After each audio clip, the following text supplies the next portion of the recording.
Chapter 1. The shot that will decide the championship is slowly arching its way toward the basket. I do not care. Everyone else in Indianapolis's Lucas Oil Stadium stares at the ball with mouth open. I do not. I stare across the court. At him. My seat is courtside, of course, near the center line. An A-list Marvel superhero actor sporting a tourniquet-tight, show-biceps black tee sits on my right. You know him. And the celebrated rapper mogul Swag Daddy, whose private jet I bought 3 years ago, dons his own brand of sunglasses to my left. I like Sheldon. That's Swag Daddy's real name. Both the man and his music, but he cheers and glad hands past the point of sycophantic, and it makes me cringe.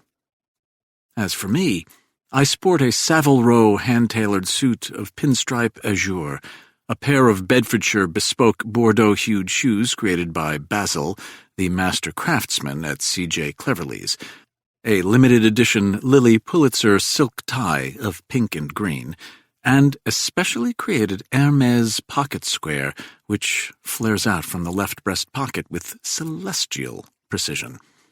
I am quite the rake.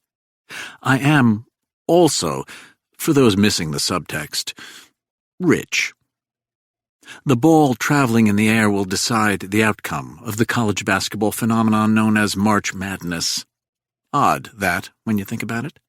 All the blood and sweat and tears, all the strategizing and scouting and coaching, all the countless hours of shooting alone in your driveway, of dribbling drills, of the three-man weave, of lifting weights, of doing wind sprints until you hurl. All those years in stale gyms on every level. Biddy basketball, CYO travel all-stars, AAU tournaments, high school, you get the point. All of that boils down to the simple physics of a rudimentary orange sphere back-spinning toward a metallic cylinder at this exact moment.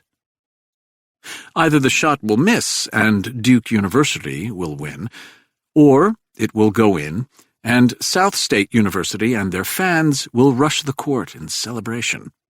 The A-list Marvel hero attended Southgate.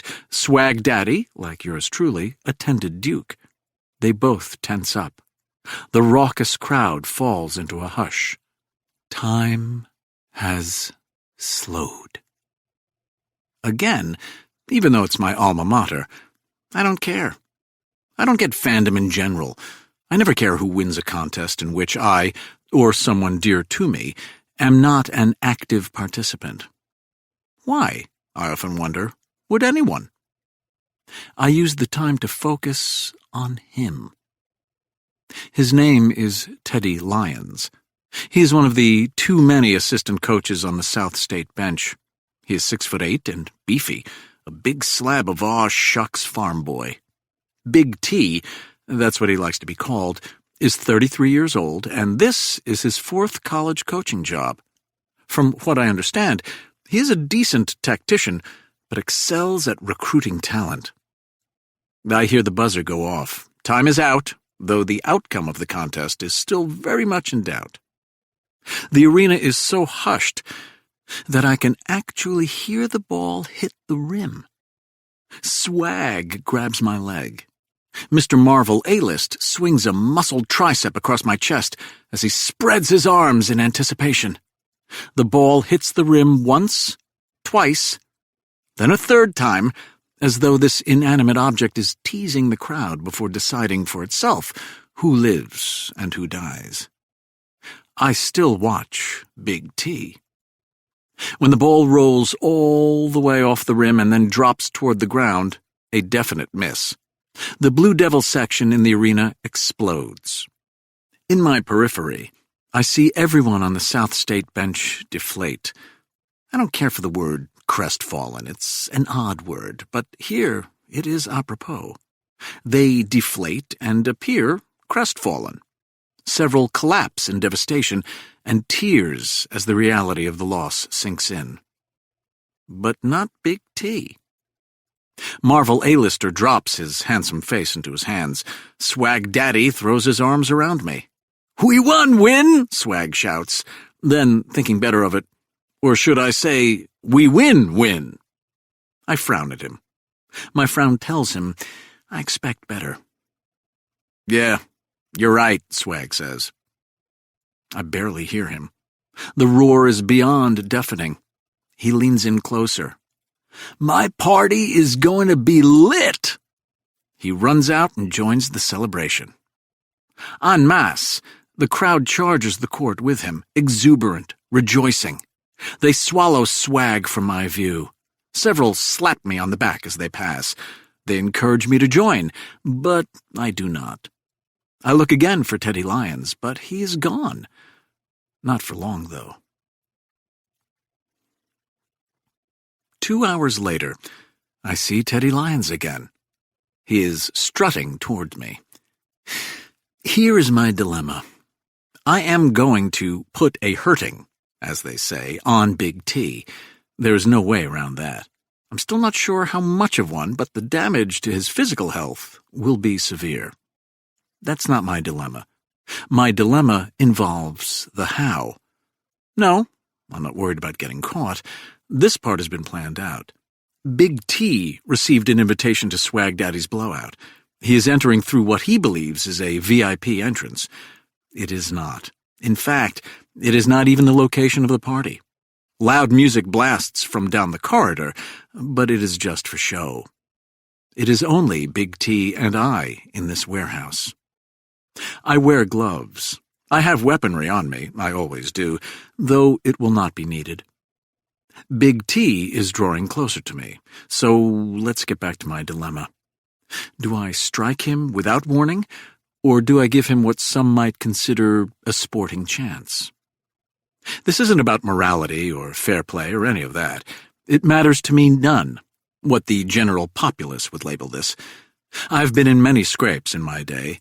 When you do battle, rules rapidly become null and void. Bite, kick, throw sand, use a weapon, whatever it takes. Real fights are about survival. There are no prizes or praise for sportsmanship. There is a victor. There is a loser.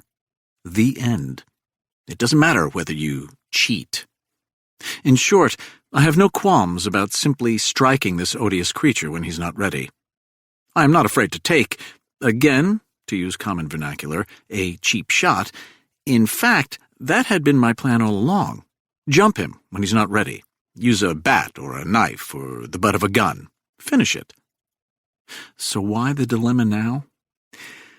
Because I don't think breaking bones is enough here. I want to break the man's spirit, too. If tough guy Big T were to lose a purportedly fair fight to little old me, I am older, much slighter, far prettier. It's true. The very visual dictionary definition of effete, it would be humiliating. I want that for Big T. He is only a few steps away. I make my decision and step out to block his path. Big T pulls up and scowls. He stares at me a moment. I smile at him. He smiles back. "I know you," he says. "Do tell." "You're at the game tonight, sitting courtside." "Guilty," I say. He sticks out his huge mitt of a hand for me to shake. "Teddy Lyons, everyone calls me Big T." I don't shake the hand. I stare at it, as though it plopped out of a dog's anus. Big T waits a second, standing there frozen, before he takes the hand back as though it's a small child that needs comforting. I smile at him again. He clears his throat. If you'll excuse me," he begins. "I won't, no." "What?" "You're a little slow, aren't you, Teddy?" I sigh. "No, I won't excuse you. There is no excuse for you. Are you with me now?" The scowl slowly returns to his face. "You got a problem?" Which comeback to go with? Huh? Well, I could say, "No, you got a problem," or "Me? Not a care in the world," something like that, but really, none of those snappy rejoinders are calling to me. Big T looks perplexed. Part of him wants to simply shove me aside. Part of him remembers that I was sitting in Celebrity Row, and thus I might be someone important. Big T says, I'm going to the party now. No, you're not. Pardon? There's no party here. When you say there's no party, the party is 2 blocks away, I say. He puts his mitts on his hips, coach pose. The hell is this? I had them send you the wrong address. The music, it's just for show. The security guard who let you in by the VIP entrance, he works for me and vanished the moment you walked through the door. Big T blinks twice. Then he steps closer to me. I don't back up, even an inch. What's going on? He asks me. I'm going to kick your ass, Teddy. Oh, how his smile widens now. You? His chest is the approximate size of a squash court's front wall. He moves in closer now, looming over me, staring down with the confidence of a big, powerful man who, because of his size, has never experienced combat or even been challenged. This is Big T's amateurish go-to move: crowd his opponent with his bulk, and then watch them wither. I don't wither, of course. I crane my neck and meet his gaze. And now, for the first time, I see doubt start to cloud his expression. I don't wait. Crowding me like this was a mistake. It makes my first move short and easy. I place all 5 of my fingertips on my right hand together, forming something of an arrowhead, and dart strike his throat. A gurgling sound emerges. At the same time, I sidekick low, leading with my instep, connecting directly on the side of his right knee, which, I know from research, has undergone 2 ACL surgeries. I hear a crack. Big T goes down like an oak. I lift my leg and strike him hard with my heel. He cries out. I strike him again. He cries out. I strike him again. Silence. I will spare you the rest. 20 minutes later, I arrive at Swag Daddy's party. Security whisks me into the back room. Only 3 types of people get in here: beautiful women, famous faces, fat wallets. We party hard until 5 a.m. Then a black limo takes Swag and yours truly to the airport. The private jet is gassed up and waiting. Swag sleeps the entire flight back to New York City. I shower. Yes, my jet has a shower. Shave, and change into a Keaton K50 business suit of herringbone gray. When we land, 2 black limos are waiting. Swag involves me in some kind of complicated handshake, embrace, as a way of saying goodbye. He takes 1 limo to his estate in Alpine. I take the other directly to my office in a 48-story skyscraper on Park Avenue in Midtown. My family has owned the Lock Horne building since it was completed in 1967. On the way up in the elevator, I stop on the 4th floor. This space used to be home to a sports agency run by my closest friend, but he closed it down a few years back. I then left the office empty for too long because hope springs eternal. I was sure that my friend would change his mind and return. He didn't. And so we move on. The new tenant is Fisher & Friedman, which advertises itself as a victims' rights law firm. Their website, which won me over, is somewhat more specific. We help you knee the abusers, the stalkers, the douchebags, the trolls, the pervs, and the psychos right in the balls. Irresistible. As with the sports agency that used to lease this space, I am a silent partner investor in the firm. I knock on the door. When Sadie Fisher says, "Come in," I open it and lean my head inside. "Busy?" I ask. "Sociopaths are very much in season," Sadie says, not looking up from the computer. She is right, of course. It's why I invested. I feel good about the work they do, advocating for the bullied and battered, but I also see security come violent men, it's almost always men, as a growth industry. Sadie finally glances in my direction. "I thought you were going to the game in Indianapolis." I did. "Oh, right, the private jet. Sometimes I forget how rich you are." "No, you don't." "True." "So what's up?" Sadie wears hot librarian glasses and a pink pantsuit that clings and reveals. This is intentional, she explained to me. When Sadie first started representing women who'd been sexually harassed and assaulted, she was told to dress conservatively, garments that were shapeless and drab and hence innocent, which Sadie saw as more victim-blaming. Her response? Do the opposite. I am not sure how to broach the subject, so I just say, I heard one of your clients was hospitalized.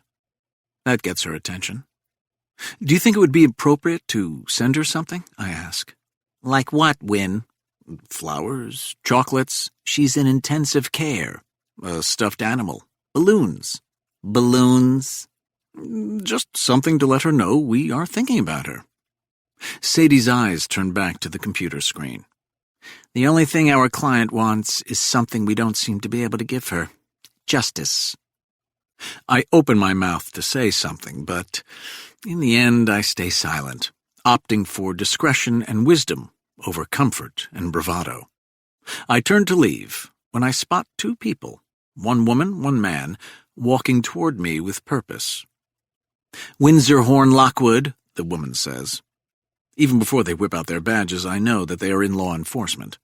Sadie can tell, too. She rises automatically and starts toward me.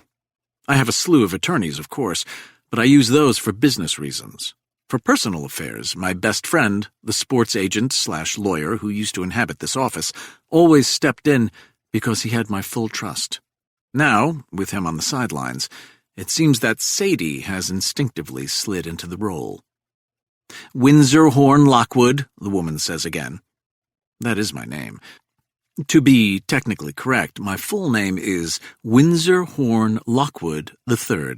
I am, as the name suggests, old money, and I look the part, what with the ruddy complexion, the blonde turning gray hair, the delicate patrician features, the somewhat regal bearing. I don't hide what I am. I don't know whether I could. How, I wonder, had I messed up with Big T? I am good. I am very good. But I am not infallible. So where had I made a mistake? Sadie is almost by my side now. I wait. Instead of responding, I let her say, Who wants to know? I'm Special Agent Karen Young with the FBI, the woman says. Young is black. She wears an Oxford blue button-down shirt under a fitted cognac-hued leather jacket. Très fashionable for a federal agent. And this is my partner, Special Agent Jorge Lopez. Lopez is more central stock. His suit is wet pavement gray, his tie a sad and stained red. They show us their badges. What's this about? Sadie asks. We'd like to talk to Mr. Lockwood. So I gathered, Sadie replies with a bit of bite. What about? Young smiles and puts her badge back in her pocket. It's about a murder. Chapter 2. We hit a little bit of a wall. Young and Lopez want to take me someplace without further explanation. Sadie will have none of that. Eventually I intervene, and we come to an agreement of sorts. I will go with them. I will not be interrogated or questioned without an attorney present. Sadie, who is wise beyond her 30 years, doesn't like this. She pulls me aside and says, They'll question you anyway. I'm aware.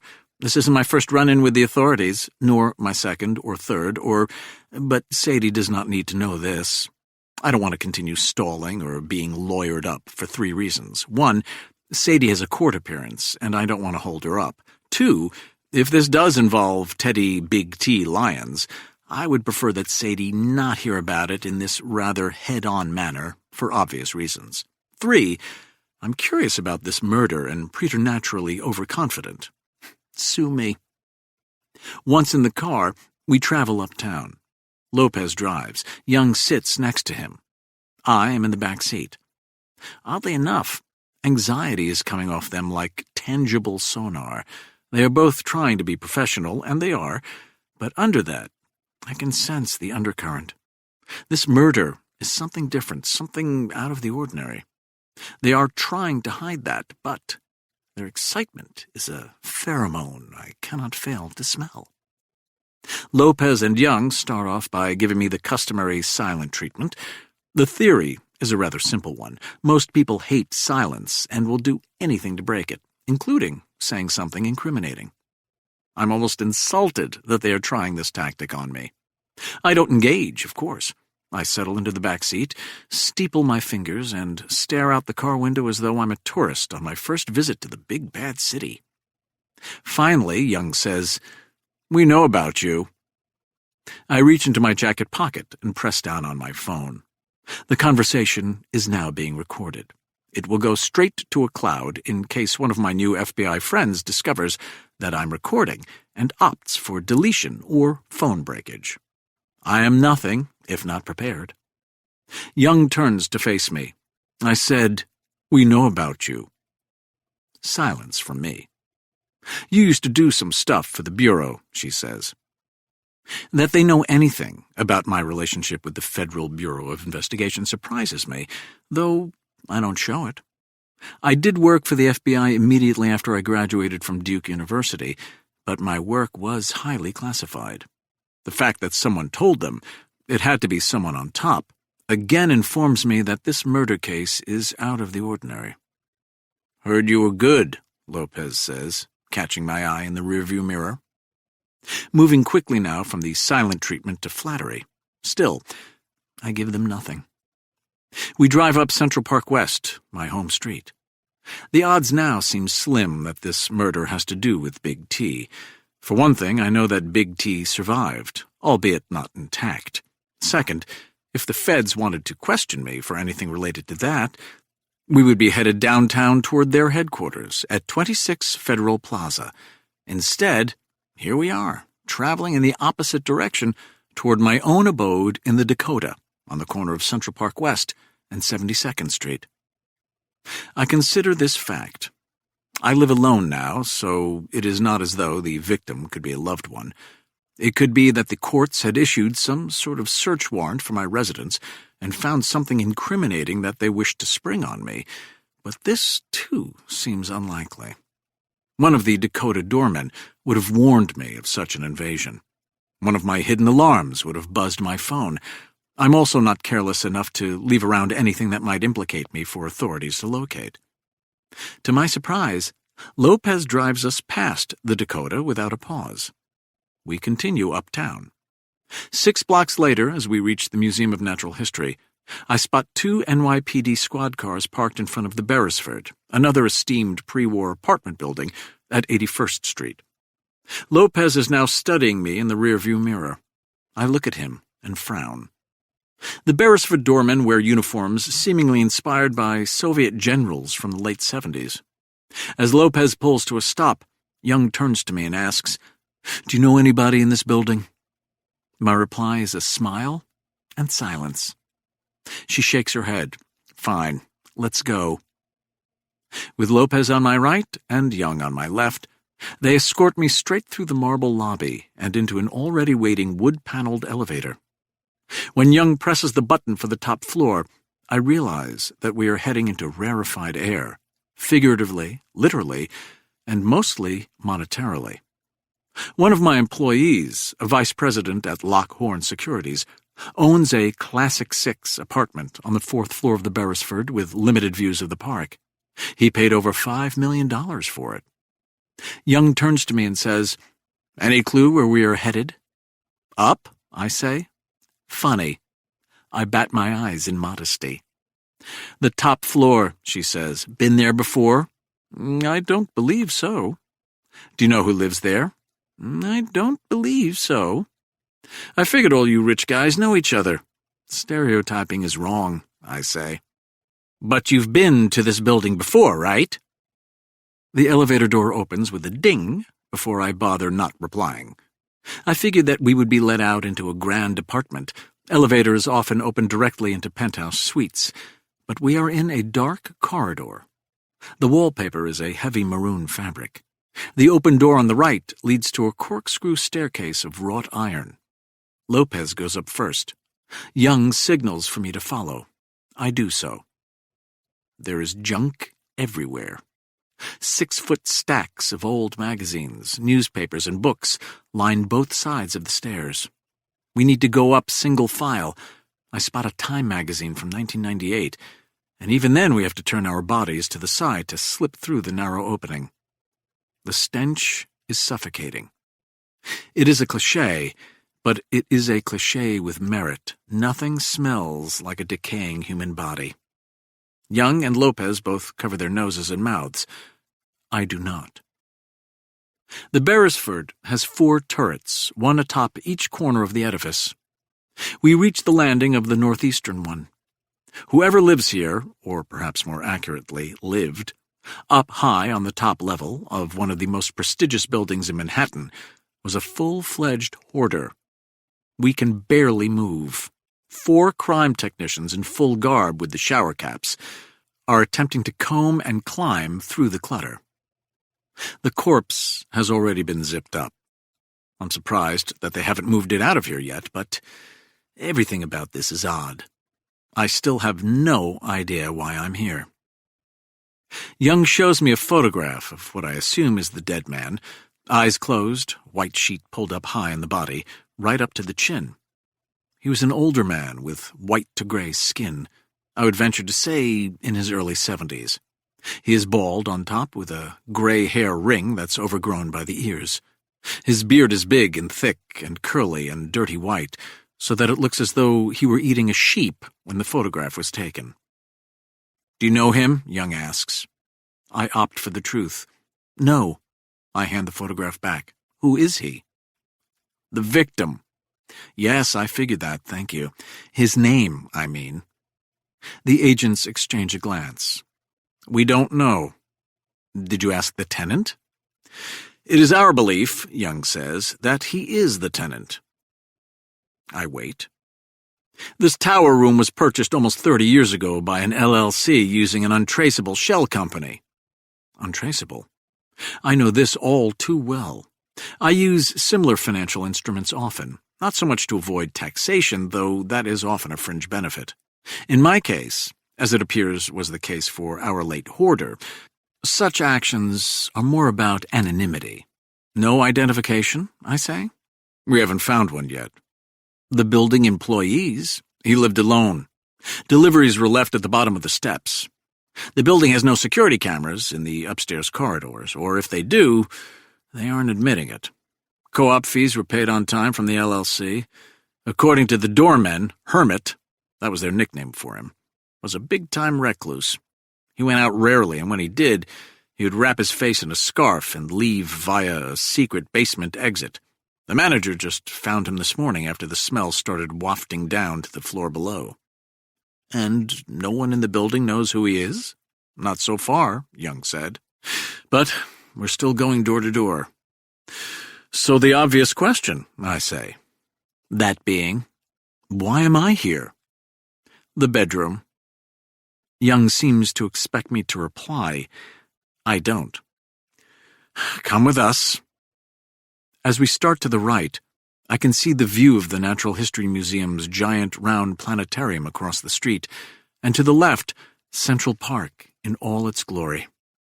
My apartment, too, has a rather enviable view of the park, though the Dakota is only 9 stories high, while here we are somewhere above the 20th floor. I am not easily surprised, but when I enter the bedroom, when I see the reason why they brought me here, I pull up. I do not move. I just stare. I fall into the past, as though the image in front of me is a time portal.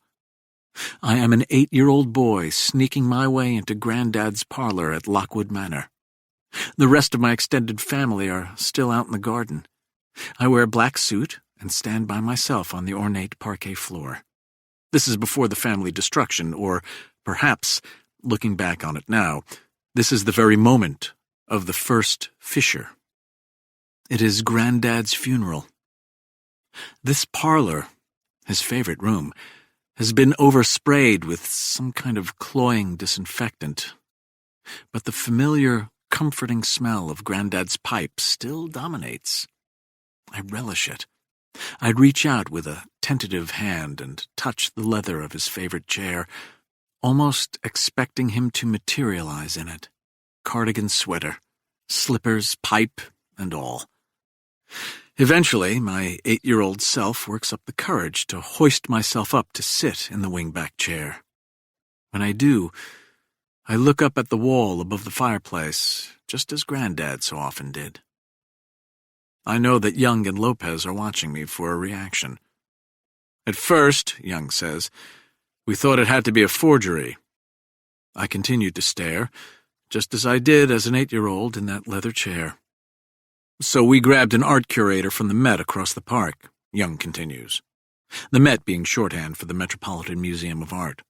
She wants to get this off this wall and run some tests, just to be positive, but she's pretty certain. This is the real deal. The hoarder's bedroom, as opposed to the rest of the tower, is neat, tidy, spare, utilitarian. The bed against the wall is made. There is no headboard. The side table is bare except for a pair of reading glasses and a leather-bound book. I now know why I was brought here, to see the only thing hanging on the wall. The oil painting simply called Girl at the Piano, by Johannes Vermeer. Yes, that Vermeer. Yes, that painting. This masterpiece, like most of the only 34 Vermeer paintings in existence, is small, 1.5 feet tall by 1 foot and 4 inches wide, though it packs an undeniable punch in its simplicity and beauty. This girl, purchased nearly 100 years ago by my great-grandfather, used to hang in the parlor of Lockwood Manor. 20-plus years ago, my family loaned this painting, valued in excess of $200 million by today's standards, along with the only other masterpiece we owned, Picasso's The Reader, to the Lockwood Gallery in Founders Hall on the campus of Haverford College. You may have read about the nighttime burglary. Over the years, there have been constant false sightings of both masterpieces, most recently the Vermeer on a yacht belonging to a Middle Eastern prince. None of these leads, and I've checked several personally, panned out. Some theorized that the theft was the work of the same crime syndicate who stole 13 works of art, including works by Rembrandt, Manet, Degas, and, yes, Vermeer, from the Isabella Stewart Gardner Museum in Boston. None of the stolen works from either robbery has ever been recovered.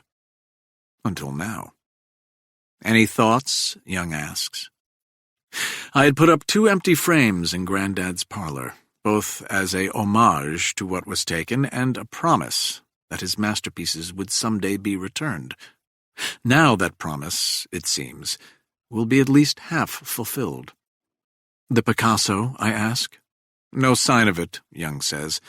But as you can see, we still have a lot to look through. The Picasso is far larger, over 5 feet tall and 4 feet wide. If it was here, chances seem strong that it would have been found already. Any other thoughts? Young asks. I gesture toward the wall. When can I bring it home? That'll take some time. You know the drill. I know a renowned art curator and restorer at NYU. His name is Pierre-Emmanuel Claw. I would like him to handle the piece. We have our own people. No, Special Agent, you do not. In fact, per your own admission, you grabbed a random person from the Met this morning. Hardly a random. This is not a big ask, I continue. My person is educated in how to authenticate, handle, and, if necessary, restore a masterpiece like few people in the world. We can look into it, Young says, trying to move us past this topic. Any other thoughts? Was the victim strangled, or was his throat cut? They exchange another glance. Then Lopez clears his throat and says, How do— The sheet was covering his neck, I say. In the photograph you showed me. That was done, I surmise, to cover trauma. Let's not get into that, okay? Young says. Do you have a time of death? I ask. Let's not get into that either. Shorter version. I'm a suspect. I'm not sure why. Surely, if I had done this deed, I would have taken the painting with me. Or perhaps not. Perhaps I was clever enough to have murdered him and left the painting so it would be found and returned to my family. Do you have any other thoughts that might help us? Young asks. I don't bother with the obvious theory. The hermit was an art thief. He liquidated most of what he pilfered, used the profits to hide his identity, set up an anonymous shell company, purchased the apartment. For some reason, most likely because he either loved it or it was too hot to unload, he kept the Vermeer for himself. So, Young continues, you've never been here before, right? Her tone is too casual. Mr. Lockwood. Interesting. They clearly believe they have evidence that I have been in this turret. I haven't been. It is also clear that they took the unusual step of bringing me to the murder scene to knock me off my game. If they had followed the normal protocol of a murder investigation and taken me to an interrogation room, I would be on my guard and defensive. I might have brought a criminal attorney. What, pray tell, do they think they have on me?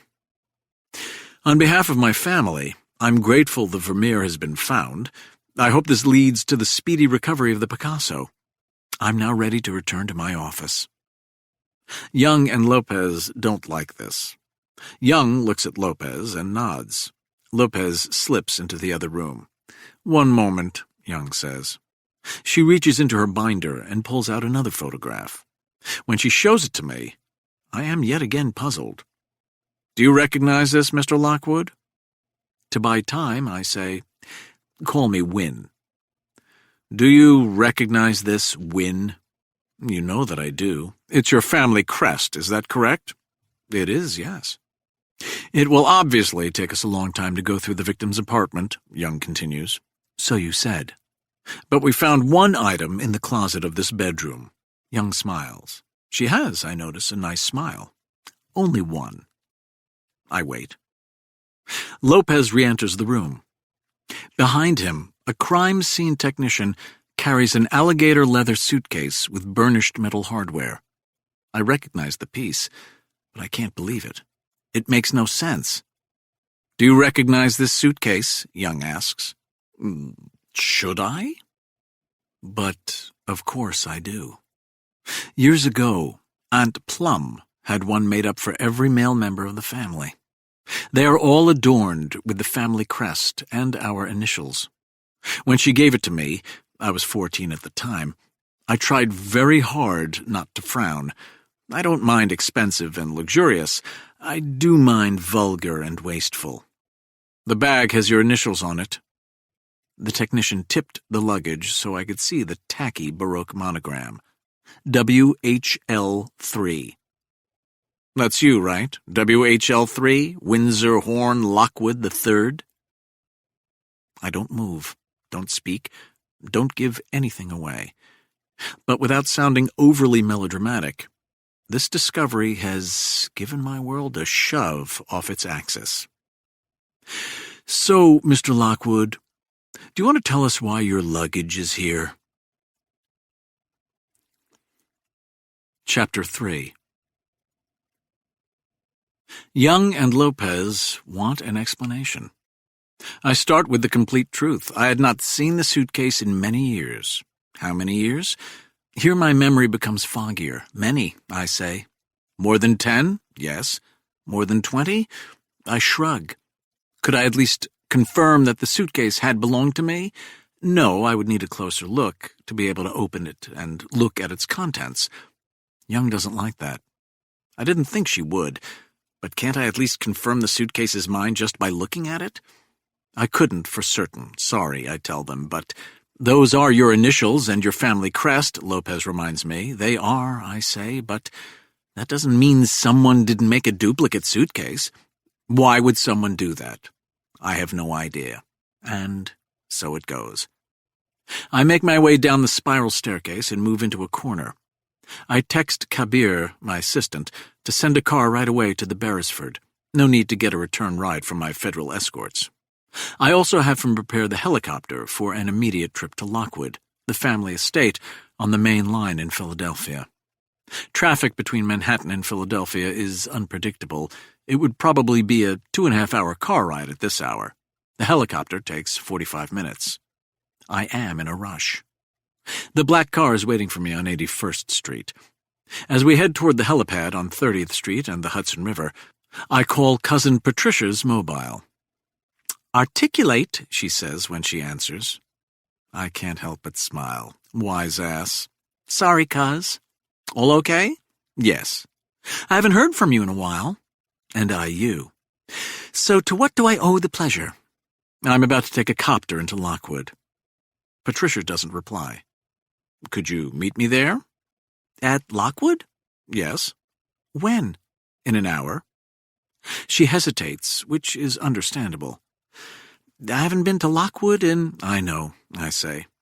"I have an important meeting. Cancel it." "Just like that?"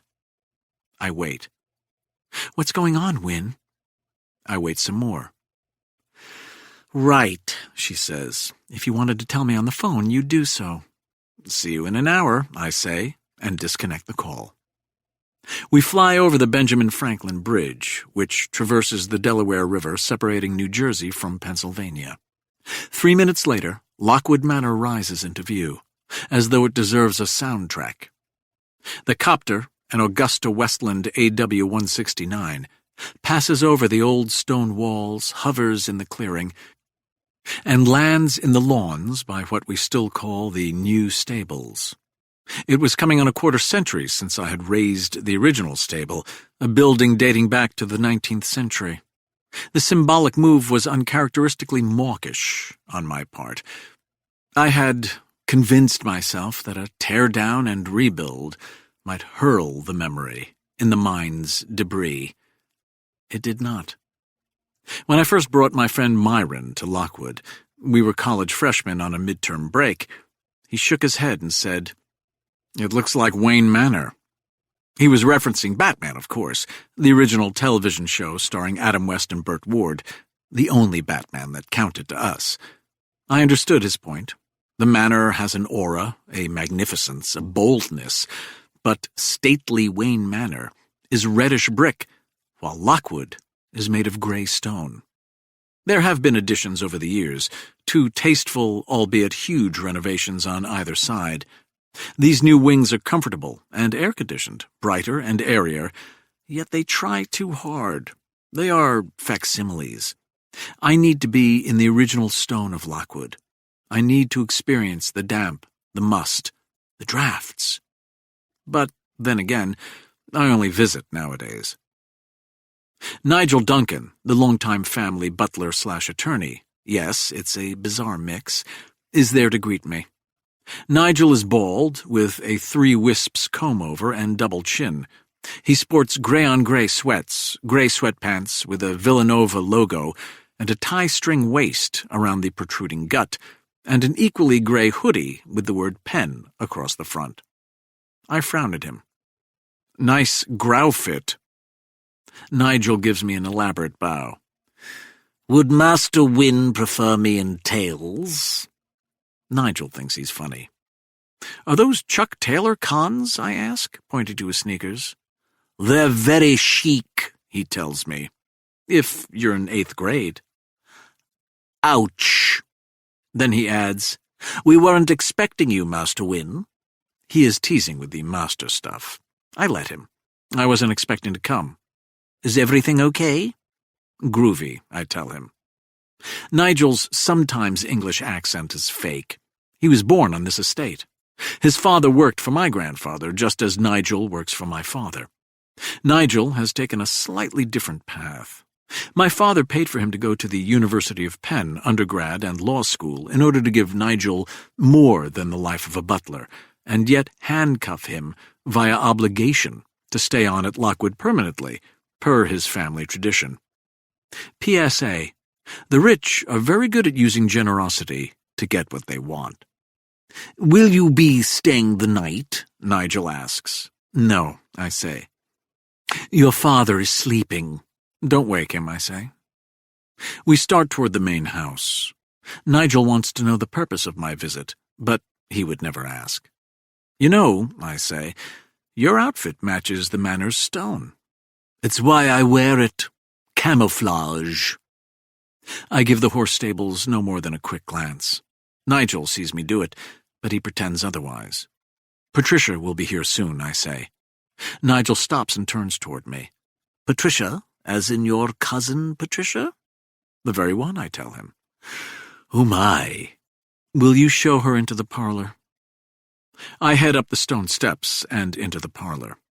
I still get the faint whiff of pipe tobacco. I know that's not possible, that no one has smoked a pipe in this room in almost 4 decades, that the brain not only conjures up false sights and sounds, but more often scents. Still, the smell is real to me. Maybe aromas do indeed linger, especially the ones we find most comforting. I walk over to the fireplace and stare up at the empty frame where the Vermeer once hung. The Picasso took up residence on the opposite wall. That was the sum total of the Lockwood collection. $300 million of value in only 2 works of art. Behind me, I hear the clatter of heel against marble. The sound, I know, is not being made by Chuck Taylors. Nigel clears his throat. My back stays toward them. "You don't really want me to announce her, do you?" I turn, and there she is, my cousin Patricia. Patricia's eyes roam the room before settling on me. "It's weird to be back," she says. "It's been too long," I say. "I concur," Nigel adds. We both look at him. He gets the message. "I'll be upstairs should anyone need me." He closes the massive doors to the parlor as he departs. They shut with an ominous thud. Patricia and I say nothing for the moment. She is, like yours truly, in her 40s. We are first cousins. Our fathers were brothers. Both men, Windsor II and Aldrich, were fair in complexion and blonde, again like yours truly. But Patricia takes after her mother, Aileen, a Brazilian native from the city of Fortaleza. Uncle Aldrich scandalized the family when he brought back the 20-year-old beauty to Lockwood after his extended charity work journey through South America. Patricia's dark hair is short and stylishly cut. She wears a blue dress that manages to be both chic and casual. Her eyes are shiny almond. Her resting face, rather than the cliché bitch, is grippingly melancholy and startlingly beautiful. Cousin Patricia cuts something of a captivating and telegenic figure. "So what's wrong?" Patricia asks me. "They found the Vermeer." She is stunned. "For real?" I explain about the hoarder, the Beresford turret, the murder. I'm not known for possessing subtlety or tact, but I'm trying my best to build up to the reveal. Cousin Patricia watches me with those inquisitive eyes, and again I fall back into a time portal. As children, we roamed this acreage for hours on end. We played hide and seek, we rode horses, we swam in the pool and the lake. We played chess and backgammon and worked on our golf and tennis. When the estate became too pompous or grim, as was Lockwood's wont, Patricia would look at me and roll her eyes and make me smile. I have only told one person in my life that I love them. Just one. No, I did not say it to a special woman who, say, eventually broke my heart. My heart has never been broken or even tweaked, really, but to my platonic male friend, Myron Bolitar. In short, there has been no great love in my life, only a great friendship. Relatives have been the same. We are bonded in blood. I have cordial, important, and even compelling relationships with my father, my siblings, aunts, uncles, cousins. I had virtually no relationship with my mother. I didn't see or speak to her from the time I was 8 years old until I watched her die when I was in my 30s. This is a long way of telling you that Patricia has always been my favorite relative. Even after the big rift between our fathers, which is why she hasn't been at Lockwood since her teens. Even after the devastating tragedy that made that rift both unfixable and, alas, eternal. When I finish my explanation, Patricia says, "You could have told me all this on the phone." "Yes." "So what else is there?" I hesitate. "Oh, shit," she says. "Pardon? You're stalling, Win, which really isn't like you. Oh, damn. It's bad, right?" Cousin Patricia takes a step closer to me. "What is it?" I just say it. "The Aunt Plum suitcase." "What about it?" The hoarder didn't just have the Vermeer. He had the suitcase. We stand in silence. Cousin Patricia needs a moment. I give it to her. "What do you mean he had the suitcase?" "Just that," I say. "The suitcase was there in the hoarder's possessions." "You saw it?" "I did." "And they don't know who this hoarder is?" "Correct. They haven't made an identification." "Did you see the body?" "I saw a photograph of his face." "Describe him." I do as she asks. "That could be anyone," she says when I'm done. I know. "It doesn't matter," Patricia says. "He always wore a ski mask, or he blindfolded me." "I know," I say again, this time more somberly. The grandfather clock in the corner begins to chime. We stay silent until it finishes. "But there's a chance, even a likelihood." Patricia moves toward me. We'd been standing on opposite ends of the parlor. Now we are only a yard or two apart. "The same man who stole the paintings, also?" "I wouldn't jump to conclusions," I say. "What does the FBI know about the suitcase?" "Nothing. With the monogram and crest, they've concluded that it's mine." "You didn't tell them?" I make a face. "Of course not." "So, wait, are you a suspect?" I shrug. "When they figure out the suitcase's real significance," Patricia begins, "we will both be suspects. Yes." My cousin, for those who haven't already guessed, is the Patricia Lockwood. You've probably seen her story on 60 Minutes or the like, but for those somehow not in the know, Patricia Lockwood runs the Abiona shelters for abused and homeless girls or teens or young women or whatever the current correct terminology may be. She is the heart, the soul, the drive, and the telegenic face of one of the country's highest-graded charities. She has deservedly won dozens of humanitarian awards. So where to start?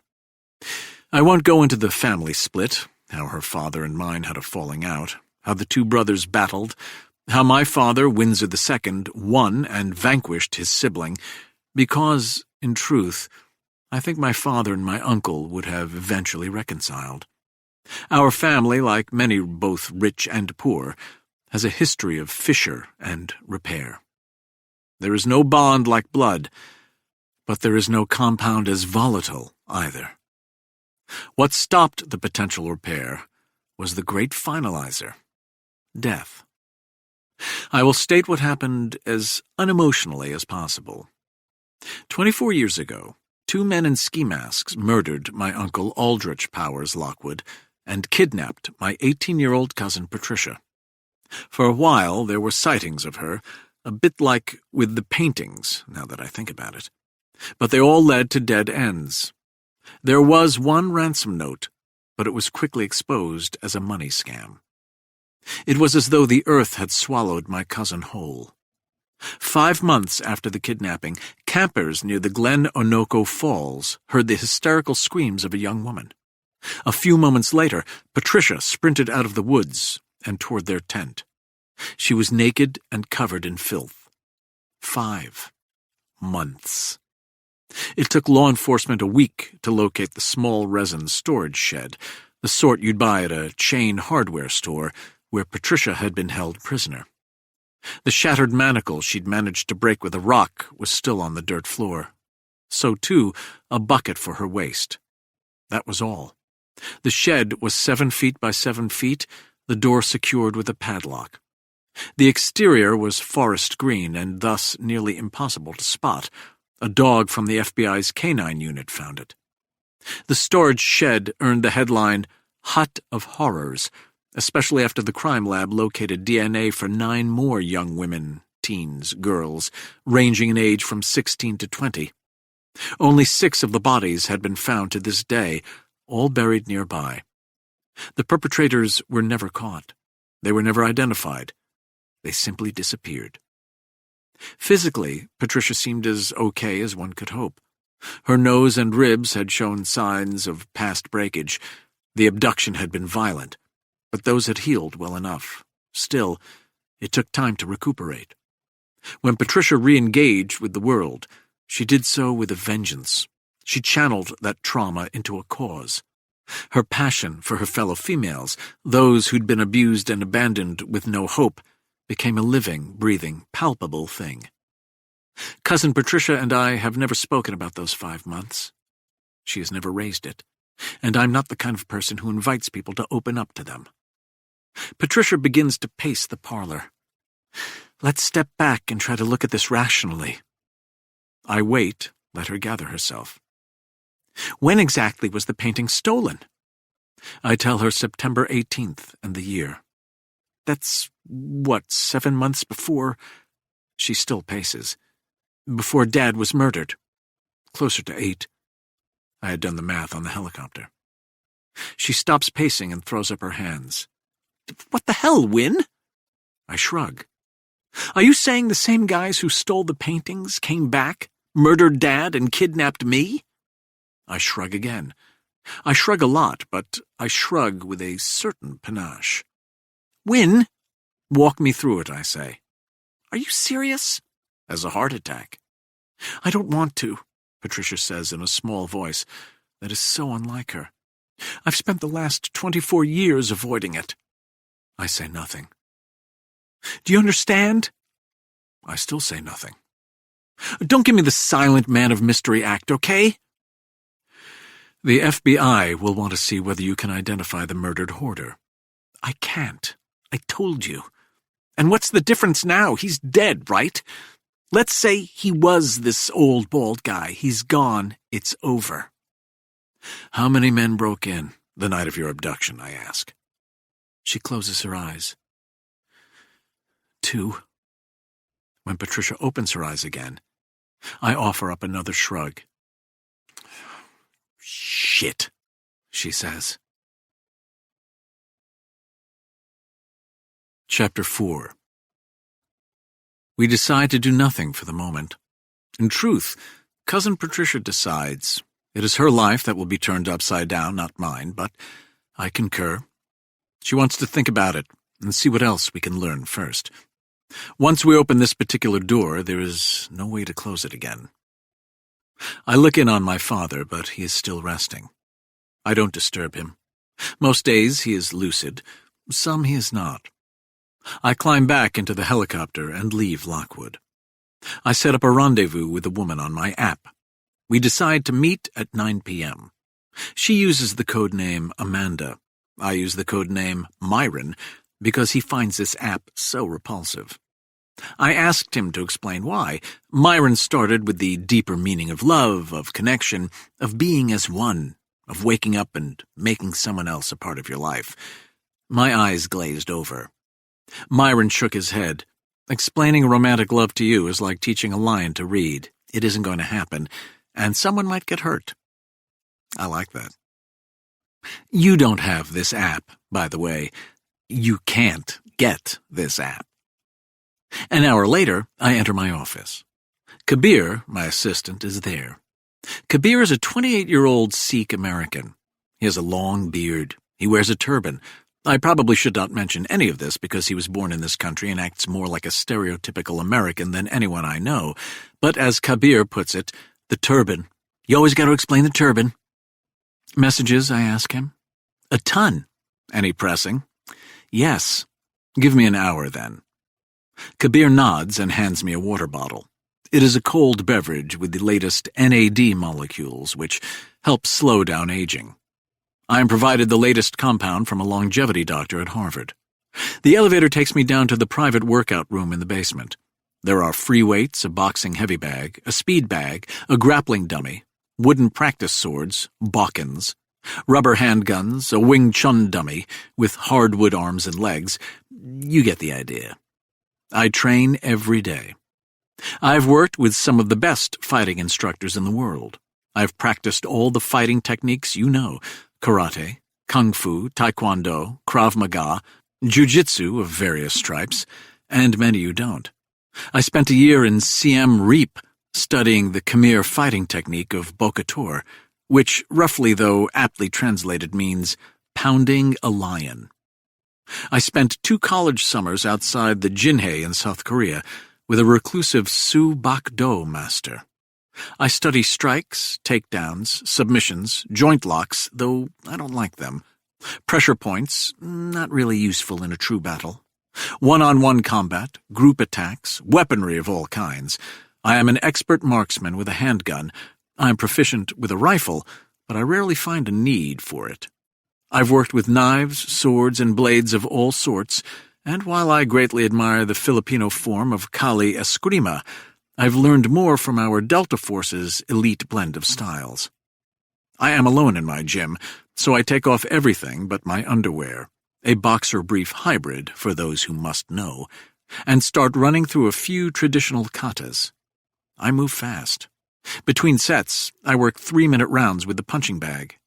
Best cardio conditioner in the world. In my youth, I trained 5 hours a day. Now I still go a minimum of an hour. Most days, I work with an instructor because I still thirst to learn. Today, obviously, I do not. Money, of course, makes all this possible. I can travel anywhere, or I can fly in any expert for any length of time. Money gives you time, access, cutting-edge technology, and equipment. Don't I sound a bit like Batman? If you think about it, Bruce Wayne's only superpower was tremendous wealth. Mine too. And yes, it's good to be me. Sweat coats my skin. I feel the rush of that. I push harder. I've always pushed myself. I've never needed to be pushed by anything external. The only training partner I ever worked with was Myron, but that was because he needed to learn, not because I needed motivation. I do this for survival. I do it to keep fit. I do it because I enjoy it. Not all of it, mind you. I enjoy the physical. I don't enjoy the obsequious, yes-sensei, patriarchal nonsense that certain martial arts thrust upon their students, because I bow to no man. Respect, yes. Bow, no. I also don't use these techniques, per the platitude, only for self-defense, an obvious untruth on the level of the check is in the mail or don't worry, I'll pull out. I use what I learned to defeat my enemies, no matter who the aggressor happens to be, usually me. I like violence. I like it a lot. I don't condone it for others. I condone it for me. I don't fight as a last resort. I fight whenever I can. I don't try to avoid trouble. I actively seek it out. After I finish with the bag, I bench press, power lift, squat. When I was younger, I'd have various lifting days, arm days, chest days, leg days. When I reached my 40s, I found it paid to lift less often and with more variety. I hit the steam room, sauna, and then when my body temperature is raised, I jump into a freezing cold shower. Putting the body through certain controlled stresses like this activates dormant hormones. It's good for you. When I exit the shower, 3 suits wait for me. I choose the solid blue one and head back to my office. Kabir holds up his phone. The stories hit Twitter. What are they saying? Just that the Vermeer was found at a murder scene. I'm also getting a ton of calls from the press interested in a quote. Any porn magazines, I ask? Kabir frowned. What's a porn magazine? Today's youth. I closed the door. My office has an enviable view and oak wood paneling. There is an antique wooden globe and a painting of a fox hunt. I look at the painting and wonder how the Vermeer might look there instead. My mobile rings. I look at the number. I should be surprised. I haven't heard from him in a decade, not since he told me he was retiring. But I'm not. I put the phone to my ear. Articulate. I can't believe you still answer the phone that way. Times change, I say. I do not. You change, he says. I bet you don't night tour anymore, do you? Night tour. Back in the day, I used to put on my dandiest suit and stroll through the most crime-ridden streets in the thick of the night. I would whistle. I would make sure all could see my blonde locks and alabaster to ruddy complexion. I am rather small-boned, and from a distance appear frail, a bully's irresistibly tasty morsel. It is only when you get close to me that you sense there is considerable coil under the clothes, but by then it is usually too late. You've seen the easy mark, you've laughed about me with your friends. You can't back out. I wouldn't let you even if you tried. I do not, I tell him. See? Change. I stopped night touring years ago. It was oddly discriminatory and all too random. I am now more selective with my targets. How are you doing, Win? I'm fine, PT. PT has to be in his mid-70s by now. He recruited me for my brief stint with the Federal Bureau of Investigation. He was also my handler. Very few agents know about him, but every FBI chief and president has met with him their first day on the job. Some people in our government are considered shadowy. PT is shadowy to the point of non-existence. He barely makes a blip on anyone's radar. He lives somewhere near Quantico, but even I don't know where. I also don't know his real name. I could probably find out, but while I enjoy violence, I don't relish playing with fire. How was the basketball game last night? PT asks. I stay silent. The NCAA Finals, he says. I still say nothing. Oh, relax, he says with a chuckle. I watched the game on TV, that's all. I saw you sitting courtside next to Swag Daddy. I wonder whether this is true. I love his stuff, by the way. Whose stuff? Swag Daddy's. Who else are we talking about? That song where he juxtaposes bitches ripping out a man's heart to bitches ripping off a man's balls? I feel that. It's poetic.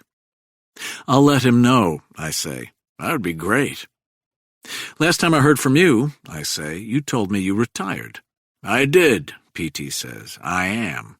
And yet, he repeats. Is your line secure, Win? Do we ever know for certain? Well, with today's technology, we do not. I understand the FBI located your property today, for which I'm grateful. There's more to it, however. Isn't there always? Always, he agrees with a sigh. Enough to get you out of retirement? Tells you something, doesn't it? I assume there is a reason you aren't fully cooperating. I'm just being careful, I say. Can you stop being careful by the morning? Let me rephrase. His tone did not change. Nothing you could hear, anyway. And yet, stop being careful by the morning. I do not reply. I'll have a plane meet you at Teterboro at 8 a.m. Be there. PT? Yes. Have you identified the victim? I hear a muffled female voice through the line. PT tells me to hold on and calls to the woman that he'll only be a moment more. A wife, maybe? It's shocking how little I know about this man. When he comes back on the line, he says, Do you know the expression, this one's personal? When you trained us, I say, you stressed that it was never personal. I was wrong, Win. Very wrong. Tomorrow, 8 a.m. He hangs up. I lean back, throw my feet on the desk, and replay the conversation in my head. I am looking for nuance or hidden meanings. None come to me other than the obvious. There is a knock, pause, double knock on my office door. Kabir sticks his head through it. Sadie wants to see you, he tells me. She sounds unhappy. Gasp, oh gasp, I say. I take the elevator back down to Sadie's law office, where I'm greeted by the receptionist cum paralegal, a recent college graduate named Taft Buckingham III. Taft's father, he is known to all as Taffy, is a fellow member of Merion Golf Club. We play a lot of golf, Taffy and I. Young Taft meets my eye when I enter and shakes his head in warning. There are 4 attorneys in total at Fisher & Friedman, all female. I told Sadie once that perhaps she should hire one man to make it look good. Her response, which I loved, was simple. Shit, no. Instead, the sole male is the receptionist cum paralegal. Make of that what you will. When Sadie spots me standing next to Taft's desk, she beckons me to her office and closes the door once we are both inside. I sit she stands. This was Myron's old office. Sadie kept Myron's desk. It was still here when she took over the lease, and so she asked whether she could purchase it. I called Myron to see what he'd charge, but as I expected, he said to give it to her. Still, it's disconcerting to be in here because nothing else is the same. The small refrigerator where Myron kept his stash of yoo-hoos has been replaced by a printer stand. The posters from Broadway shows, there is no straight male in North America, with the possible exception of Lin-Manuel Miranda, who loves musicals more than Myron, are gone now. Myron's office was eclectic and nostalgic and colorful. Sadie's is minimalist and white and generic. She wants no distractions. It's all about the client, she once told me, not the attorney. "I have permission to tell you this," Sadie begins, "just so we are clear. It's no longer attorney-client privilege because, well, you'll see." I say nothing. "You know about my hospitalized client?" "Just that." "Just what?" "That you have a client who was hospitalized." This isn't true, by the way. I know more. "How did you find out?" Sadie asks. "I overheard someone in the office talking about it," I say. This is also a lie. "Her name is Sharon," Sadie continues. "No last name for now. It doesn't matter. Names don't matter. Anyway, her case is textbook. Or it starts out textbook. Sharon is doing a graduate degree at a large university. She meets a man who works at the same university in a somewhat prestigious job. It starts off great. So many of these do. The man is charming. He flatters her. He's super attentive. He talks about their grand future." "They always do that, don't they?" I say. "Pretty much, yeah. It's not fair to label every guy who starts sending you flowers and showering you with tons of attention as a psycho. But I mean, there is something to it." I nod. Not all overly attentive boyfriends are psychos, but all psychos are overly attentive boyfriends. Well put, Win. I try to look modest. So anyway, the romance starts off great, like so many of these do. But then it starts to grow weird. Sharon is in a study group that includes both men and women. The boyfriend, I'm going to call him Teddy, because that's the asshole's name, doesn't like that. He gets jealous to the nth degree. Teddy starts asking Sharon a lot of questions about her guy friends, interrogating her, really. One day, she checks the search history on her laptop. Someone, well, Teddy, has been looking up her guy friends. Teddy shows up at the library unannounced. To surprise her, he says. One time, he brings a bottle of wine and 2 glasses. As cover, I say, a faux romantic gesture. Exactly. The behavior escalates, as again it always does. Teddy gets upset if her study sessions run too late. She's a student. She wants to go to a campus party or 2 with her friends. Teddy, who works as an assistant coach, insists on going. Sharon starts to feel the walls closing in. Teddy is everywhere. If she doesn't respond to his texts fast enough, Teddy throws a fit. He starts accusing her of cheating. One night, Teddy grabs Sharon's arm so hard he bruises her. That's when she breaks up with him. And that's when his psycho-stalking starts. I am not a good sympathetic ear, but I try very hard to appear like one. I try to nod in all the right places. I try to look concerned and mortified. My resting face, if you will allow me to use that annoying colloquialism again, is either disinterested or haughty. I struggle thus to engage and look caring. It takes some effort, but I believe that I'm pulling it off. Teddy shows up unannounced, begging her to take him back. On 3 separate occasions, Sharon has to call 911 because Teddy's pounding on her door after midnight. He's pleading with her to talk to him. Says she's being unfair and cruel not to hear him out.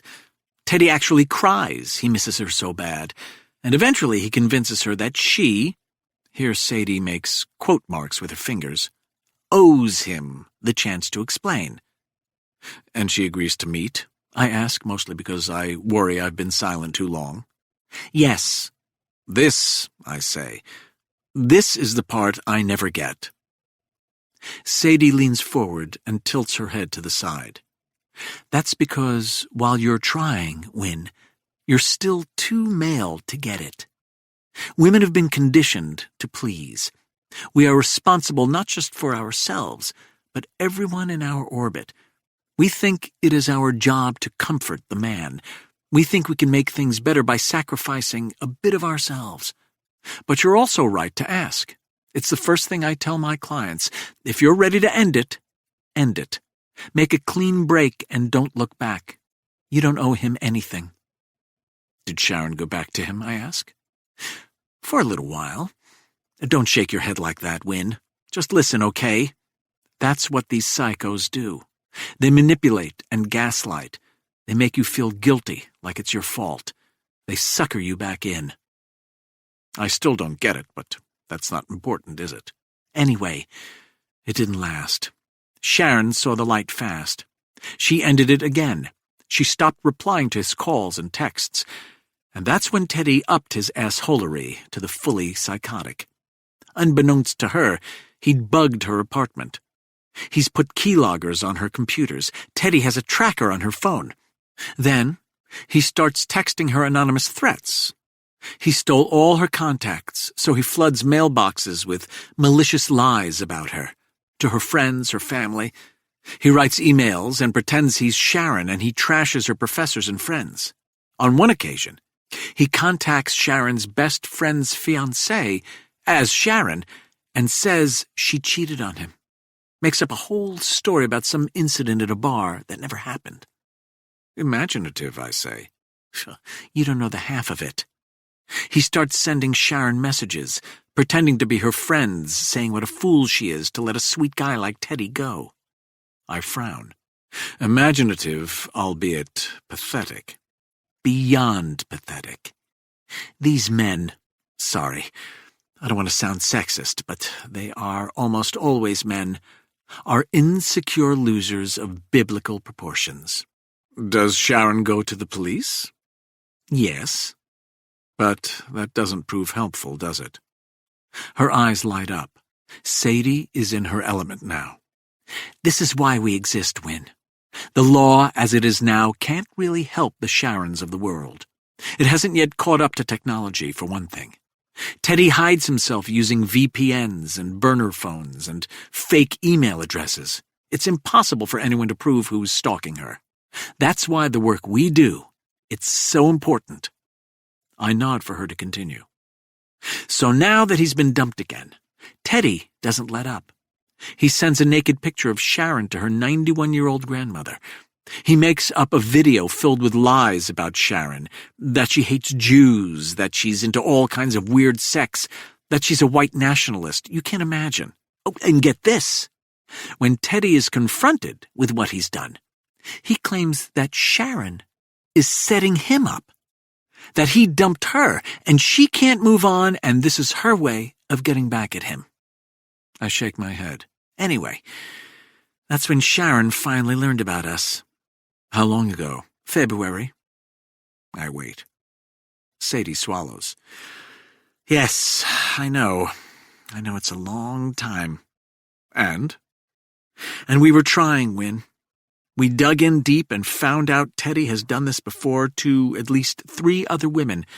It's one reason why he keeps moving from college to college. The colleges know? Institutions protect their own. So he agrees to resign quietly, and they agree not to say anything. On at least one occasion, money exchanged hands, and the victim signed a non-disclosure agreement. I frowned some more. So anyway, we do what we can for Sharon.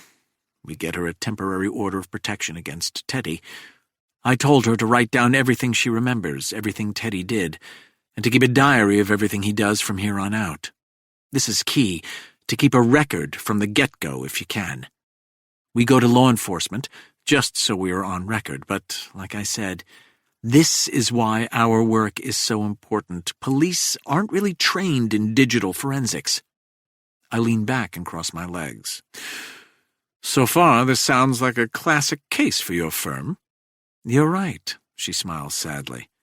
Teddy is textbook. He sounds like my ex. Sadie's stalker had taken it to the next level too, but this is not the time to bring that up. I sit back and wait. I already know the bare bones of this story, but she's filling in the details. I am also not sure where she's going with it. Sharon ends up dropping out before she gets her degree because Teddy keeps harassing her. She moves up north, starts at another school, but Teddy finds her again. Like I said, we dig up other victims, but no one wants to come forward. They're scared of him. And then Teddy turns up the harassing by proxy. She stops and looks at me. I figure she's waiting for my prompt, so I repeat, harassing by proxy? You know what that is? I do, but I shake my head no. In his case, Teddy sets up profiles on Tinder and Whippler and rougher sex apps, ones that deal with BDSM and whatever, as Sharon. He posts her photos. He carries on conversations as Sharon, sets up hookup rendezvous. Strange men start showing up at Sharon's apartment at all hours expecting sex or role play or whatever.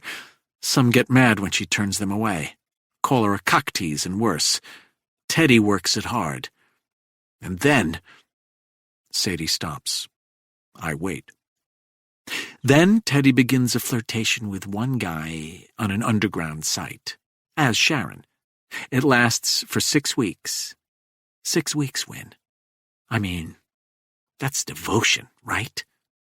Sharon, again with the finger quotes, tells the guy all about her violent rape fantasies. Sharon tells the guy she wants to be attacked and handcuffed and gagged. Teddy even gives the guy the place to purchase this stuff, and then Teddy sets up a time for the guy to role-play raping her. I sit perfectly still. This guy, he thinks he's talking to Sharon. He's been told for weeks to be violent, to hit Sharon and punch her and tie her up, to use a knife. He's even been given a safe word, purple. Don't stop, he says, as Sharon, unless you hear me say purple. Sadie looks away and blinks. My hands tighten into fists of rage. Anyway, that's how Sharon ended up in the hospital. Her condition. It's not good. Again, I already know all this. I wonder how to proceed, because I still don't understand the panic. So I make my voice tentative. I assume Teddy still hid his identity? Sadie nods. Ergo the police couldn't touch him, I continue. That's correct. He got away with it? So it seemed. Seemed? Teddy's full name is Teddy Lyons. Do you know the name? I tap my chin with my index finger. The name rings a bell. He's an assistant basketball coach for South State. Really? I say, trying not to oversell it. We just got word. Last night after the big game, Teddy was attacked. They beat the hell out of him, did some serious damage. They. She'd said they. Conclusion, I'm still in the clear. Broken bones, she continues. Internal bleeding. Some kind of serious liver damage. They say he'll never be the same. I try very hard not to smile. I am not completely successful. Ah, that's a shame, I say. Yeah. I can see you're all broken up about it. Should I be? We had him win. Her gaze through her glasses is an inferno. I see the passion that drew me to her and her cause in the first place. Sadie is a doer, not a talker. We are similar in that way. What do you mean, had him? You just said he was getting away with it. After what happened to Sharon, I reached out to Teddy's other victims again. They finally agreed to come forward. Sharon was ready to go public, too. That would be traumatic, of course. Teddy had taken so much from them already. I lean back and cross my legs. I hadn't really considered the repercussions. I rarely do, but no, at the end of the day, she's wrong. I say, then it seems Teddy's beating helped them. No, Win, it didn't. Once you change your mind, it's cathartic in the end, fighting back, standing up to your abuser. But more than that, We had a big press conference lined up for when Sharon got out of the hospital. Imagine it, 4 victims on the steps of the state capitol, telling the world their stories. We had 2 state assemblymen ready to appear with us. It would have ruined Teddy's reputation, but more important, those compelling stories would help us pass a bill this office, Sadie tapped her desk, had drawn up. The 2 assemblymen were going to present it to the governor. I wait. And now, Sadie says, poof, that's all gone. Why? I ask. Why what? Why can't you still tell the stories? It won't have the same impact. Oh, pish. Of course it will. Someone attacked Teddy last night. So? So now he's the victim of a vigilante. You don't know that, I say. It could be that he tried again, this time with the wrong woman. And she beat him to a pulp? Or her family did, I don't know. I snap my fingers. Or it could have been an unrelated mugging. Come on. What? It's over, Win. The war is still to be fought, but this battle is lost. We needed public sympathy. But our monster is in a coma. Someone on Twitter will claim the victims beat him. Teddy's mother will say that these scorned women lied about her baby boy, that they made him a target. It isn't just about facts, Win. We need to win the narrative. I think about it. Then I say, I'm sorry. With perhaps too little enthusiasm. Just to clarify, I'm not sorry about what I did to Teddy. I'm sorry I didn't wait until after the press conference. Sadie has to be an optimist. I sadly am not. The law would never have caught up to Teddy. He would have been embarrassed, perhaps lost his job. But he also would have fought back in terrible ways. He would have trashed Sharon and the other women. He would have claimed to be the victim of their harassment, not the other way around, and too many people would have believed him. That was what Sadie was fighting against here. I believe in Sadie Fisher. She may eventually prevail. But not today. It is 8:30 p.m. I have my own appointment in half an hour, but it is easy enough to cancel. We could all go out for a drink, I say to her. Are you serious? We can commiserate. Sadie shakes her head. I know you're trying to be kind, Win, but you're clueless. Colleagues don't get out for drinks? Not tonight, Win. Tonight I have to go to the hospital and tell Sharon what happened. Perhaps she'll be relieved, I say. Teddy can't hurt her anymore. That could offer her some comfort, no? Sadie opens her mouth, thinks about it, closes it. I can see she's disappointed in me. She pats my shoulder as she walks out the door. I check my app. My rich people dating program is so far down the dark web that there is no way anyone could set up a Teddy-like fake profile. Even if they could, they'd never get past the other security. The message reads, Username Amanda is waiting for you. So, my partner for the evening has arrived at the suite already. No need to keep her waiting. Chapter 5. The app offers several secret entrances. Tonight, we will use the one at Saks Fifth Avenue department store. The venerable Saks, located between 49th and 50th Street on Fifth Avenue, has a high-end jewelry department called The Vault. It's located in the basement. Behind that, you'll find a door that used to lead to a dressing room. It is locked, but we, with the app, can open it with a key fob.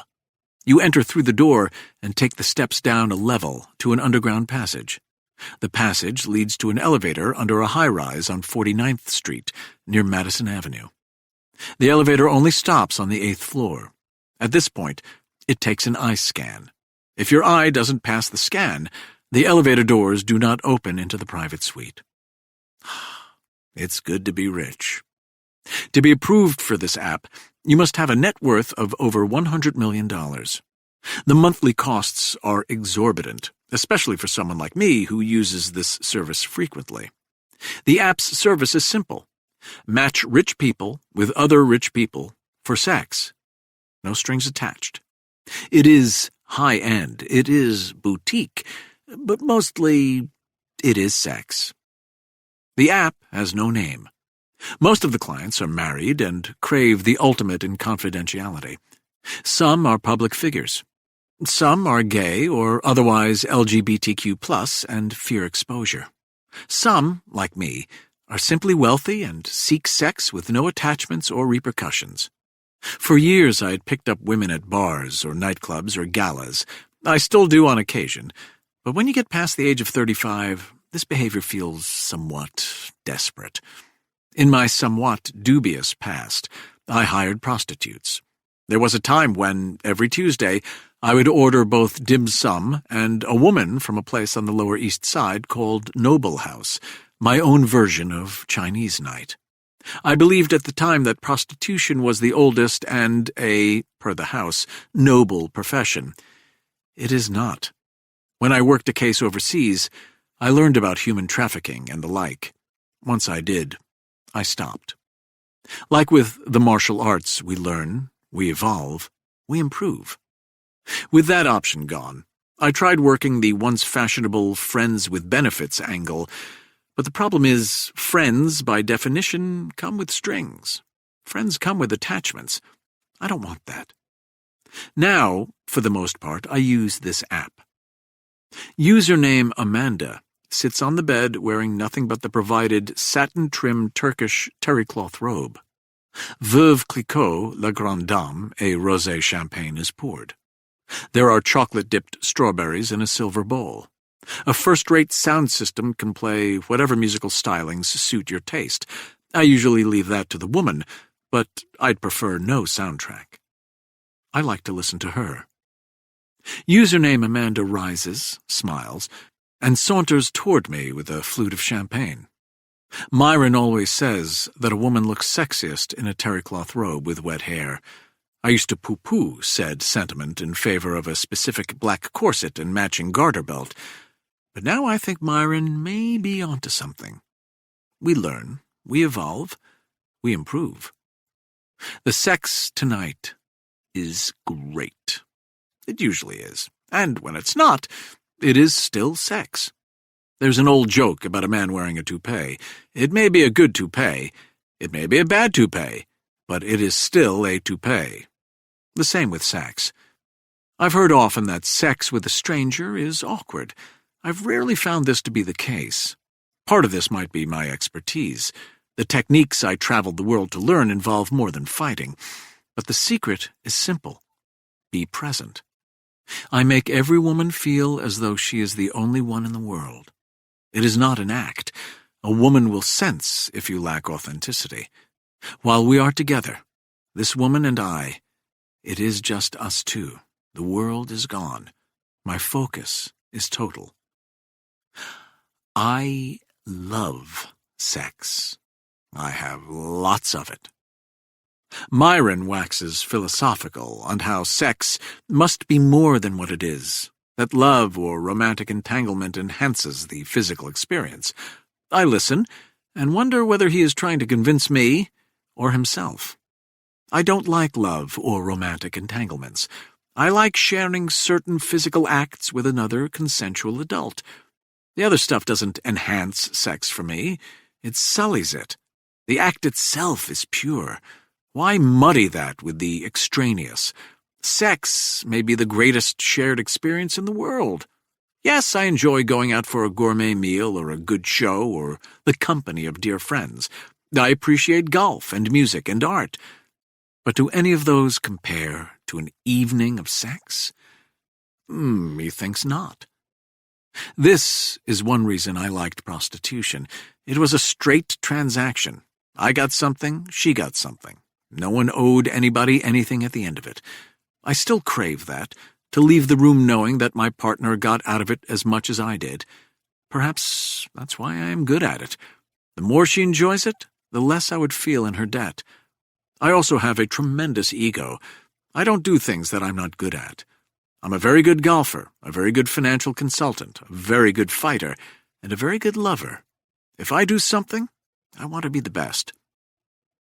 When we finish, ladies first, We both lay back on the cream-colored mulberry silk sheets and down pillows. We take deep breaths. I close my eyes for a moment. She pours more of the sparkling rosé and hands me a flute. I let her feed me a chocolate strawberry. "We've met before," she says to me. I know. This isn't uncommon. Her real name is Bitsy Cabot. The super-rich travel in rarefied, albeit similar circles. It would be strange if I didn't know most of the women. Bitsy is probably a few years older than I am. I know she splits her time between New York City, the Hamptons, and Palm Beach. I know that she's married to a rich hedge fund manager, but I can't remember his first name. I don't know why she's doing this. I also don't care. "At the Radcliffes," I say. "Yes, their gala last summer was wonderful." "It's for a good cause." "It is, yes." "Cordelia throws a good party," I say. "You probably think that I can't wait to get dressed and leave, that I don't ever spend the night so as to avoid any attachment issues. But you'd be wrong. If she wants me to stay, I stay. If she doesn't, I leave. It doesn't really matter to me. I sleep the same whether she is here or not. This bed is quite comfortable. That's all that really matters. She isn't going to reach me by staying. She isn't going to repel me either. One major point in favor of the overnight: if we do stay, I often get a spectacular morning encore without the hassle of finding another partner. That's a nice bonus. "Do you go to the gala every year?" she asks. "When I'm in the Hamptons," I say. "Are you on any of the committees?" "The food one, yes." "Who does the catering?" I ask. "Rashida. Do you know her?" I shake my head. "Oh, she's divine. I can message you her contact." "Thank you." Bitsy leans over and kisses me. I smile and hold her gaze. She slips out of bed. I watch her every move. She likes that. "I really enjoyed tonight," she says. As did I. Another thing that may surprise you: I don't have a problem with repeat engagements, because in truth, there are only so many fish in this particular sea. I am honest about my intentions. If I feel they want more from me, I end it. Does this always work as cleanly as I'm making it sound? No, of course not. But this is as clean as it gets, and maintains what I require. For a few more moments, I don't move. I bathe in this afterglow. It's 2 a.m. As much as I've enjoyed tonight, as much as I am certain I would relish an encore or two with her, I try to imagine spending the rest of my life only making love to Bitsy Cabot. To any one person, really. I shiver at the thought. I'm sorry. I don't get it. Myron is married now to a stunning, vibrant woman named Therese. They are in love. If it works out as Myron hopes, he will never know the flesh of another. I don't get it. Bitsy heads to the bathroom. When she comes out, she is dressed. I am still in the bed, my head propped in my hands. "I better head back," she says, as though I know where back is. I sit up as she says, "Goodbye, Win." "Goodbye, Bitsy." And then, like all good things, it's over. The next morning, I have a car service take me to the airport to visit my old FBI boss, P.T. I used to love to drive. I'm a big fan of Jaguars, and still keep two at Lockwood, a 2014 XKR GT that I use when I'm out there, and a 1954 XK120 Alloy Roadster, which my father gave me for my 30th birthday. But when you reside in Manhattan, driving is out of the question. The borough is basically a parking lot that sways forward. One of the great things that money can buy is time. I don't fly private or have a driver because I crave more comfort in my life. I spend the money on those items because at the end of your life, you will crave more of what the annoying experts coin quality time. That's what private jets and chauffeur-driven cars allow you to do. I have the ability to buy time, and that, when you think about it, is the closest thing to buying happiness and longevity. The driver today is a Polish woman from the city of Wrocław, named Magda. We talk for the first few minutes of the journey. Magda is reluctant at first to engage.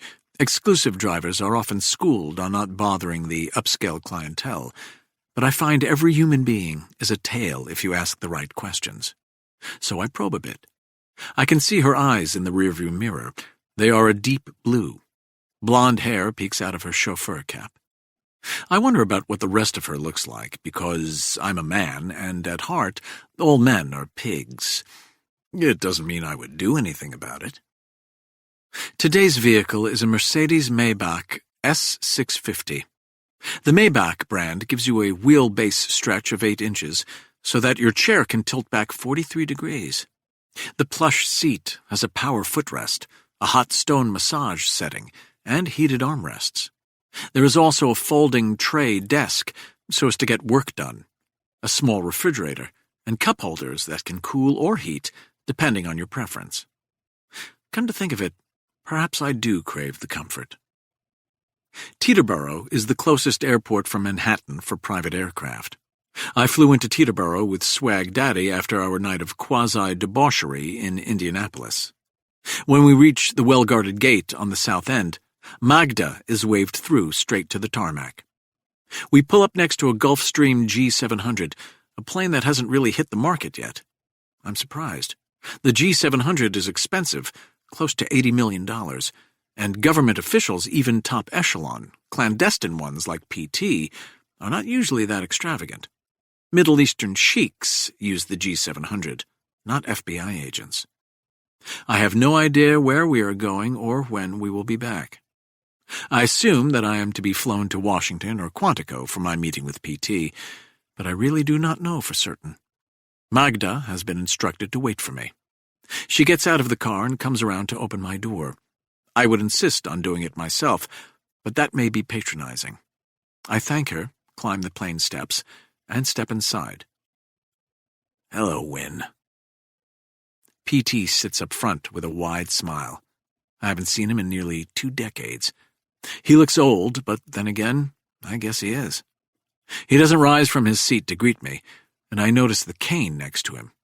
He is big and bald, with huge gnarled hands.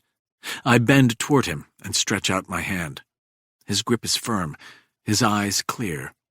He gestures for me to sit across from him. The G700 can hold 19 passengers. I know this because someone is trying to sell me one.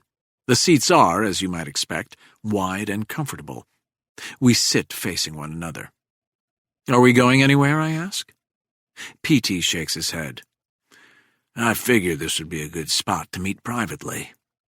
I didn't know the G700 had been released yet. It hasn't been, he says. I didn't fly in on this. Oh? I use a government-issue Hawker 400. The Hawker 400 is a far smaller and older jet. I'm borrowing this for our meeting because it's far more comfortable than the Hawker. That it is.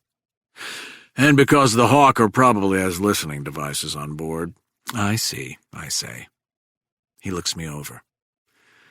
It's really good to see you, Win. You too, PT. I hear Myron got married. He invited you to the wedding. Yeah, I know. PT doesn't elaborate, and I won't push it.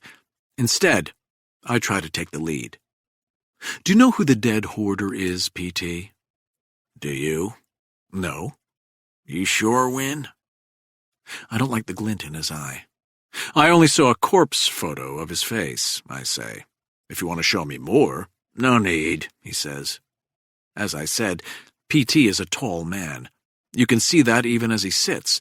He rests his palms on his high knees, as though posing for a statue. Tell me about the suitcase. You're not going to tell me who the victim is, I ask? Or do you not know? When? I wait. Tell me about the suitcase. His voice has an edge. It is meant, I assume, to intimidate, but directed at me, it comes across as something more worrisome. It comes across as fear. I'm waiting, PT says. I know. Why won't you tell us about your suitcase? I am protecting someone, I tell him. Noble, PT says. But I need to know. I hesitate, though in truth I knew that we would get to this point. "Whatever you tell me stays between us. You know that." P.T. leans back and gestures for me to go ahead. "My aunt gave me the suitcase when I was 14, I begin. It was a Christmas present. She made one up for all the males in the Lockwood family. Only the males. She gave the females a small makeup bag instead." "Sexist," P.T. says. "We thought so too," I say. "We?" I ignore him. I also detested the bag, the whole idea of leather monogrammed luggage, really. What's the point? I didn't want it, so a female relative and I traded pieces. I took the makeup bag with her initials on it. She took my suitcase. Oddly enough, I still use the makeup bag as my travel toiletry bag. Like an inside joke. "Wow," P.T. says. "What?" "You're dancing, Win." "Pardon?" "I've never heard you over-explain like this. I assume it's because you don't want to tell me who the female relative was." He is correct, but there is no point in stalling. "My cousin, Patricia." He looks confused for a moment. Then he sees it. "Wait. Patricia Lockwood?" "Yes." "Ah, dear Lord." "Indeed." He tries to take this in. "So how did her suitcase end up in that closet at the Beresford?" The FBI would have figured out about the suitcase, eventually. It's in their files. That is one of the 3 reasons I decided to come clean. Reason 1, I trust P.T. as much as you can trust someone in this situation. Reason 2, if I gave P.T. this information, he would probably share what he knows with me. And reason 3, the FBI will sooner or later put it together without my help. And then, alas, Cousin Patricia and I will appear as though we had something to hide. "When?" "After the 2 men murdered my uncle," I begin. "They made Patricia pack a suitcase." My words take a few seconds to register. When they do, P.T.'s eyes go wide. "You mean... Good Lord, are you talking about the Hut of Horrors?" "Yes." He rubs his face. "I remember. That's right. After they murdered your uncle, they made her take some clothes to distract her or something, right?" I say nothing. "So what did they do with the suitcase?" "Patricia doesn't know." "She never saw the suitcase?" "Never." I clear my throat and speak dispassionately. From my tone of voice, I might have been talking about office equipment or bathroom tile. Patricia was blindfolded and gagged. Her hands were bound behind her back. They threw her and the suitcase in the trunk and drove off. When they stopped, they made her walk through the woods. She doesn't know how long, but she thinks for at least a full day. They never spoke to her, not the whole time they walked. When they got to the shed, they locked her inside. She finally took off the blindfold. It was dark. Another day passed, perhaps 2. She isn't sure. Someone left granola bars and water. Eventually, one of the men came back. He used a box cutter to slice off her clothes. He raped her. Then he took her clothes, threw down a few more granola bars, and locked her up again. P.T. just shakes his head. He did this, I continue, for 5 months. "Your cousin," he says. "She wasn't the first victim." "That's correct." "I forget how many others." "We know of 9 others. There may have been more." His jowls hang slacker now. "The Hut of Horrors," he says again. "Yes." "And they never caught the perpetrator." I don't know whether he is asking or merely stating what we both know. Either way, his words hang in the air between us for too long. "Or perpetrators, plural," P.T. adds. "That was the odd part, right? 2 men kidnap her, but only one keeps her captive. Is that right?" I correct him. Only one raped her. That is her belief, yes. In the distance, I can hear the whir of a plane taking off. "So most likely," P.T. begins, but then his voice sputters. He looks up at the cabin ceiling, and I think I see something watery in his eyes. Most likely, he tries again, the hoarder was one of those two men. Most likely, I say. P.T. closes his eyes. He rubs his face again, this time with both hands. Does what I've told you clarify things, I ask? He rubs his face some more. P.T., no, Win. It doesn't clarify a goddamn thing. But you know who the hoarder is, right? Yes. It's why I'm back. It's the case I could never let go. You aren't talking about the Hut of Horrors, are you? I'm not, P.T. says. He leans forward. But I've been searching for that hoarder for nearly 50 years. Chapter 6. P.T. rubs his jaw. What I'm about to tell you is strictly confidential. This statement bothers me, because P.T. knows giving me a warning like this is both superfluous and insulting. Okay, I say. You can't tell anyone. Well, yes, I reply, and I can hear the irritation in my voice. That's strongly implied with the use of the phrase strictly confidential. Anyone, he repeats. Then he adds, not even Myron. No, I say. No what? I tell Myron everything. He stares at me a moment. Normally, P.T. displays all the emotional range of a file cabinet. Ask, Siri, show me Unflappable, and a photograph of P.T. pops up on your screen. Today, though, on this Gulfstream G700, the agitation comes off him in waves. I sit back, cross my legs, and gesture with both hands for him to bring it on. P.T. reaches into the briefcase by his side. He pulls out a manila folder and hands it to me. He glances out the window as I open the envelope and pull out the photograph. You recognize it, I assume? I do. You would, too.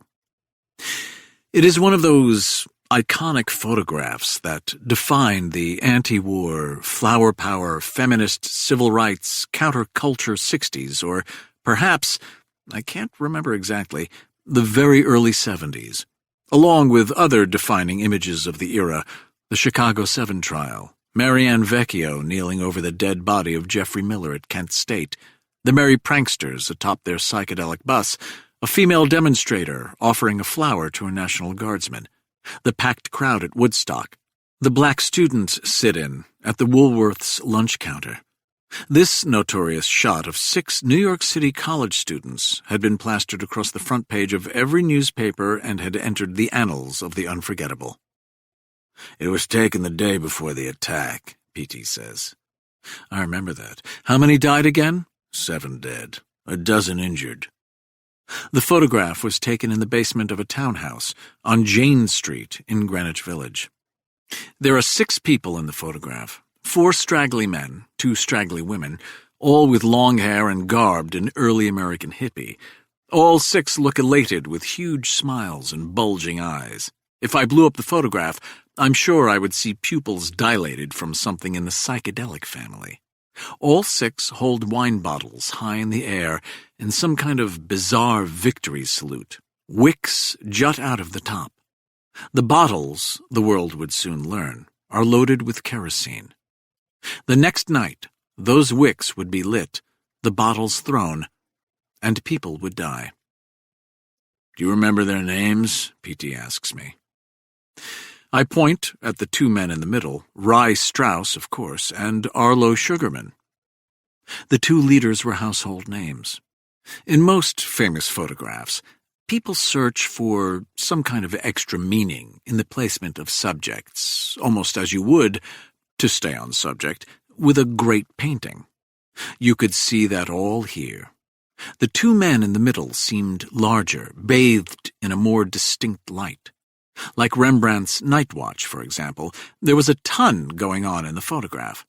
You would first view it as a whole, and then notice the individual figures. Strauss had long blonde hair like Thor or Fabio, while Sugarman had a loose Art Garfunkel-esque afro. Strauss held the Molotov cocktail in his right hand, Sugarman in his left, and their free arms were draped around each other's necks. They both stared straight into the lens, prepared to take on the world, which they would soon do, and fail miserably. "How about her?" P.T. asks, leaning forward and tapping the face of the young woman, to Rye Strauss's right.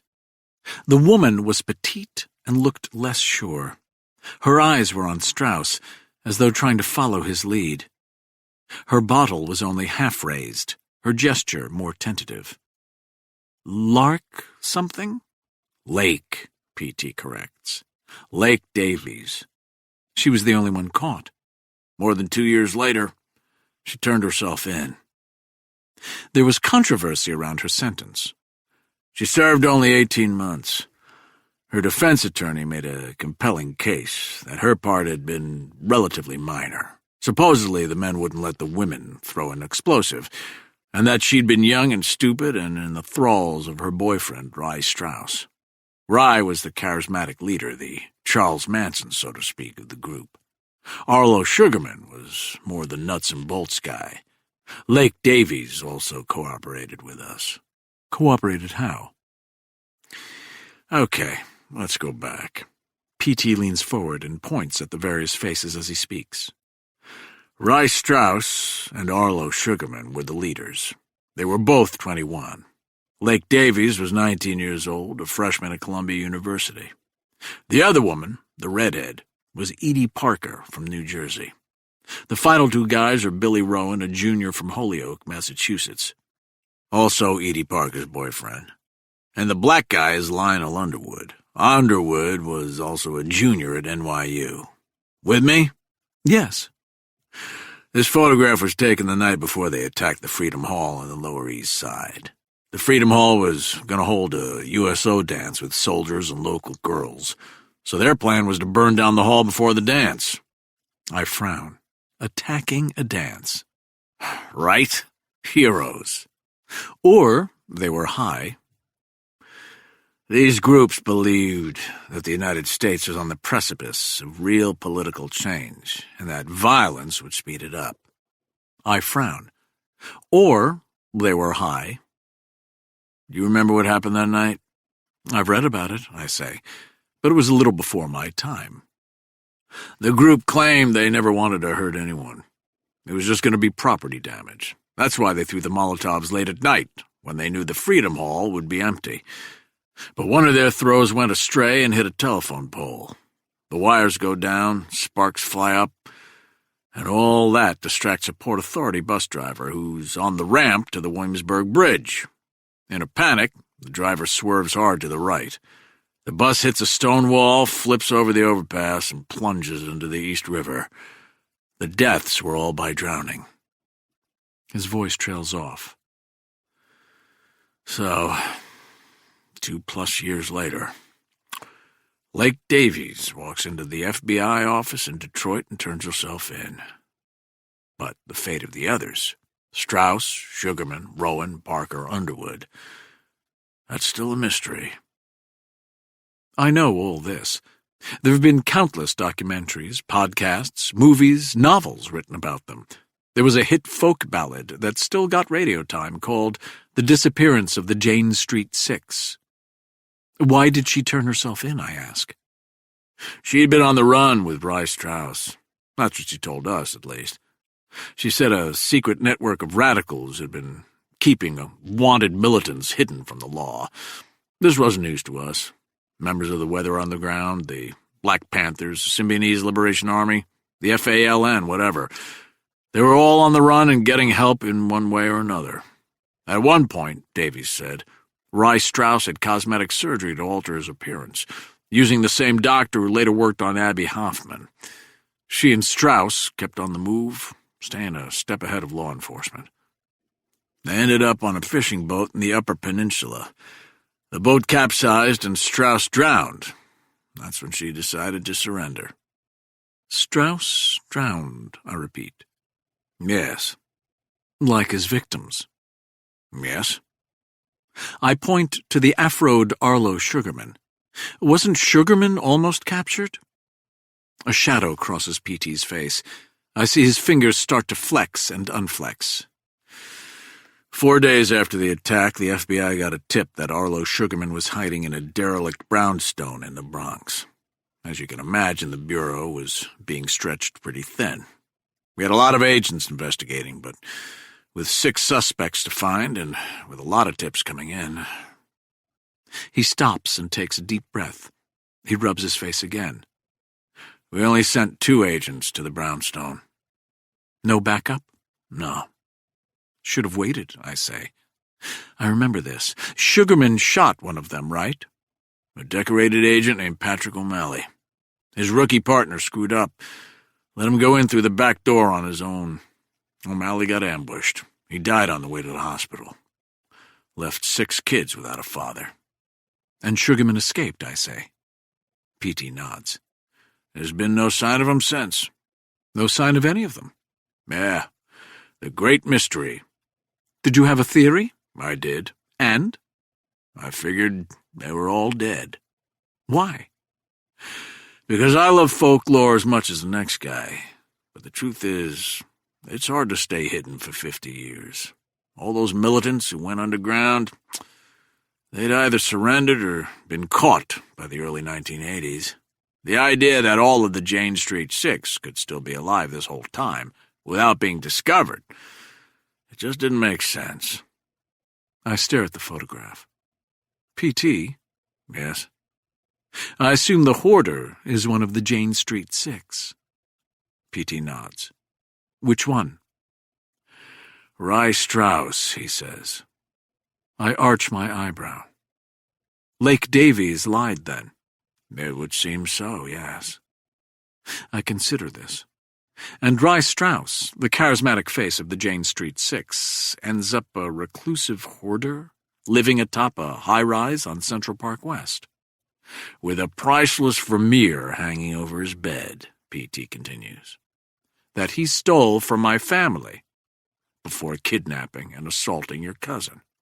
Not to mention murdering your uncle. We let that sit a moment. Then I say, you don't expect to keep Strauss's identity a secret, do you? No, that would be impossible. We have a day, maybe 2 tops, before this story truly explodes. I steeple my fingers. So what do you want from me? Isn't it obvious? I want you to investigate. What about the Bureau? This revelation is going to bring up a lot of embarrassing memories for the FBI.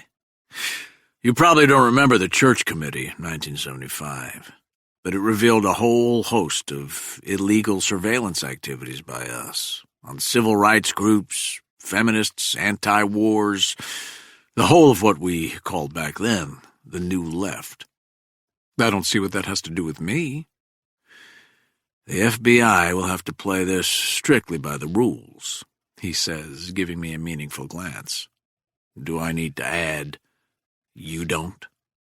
It seems you just did. If you'll pardon the pun, P.T. says. It's win-win-win. I won't. Won't? Pardon the pun. That gets a smile out of him. Yeah. Fair enough, though it's accurate. For your part, you get to stay involved and protect the interest of your family, and more specifically, your cousin. And for your part? It's a big case to solve. I consider that, and say, I don't buy it.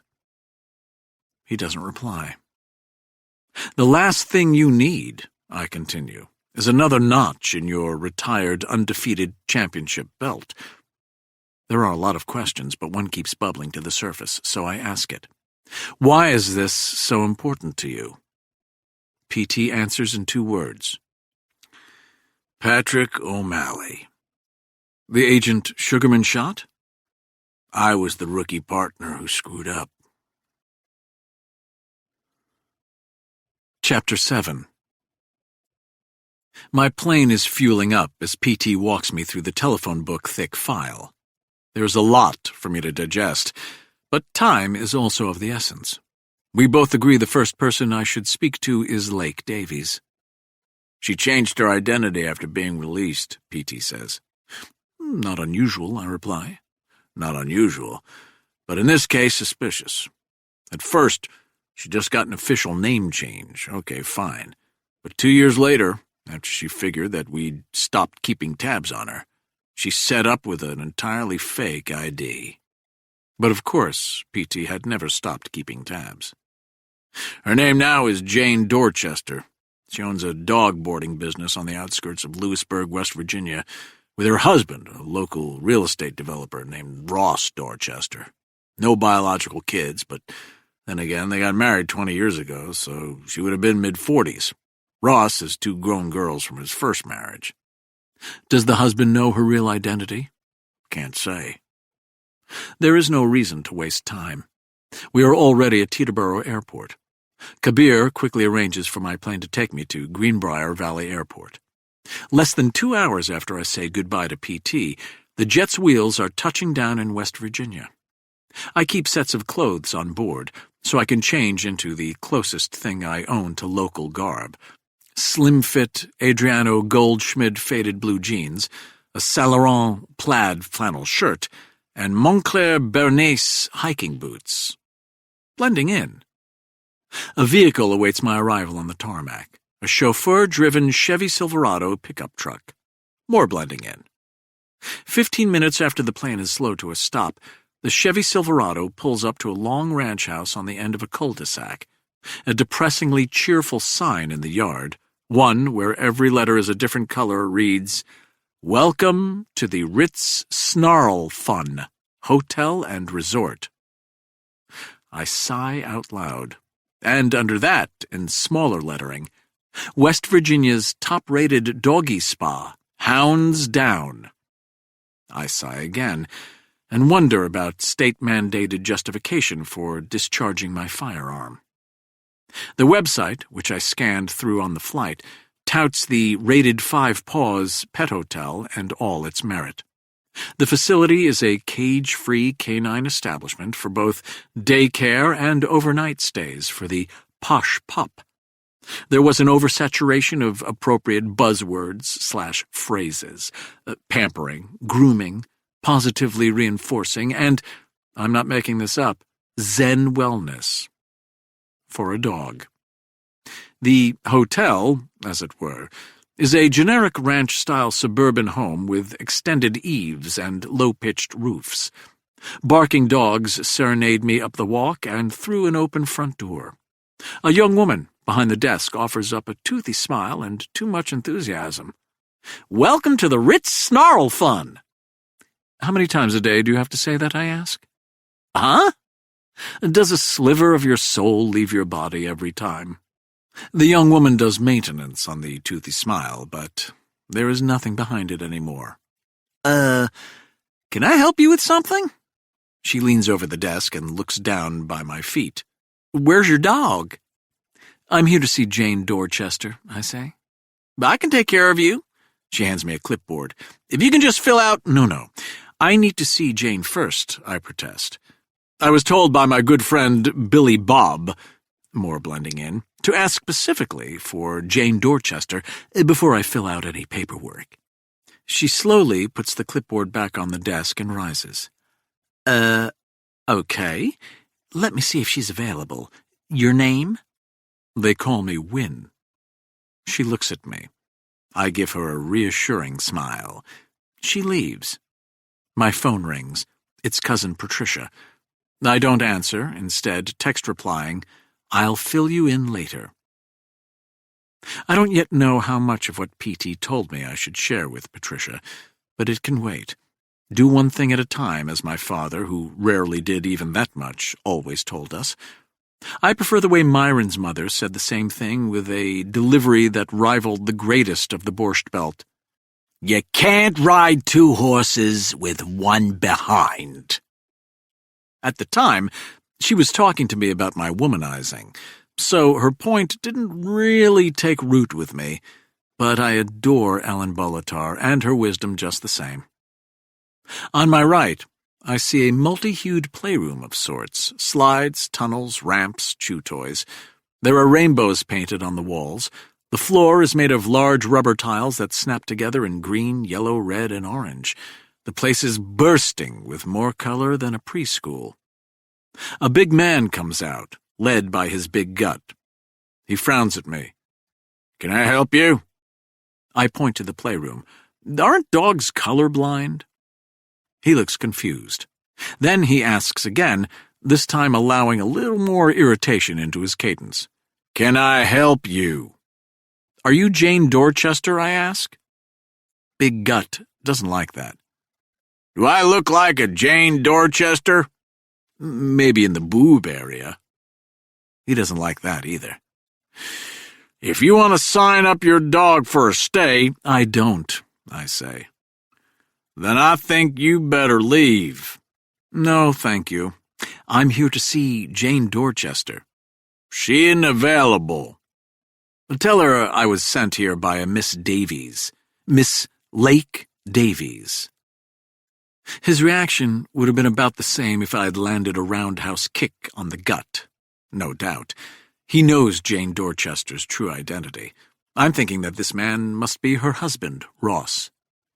"Debbie," he says to the toothy young woman at the desk, "go out back and help with the spa baths." "But, Dad—" "Just go, honey." Merely from her use of the word Dad, I infer that Debbie of the desk must be one of Ross's daughters. Don't be too impressed. It's bad form to toot your own horn, but I'm pretty adept at deductive reasoning. My phone buzzes. 3 short beeps. Surprising. 3 short beeps indicate an incoming request from my no-name rendezvous app. I'm tempted to glance at it now. Requests don't come in that often without the male being the instigator. I'm intrigued. But the Ellen Bolitar wisdom comes to me again. 1 horse, 1 behind. "You should leave," Big Gut says when Debbie is out of earshot. "No, Ross, that's not going to happen." "Just get in your car." "It's a truck, not a car. Very manly, don't you think?" "We don't know anyone named Lake Davies." I offer him my patented skeptical eyebrow arch. When applied correctly, words like, "Oh, please," become superfluous. "We don't," Ross insists. "Fine. Then, if you won't mind, I go to the media and tell them that Lake Davies, famed flamethrower from the Jane Street 6, is now hiding in West Virginia under the pseudonym Jane Dorchester." He steps toward me, the big gut swinging. "Look," he says in movie tough guy sotto voce, "she served her time." "So she did." "And this is still the United States of America." "So it is." "We don't have to talk to you." "You don't, Ross. Your wife does." "I know the law, pal, okay? My wife doesn't have to say a word to you or anyone else. She has rights, including the right to remain silent. We are going to exercise that right."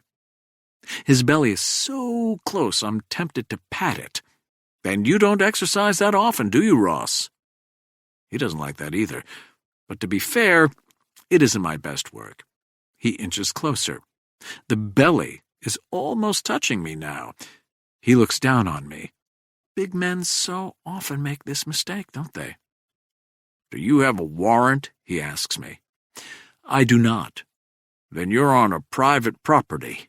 We have rights." "You keep saying that." "Saying what?" "About having rights. Can we cut to the chase? I'm not with law enforcement. They need to follow rules.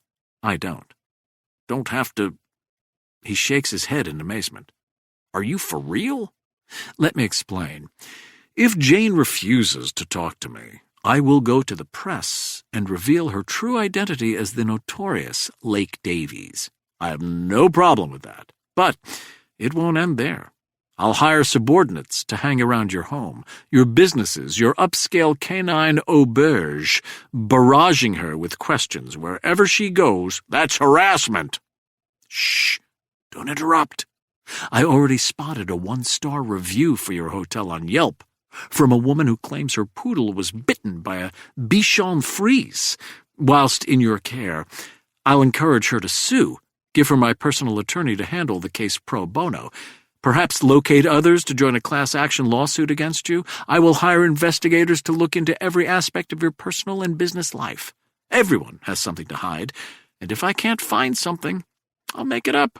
I will be relentless in my attempt to destroy you both, and I will be effective. Eventually, after much unnecessary suffering, you will both realize the only way to stop the hemorrhaging is to talk to me. Ross Dorchester's face reddens. That's blackmail. Hold on. Let me find my line in the script. I mime flipping pages. Here it is. I clear my throat. Blackmail is such an ugly word. For a moment, Ross looks as though he might take a swing at me. I feel that rush in my veins. I want him to, of course, to make a move so I can counter. I learned a long time ago that I cannot quiet that part of me, even as I recognize that in this instance, violence would be counterproductive to my interests. When he speaks again, I hear pain in his voice. You don't know what she's been through. I give him nothing in return. This, I think to myself, this is why PT wanted me to handle this. This is why he did not want to rely on his colleagues. To have you barge in here like this, after all the work she's done to put the past behind her, to build a good life for us and our family. Part of me wants to break out one of my top 10 mime moves, playing the world's smallest violin. But again, counterproductive. I have no intention of hurting anyone, I assure him. I need to speak to your wife. After that, I will probably suggest you both pack a bag and take a trip for a little while. Why? Because, like it or not, the past is coming back. He blinks a few times and looks away. Get out.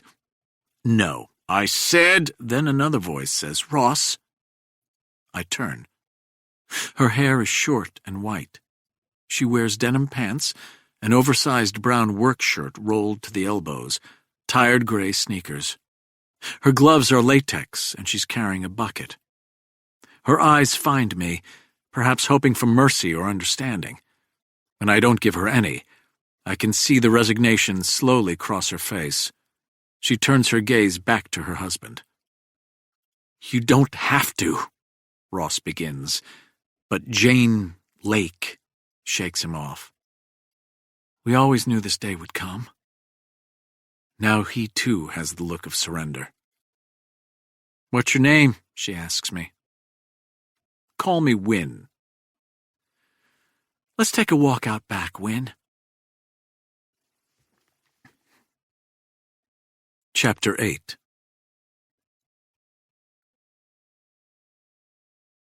How did you find me? We're in the backyard now. The dogs run free in 2 large pens, one apparently for smaller dogs, one for larger.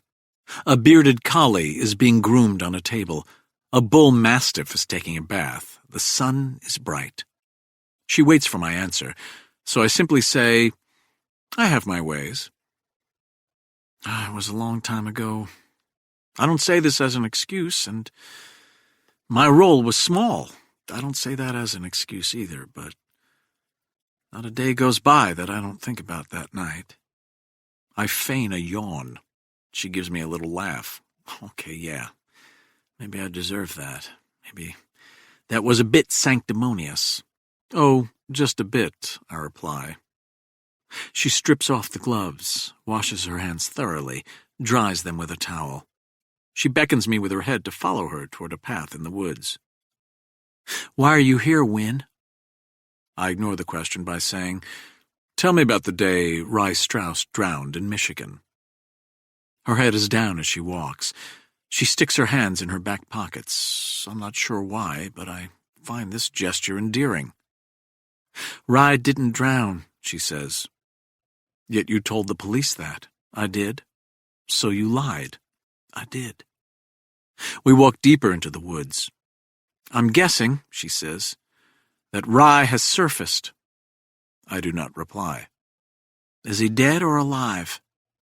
Again, I ignore her question. When was the last time you saw Rye Strauss? You're not an FBI agent, are you? No. But you have a big interest in this? I stop. Mrs. Dorchester, call me Lake. She has, I admit, a rather potent smile. I like it. There's a quiet strength to this woman. Why not, right? Why not, I repeat. My interests are irrelevant, Lake. I need you to focus, answer my questions, and then I'll be out of your life. Is that clear? You're something. I am, yes. When was the last time you saw Rye Strauss? More than 40 years ago. So that would be 3 weeks before I turned myself in. You had no contact with him since? None. Any idea where he's been? Her voice is softer this time. None. Then she adds, Is Rye alive? Yet again I ignore her query. Where were you the last time you saw him? I can't see how it matters now. I smile at her. My smile says, just answer. We were in New York City. There's a pub called Malachi's on 72nd Street near Columbus Avenue. I know Malachi's. It's a legit dive bar with harried, hay-straw-haired barmaids who call you hun and laminated bar menus that make you reach for a hand sanitizer. Malachi's is not an artificially created dive, not some Disney reproduction of what a dive bar is supposed to look like, so that hipsters can feel authentic whilst remaining safe and comfy. I go to Malachi's sometimes. It is only a block from my abode, but when I do, I don't pretend I belong. Back in the 70s, Lake continues, there was an underground network of supporters taking care of us. Rye and me. We moved around a lot. These people helped keep us hidden. She snags my gaze. Her eyes are an inviting gray that goes well with the hair. I'm not going to tell you any of their names. I have no interest in busting old hippies, I say. Then what do you have an interest in? I wait. She sighs. Right. Anyway, we moved around. Communes, basements, abandoned buildings, camping grounds, no-name motels. This went on for more than 2 years. You have to remember I was only 19 years old when this started. We'd planned to blow up an empty building, that's all. No one was supposed to get hurt. And I didn't even throw one of the Molotov cocktails that night. She is getting off track. So you're at Malachi's in New York, I prompt. Yes, stuck in a storage room in the basement.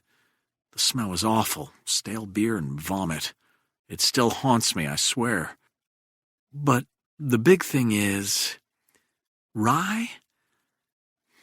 He isn't stable. He never was, I guess.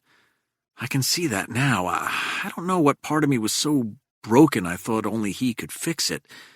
My upbringing was troubled, but you don't want to hear about that. She is correct, I don't. But locked in that foul, tiny basement, Rye was really starting to unravel. I couldn't stay with him anymore. It was just too abusive a relationship. No, he never hit me. That's not what I mean. The woman who got us the room under Malachi's, she saw it too. That kind woman.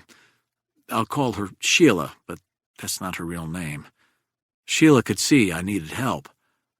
She became a sympathetic ear. I had to leave him, no choice. But where would I go? I thought about staying underground. Sheila knew someone who could sneak me into Canada and then to Europe.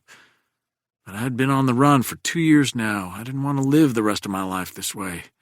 The stress, the dirt, the exhaustion, but mostly the boredom. You either travel or you hide all day. More than anything, I think wanted people turn themselves in to escape the monotony. I just craved normalcy. You know what I mean? Normalcy, I repeat to keep her talking. So, Sheila introduced me to this sympathetic lawyer who taught up at Columbia. He thought that if I turned myself in, maybe I wouldn't get that much time, being so young and under Rye's influence and all that. So we came up with a plan. I made my way to Detroit. I hid out for a few weeks. When enough time had passed, I turned myself in. Did you tell Rye Strauss what you were doing? She slowly shook her head. Her face tilted toward the sky. This was all done behind Rye's back. I left a note with Sheila trying to explain. How did he react to your departure? I don't know, she says. Once a plan like that goes into effect, you can't look back. It's too dangerous for anyone. Did you try to find out after the fact? No, never. Same reason. I didn't want to put anyone in danger. You must have been curious. More like guilty, she says. Rye was getting worse, and my answer was to abandon him. His hold on me had loosened, but, God, you can't imagine what it was like. I thought the sun rose and fell on Rye Strauss. I would literally have died for him. Which raises the question, which I decide not to ask right now. Would you have killed for him too? You told the FBI he drowned in the Upper Peninsula of Michigan. I made that up. Why? Why do you think? I owed him, didn't I? It was a distraction? Yes, of course. Get the cops off his back. I also had to explain why I chose now to turn myself in. I couldn't say it was because the great Rye Strauss was ranting at himself at a basement bar on the Upper West Side. Now we would diagnose him as bipolar or OCD or something, but back then, I used to go up to the bar at night after it closed and line up the liquor bottles so they were equidistant from one another with the labels facing the same way. It would take him hours. I think about the tower room at the Beresford. Did he have any money? Rye? You said you were hiding in a basement below a dive bar. Yes. Did he have the money for nicer quarters? No. Did he have an interest in art? Art? Painting, sculpture, art. Why would you ask that? Did you ever commit robberies with him? What? No, of course not. So you just relied on the kindness of strangers. I don't. You know other radicals held up banks, don't you? The Symbionese Liberation Army, the Brinks robbery.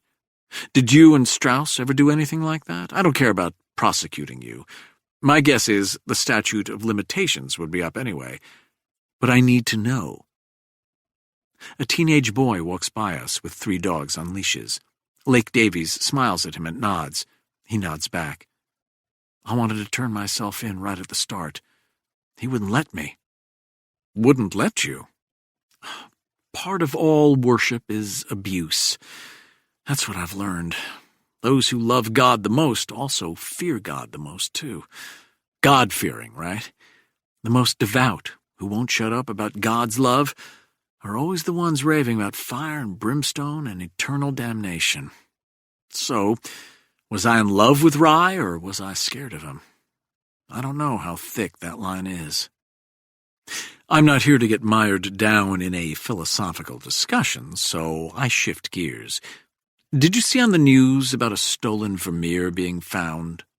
Yesterday, right? It slowly hits her. Wait, wasn't someone found dead with the painting? I nod. That was Rye Strauss. I give her a moment to take that in. He'd become a hoarder and a hermit. I explain about the Beresford, the tower, the clutter, the mess, the painting on the wall. I choose not to go into my cousin's predicament quite yet. There is a bench up ahead. Lake Davies collapses onto it as if her knees have given way. I stay standing. So Rye was murdered? Yes. After all these years. Lake Davies shakes her head, her eyes glassy.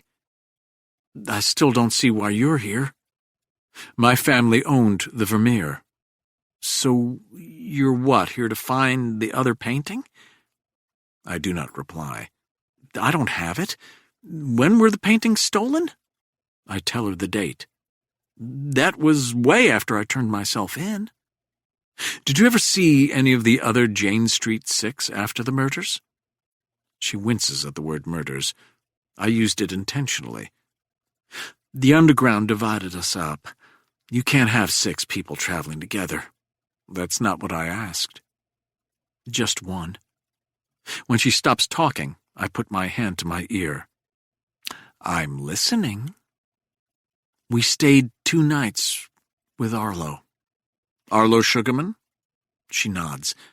In Tulsa, he was posing as a student at Oral Roberts University, which I thought was pretty ironic.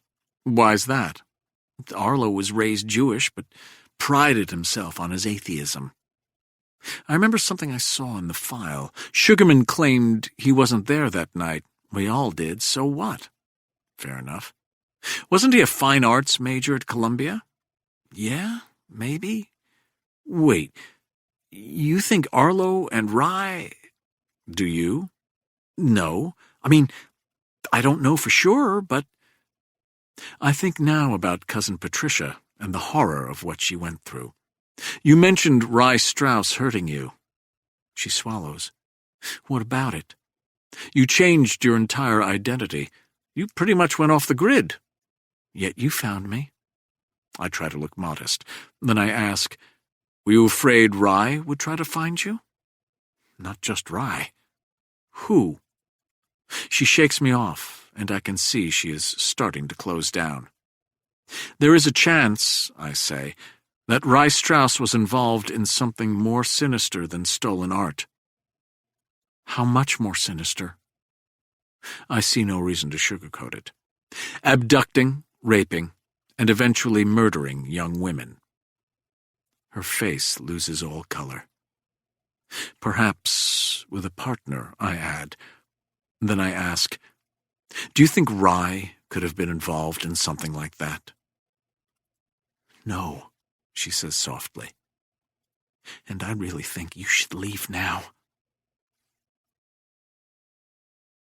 Chapter 9. Back on the plane, I start reading through the FBI file. I call it a file, but in fact it is a 3 inches thick binder with photocopied pages. I take out my Mont Blanc and jot down the names of the Jane Street 6. Rye Strauss, Arlo Sugarman, Lake Davies, Jane Dorchester, Billy Rowan, Edie Parker, Lionel Underwood. I stare at the names for a moment. When I do, when I think of these 6 and the fact that only one, now 2 if you include Rye Strauss, has been seen or heard from in 40 years, it becomes apparent that P.T. is probably right about their fate. Odds are strong that at least some of them, if not all, are dead. Then again, perhaps not. Hadn't Rye Strauss managed to survive all these years before he was brutally murdered?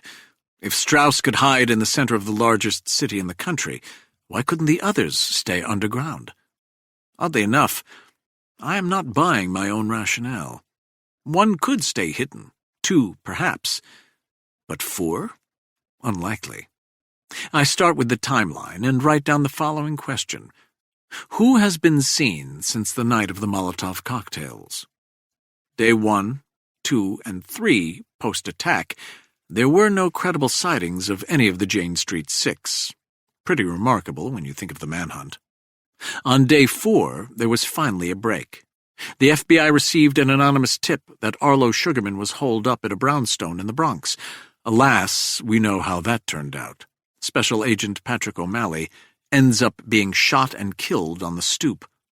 I jot this incident down next to Sugarman's name because it is his first known sighting.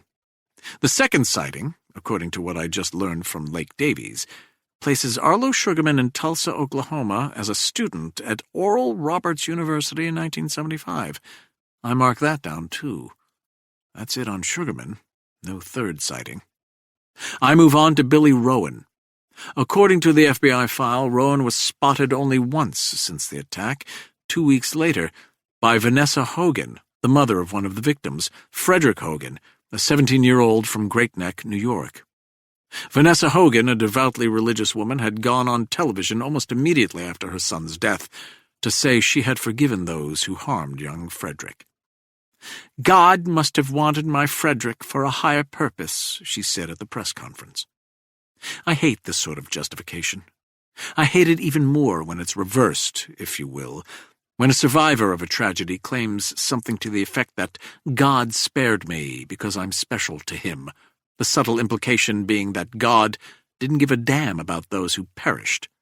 In this case, however, Vanessa Hogan was a young widow who had just lost her only child, so perhaps I should cut her some slack.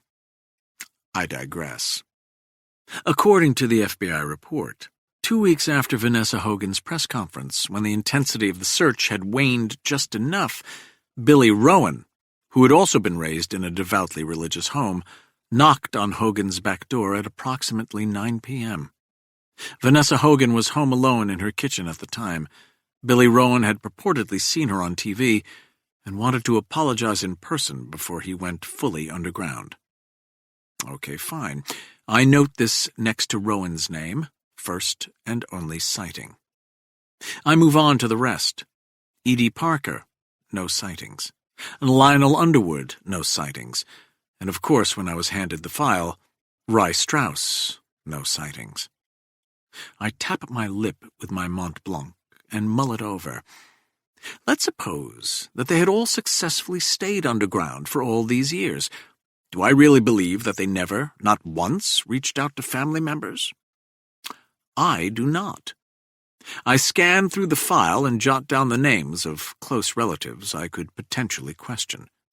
Rye Strauss had a quasi-famous brother, Saul, a progressive attorney who represents the downtrodden. He's a television talking head, but then again, who isn't nowadays? Did Rye never contact his brother Saul, even though they had lived in the same city for perhaps 40 years? It's worth an ask. Saul Strauss, I know, has been on Hester Crimstein's news program, ridiculously named Crimstein on Crime. Perhaps Hester could offer an introduction. The Strauss's parents are deceased. In fact, of the Jane Street Six's potential 12 parents, only 2 are still alive. Billy Rowan's father, E.D. Parker's mother. I write their names down. Next, I go through surviving siblings besides Saul Strauss. That adds another 9 people, though 2 of those belong to Lake Davies, so I won't need them. I add those names to my list. If I have more time or help, I might spread my family tree out, uncles, aunts, cousins, but I doubt that I will. There are a lot of names here. I will need help. My thoughts naturally gravitate to Myron. He is down in Florida, taking care of his parents and helping his wife settle into a new job. I don't want to take him away from that. Those who know us well would note that I always came through when Myron would engage in similar quixotic quests and ask for my help, that in fact, after all the times I marched into battle for him without question or pause, Myron owes me. Those folks would be wrong.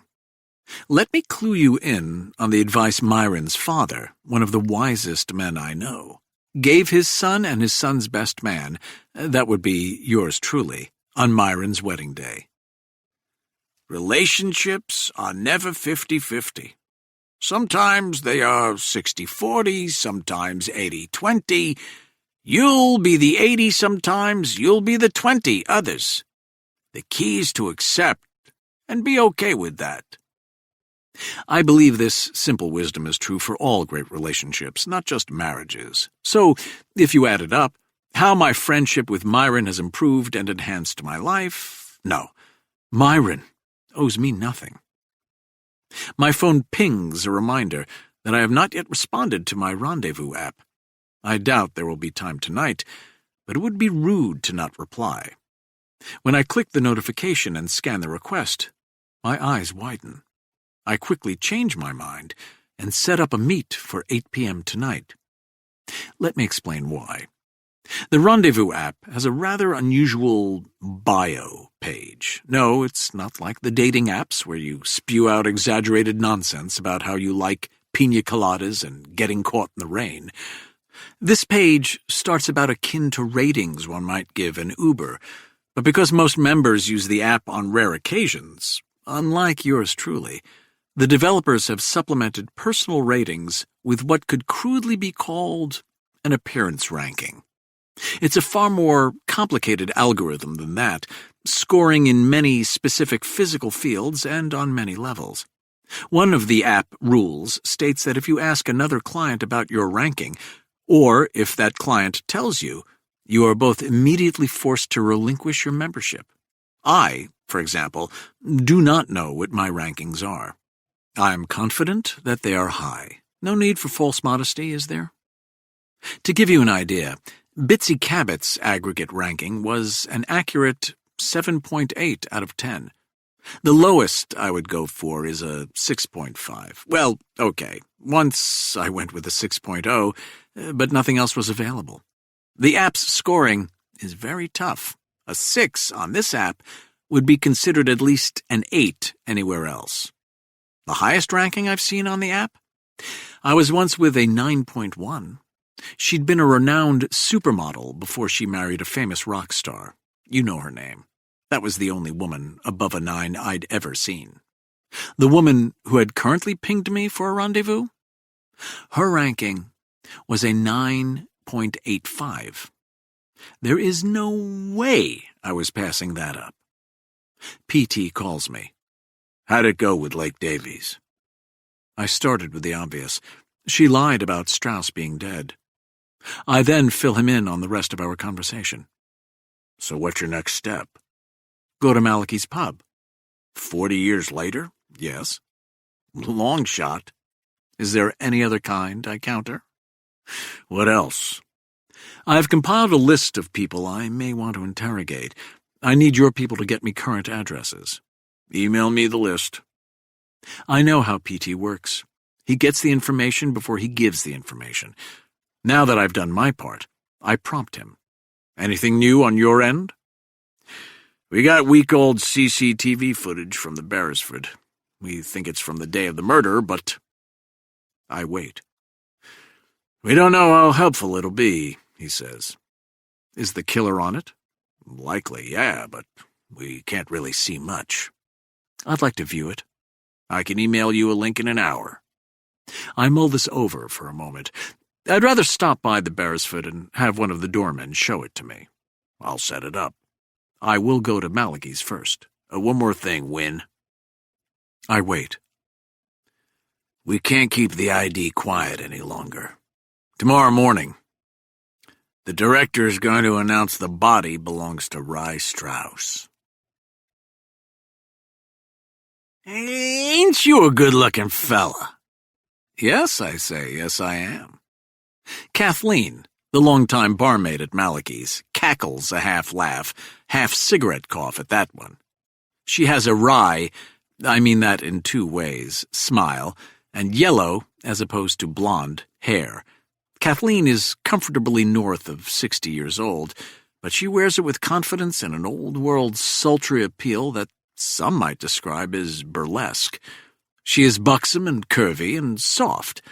I like Kathleen immediately, but I recognize that it is her occupation to be liked. If I was a little younger, Kathleen begins.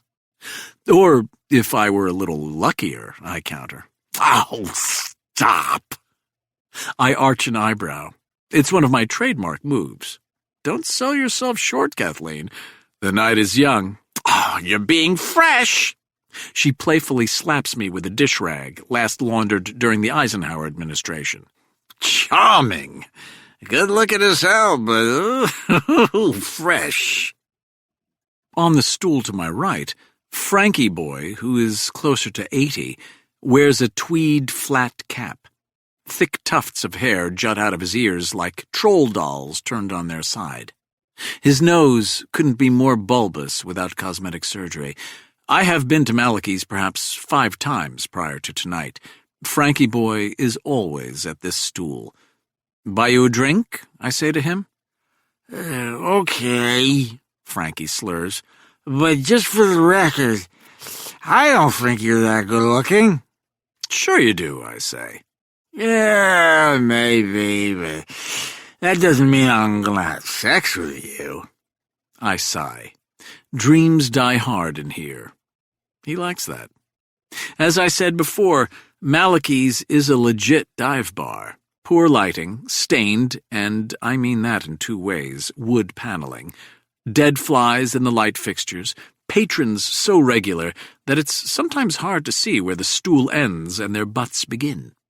A sign above the bar reads, "Life is good, so is beer." Wisdom. Regulars blend well with the newcomers, and pretty much anything goes but pretension. There are two televisions, one set up at either end of the bar. The New York Yankees are losing on one, the New York Rangers are losing on the other. No one in Malachi's seems to be too invested in either. The menu is standard pub fare. Frankie Boy insists I order the chicken wings. Out comes a plate of grease with a smattering of bone. I slide it to him. We chat. Frankie tells me that he is on his fourth wife. "I love her so much," Frankie Boy tells me. Congrats. "Of course. I loved the other three so much, too. Still do." A tear comes to his eye. "That's my problem. I fall hard, then I come in here to forget. Do you know what I'm saying?" I don't, but I tell him that I do. The song True by Spandau Ballet comes drifting out of the speakers. Frankie Boy starts singing along. "This is the sound of my soul. This is the sound." He stops and turns to me. "You ever been married, Win?" No. "Smart. Wait, you gay?" No. "Not that I care. Be honest, I like a lot of the gays in here. Less competition for the ladies. You know what I'm saying?" I ask him how long he's been coming to Malachi's. "First time was January 12, 1966. Specific, I say. Biggest day of my life." Why? I ask, genuinely curious. Frankie Boy holds up 3 stubby fingers. 3 reasons. Go on. He drops the ring finger. 1, that's the first day I found this place. Makes sense. 2, Frankie Boy drops his middle finger. I married my first wife, Esmeralda. You went to Malachi's for the first time on your wedding day? I was getting married, he said, emphasis on the married.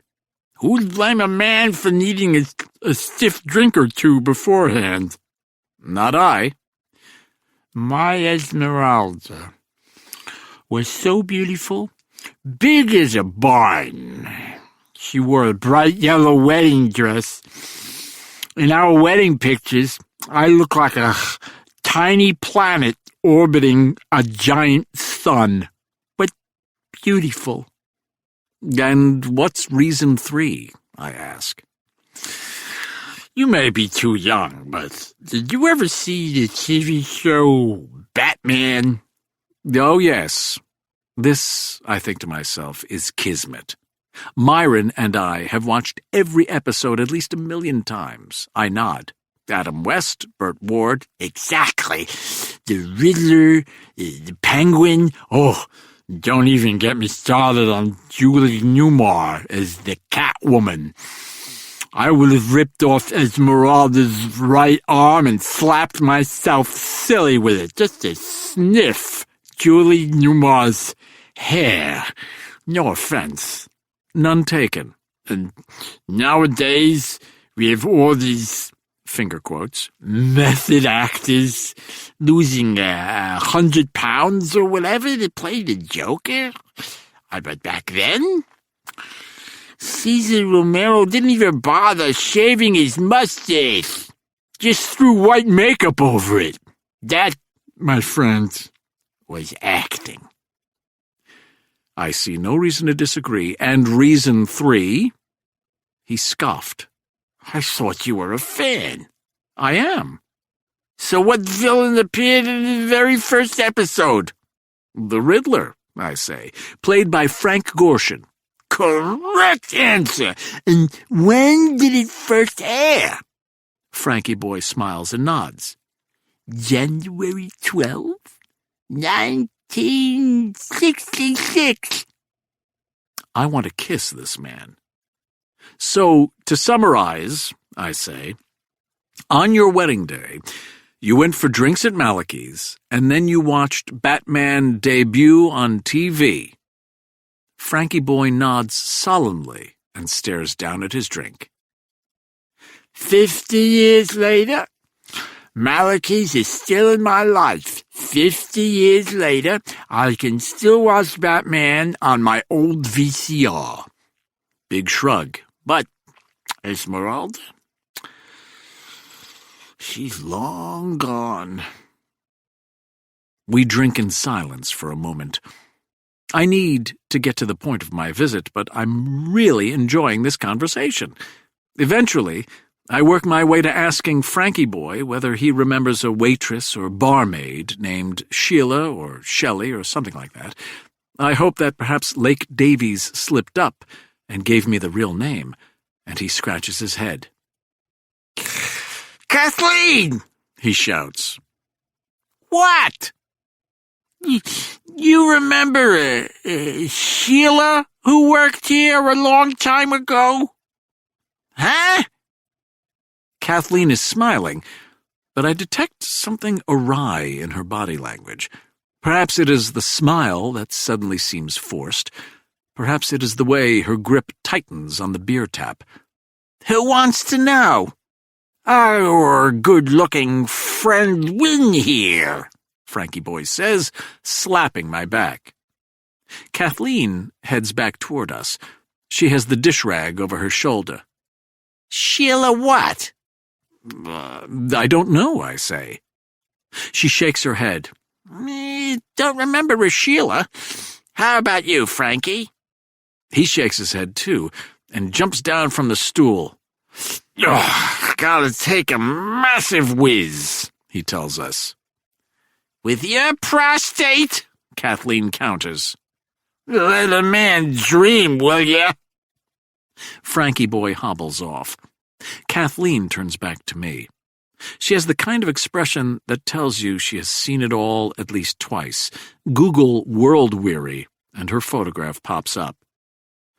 When would this Sheila have been here? 1975 or thereabouts, I say. Seriously? That's like, what, more than 40 years ago? I wait. Anyway, I didn't start working here until 3 years later. Summer of 1978. I see, I say. Anyone still here from those days? Let me think. Kathleen glances up at the ceiling to make a show of thinking this over. Old Moses in the kitchen would have been here, but he retired for Florida last year.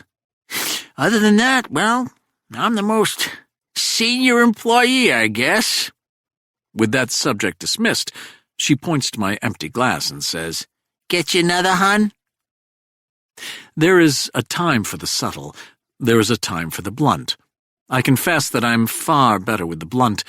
With that in mind, I ask, so what about the famous fugitives who hid in the basement? Kathleen rears her head back and blinks. Huh? Have you ever heard of the Jane Street Six? The what?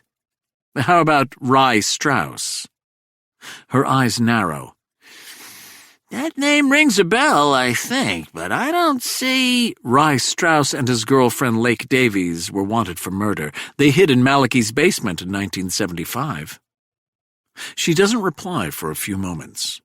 Then she says, I've heard a lot of legends about this place, but that's a new one. But her voice is softer now. Kathleen, I've observed, usually plays for the entire bar, even in one-on-one conversations, as though the bar is a stage and she wants as big an audience as possible for every encounter. Now, suddenly, she wants an audience of only one. It's the truth, I say. How do you know? Lake Davies told me. One of the fugitives? She was caught and served her time. And she told you she hid in this bar? In the basement, yes. She told me a kind barmaid named Sheila looked after them. She said the kind barmaid saved her. We stare at one another for a moment. Doubt it, Kathleen says. Why? Ever been in our basement? I don't think anything outside the mold family could survive down there. She cackles again, but it is far less organic now. As if on cue, a burly man on the far end of the stools slaps his hand down on the bar and gleefully shouts, "Got it!" Kathleen yells, "What, Fred? A cockroach as big as one of those park pigeons." Kathleen smiles at me as if to say, "See what I mean?" "I don't think Lake Davies made it up," I say. Her reply starts with a shrug. "Well, if she's like those other crazy radicals from back then, maybe she dropped too much acid and imagined it." "Funny," I say. "What?" "I never mentioned that she was a radical." Kathleen smiles and leans a little closer.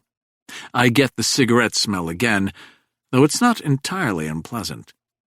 "You said the Jane something 6 or whatever, and then I remembered they bombed something and killed people. Why are you asking about that anyway?" "Because Rice Strauss has never been caught." "And you're looking for him?" "I am." "Almost 50 years after the fact?" "Yes," I say. "Can you help?" Wish I could." She's trying too hard to act disinterested. "Be good to see a killer like that get what's coming to him." "You think so?" "Damn straight. You a cop?" I arch an eyebrow. "In this suit?" She gives another tobacco-laced laugh as Frankie Boy hops back on his stool. "Fun talking to you," Kathleen says. Then, tilting her head, she adds, "I got customers." She saunters away. "Man," Frankie Boy says, watching her with awe, "I could watch that caboose all day. You know what I'm saying?" "I do." "You a private eye, Win?" "No." "Like Sam Spade or Magnum P.I.? "No." "But you're cool like them, am I right?" "As rain," I agree, watching Kathleen work the tap. As rain. Chapter 10. I have over an hour before my apt rendezvous with Mrs. 9.85. The walk from Malachi's pub to the Beresford takes me about 10 minutes. I head up Columbus Avenue and cut through the grounds of the American Museum of Natural History. When I was 6 years old, my parents were still together. They took my siblings and me to this very museum. The Lockwoods, of course, got a private tour before the museum was open to the general public. One of my earliest memories, and perhaps yours, swirls around the dinosaur bones in the entrance foyer, the woolly mammoth's tusks on the 4th floor, and mostly the huge blue whale hanging from the ceiling in the Hall of Ocean Life. I still see that blue whale from time to time. At night, the museum hosts high-end gala dinners. I sit beneath the great whale and drink excellent scotch and look up at it. I try sometimes to see that little boy and his family, but I realize that what I'm conjuring up isn't real or stored in my brain. This is true for most, if not all, of what we call memories.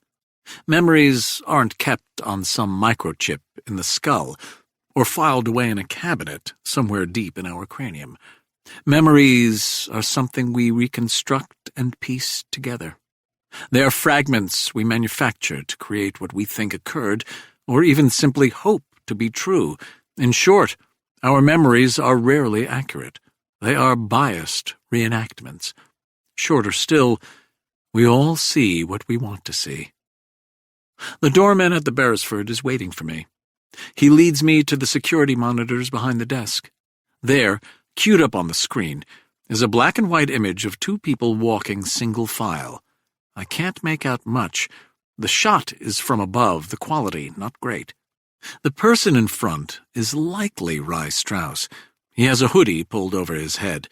The person behind him is totally bald. Both keep their heads down, walking so close together that the bald head looks to be leaning on Strauss's back. "Do you want me to hit play?" the doorman asks. The doorman looks young, no more than 25. The military-style uniform he wears is far too big on his thin frame. I say, "This is the basement, correct?" "Yeah." "Did you have any contact with—" I don't know what to call Strauss, so I point, "this tenant?" "No," he says, "never." "Did anyone ever call him by a name?" "No. I mean, we're trained to call our tenants by their last name, Mr. or Mrs. or Doctor or whatever. If we don't know the name, we use sir or ma'am. But with him, I never even saw the guy, and I've been here 2 years. I turn my attention back to the screen. "Hit play, please." He does. The video is short and uneventful. Strauss and assailant walk with their heads down, single file, staying close together. It looks odd. I ask him to rewind and play it again. Then a third time. "Hit pause when I tell you." "Okay, sure." "Now." The image freezes. I squint and lean closer. I still can't pick up much, but this much seems clear. Both knew that they were on a security camera, and at this point, the point where I've asked the image to be frozen, the man we now know is Rye Strauss looks up into the lens. "Can you zoom in?" "Not really, no. The pixels get all messed up." I doubt that I would pick up much anyway. The assumption, and I think it is a righteous one, is that the bald man behind Rye Strauss is the killer. Their manner is so off, stiff, short steps, staying so close, that I assume Strauss is being led by gunpoint. "To your knowledge, did the deceased ever have visitors?" "Nope, never. We all talked about that this morning." "We?" "Me and the other doorman. No one remembers anyone coming to see him, not ever. I guess they could have come with him up through the basement like this." "I assume this visitor eventually left?" "If he did, we don't have it on tape." I sit back and steeple my fingers. "We done?" the doorman asks. "How about the footage of the tenant departing the building?" "Huh?" I point at the screen. "Before he met up with this visitor, I assume the deceased left the building?" "Oh, right, yeah." "Could you show me?" "Give me a second." This video is even less eventful. Rye Strauss keeps his head down. He wears the hoodie. He walks by, though I do note that he seems in a rush. I check the time. 42 minutes before he returns. This all adds up in my view. "You said he never left in the daytime, correct?" "Not that anyone remembers." "So this," I point to Strauss walking out during the daytime, "would be unusual." "I'd say, yeah. Hermit normally only went out like super late at night." That piques my interest. "How late?" "You'd have to ask Hormuz. He works the night shift, but really late, way after midnight." "Will Hormuz be on tonight?" "Yeah." "Whoa! Someone is coming with packages. Excuse me a moment." The young doorman departs. I take out my phone and call PT. "Did your guys find a phone in Strauss's apartment?" I ask. "No." "No landline either?" "No. Why?" "I have a theory," I tell him. "Go ahead."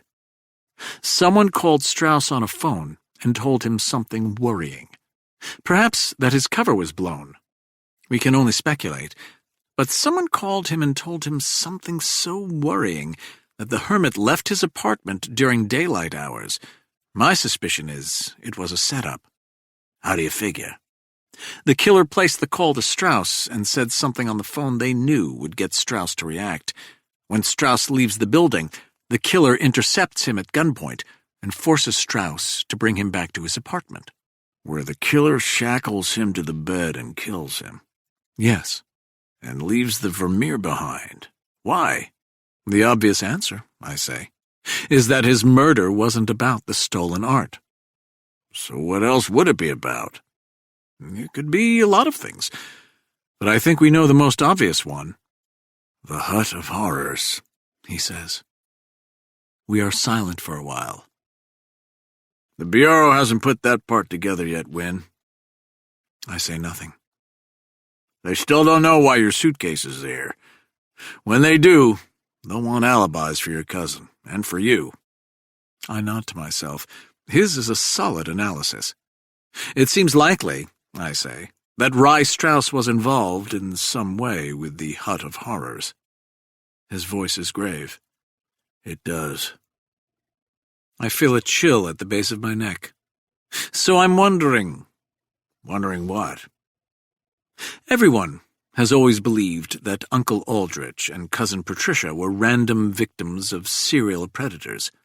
Uncle Aldrich was killed so as to abscond with Patricia to the hut. You don't think so anymore? I frown. Think it through, P.T. It can't be random. Why not? Because Strauss had the Vermeer. He takes a second. You're right.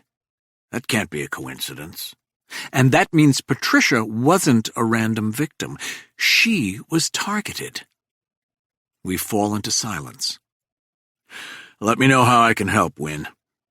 I assume the Bureau will be analyzing these CCTV videos? We are, but the quality is crap, and this has been a pain in my ass for years. Why the hell do we keep all the cameras up high? Every criminal knows that. He just kept his head down. So nothing else on him?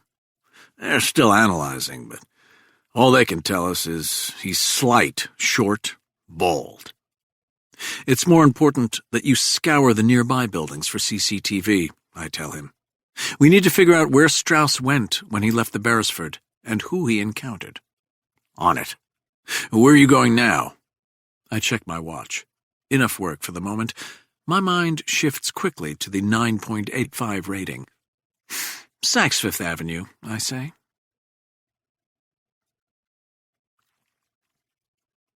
I am nearing Saks when the phone rings. It's Nigel calling from Lockwood. Your father heard about the Vermeer, Nigel tells me. He also heard that Cousin Patricia was in the house. I wait. He would like to see you. He says it's urgent.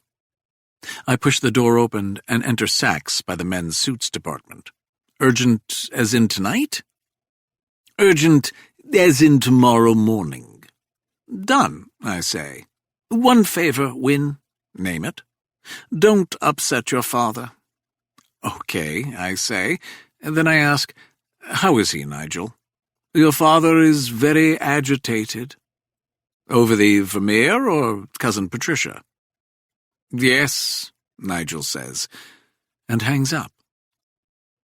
I head into the basement of Saks and past the vault jewelry department. The Rendezvous app has a rather lengthy questionnaire to discover your type in order to make the best matches. I skipped answering the questions and went straight to the comments section. What's my type? I wrote one word. Hot. That's my type. I don't care whether she's blonde, brunette, redhead, or bald. I don't care whether she's short or tall, heavy-set or emaciated, white, black, Asian, young, old, whatever. My type. I use one type of criteria and rank them thusly. Super, super hot, super hot, hot, more hot than not. That's it. The rest, as I say, does not matter. I hold no prejudices or biases when it comes to hotness, and yet I ask you, where are my laurels for being so open-minded? I'm first to arrive in the suite. The app tells me that my rendezvous partner is still 15 minutes away. The shower is supplied with Kevis 8 shampoo and Maison Francis Kirkdigian Aqua Vitae scented shower cream. I take advantage of that. I strip down and close my eyes under the heavy stream of the propulsive Powerjet Speakman showerhead. I think chronologically for a moment. We have the Jane Street 6 attack. We have the art heist at Haverford College. We have my uncle's murder and my cousin's abduction. 3 different nights. The first 2 are connected by the Vermeer found in the possession of the most famous of the Jane Street 6. Then we add in the suitcase, and it becomes apparent that all three are somehow linked. How? Most obvious answer, by Rye Strauss. We know Strauss was leader of the Jane Street Six. We know he was in possession of the stolen Vermeer. Where is the Picasso, by the way? We know that the suitcase, last seen when Patricia was abducted, was in his tower apartment. Was he the mastermind behind all three? I get out of the shower. Ms. 9.85 rating should be here within minutes. I am about to silence my phone when Kabir calls. I found the security guard from the art heist. Go on. At the time of the robbery, he was an intern paying off student debts by working security at night. I remember this. One of the criticisms leveled at both the college and our family was that we had trusted two priceless masterpieces to shoddy security. It was a criticism, of course, that proved spot on. His name is Ian Cornwell. He'd only graduated from Haverford the year before. Where is he now? Still at Haverford. In fact, he's never left. Ian Cornwell is a professor in the political science department. Find out if he's on campus tomorrow. Also, get a copter ready. I'm flying to Lockwood first thing in the morning. Got it. Anything else? I need some information about Malachy's. I start telling him what I need when I hear the elevator ping. The 9.85 rating has arrived. I finish up quickly and say, no calls for the next hour. Then, thinking about that rating, I add, perhaps the next 2 or 3. I disconnect the phone as she steps out of the elevator. I had assumed the rating would be an exaggeration. It isn't. She has always been, and remains now, at least a 9.85. For a moment, we just stared at one another. I'm in my robe. She is in a crisply tailored business suit, but everything she wears always looks crisply tailored. I try to remember the last time I saw her in the flesh, when she and Myron ended their engagement, I gather, but I can't recall the specifics. Myron had loved her with all his heart. She had shattered that heart into a million pieces. Part of me found the whole thing incomprehensible and tedious, this broken-hearted thing. Part of me understood with absolute clarity why I would never let any woman leave me in that way. Hello, Win. Hello, Jessica. Jessica Culver is a fairly well-known novelist. After a decade together, she and Myron broke up because in the end, Myron wanted to settle down, marry, have children, and Jessica sneered at that sort of idyllic conformity. At least, that was what she'd told Myron. Not long after the breakup, Myron and I saw a wedding announcement in the New York Times. Jessica Culver had married a Wall Street tycoon named Stone Norman. I hadn't seen, heard, or thought about her since. This is a surprise, I say. Yep. Guess it isn't going so great with you and Rock. Immature of me to intentionally get the name wrong, but there you go. Jessica smiles. The smile is dazzling and beautiful, but it doesn't reach more than my eyes. I remember when that same smile used to knock poor Myron to his knees. It's good to see you, Win. I tilt my head. Is it? Sure. We stand there for a few moments. So, are we going to do this or what? Chapter 11. The answer ends up being what? Jessica and I spend the next hour lying on the bed and talking. Don't ask me why, but I end up telling her about Rye Strauss and the Vermeer and the rest. She watches me closely as I speak, completely rapt. As I said, I don't get romantic relationships. During the years that Jessica and Myron were a couple, I understood that she was very attractive and immensely doable, but so are a lot of women. I never got why Myron would want only one woman or put up with her mood swings and drama. Now, as she lies alongside me and gives me that laser focus, I perhaps at a tiny sliver of the appeal. I stop and tell her this. You hated me, Jessica says. No, you viewed us as rivals. You and I? Yes. For? For Myron, of course. Jessica shifts on the bed. She is still clothed. I remain in my bathrobe. You know, I wrote a piece on the Jane Street 6 for the New Yorker. When? It was one of the anniversaries of the attack. 20, maybe 25th, I don't remember. You can probably find it online. She tucked her hair behind her ear. It's pretty fascinating stuff. How so? It's a perfect storm of what-if tragedy. The 6 had originally planned to hit another USO dance hall a month earlier, but Strauss had come down with appendicitis. What if he hadn't? Several of the 6 were getting cold feet and threatened not to show. What if 1 or 2 had backed out? They were just stoned kids wanting to do some good. They didn't set out to hurt anyone. So what if? What if that one Molotov cocktail hadn't gone astray? I'm not impressed with this analysis. Everything in life is a what-if. True. Can I ask a question? I wait. Why isn't Myron helping you? I mean, all the times you played Watson to Sherlock, he's busy. With his new wife. I don't feel right talking about Myron with her. Jessica sits up. You said you need to watch the documentary on the Jane Street 6. I do. Let's watch it together and see what happens. Jessica lies on the right side of the bed. I take the left. Our bodies are close together. I prop up the laptop between us. She puts on reading glasses and flips off the lamp. I click the play button. We start watching the documentary in surprisingly comfortable silence. I find this whole experience odd. For me, Jessica was just an annoying and inconvenient extension of Myron, never her own being.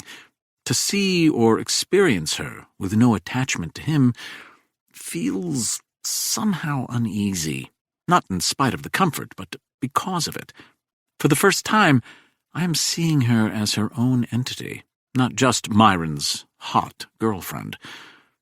I'm not sure how I feel about that.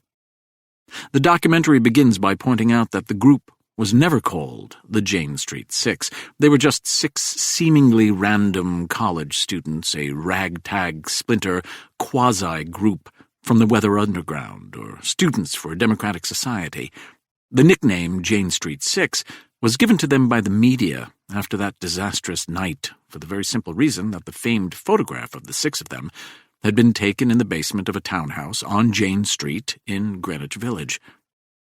It was down in the dark dwelling, the serious narrator informed us, that they brewed the most deadly cocktail of all, the Molotov cocktail. Dum, dum, dum. The narrative then went back in time to how Rice Strauss and Arlo Sugarman originally bonded as 6th graders in the Greenpoint section of Brooklyn. They flashed up an old black-and-white classic team photo of Rye and Arlo on a Little League team, half standing, half kneeling, dramatically using red marker to circle the 2 young faces on the far right. Even then, Mr. Voiceover gravely intoned, Strauss and Sugarman stood side by side. The documentary mercifully skipped those poorly acted and poorly lit reenactment scenes, the ones you always see on true crime drama. They stuck to real footage and interviews with local police, with witnesses, with survivors from the bus crash, with families and friends. A tourist had snapped a photograph of Rye Strauss and Lake Davies running away. The photo was blurry, but you can see them holding hands. The rest were behind them, but you couldn't make out any faces. The documentary did a bit on the 7 victims: Craig Abel, Andrew Dressler, Frederick Hogan, Vivian Martina, Bastian Paul, Sophia Staunch, Alexander Woods.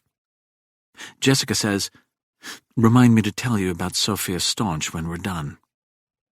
The documentary focused in on 5 teenage boys from St. Ignatius Prep who had gone to New York that fateful night to celebrate the 17th birthday of Darrell Lance. Back in those days, bars and clubs were not strict about proof of age, and the drinking age had only been 18 anyway.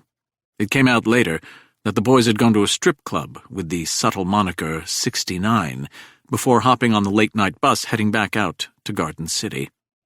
Darrell Lance, who had been in his mid-40s when they filmed the documentary, spoke about the incident. He'd only suffered a broken arm, but his friend Frederick Hogan, also age 17, died in the crash. Lance welled up when he described the flames, the panic, the bus driver's overreaction.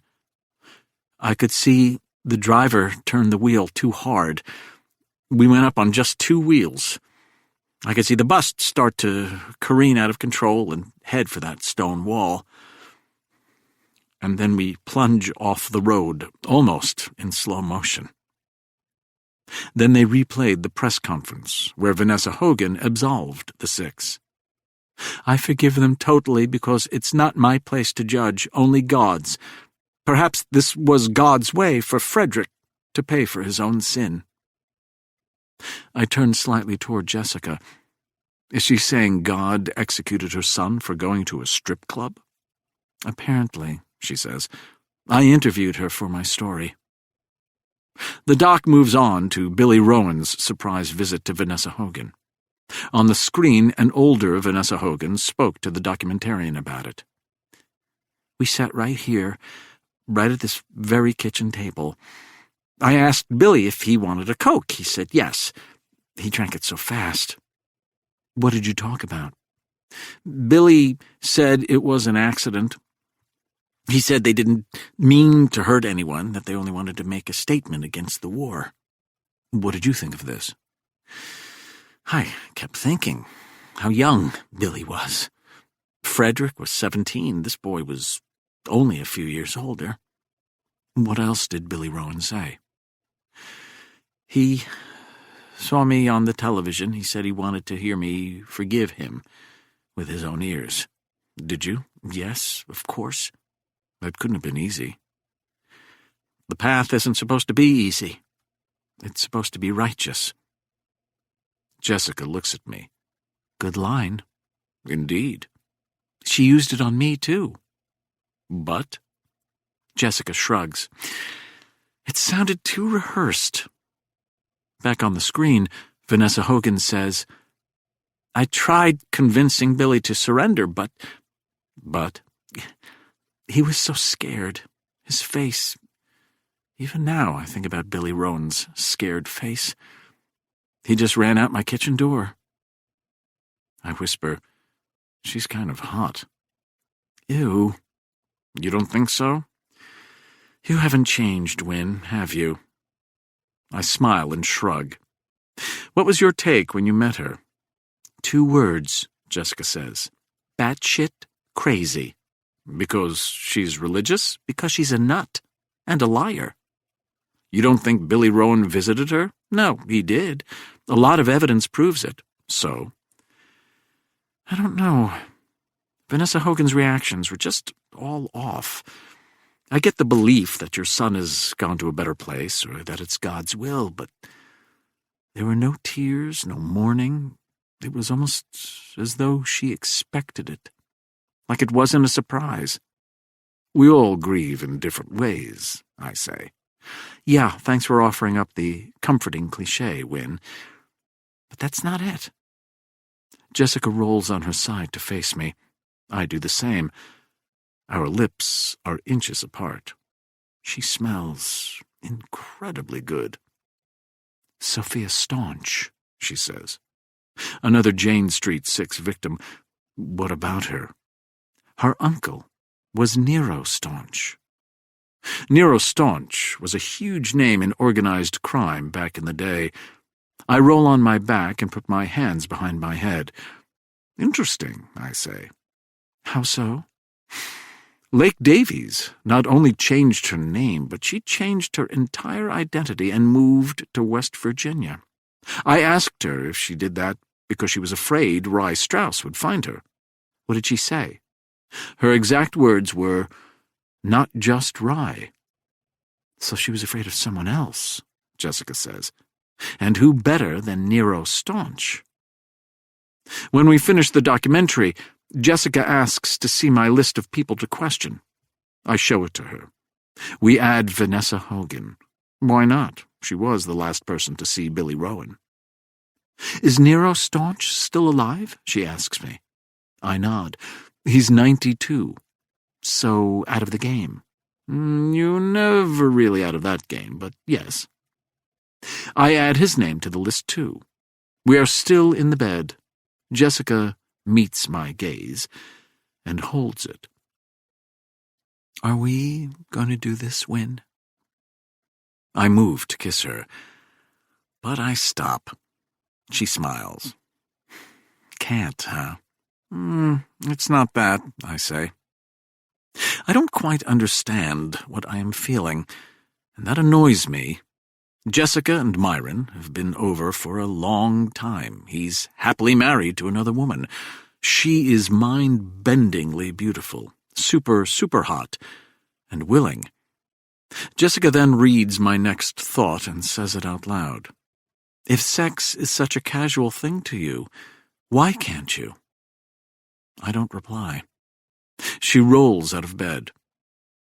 "Maybe you should think about that," she says. "No need." "Oh, I still think of you as Myron's girl." She smiles at that. "Is that it?" "Yes, nothing more." "Like?" "I don't know, like something more—" Jessica looks up, fake searching for the word latent. "Oh, please, could you be more obvious?" "One of us couldn't be." "Come back to the bed," I say. "Let me convince you otherwise." But she is already heading to the elevator. "It really was good to see you, Win. I mean that." And then she's gone. Chapter 12. I get back to the Beresford at 1 a.m. Hormuz spots me coming to the door. He hurries to open it. I flash a fake FBI identification and stick it back in my coat pocket. I realize that impersonating an officer is breaking the law, but here is the thing about being rich. You don't go to jail for crimes like this. The rich hire a bunch of attorneys who will twist reality in 1,000 different ways until reality is made irrelevant. They'd claim Hormuz is a liar. They'd say I was obviously joking. They'd deny I ever flashed anything at all. Or, if we are on tape, they'd say I flashed a photograph of someone I was visiting. We would whisper quietly in the ears of friendly politicians, judges, prosecutors. We would make donations to their campaigns or their pet causes. It would go away. If, by some miracle, it didn't go away, if by some 1 in 1,000 chance the authorities were called in on this and stood up to the pressure and took it to trial and found a jury to convict me of impersonating an officer, the punishment would never be prison time. Rich guys like me don't go to prison. We, pay fines.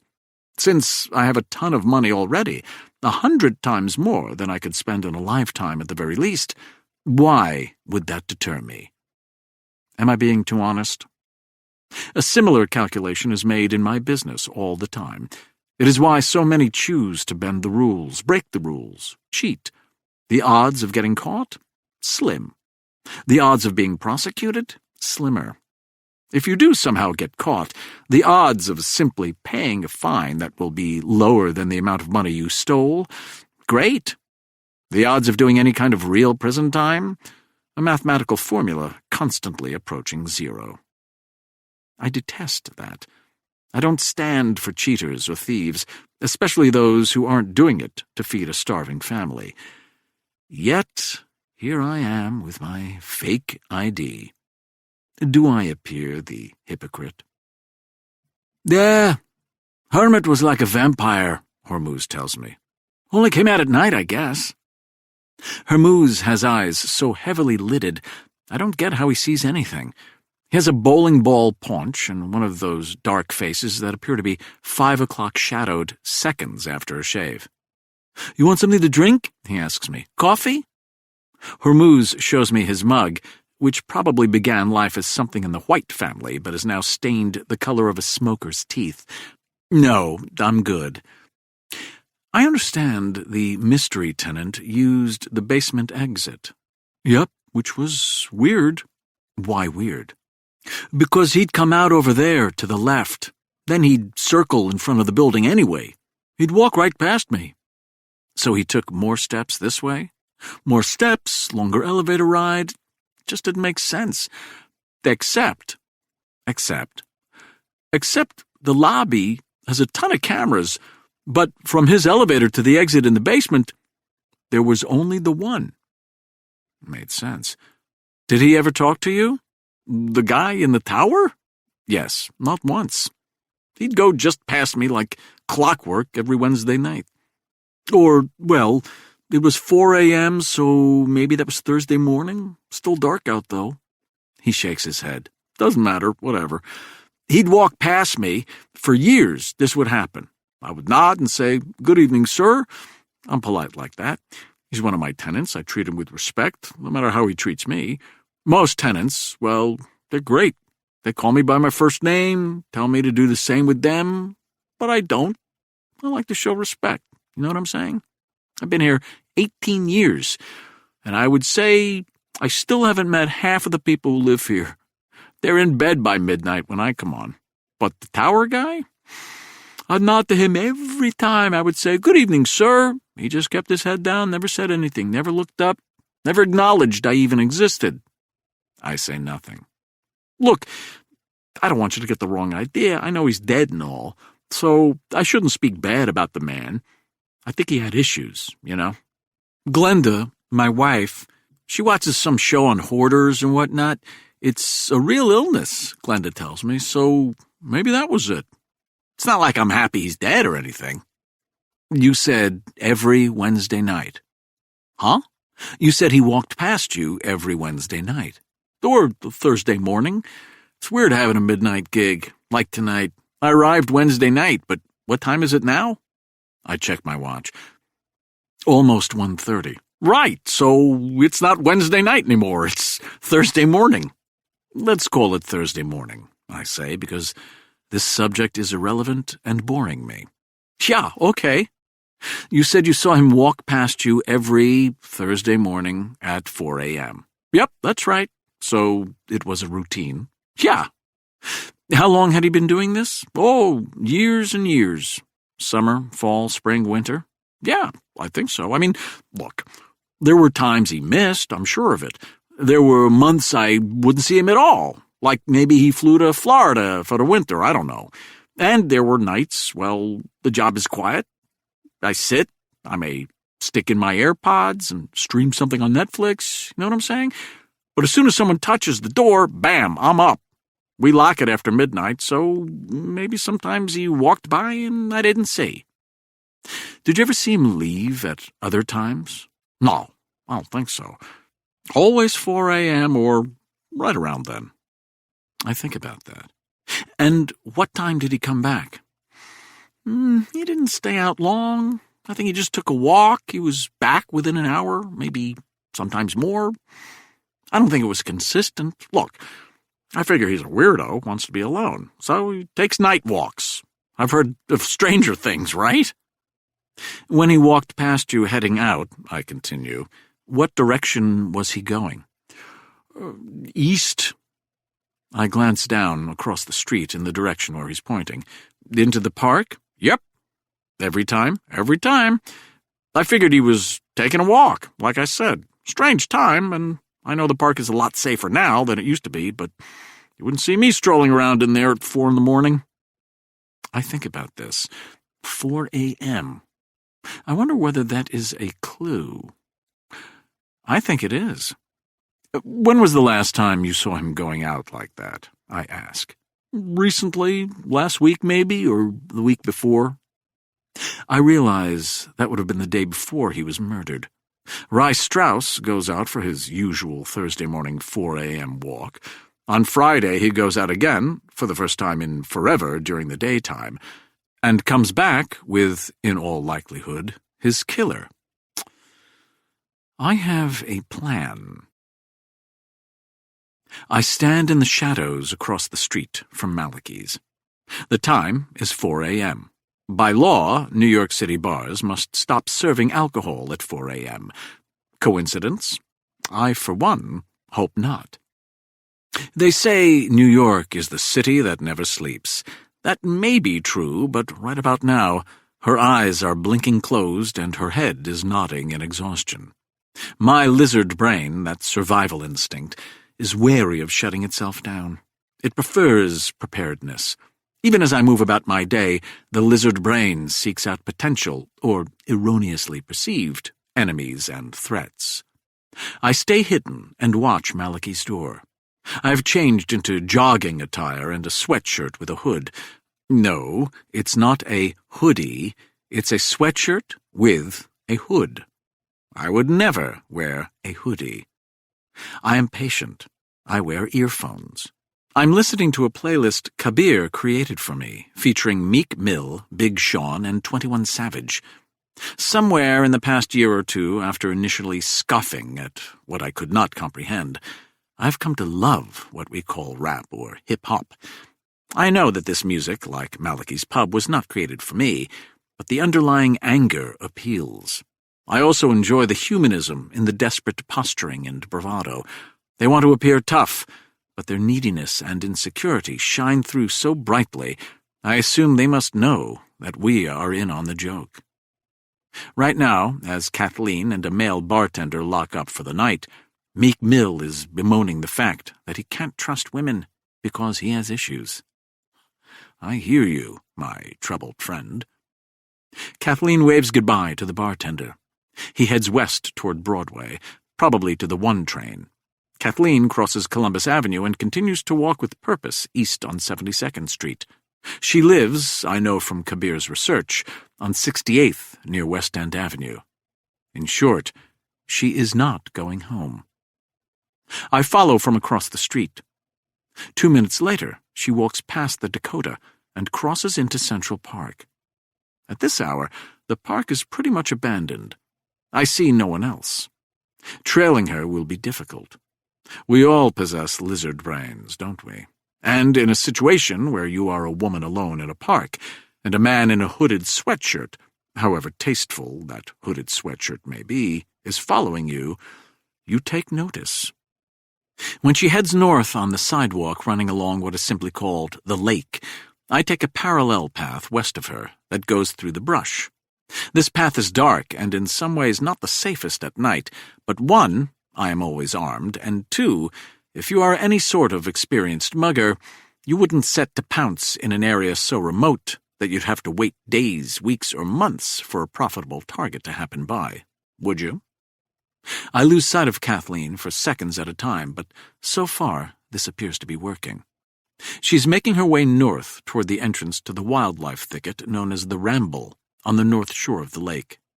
The Ramble is a nearly 40-acre protected natural reserve with winding paths and old bridges and a tremendous variety of topography and fauna and the like.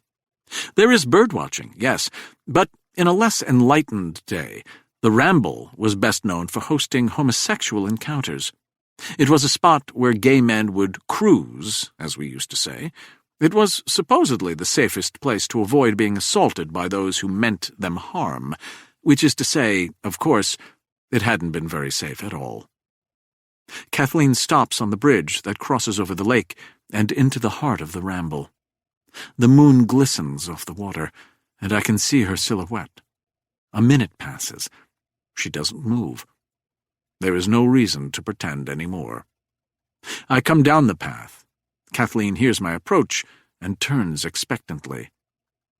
"Sorry to disappoint you," I say when she sees me. Kathleen jolts back a little. "Wait, I know you."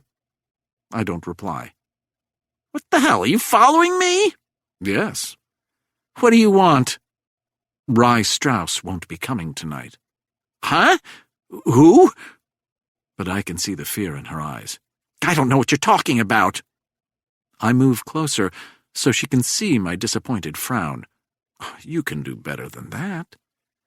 "What do you want?" "I need your help." "With what?"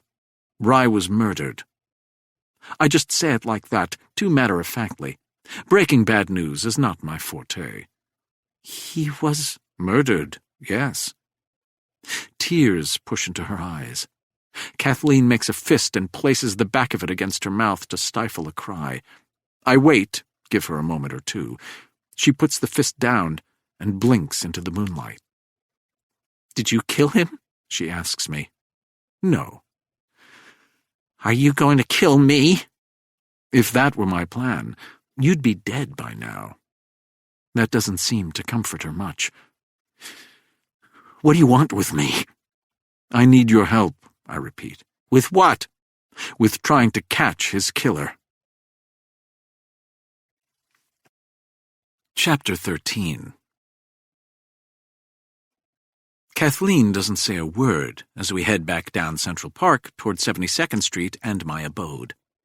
The gate over the arch entrance of the Dakota is locked for the night. I ring the bell. Tom comes out and unlocks it for me. He's used to seeing me bring women back here at all hours, though not as many in recent years, but I think Kathleen's advanced age surprises him. We head through a courtyard with 2 fountains and take the elevator up to my apartment overlooking the park. Some people are intimidated by this place. She is not one of them. She used the walk over here to regain her bearings. She moves straight toward the window and looks out. Kathleen moves with confidence, head high, eyes dry. Her clothes are wrinkled from a long night. The blouse is still working barmaid 1 button too low at the neckline. I bought this apartment fully furnished from a famed composer who lived here for 30 years. You may already be conjuring up the layout in your mind's eyes. Dark cherry wood, high ceilings, inlaid woodwork, antique armoires, crystal chandeliers, oversized fireplace with brass tools, ornate silk oriental carpets, red-maroon velvet chairs. If so, you are correct. Myron describes my abode as Versailles Redux, which is both spot-on in terms of impression and technically incorrect in every way, since I own nothing from that particular geography or era. I pour Kathleen a cognac and hand it to her. How did you know? She asks. I assume that she is talking about her weekly meetings in the park with Rye Strauss. I hadn't known for certain, of course. I just followed my intuition. For one, you have a police record for 12 arrests, all for civil disobedience at various progressive rallies. That's it? That's for one. And for two? You told me that you started working at Malachi's in 1978. Frankie Boy told me you were a part-timer as early as 1973. Frankie Boy has a big mouth. She takes a deep sip.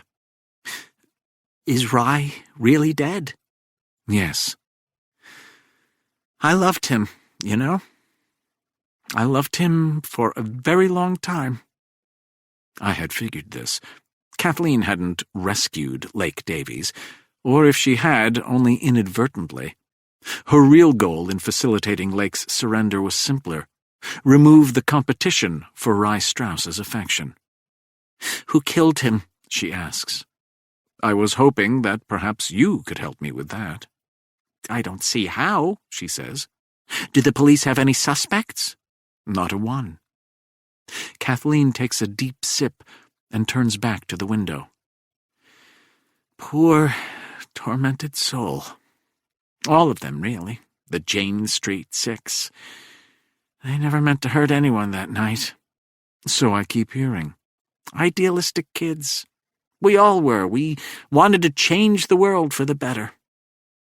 I want to get off this overly worn excuse-justification track and back on one more fertile to my investigation. Did you know where Rye was living this whole time? Yeah, of course, at the Beresford. She turns to me. Have you seen old pictures of him? I mean, when Rye was young? God, he was so beautiful. Such charisma. Sexy as all get out. I could see her smile in the window's reflection. I knew he was damaged. I could see that right away, but I've always been a sucker for the dangerous type. Who else knew Rye lived at the Beresford? No one. You're sure? Positive. Did you ever visit him? At the Beresford? Never. He'd never allow a guest. I know that sounds odd. Well, Rye was odd. Became odder by the day. A hermit, really. He never let anyone else in. He was too scared. Scared of what? Who knew? He had an illness. Then, thinking on it for a moment, she adds, or so I thought. But maybe, I don't know now. Maybe he was right to be scared. How did Rye end up there? In that tower, you mean? I nod. After Lake surrendered, Rye and we got together. He moved in with me. I had a place on Amsterdam near 79th, a walk-up above a Chinese restaurant. Then it became a mattress store, then a shoe store, then a nail salon. Now it's Asian Fusion, which sounds like a fancy name for a Chinese restaurant to me. Everything that goes around comes around, am I right? As rain. What does that mean anyway? Why would someone describe rain as being right? I sigh. Anyway, I shared a floor with one of those massage parlors. Not what you're thinking. They were legit. Cheap, no frills, but legit. At least I think they were legit, but who knows? All that happy ending stuff, who cares? I'm just babbling. Sorry. I try to sound kind as I say, it's okay, so as to encourage her to keep talking. We were happy, Rye and me. I mean, sort of. Like I said, I knew what I was getting in for. It wasn't going to be forever, but I'm not big on forever. My relationships with men are like a wild buckaroo ride at a rodeo. It's exciting and crazy, and I know it's going to be me who gets thrown off in the end and breaks a rib when I smack the ground. I like her. Kathleen turns now and gives me a well-crafted, oft-used side smile that lands.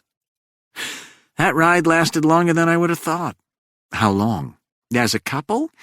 On and off for years. As a friend, well, right up until today. I'm sorry. I bet the Staunch family found him. Nero Staunch? The family always wanted revenge, you know. One of the people who died that night was a niece or something. Rye always figured they got to the others. The Staunches? Yeah. Rye thought that the Staunches killed the other Jane Street 6 members? Something like that, yeah. The Staunch girl who got killed? I think her brother runs the family business now. She shrugs. Rye got nuttier and more paranoid as time passed. He was erratic at best. Sometimes, for no reason, he'd start thinking the cops or Staunch was closing in on him. Maybe because he heard a funny noise or someone gave him a weird look. Maybe because Mercury was in retrograde. Who knew? So Rye would run off for a while. Sometimes he'd be gone for months. Then he'd just show up one day and want to live with me again. He'd do that, come back and stay with me, until he got the place in the Beresford. When was that? What year? Oh, let me think. Mid-90s, maybe? That would be around when the paintings were stolen. You set up a weekly meet, I ask? Yeah. Whatever was wrong with Rye, it was getting worse. You take all his issues, which are really an illness, like cancer or heart diseases. Incurable, maybe, I don't know. But you take all that, and you take his paranoia, and then you add in the fact that he really did have people after him, the FBI, the Staunches, whatever. Then pile on the guilt from that horrible night, and kaboom, like with the Molotov cocktails. So by the time Rye moved into that tower, he couldn't handle life anymore. He shut out the world. Except you. Except me. The R-rated smile again. But I'm pretty special. I'm sure you are. Are we flirting? I move on. When you two met for your weekly rendezvous in the park, what did you do? Talked, mostly. About? Anything. It didn't make much sense in recent years. But you still met. Sure. And you talked. I also gave him the occasional hand job. Nice of you. He wanted more, Who doesn't? right? And I'd try, for old time's sake. Like I said, he used to be so damn beautiful, like you, but I don't know. By 2000, maybe 2001, he lost his physical appeal, to me at least. Kathleen arched an eyebrow. Still, a hand job isn't nothing. Truer words, I agree. Kathleen stares me down a bit. I like that. I am, I confess, tempted. She may be on the older side, but she's got that innate sexual allure you can't teach, and I did lose out earlier tonight. Kathleen saunters now toward the crystal decanter and gestures whether it would be okay to pour herself another. I do the honors. To rye, she says. To rye. We clink glasses. He was also afraid people would steal his stuff. What stuff? I don't know. Whatever junk he had in his apartment. Did he ever tell you about his junk? Huh? As in, what he had in his apartment? No. Did you read about the recovered stolen Vermeer? Her eyes are emeralds with yellow specks. She looks at me over the amber liquor in her glass. Are you saying? In his bedroom. Holy shit! She shakes her head. That explains a lot. Like? Like how he got the money for the apartment. There were other paintings stolen, right? Yes. From someplace in Philadelphia? Right nearby. Rye visited Philly a lot. When he'd run away. Had friends there, I guess. A girlfriend, maybe. So, yeah. Rye could have done it, sure. Maybe he fenced a painting or two, and that's how he got all that money. It made sense. Did you notice any changes in him recently? I ask. Not really, no. Then, thinking more about it, she says, But, well, come to think of it, yeah, but I don't think it has anything to do with this. Try me. His bank got robbed. Or at least, that's what Rye told me.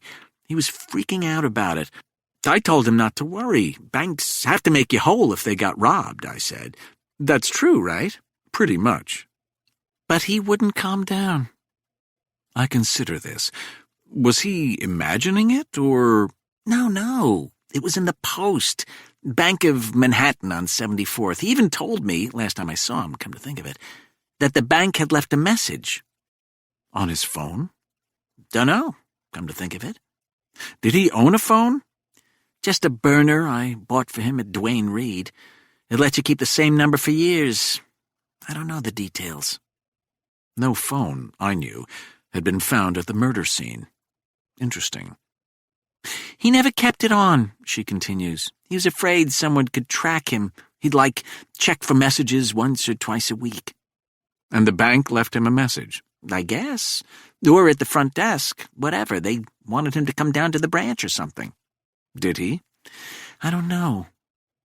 I consider this. Rye Strauss left the Beresford during the day on Friday.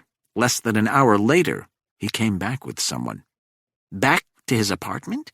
With a guest? A small, bald man. They came through the basement. It had to be with the killer. She shakes her head. Poor Rye. I'm gonna miss him. Kathleen throws back the rest of the drink and moves closer to me. Very close. I don't back up. Her hand rests on my chest. Her blouse is too tight. She looks up at me with the emerald eyes.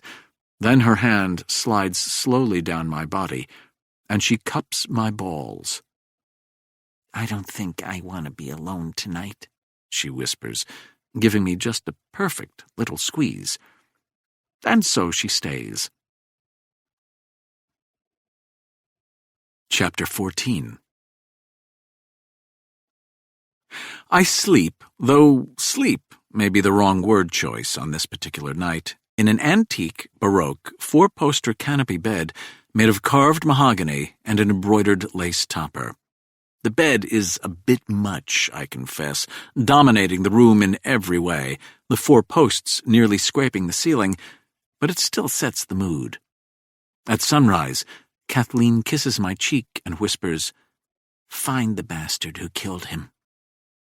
I have no desire to avenge Rye Strauss, especially since it appears likely that he did one or more of the following in time sequence: stole my family's art, murdered my uncle, abducted and assaulted my cousin. Which begs the question, what exactly am I after here? I rise and shower. The copter awaits. When it touches down in Lockwood, my father is waiting for me. He's decked out in a blue blazer, khaki trousers, tasseled loafers, and a red ascot. He wears this outfit nearly every day with very few variations. His thinning hair is slicked back against his skull. He stands with his hands behind his back, shoulders pulled up. I see me in 30 years' time, and I don't really like that. We greet with a firm handshake and awkward embrace. My father has piercing blue eyes that seem somehow all-knowing, even now, even when the mind has grown cloudy and erratic. "It's good to see you, son." "And you," I say. We share a name, Windsor Horne Lockwood. He's the second, I'm the third. He is called Windsor. I, like my beloved grandfather, am Win. I have no son, just a biological daughter, so unless I, to quote my father, up my game, the Windsor Horne Lockwood name will end at 3. I don't really see this as any great tragedy. We start back toward the main estate. "I understand the Vermeer has been found," my father says. Yes. "Will any of this reflect poorly on the family?" This may seem like an odd opening question, but I'm not surprised by it. I can't see how. "Marvelous. Have you seen the Vermeer for yourself?" I have. "And it's undamaged?" Off my nod, he continues. "This is grand news, simply grand. No sign of the Picasso." "No." "Oh, that's too bad." The barn is up ahead on the left. My father doesn't so much as glance at it. You may be wondering why I keep making a big deal of the barn, so I will tell you plainly. I shouldn't. I was wrong. I blamed my mother, and that was a mistake on my own part. I see that now. To be fair, I was only 8 years old. How to explain this and not seem crass? When I was 8 years old, not long after Granddad's funeral, my father and I strolled unsuspectingly into that barn. It was a setup. I know that now. I didn't then, but I did know a lot of things then. Cutting to the chase, we walked in on my mother naked on all fours, with another man mounting her from behind. Just like the horses. I can see you nodding knowingly. This incident illuminates so much, you think with a tisk. It explains why I can't get close to a woman, why I only see them in terms of sex, why I am afraid of being hurt. Oddly enough, what I see mostly when I remember that day is not my mother on her hands and knees, her lover's hand pulling her hair, her eyes rolling back. No, what I remember most clearly is my father's ashen face, his mouth slightly agape, almost as it is now from the stroke, his eyes shattered, staring out at nothing. As I said, I was 8 years old. I never forgave my mother. That angers me. I know that my behavior was understandable, but many years later, when I watched my mother die in her sickbed, I realized what a stupid waste it had all been. The cliché applies here. Life is indeed short. I think about what she lost and what I lost, how simple forgiveness could have enhanced her short life and mine. Why couldn't I see that then? I have lived a life of few regrets. This, how I treated my own mother, is my greatest. I never considered the fact that perhaps my mother had her reasons, or perhaps she didn't know better, or perhaps she made, as we all do, a terrible, tragic mistake. My mother was so young, only 19 when she got pregnant and married my father. Perhaps she had wants that she couldn't express. Perhaps, like her oldest son, monogamy was not for her. Perhaps my father, who ended up getting married twice more, and the trappings of Lockwood Manor were stifling, suffocating, making it impossible for her to breathe. Perhaps my mother didn't want to break up a family or hurt her children, and perhaps she genuinely loved this other man, and in the end, who knows the truth?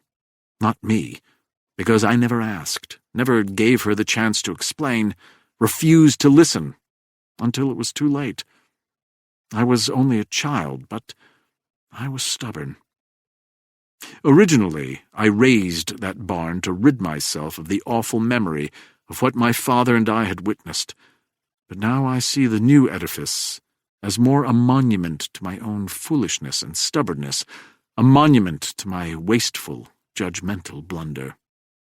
My father steadies himself by taking my arm. "When will we get the Vermeer back?" he asks. "Soon." "Good. And no more loaning out artwork," he grouses. "It's not like we are big collectors. Our two big masterpieces should never leave Lockwood again." I disagree with this, but I see no reason to voice that now. I love my father dearly, though objectively there is little to admire about him. He is a standard-issue, trust fund ne'er-do-well. He inherited great wealth, giving him an array of choices, and his choice has been to spend his life doing exactly what he pleases: golf and tennis, luxury clubs and travel, reading and educational experiences. He drinks too much, though I'm not sure I would call him an alcoholic. He has no interest in work, but then again, why should he? He dabbles in charities the way the wealthy often do, giving enough to appear magnanimous, but not enough to cause the smallest of sacrifices. He cares very much about appearances and reputation.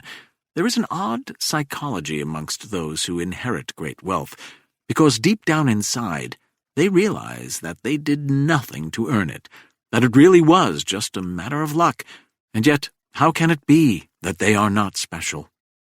My father suffers from this malady. "I have all this," the thinking goes, "ergo I must be somehow superior." This leads to a constant internal battle to maintain the false narrative of somehow deserving all these riches, of being worthy. You push away the obvious truth that fate and happenstance have more to do with your lot in life than your brilliance or work ethic, so as not to shatter your self-created myth. But my father, and those like him, know the truth. Deep down. We all do. It haunts us. It makes us compensate. It poisons. "On the news," my father begins, "they said the Vermeer was found in a New York City apartment." "Yes." "And that the thief was found dead?" "There is probably more than one thief," I remind him. "But yes, he was murdered." "Do you know the man's name?" "Rye Strauss." We don't stop short, but my father slows for a moment, his lips thin. "Do you know him?" I ask. "The name is familiar." I briefly explain about the Jane Street 6. He asks a few follow-up questions. We reach the entrance to Lockwood Manor. A woman is dusting in the parlor. When we come in, she vanishes without a word, as she's been trained to do. The indoor staff dress in a brown that matches the wood, the outdoor in a green that matches the lawn, both a camouflage of sorts created by my great-grandmother.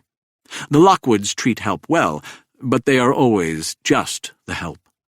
When I was 12 years old, my father noticed one of our landscapers taking a break to look at the setting sun. My father pointed to the skyline and said to me, "Do you see how beautiful Lockwood is?" "Yes, of course," young me replied. "So do they." He gestured toward the landscaper. "That laborer gets to enjoy the same view we do. It isn't different for him, is it? He sees the exact same thing you and I do, that same sunset, that same tree line.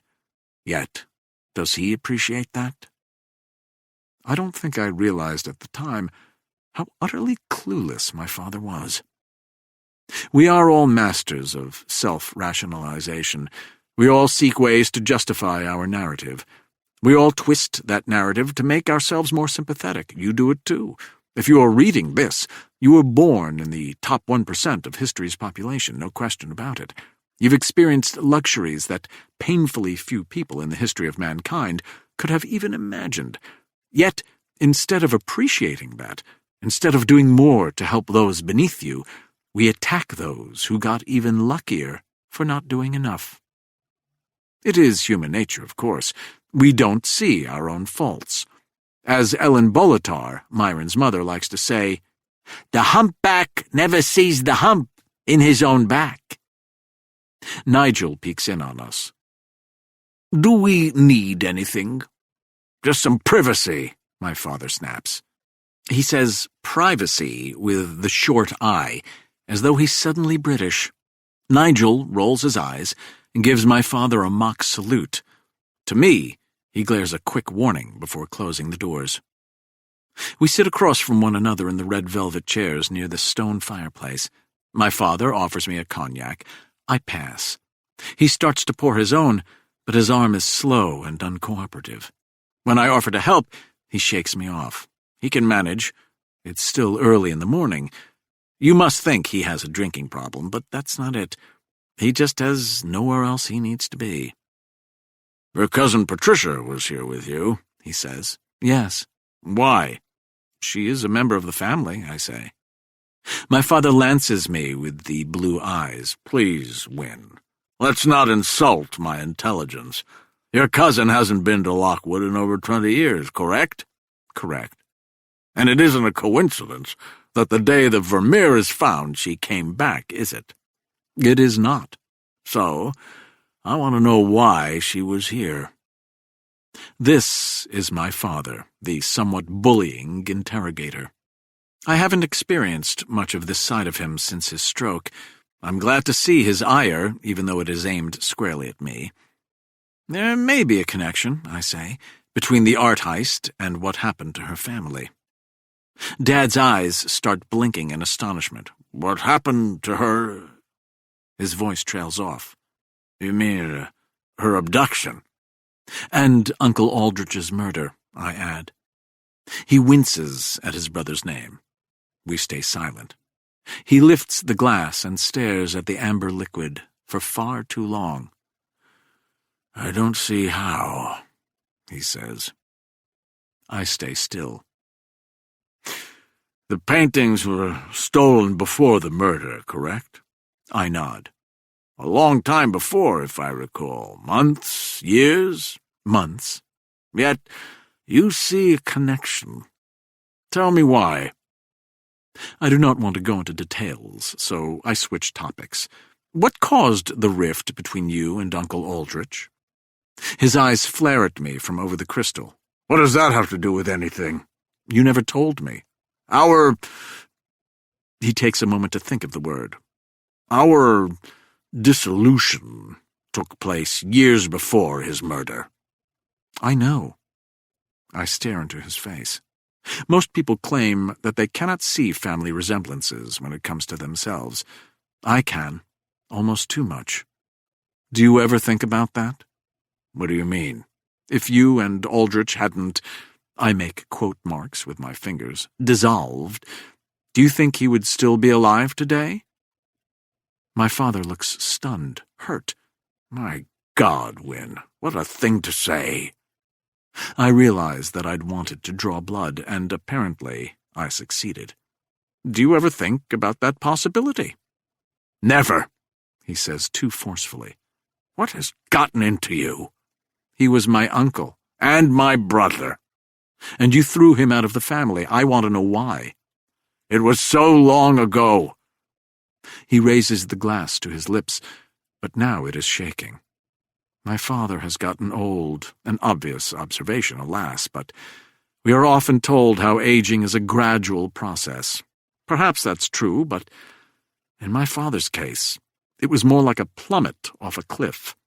For a long time, my father clung to that beautiful edge, healthy, strong, vibrant, but once he slipped, his descent was steep and sudden. "It was so long ago," my father says again. The pain in his voice is a living thing. The 1,000-yard stare, not all that different from the one I'd seen in that barn so many years ago, is back. I see where he is looking, another blank spot on the wall. Once upon a time, a stunning black-and-white photograph of Lockwood Manor hung in that spot. The photograph had been taken by my Uncle Aldrich sometime in the late 1970s.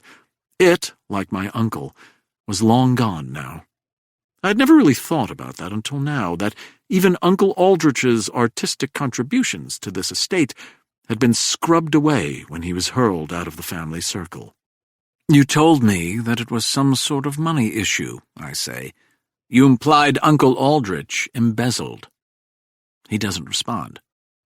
"Was that true?"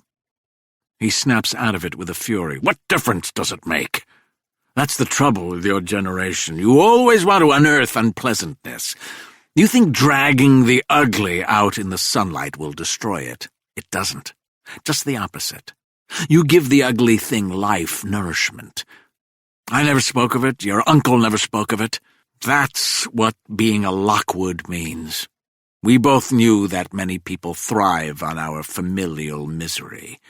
They want to exploit any weakness. Do you understand that?" I say nothing. "Your responsibility as a member of this family is to protect our good name. Dad, do you hear me, Win? The Lockwoods don't air our dirty laundry." "What happened?" "Why are you suddenly in touch with Patricia?" "Nothing sudden about it, Dad. We've always stayed in touch." He rises. His face is red. His entire body is quaking. "I'm not discussing this any longer." He is too agitated. I need to calm him. "It's okay, Dad, but I'm reminding you right now that you're a Lockwood. That's an obligation. You inherit the name, you inherit all that comes with it. Whatever happened with this art heist, whatever happened to my brother and Patricia, it has nothing to do with a very old rift between Aldrich and me. Do you understand?" "I do," I say in my most tranquil tone, rising from my seat. I hold up my hands in a composed, I'm unarmed gesture. "I didn't mean to upset you." The door opens, and Nigel is there. "All okay in here?" He sees my father's face. "Windsor? I'm fine, damn it." But Dad doesn't look fine. His face is still flushed, as though from overexertion. Nigel gives me a baleful look. "It's time for your medication," Nigel says. Dad grabs me by the elbow. "Remember to protect the family." Then he shuffles out of the room. Nigel stares at me. "Thanks for not upsetting him." "How long were you listening in?" I ask. Then I hold up my hand. It doesn't matter. "Do you know what the rift was about?" Nigel takes his time. "Why don't you ask your cousin?" "Patricia?" He says nothing. "Patricia knows?" Dad stands at the foot of the stairs now. "Nigel!" he shouts. "I need to look after your father," Nigel Duncan tells me. "Have a pleasant day." Chapter 15. My Jaguar XKRS GT is waiting for me. I slide in as my phone buzzes with a text from Kabir. It informs me that a meeting with Professor Ian Cornwell, the watchman who'd been on duty when the paintings were stolen, has been arranged for an hour from now. Kabir hadn't told Cornwell what it was about, just that a Lockwood wanted to meet. Perfect. Kabir drops a pin on the exact location of Cornwell's office at Haverford College. Roberts Hall. I know it. As I drive through the gates of Lockwood, I call cousin Patricia. She answers on the first ring. "What's up?" "No articulate," I say. "I'm nervous. Do you have an update?" "Where are you?" "At the house." "I'll be by in 10 minutes.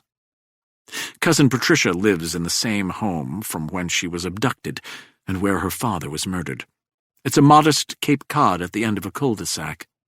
She is divorced and shares custody of her 10-year-old son, Henry, though Henry's primary residence is, interestingly enough, with her ex, a renowned neurosurgeon appropriately named Don Quest. The cliché is that Patricia's life is her work, but clichés exist for a reason.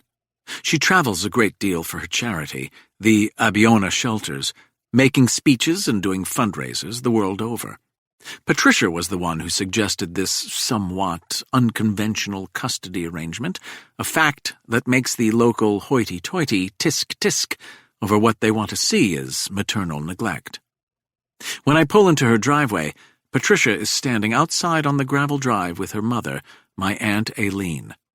The two women look very much alike, both stunning in similar ways, more like sisters than mother-daughter.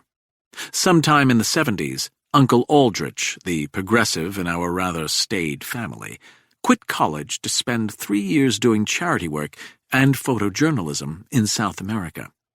This was in the days before those soft, coddling, volunteer abroad, internship/college essay/vacation experiences that are all the rage for today's youth. Uncle Aldrich, who had grown up in ridiculous privilege at Lockwood, relished the opportunity to shed his past and live amongst the poorest of the poor in fairly harsh conditions. He learned and grew, so the family legend has it, and, with the help of the Lockwood money, Aldrich founded a school in one of the most poverty-stricken areas of Fortaleza. The school still stands today, renamed the Aldrich Academy in his memory. It was there, at this new school in Fortaleza, that Uncle Aldrich met a beautiful young kindergarten teacher named Aileen and fell in love. Uncle Aldrich was 24 years old at the time, Aileen only 20. They returned to Philadelphia a year later, having been married by a shaman of the Yanomami tribe in the Amazon.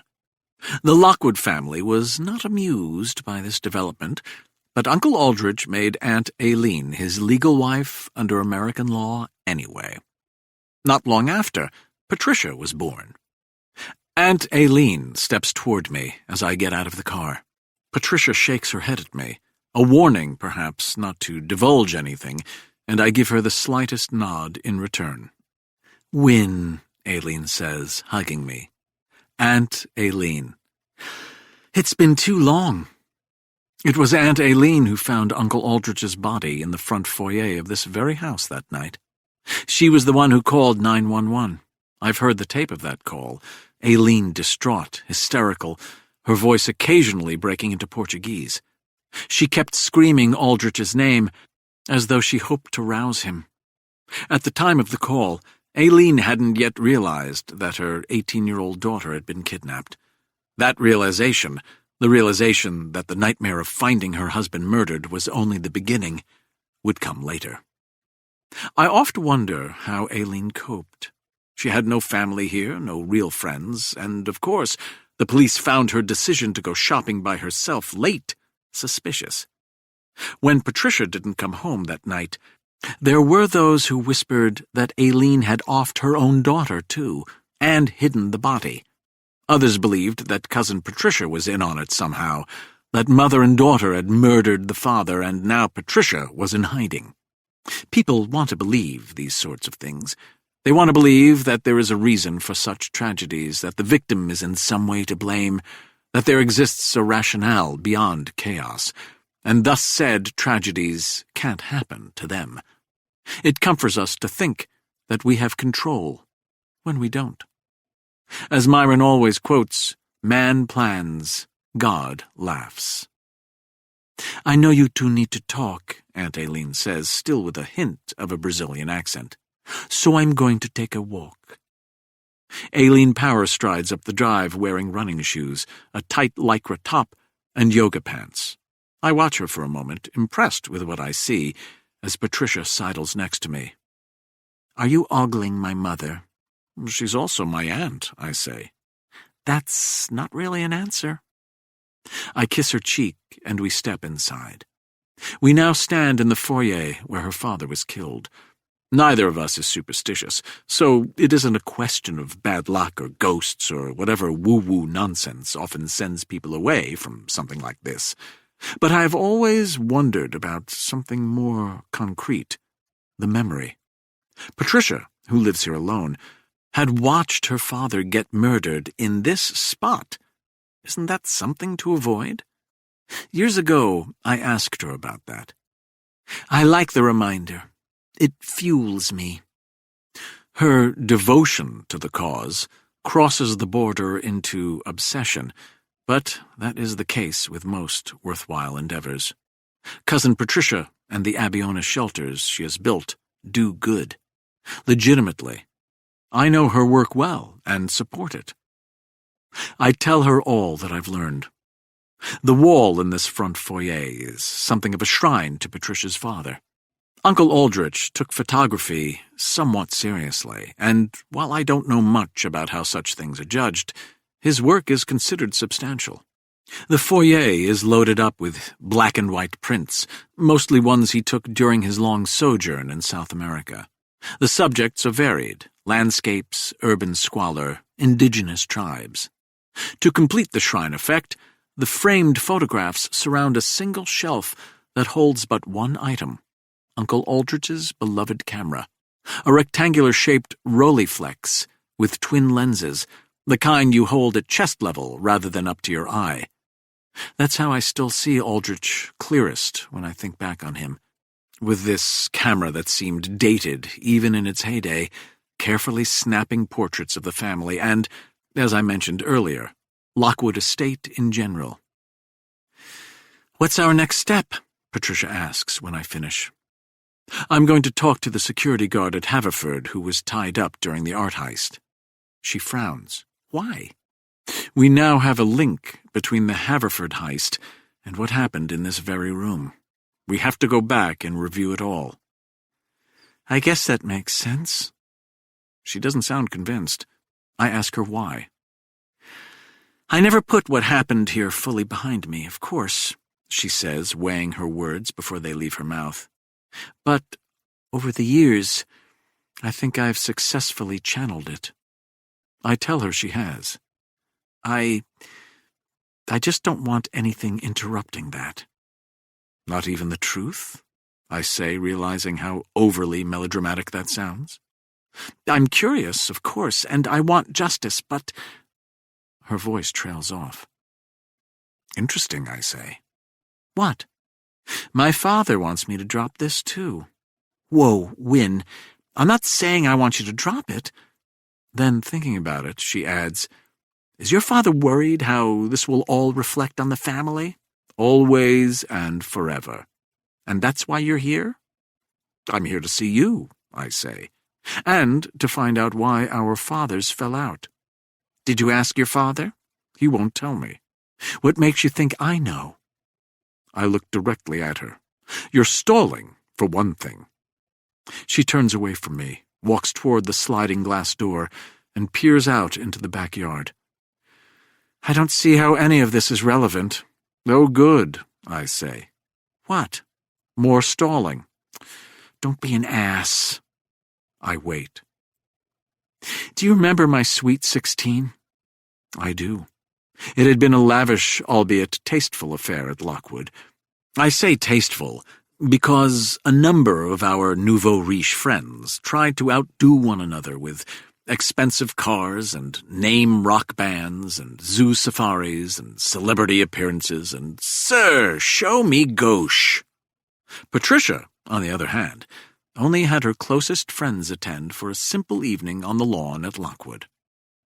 "We did a girls' sleepover," she says, "in tents, down by the pond. There were 8 of us." I put myself back into that moment. I'd gone to the dinner portion of the Sweet 16, but the boys were then dismissed. I headed back to the main house. What I recall most about the event was that a lovely lass named Babs Stellman had attended, and that someone had told me she had a crush on me. Naturally, I tried to, score. Babs and I did manage to sneak away for a bit and necked behind a tree. She smelled wonderfully of pert shampoo. I remember moving my hand under her sweater, though she stopped me from going any further with the always paradoxical line, "I really like you, Win." "The girls all got undressed in the gazebo," Patricia continues. She lowers her head. "And your father, he was wrong, Win. I need you to know that. But your father accused my father of watching us through a window." I freeze, having trouble believing what I'm hearing. "Say that again?" Patricia almost smiles. "Now who's stalling?" "You mean, as in my father accusing your father of being a peeping Tom?" "Yes, that's exactly what I mean." "My father wouldn't make that up," I say. "No, to be fair, he wouldn't. Do you remember Ashley Wright?" I have a vague recollection. "She was on your field hockey team?" Patricia nods. "Ashley was the one who got upset. She wouldn't say why. She started crying that she wanted to leave. It was all pretty weird. Anyway, her parents picked her up. When she got home, Ashley told her father that she saw my father peeking in the window when she was naked. Ashley's father went to your father. When your father confronted mine, well, fireworks. My dad denied it. Your dad pressed him. It just escalated from there. It opened up a lot of old wounds." I mull this all over for a moment. "Ashley Wright," I say. "What about her? Was she lying?" Patricia opens her mouth, closes it, tries again. "What difference does it make now, Win?" She has a point. "Do you know where she lives now?" "Ashley Wright?" Her face blanches. "Geez, I don't know." "What, you want to talk to her? Seriously, Win? Suppose my dad was, worst-case scenario, a pervert who peeped on 16-year-old girls. What difference would that make now?" Another good point. Where am I going with this? His murder and Patricia's abduction took place 2 years after this. I could see zero connection. And yet...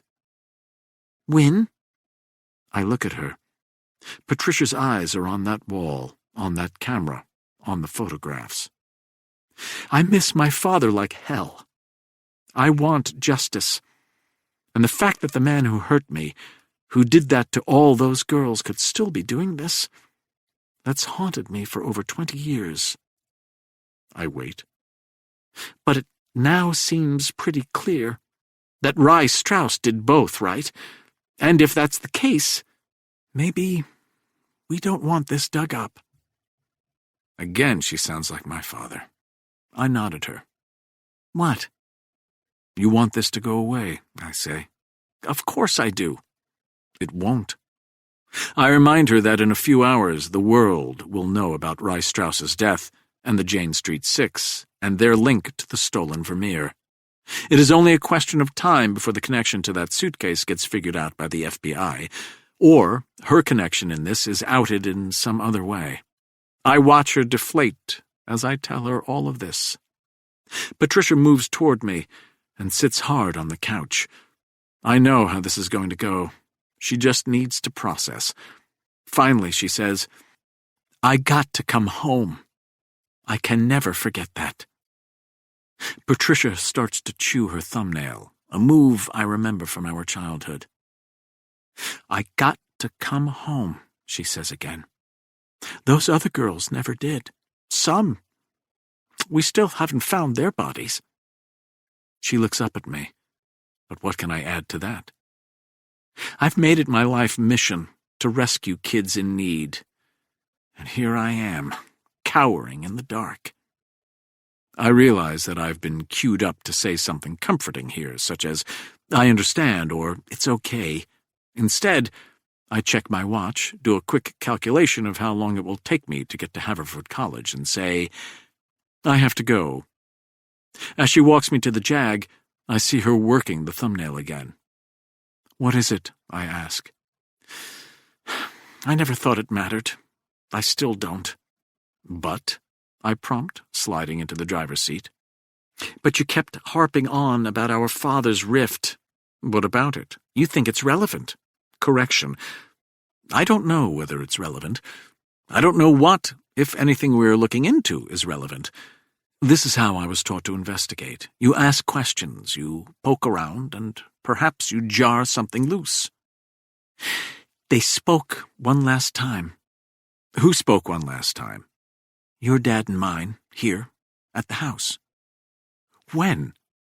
Patricia wills her hand to her side so she won't bite the thumbnail again. The night before my father was murdered.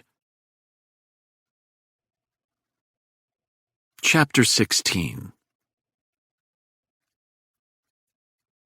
Founded in 1833, Haverford College is a small, elite, undergraduate institution located along the Tony main line of Philadelphia, adjacent to my two favorite exclusive clubs, the Marion Golf Club — I play a lot of golf — and Marion Cricket Club. I play no cricket, but very few members do. Don't ask. Fewer than 1,400 students matriculate to Haverford, yet there are over 50 buildings, most made of stone, strewn over 200 manicured acres, so glorious that it is technically classified as an arboretum. The Lockwoods have been woven into the rich tapestry that is Haverford College since its conception. Windsor I and II both graduated from Haverford, both remained active, both served as chairman of the board of trustees. All of my male relatives attended. Women were not admitted until the 1970s. Until, now that I think of it, Uncle Aldrich was the first to break ranks by choosing New York University in the 70s. I was the second when I elected to go to Duke University in North Carolina. I loved and continued to love Haverford, but for me, it was simply too close to home, too much a known entity for what my 18-year-old self craved. Professor Ian Cornwell's office in Roberts Hall faces Founders Green and, beyond that, Founders Hall, where the Vermeer and Picasso had been taking up temporary residence when they were stolen. I wonder about that. About Cornwell's office view of the building where he'd been tied up whilst the two robbers went to work. Does he think about it often, or, after a while, does the view simply become the view? Ian Cornwell tries too hard to look professorial: unruly hair, unkempt beard, tweed jacket, mustard-hued corduroy pants. His office contains half-crumbling stacks of papers on the shelves and floor. In lieu of a proper desk, Cornwell has a large square table that seats 12 so that he can hold student seminars in an intimate setting. "So glad you could visit," Cornwell says to me. He has me sit in front of brochures related to the political science department. I look up at him. His face is eager, ready to pitch me to support financially some sort of study or class. Kabir has no doubt hinted that I would be interested in funding, so as to expedite this appointment. Now that I'm here, I nip this hint in the bud. I'm here about the stolen paintings. His smile drops from his face like a cartoon anvil. "I was under the impression you're interested—" "I might be later," I say, cutting him off. "But right now, I have some questions about the art heist. You were the night watchman on duty." He doesn't like my abruptness. Few people do. "It was a long time ago." "Yes," I reply. "I'm well versed with how time works, thank you." "I don't see—" "You know, of course, that one of the two paintings has been found, correct?" "I read that in the news." "Terrific. So there's no need to play catch-up. I've combed through the FBI file on the heist extensively. As you might imagine, I have a personal interest in this too." Cornwell blinks as though dazed, so I continue. "You were the only security guard on duty that night. According to your testimony, two men disguised as police officers knocked on the door to Founders Hall. They claimed there was a disturbance that needed to be investigated, and so you buzzed them in. Once inside, they subdued you. They took you to the basement level, duct-taped your eyes and mouth, and handcuffed you to the radiator. They rummaged through your pockets, pulled out your wallet, checked your ID, and told you that they now know where you live and how to find you. A threat, I assume. Have I got all this correct?" Ian Cornwell slumps into a chair across the table. "It was a traumatic experience." I wait. "I'd rather not talk about it." "Professor Cornwell." "Yes?" "My family lost 2 priceless masterpieces on your watch." "You're blaming me?" "I will if you refuse to cooperate." "I'm not refusing anything, Mr. Lockwood." "Terrific. But I also won't be bullied." I give him a moment or two, so as to save face. He will capitulate. They always do. A few seconds later, he offers up a contrite, "I don't know anything that will help. I told the police everything 100 times over." I continue undaunted. "You estimated that one of the 2 men was 5'9"-ish with a medium build. The other was slightly over 6 feet tall and heavier set. Both were white men, and you believe that they were wearing fake mustaches." "It was dark," he adds. "Your point being?" His eyes go left. "None of this was exact. The height, the weight. I mean, they could be accurate, but it all happened so fast." "And you were young," I add, "and scared." Ian Cornwell grabs hold of these arguments as a drowning man does a life preserver. "Yes, exactly." "You were just an intern hoping to make a few extra dollars." "It was part of my financial aid requirement, yes." "Your training was minimal." "Not to pass the buck," Cornwell says. "But the school should have provided your family with better security." True enough, though many things about the case and the investigation bothered me. The painting had only been scheduled to be on loan for a short time, and the dates were fixed only a few weeks in advance. We had indeed added security cameras, but this was before the days of storing digital video in clouds, and so the recordings were kept on a hard drive on the 2nd floor behind the president's office. "How did the thieves know where to find the hard drive?" I ask. His eyes close. "Please don't." "Pardon?" "You don't think the FBI asked me all these questions 1,000 times back then? They interrogated me for hours, denied me legal counsel even." "They thought you were in on it." "I don't know, but they sure acted like it. So I'll tell you what I told them. I don't know. I was duct-taped and cuffed in the basement. I had no idea what they'd done. I spent 8 hours down there, until someone came looking to replace me in the morning." I know this, of course. Ian Cornwell had been cleared for a lot of reasons, the biggest being that he was only a 22-year-old research intern with no record. He simply didn't have the brains or experience to pull off this heist. Still, the FBI kept surveillance on him. I, too, had Kabir go through his bank records to see whether a late windfall came into his life. I found none. He seems clean. And yet... I want you to take a look at these photographs. I slide the 4 photographs across the table toward him. The first 2 are blown up from the famous photograph of the Jane Street 6. One is of Rye Strauss. The other is Arlo Sugarman.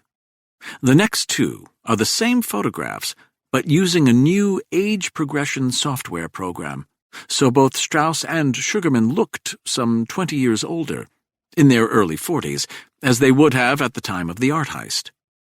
Ian Cornwell looks at the images. Then he looks up at me. "Are you kidding?" "What?"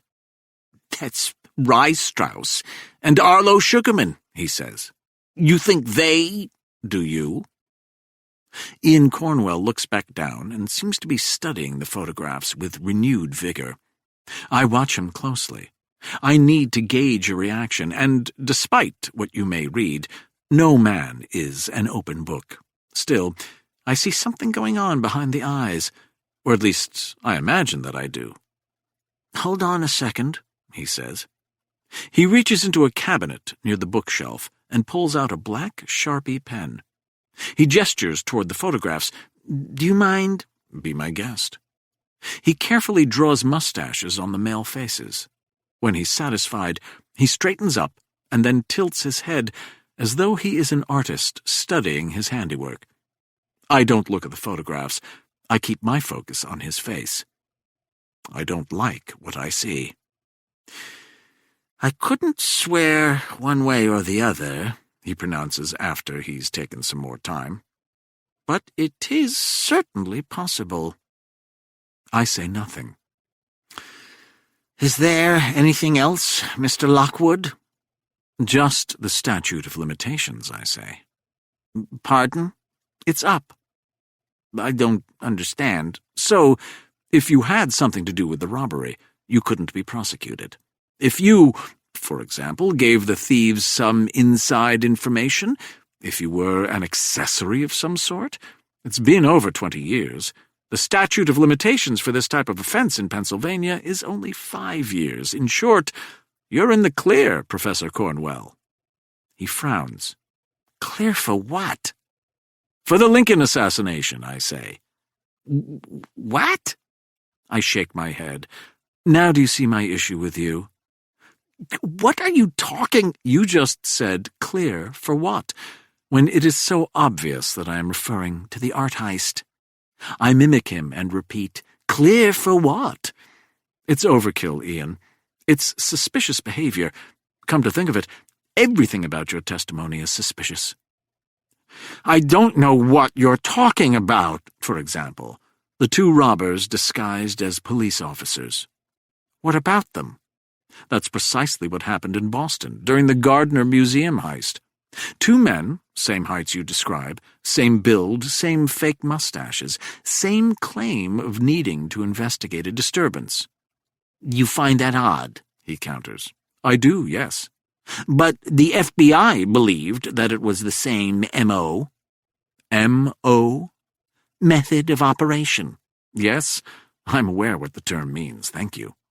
"Well, that's why there are similarities, Mr. Lockwood. The theory is that the robberies were done by the same team." Or, I say, that someone, perhaps you, wanted us to believe that. And a disturbance? Really? Late at night in that closed building across the green? You were working there. Did you hear a disturbance? "Well, no." No, I repeat. Did you report one? Also, no. Yet you just unlocked the door to these 2 men with fake mustaches. Don't you think that's odd? "I thought they were police officers." Did they have a police car? "Not that I saw." And that's another thing. There was working CCTV on the campus entrance and exits, yet no one saw 2 men dressed as police officers that night. This is a lie.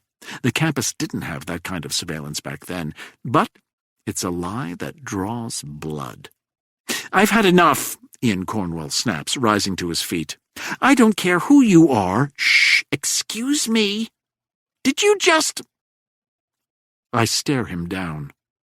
If you want to change someone's behavior, remember this and this only. Human beings always do what is in their self-interest. Always. That's the sole motivator. People only do the right thing when it suits those interests. Yes, that is cynical, but it is also true. If you want to change minds, the secret is not being thoughtful or respectful or conciliatory or presenting cogent, indisputable facts to show that said mind is wrong. And for those truly in the naive camp, the secret is not trying to appeal to our better angels or humanity. None of that works. The only way to change someone's opinion is to make them believe that siding with you is in their best interest. Period. The end.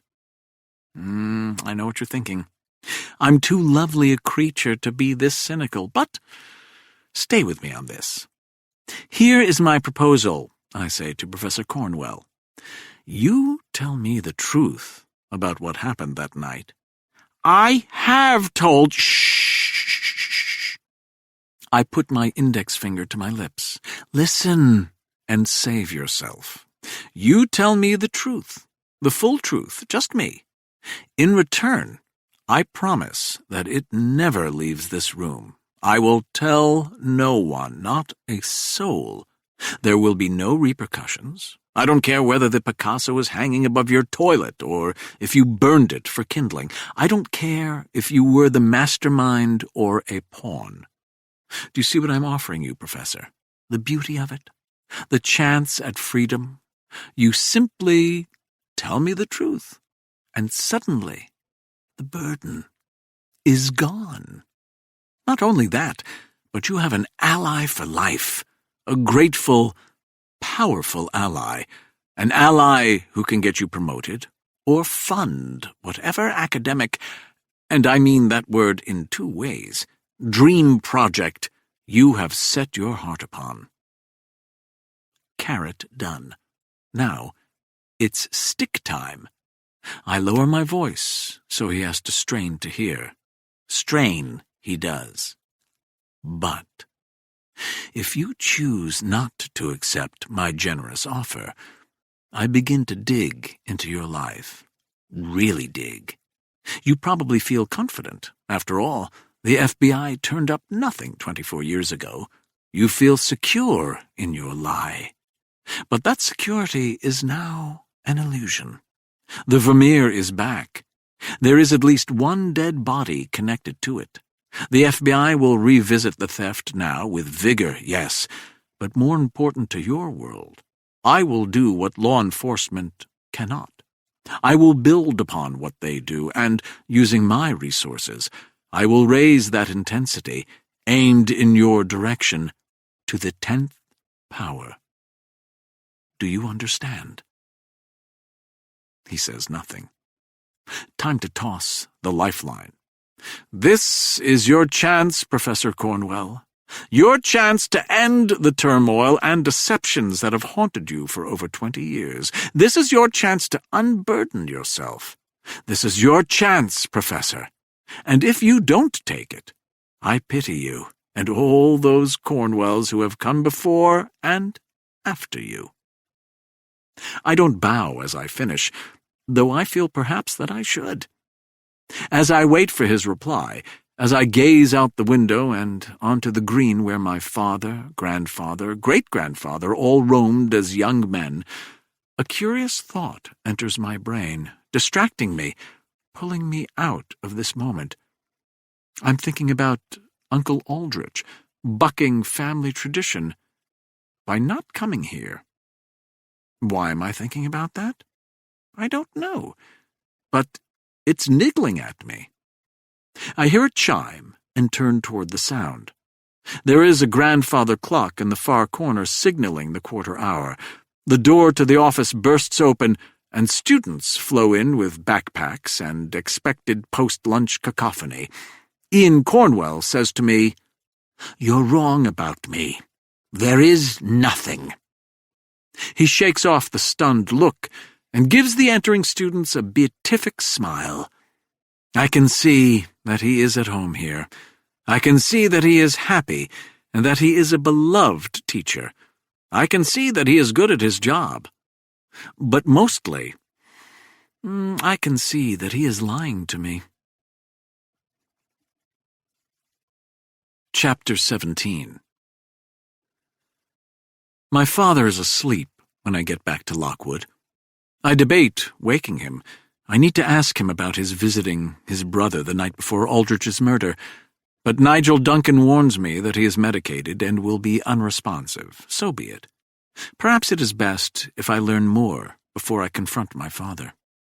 I am also now on a tight schedule. The branch manager at the Bank of Manhattan has agreed to see me in 90 minutes. Nigel walks me to the helicopter. "What are you trying to find?" he asks me.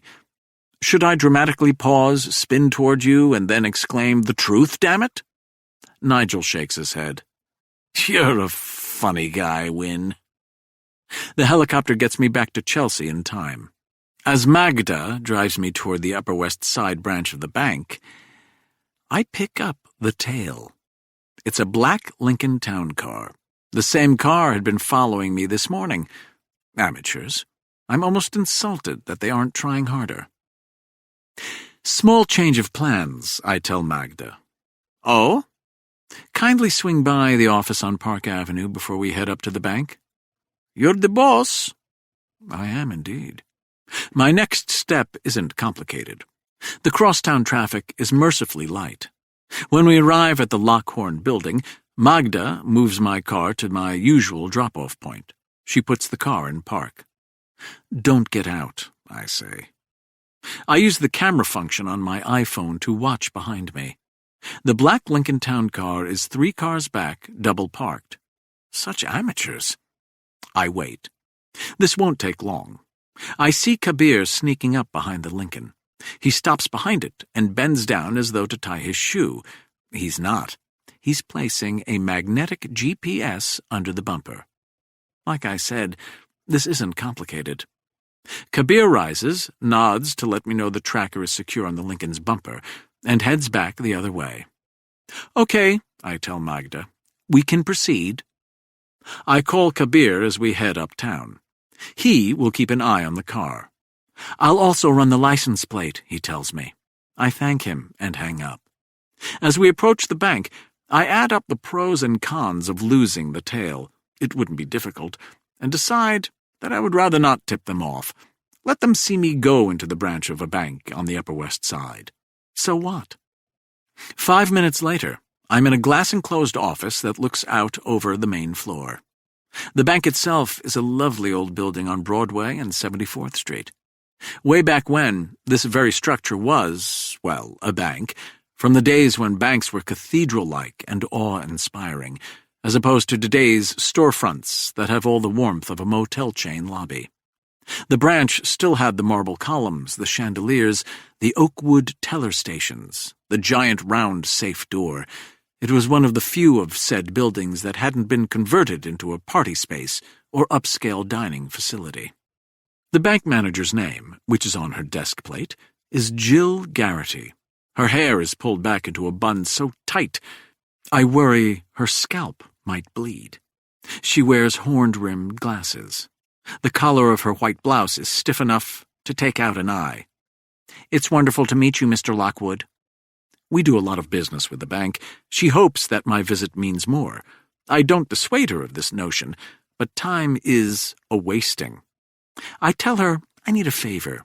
She leans in, anxious to please. I ask her about the bank robbery. There isn't much to tell, she says. Was it a stick-up? Was it armed? Oh, no. It was after hours. They broke in at 2 a.m. This surprises me. How? She starts fiddling with the ring on her hand. I don't mean to be rude, then don't be. She startles up at my interruption. I hold her gaze. Tell me about the robbery. It takes a second or two, but we both know where this will go. One of our guards was in on it. His record was clean. We did a thorough background check, but his sister's husband was somehow involved with the mob. I really don't know the details. How much money did they take? Very little, Jill Garrity says a little too defensively. As you are probably aware, most branches don't keep that much cash on hand. If your worry, Mr. Lockwood, involves stolen cash, none of our clients were affected in terms of their financial portfolios. I had figured this. What I couldn't figure out was why Rye Strauss would have been upset by the robbery. It could have been his paranoia, his imagination, but it feels as though it had to be something more. And why does Ms. Garrity still look as though she's hiding something? Financial portfolios, I repeat. Pardon? You said your clients weren't affected in terms of financial portfolios. She twists the ring some more. So, how were they affected? She leans back. I assume the robbers came for cash. I mean, that makes the most sense. But when they saw that wasn't going to happen, they went for the next best thing. That being, this is an old building, so downstairs, in the basement, we still have safe deposit boxes. I can almost hear something in my brain go click. They broke into them? Yes. All, many, or a select few? Almost all. So, not specifically targeted. Have you notified your clients? It's complicated. We are doing our best. Do you know much about safe deposit boxes? I know that I would never use one, I say. She pulls back at first, but then she settles into a nod. We don't have them in newer branches. Truthfully, they are a headache, expensive to build and maintain, small profit margin. They take up too much space, and there are often problems. What kind of problems? People store their valuables, jewelry, paperwork, birth certificates, contracts, passports, deeds, coin or stamp collections. But sometimes, well, they forget. They'll come in, they'll open their box, and suddenly they'll start yelling that a valuable diamond necklace is missing. Usually they just forgot they took it out. Sometimes it's outright fraud. Claim something was stolen that they never put in the box in the first place. Exactly. And sometimes, rarely, we mess up, and it's our fault. Very rarely. How would you mess up? If a client stops paying for their box, we have to evict them. We give many warnings, of course, but if they don't pay, we drill open the box and send the contents to our main branch downtown. One time, we drilled the wrong box.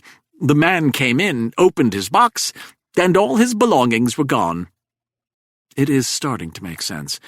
And when you have a real break-in like this? You can imagine, she says. And I can. Suddenly, every client is claiming they had expensive Rolex watches in their boxes or rare stamps worth $500,000. Clients never read the fine print, of course, but the bank's liability for any loss for any reason shall not exceed 10 times the cost of the annual rent for the box. How much do you charge to rent? It's rarely more than a few $100s a year. Not very much, I think. So now you're reaching out to clients, I continue. Many are claiming that they lost way in excess of what you are legally obligated to pay out, correct? Correct. But, alas, I think I may be putting this together. Yes, people store valuables, as she's described, but they store more than that. They store secrets. What's your largest sized box? In this branch, 8 by 8 inches with a 2-foot depth. No way to hide the Picasso here, then. Though I didn't think Strauss would. That wasn't the point of the box. That wasn't the reason for his panic. I take out a photo still frame from the Beresford surveillance video, the clearest shot I have of pre-murdered Rye Strauss. Do you recognize this man? She studies the photograph. I don't think so. I mean, it's hard to make out much. The clients you notified about the safe deposit boxes, I begin. What about them? How did you reach them? By certified mail. Did you call any on the phone? I don't think so. That wouldn't be us, anyway. We have an insurance branch in Delaware that handles that. So there is no chance someone from this branch would have called a client and invited them to come down here to discuss the theft? None whatsoever. I ask a few more questions, but for the first time since this mess began, I feel as though I have some clarity. As I exit, my phone rings. I'm rather surprised to see it's Jessica. You busy? She asks. Shouldn't we work our next rendezvous through the app? You blew your chance. You wouldn't have gone through with it, I say. Guess we'll never know. But I'm not calling about that. Do you know they just announced Rye Strauss's identity? I knew they were going to, yes. Well, I was ready for it. I pitched the New Yorker a follow-up story on the whole Jane Street 6, update my previous Where Are They Now piece. I assumed they bought the pitch? I can be charming when I want to be. Oh, I'm sure. So, anyway, I'm going right now to interview Vanessa Hogan, the victim's mother who was the last person to see Billy Rowan. Want to come? Jessica says, I can't believe Windsor Horne Lockwood III is taking the subway. I hold on to the bar overhead. We are on the A train heading south. I'm a man of the people, I tell her. You are anything but a man of the people. I'll have you know that I recently flew commercial. Jessica frowns. No, you didn't. No, I didn't, but I thought about it. The reason for the subway ride is simpler. I don't want whoever is following me to know where we are going. I had Magda make a quick turn so that the car was out of sight for a few seconds. I used those seconds to get out and vanish into the Davenport Theater lobby on 45th Street, exit out the side, head into the back entrance of the Comfort Inn Times Square West, and then I reappeared on 44th Street. I headed east toward 8th Avenue and met up with Jessica by the subway entrance on 42nd Street. You can figure out the rest of my plan, methinks. Most likely, the black Lincoln Town Car, could you choose a more obvious vehicle, is tailing Magda through the Lincoln Tunnel into New Jersey, whilst Jessica and I take the A train to Queens, where another car driver will whisk us to the home of Vanessa Hogan. Vanessa Hogan had remarried and moved out of the modest two-family colonial, where she'd raised Frederick, into a sprawling contemporary in the somewhat ritzier Kings Point village. Her son Stuart, Frederick's half-brother born 8 years after the Jane Street Six, opens the door and grimaces at us. "We're here to see Vanessa," Jessica says. "I know about you," Stuart says, giving me the fisheye. "But who's he?" "Ms. Culver's personal assistant," I tell him. "I take wonderful dictation." "You don't look like you take dictation." "Flatterer." Stuart steps onto the stoop with us and lowers his voice. "I don't know why Mom agreed to see you." He waits for one of us to reply. We don't. "She's not well, you know. My dad died last year." "I'm sorry to hear that," Jessica says. "They were married more than 40 years. Jessica tilts her head and nods and gives off waves and waves of sympathy, which, when mixed with her beauty, makes Stuart go weak at the knees. I try to move out of view. This is clearly a time to let her work alone. "That must have been hard on both of you," Jessica says, with just the right amount of empathy. "It was. And now, well, you know, I never met Frederick, right?"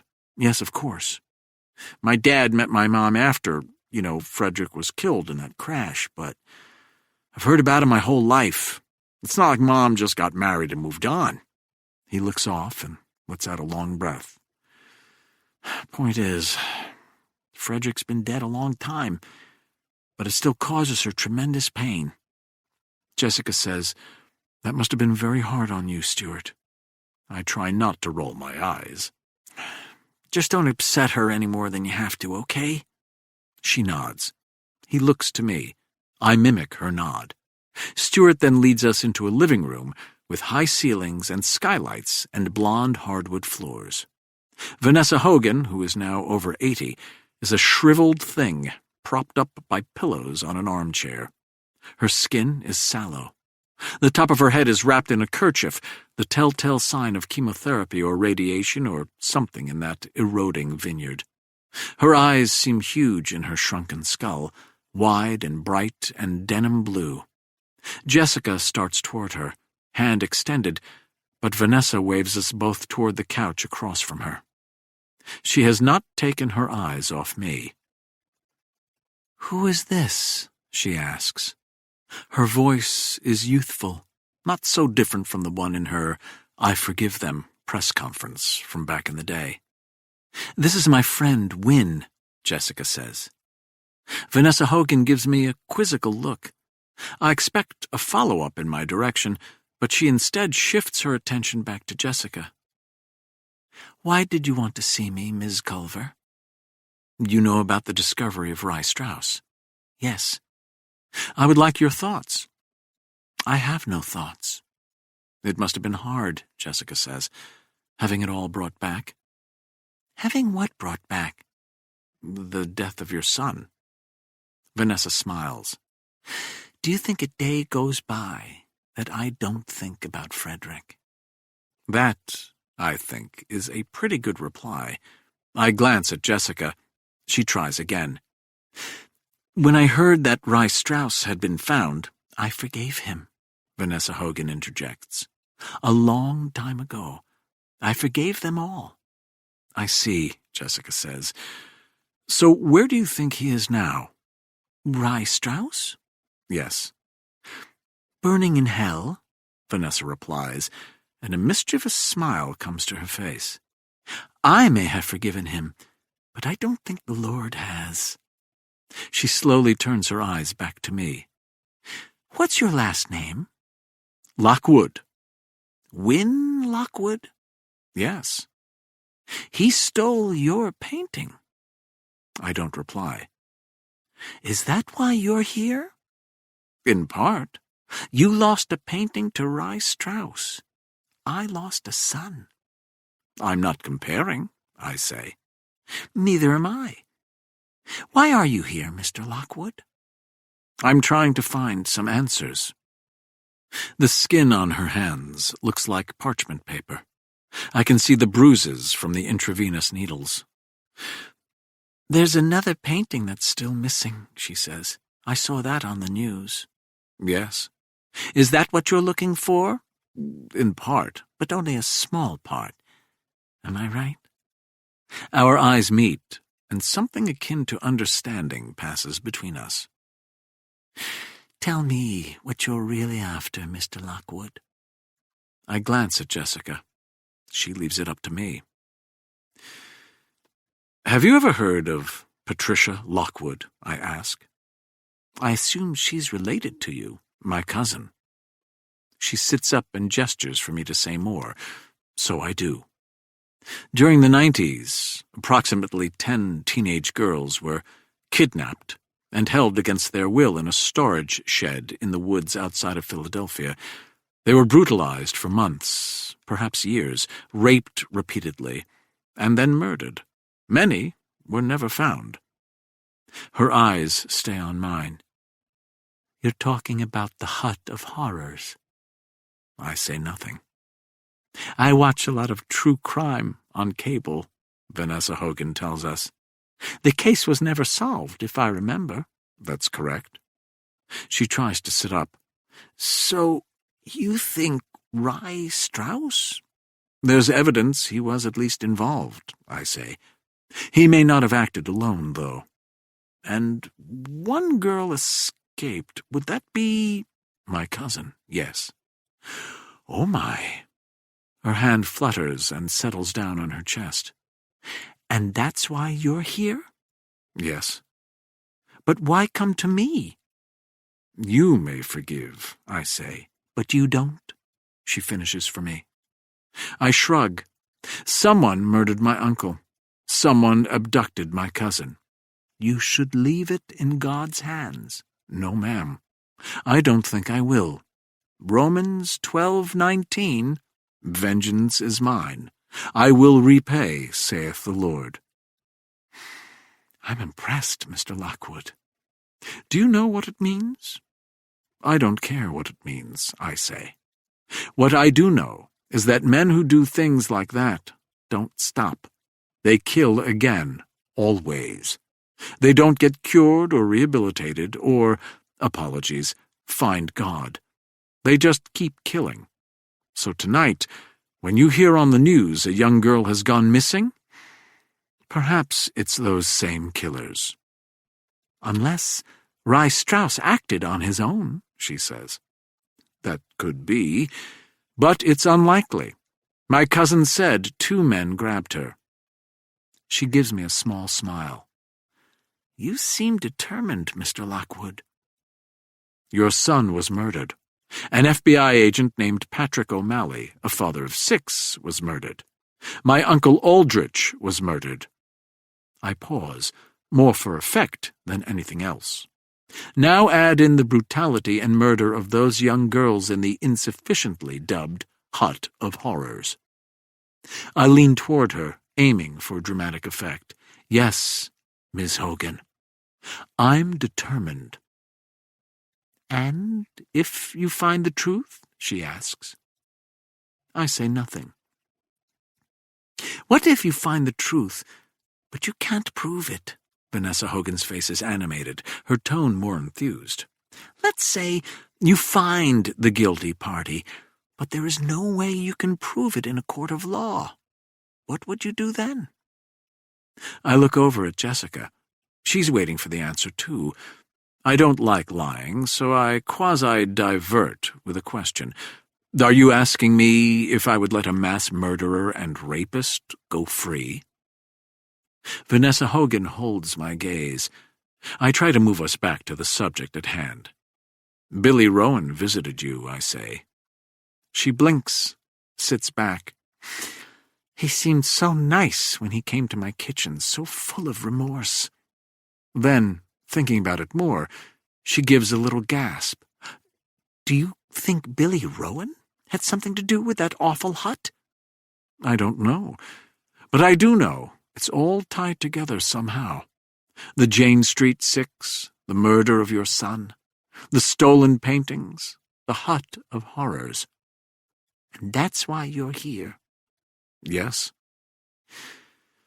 I'm not well, Mr. Lockwood.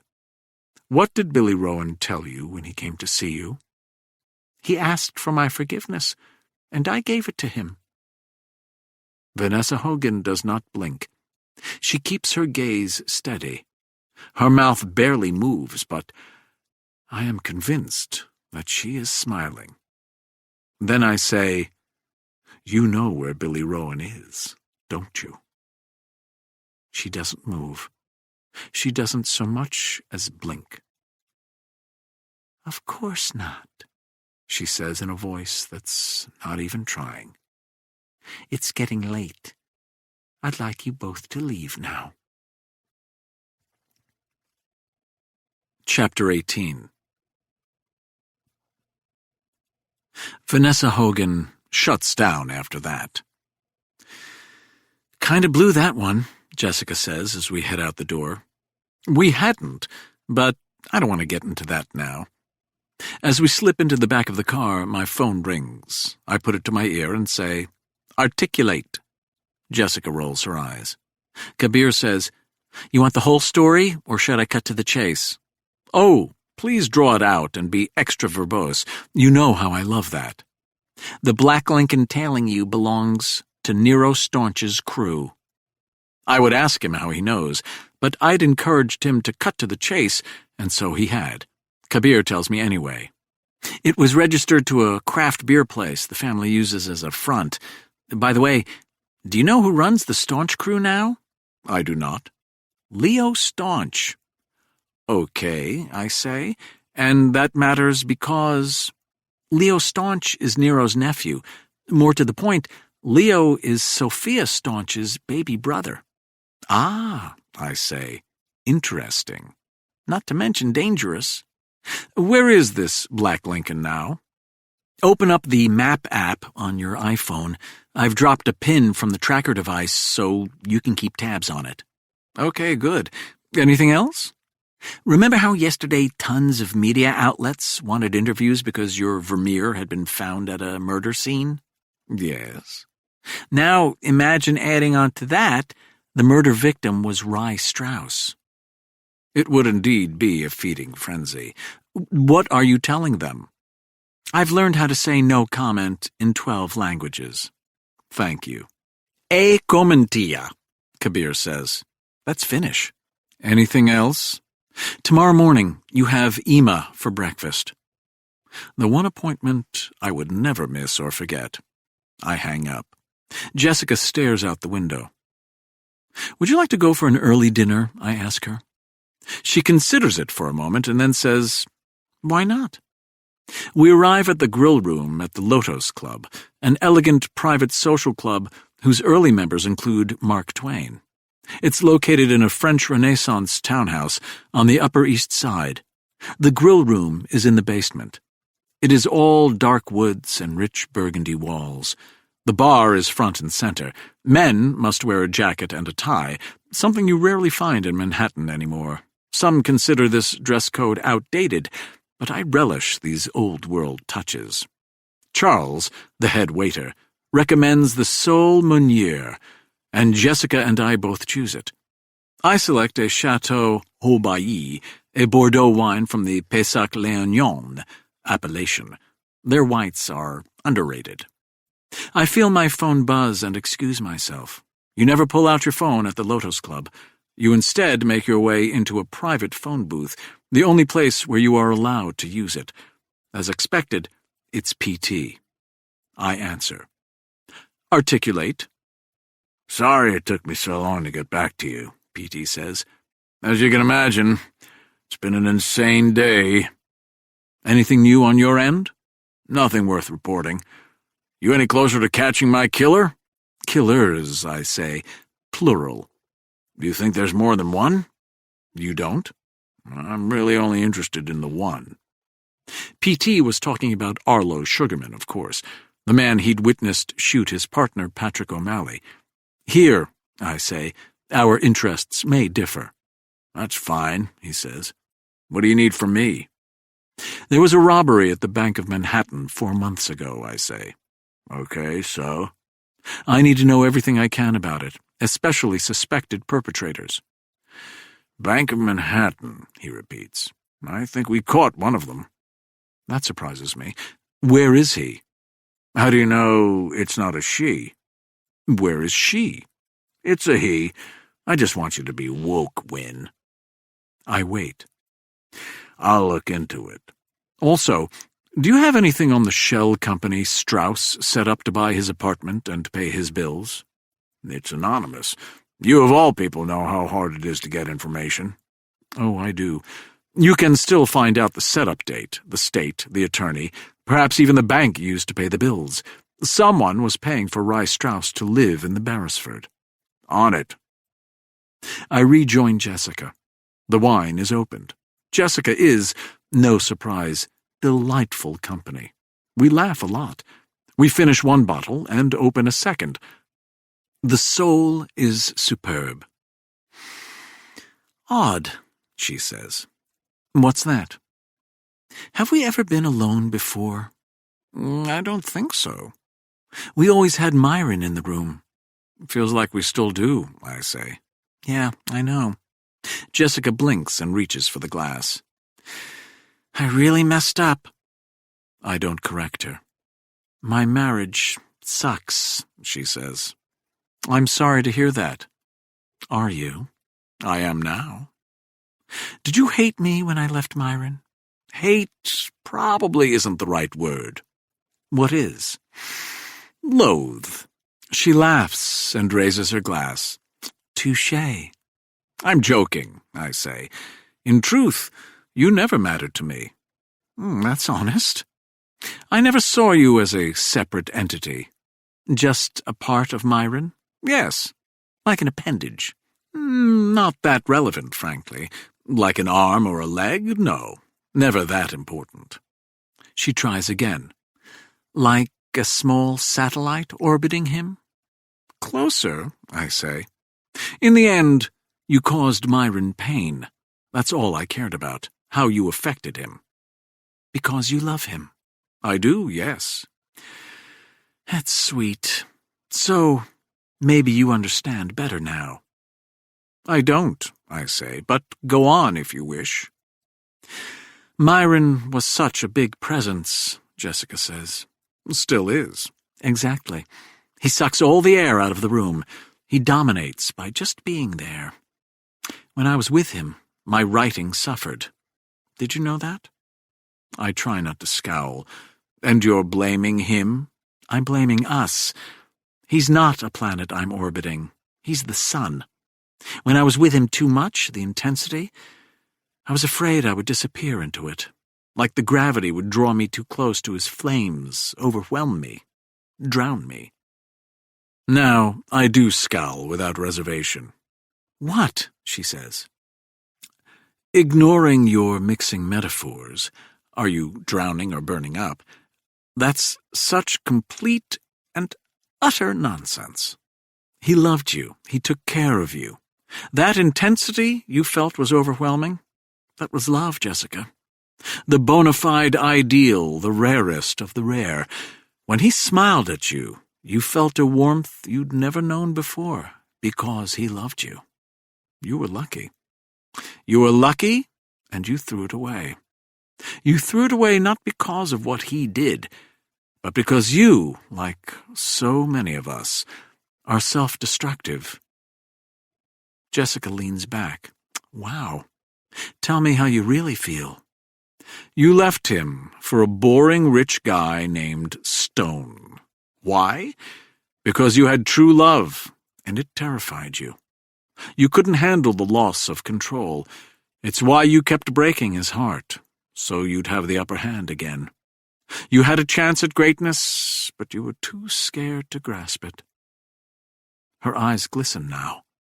She gives them a quick swipe with her index finger and thumb. Suppose, she says, I tried to get him back. I shake my head. Why not? You don't think he still has feelings for me? Won't happen. We both know that. Myron isn't built that way. And what about you, Win? We aren't talking about me, I say. Well, we can change topics. You've changed, Win. I used to think you and Myron were yin and yang, opposites that complemented each other. And now? Now, I think you're more like him than you know. I have to smile at that. You think it's that simple? No, Win, that's my point. It's never that simple. Jessica wants to walk home alone.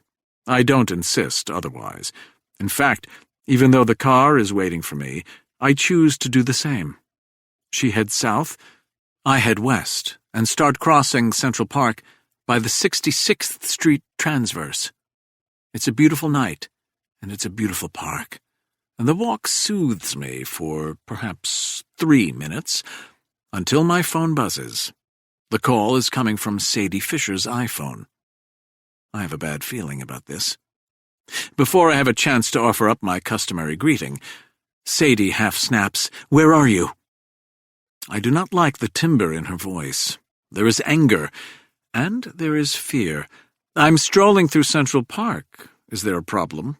There is. At the office. Get here as soon as you can. She disconnects the call. I find a taxi heading south on Central Park West. Traffic is light at this hour. 10 minutes later, I'm back at the Lockhorn building on Park Avenue. Jim is working security at the desk. I nod at him and head toward my private elevator. It's getting late now, north of 10 p.m., but this building is filled mostly with financial advisors of one kind or another, many of whom need to work hours that coincide with overseas markets, many more of whom put in wastefully long hours to match the other guys vying for the same promotion. I press the button for the 4th floor, and, especially tonight, with a few drinks in me, with images of Jessica Culver still swimming in my head, the memories of MB reps, the M stood for Myron, the B for Bolitar. Myron would self-flagellate over the name's lack of ingenuity, swirl through my skull. Sadie greets me when I get off the elevator, though greet may imply a temperament that is not at all apropos. What did you do, Win? Nice to see you too, Sadie. She adjusts her glasses. It feels as though she's doing that more as a statement than a need, but whatever gets you through the night. Do I really look in the mood? Why don't you tell me what's wrong? Sadie steps into her office. I notice that Taft's reception desk is empty except for a box of his belongings. Sadie sees me noticing and arches an eyebrow. I had visitors today. Oh? They braced me out on the street. 2 huge guys. I wait. What did you do, Win? Who were they? Teddy Lyon's brothers. I wait. Win? Did they threaten you? Well, they didn't want to buy me a drink. What did they say? They accused me of sending a man to hurt Teddy. What did you say? What do you think I said? That you didn't. Then I ask, did they believe you? No, Win. They didn't believe me. She moves closer to me.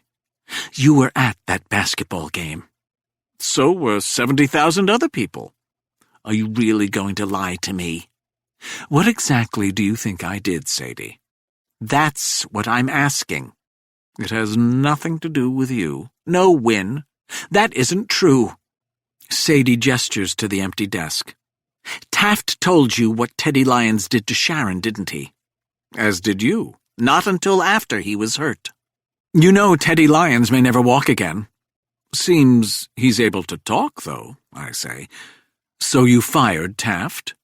I don't like spies in my office. Fair enough. Do I need to find a new workspace? That's up to you. You're going to have to do better than that, Win. What were you thinking? That Sharon deserved justice. Are you serious? I wait. We are law-abiding, Sadie says. We are trying to change hearts and minds and laws. Taft said Teddy was currently stalking someone else. Probably. He wasn't going to stop because you wanted to change laws, I say, realizing that I'm echoing the words I'd told Vanessa Hogan about the Hut of Horrors perpetrators. So you took care of it? I see no reason to reply. And now we have these goons coming after us? I'll handle them. I don't want you to handle them. Too bad. Is that the world you want to live in? Sadie shakes her head. Do you really want people to take the law into their own hands? People? Heavens, no. Me? Yes. You're joking, right? I trust my judgment, I say. I don't trust the common man's. You hurt us. Do you realize that? We had a chance of changing. A chance, I say. What? A chance didn't help Sharon. It probably wouldn't help Teddy's next victim either. I love what you're doing, Sadie. I believe in it. You should continue without reservation. And you continue to do what you do? I shrug. You work on the macro level, I say. What you do is important. And what, your hope is that my work will one day make your work obsolete? I smile with no humor behind it. My work will never be obsolete. She thinks about it. You can't spy on me. You're right. And whatever you do, it can't involve me or my clients. You're right. She shakes her head. The truth is, I may indeed have messed up here. I don't care about Teddy Lyons, of course. He crossed the line and earned any and all repercussions. I don't look at it as vigilantism. I look at it as preventive offense. Think schoolyard rules. The bully hits someone, even if the teacher is told, even if the teacher punishes the bully should expect someone to hit back. I'd known that there was the potential for unexpected consequences, even disastrous ones, but I had added up the pros and cons and chosen to act. Perhaps I was wrong. I'm not infallible. You need to break a few eggs to make an omelet. I don't know if that's true, but if you break the eggs, better to make an omelet than a mess. Enough with the analogies. I almost called the police after the brothers threatened me, she says. Why didn't you? And say what? You assaulted their brother? They could never prove it. But if I may make an observation? She frowns and gestures for me to go ahead. You didn't call the police, I say, because you realized that the law couldn't protect you. And damn you for putting me in that position. Sadie squeezes her eyes shut. Do you see what you've done? I went to law school. I swore an oath. I know that our legal system isn't perfect, but I believe in it. I follow it. And now you've forced me to abandon my integrity and principles. She takes a deep breath. I'm not sure I can stay in this office, Win. I say nothing. I may want out of our agreement. Think it over for a bit, I say. You're right. Your anger, it's not just anger, Win. Whatever you want to call what you're feeling, anger, disappointment, disillusionment, compromise. It's justified. I did what I thought was best. But perhaps I was wrong. I am still learning. It's on me. I apologize. She seems surprised by my apology. So do I. "So what do we do now?" she asks. "You've had a chance to chat with the brothers," I say. "Yes. Do you think they're just going to leave us alone?" Sadie's voice is soft. "No." "So the eggs are broken," I say. "The question now is, do we want to make an omelet or a mess?" Chapter 19. I like to walk. Most days, I walk to and from work. The route from my office to my apartment, from the Lockhorn building to the Dakota, is approximately 2 miles and takes slightly more than half an hour at a brisk pace. My routine is to head north on 5th Avenue until I hit Central Park in front of the Plaza Hotel on 59th Street.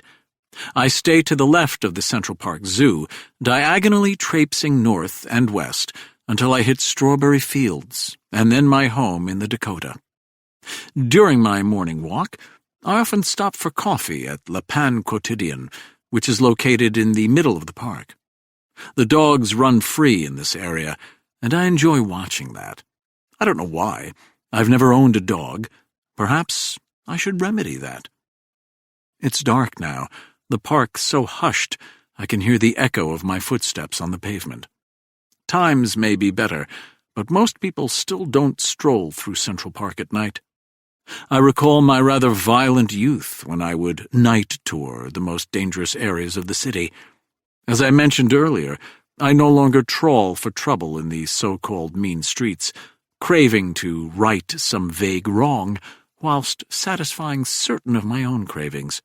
I'm more careful with where I wreak havoc now, albeit, as I now see with Teddy Big T Lyons, my targeting skills are far from perfect. I confess, I'm not good about considering long-term repercussions. I cross the Imagine mosaic, and up ahead I can start making out the gables of the Dakota. I'm thinking about too many things at once: the Jane Street 6, the Vermeer, the Hut of Horrors, Patricia, Jessica, when my phone buzzes. It's PT again. I answer with, "Articulate." I got what I could on Strauss's shell company. First off, it's called Armitage, LLC. Good name, I think. Tells you nothing. That's rule number 1 in setting up an anonymous shell. Have a name that has nothing to do with you. What else? It was filed in Delaware. Again, no surprise. If you want anonymity, there are 3 states you use: Nevada, Wyoming, or Delaware. Since Philadelphia is very close to Delaware, the Lockwoods have always gone that route. It's also not a single shell, PT says. Yet again, no surprise. Seems to be part of a network.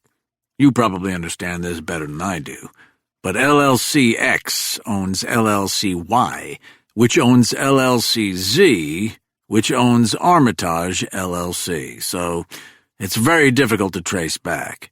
The checks come out of someplace called Community Star Bank. When I hear the name of the bank, I slow my pace. My grip on the phone tightens. Who set up the Armitage LLC? It has no name. You know that. I mean, what attorney? Hold on. I can hear him shuffle papers. No specific lawyer, just a firm. Duncan and Associates. I freeze. When? Duncan and Associates, I know, is just one man. Nigel Duncan. Butler, trusted friend, bar-admitted attorney, with but one client. In short, the shell company paying Rye Strauss's bill was set up by one of my family members. I am about to ask PT exactly when the shell company was formed when something hard, like a tire iron, crashes into the side of my skull. The rest happens in 2 or maybe 3 seconds. I stagger, woozy from the blow, but I stay upright. I hear PT's tinny voice from my phone say, "Win?" The tire iron lands with a loud splat on the other side of my skull. The blow jars my brain. My phone drops to the pavement. The side of my scalp splits open. Blood trickles down my ear. I do not see stars. I see angry bolts of light. A thick arm snakes around my neck. I am ready to make the automatic move, headbutt to the nose of the man behind me. But a second man, this one with a ski mask, points a gun in my face. "Don't fucking move." He stands just far enough away so that even if I had all my faculties, a move to disarm him would be precarious. Still, I would have gone for it had it not been for the blows to the skull. There are two strategies when a gun is pointed at you. One, the more obvious strategy, is surrender. Give them what they want. Don't resist in any way. This is an excellent strategy if the purpose of the gun is, for example, to rob you, to take your wallet or your watch and abscond into the night. Option 2, the one I normally prefer, is to strike fast. Train yourself to skip over the part where you are shocked into paralysis and attack immediately. It is unexpected. The gun-bearer often expects you to obey and act cautiously when you first see the gun. Ergo, by moving without hesitation, you can catch them unawares. Option 2 obviously has its risks, but if you suspect the gun-bearer means you great harm, as I do here, it's my preferred choice out of a host of bad solutions. But for option 2 to be effective, you need to be in full command of your skill set. I am not. My equilibrium is off. My feet are unsteady. Something dark is closing in on me. If I don't fight it, I may black out entirely. Instead, I choose not to move. To use another sports metaphor, I take the standing 8 count and hope that my head will clear. The man with his arm around my neck is big. He pulls me tight against his chest as I hear a vehicle screeching to a halt. I am lifted in the air. I still don't resist, and within seconds I am tossed in the back of what I assume is a van. I land hard. My 2 abductors, both wearing ski masks, jump in behind me. I hear the tires screech. The van is moving before the side door is fully slammed shut. One chance. Before my abductors can react, I summon whatever I have in reserve and roll toward the partially open and closing fast sliding door. My faint hope now is to fall out of the gathering speed van. No, this isn't a great option, but it is the best one currently available. I will protect my skull with my arms and let the rest of my body take the brunt. If I'm lucky, I will end up with a broken bone or 3. Small price to pay. My head and shoulders are out of the van now. I can feel the wind whipping at my eyes, making them water. I close them and tuck my chin and brace for the impact of my body on New York City street asphalt. But that doesn't happen. A strong hand grabs me by the collar and flings me. My body goes airborne like a rag doll. I hear the van door slide shut at the exact moment my back slams against the far side of the van. The whiplash effect drives my skull into the metal side. Another blow to the head. I crumble to the cold floor of the van, face down. Someone leaps on top of me, straddling my back. I consider a move, quick spin, elbow strike, but I'm not sure I can pull it off. Another factor, the gun is back in my face. Resist, and I'll kill you. Through my murky haze, I can make out the back of the driver's head. The 2 abductors, one straddling my back, the other pointing a gun at me, still wear their ski masks. I cling to this as a good sign. If they meant to kill me, there would be no reason to disguise their identity. The man on top of me starts a body search. I don't move, hoping to use the time to get my bearings. The pain I can handle. The dizziness, I am undoubtedly concussed, is another matter. He finds my Wilson Combat 1911 in the holster, pulls it out, empties it so that even if I could somehow get it back, it would be useless. The other man, the one with the gun, says, "Check his lower legs." He does so. It takes some time, but he finds my small gun, the SIG P365, in an ankle holster. He pulls it into my blurry view and again empties out the ammunition. Still on top of me, he leans down near my face, the wool of his mask against my cheek, and whispers harshly, "Anything else?"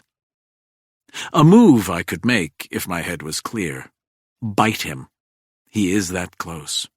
I could bite him through that flimsy mask, rip off a part of his cheek, turn my body, throw him toward the gunman so as to block what might be an incoming bullet. "Don't think about it," the gunman says. He says this matter-of-factly, shifting toward the side in order to prevent the sort of attack that has crossed my mind. Conclusion: the gunman, the one doing the talking, is good. Trained. Paramilitary, perhaps. He stays far enough back so that even if I was 100%, right now I would guesstimate that I'm at best 40 to 50%. I wouldn't have a chance. The man on top of me is larger, bulkier, more muscled, but the bigger threat, I realize, is the trained man with the gun. I stay still. I try to clear some of the cobwebs, but it really isn't happening. I feel lost, adrift. Then the big man on top of me surprises me with a kidney punch. The blow lands like an explosion, a bomb going off, shards of hot razors slicing through my internal organs. The pain paralyzes me for a moment. Every part of me hurts, wants to cover up, and find relief. The big man hops off me and lets me writhe in pain. I roll up against the divider between the front seats and the back. I look back toward my two abductors. When they both take off their ski masks, two thoughts, both bad, hit me at once. First, if they are letting me see their faces, they don't plan on letting me live. Second, no doubt because I can see the resemblance, these are the brothers of Teddy, Big T, Lyons. I try to stay put because every move is agony. I try not to breathe because, well, the same. I close my eyes and hope they think I've passed out. There is nothing to be done right now. What I need most is time. I need time without suffering further injury so as to recover enough to counter. What that counter might be, I have no idea. "End this," the larger brother, the one who'd straddled my back, tells his well-trained sibling with the gun. The smaller brother nods and aims his gun at my head. "Wait," I say. "No." I flash back to another time, when Myron was in the back of a van similar to this, when he too asked someone assaulting him to wait. The man had also said no. I, however, was following them in a car and listening in via Myron's phone. When I heard that, when I heard the perpetrator say no and thus realized that Myron would not be able to talk his way out of that, I hit the accelerator and smashed my car into the back of the van. Odd what memories come to you under duress. $1 million for both of you, I blurt out. That makes them pause. The larger brother says in a semi-whine, "You hurt our brother." "And he hurt my sister," I reply. They share a quick glance. I am lying, of course, unless you are one of those kumbaya types who believe that in a larger sense we humans are all brothers and sisters. But my lie, like my $1 million offer, makes them hesitate. That's all I want right now, to buy time. It's the only option. The larger brother says, "Sharon's your sister?" "No, Bobby," the gunman says with a sigh. "She's in the hospital," I say. "Your brother has hurt a lot of women." "Bullshit. They're just lying bitches." Gun brother says, "Bobby." "No, man. Before he dies, he should know. It's bullshit. All these bitches, they come on to Teddy. He's a good-looking guy. They want to close the deal with him. You know what I'm saying? Lock him down, get married. But Teddy, he is, or he was before you blindsided him like a chicken shit. He's a player with the ladies. He didn't want to settle down. When the bitches don't get the ring, suddenly they're all complaining about him. How come they don't complain right up front? How come they go out with him voluntarily? I didn't blindside him, I say. What? You said that I, and I quote, blindsided him like a chicken shit. I didn't. We went man to man, and he lost. Big Bobby makes a scoffing sound. Yeah, right. Look at you. We could settle it that way, I say. What? We stop this van somewhere private. You know I'm unarmed. You and I go at it, Bobby. If I win, I go free. If you win, well, I die. Muscled Bobby turns to Gun Brother. Trey? No. Oh, come on, Trey. Let me rip his head off and shit down his neck. Trey's eyes stay on mine. He isn't fooled. He knows what I am. No. Then how about that $1 million? Bobby asks. My vision is still blurry. I am dizzy and hurting. I am no better off than I was a few seconds ago. He's lying to us, Bobby. The $1 million isn't real. But he can't let us live, Trey says. Just as we can't let him live. Once he's free, he will hunt us down. Forget the police. We would have to spend the rest of our lives looking over our shoulder for him. He'll come after us, with all his resources. We can still try to get the money, can't we?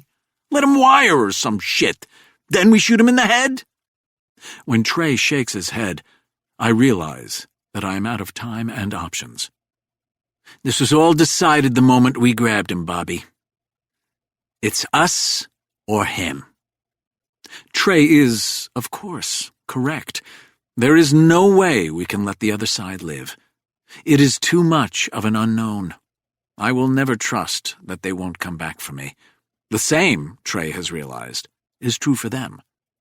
Someone has to die here. We cross the George Washington Bridge and are now picking up speed where Route 80 meets up with Route 95. I truly wish I had a better plan, something less guttural and primitive and ugly. The odds of this working are, I admit, slim, but I am seconds from death. It's now or never. I slump my shoulder as though defeated. Then let me just confess this to you, I say. They relax just the slightest bit. I don't know whether that will help, but at this stage I have but one option. If I go for Bobby, Trey will shoot me. If I go for Trey, Trey will shoot me. If I surprise them and go for the driver, I just may have a chance. Out of nowhere, I let loose a blood-curdling scream. It sends hot jolts of agony all through my skull. I don't care. They both, as I anticipated, startle back, expecting me to jump toward them. But I don't. I spin toward the driver. My plan is crude and base and not very good. I am going to get hurt badly no matter what. I could bring out the broken eggs omelet metaphor again, but really, is there a point? Trey still has the gun. It hasn't magically vanished. He's startled, yes, but he recovers fast. He pulls the trigger. My hope is that the suddenness of my move will throw off his aim. It does, but not enough. The bullet hits me in the upper back below the shoulder. I don't stop my spin. My momentum carries me through. I keep a thin razor blade in the cuff of my right sleeve. Bobby didn't notice it as he searched me. Almost no one does. It shoots out now at the wrist and into my palm. I have the razor blade in my right hand, and while the driver is going at 71 miles per hour, yes, I see the numbers lit up large on the dashboard, I slice his throat to the point of near decapitation. The van lurches hard to the side. Blood sprays from his artery, coating the inside of the windshield. I feel the warm contents of his neck. tissue, cartilage, more blood, empty out onto my hand. My left arm snakes through his seatbelt harness, so I can be somewhat braced for the upcoming collision. I hear the gun go off again. This bullet only grazes my shoulder before shattering the windshield.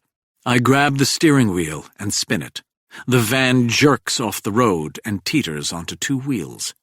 I close my eyes and hold on as the van flips, then flips again, then crashes hard into a pole.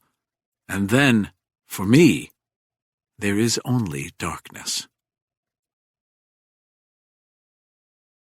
Chapter 20.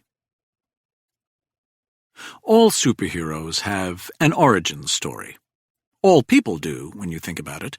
So here is the abridged version of mine. I grew up in privilege, you know that already. What you may consider relevant is that every human being is snap-judged by their looks. That's not exactly an earth-shattering observation, and no, I'm not comparing or saying I had it worse than others. That would be what we call a false equivalency.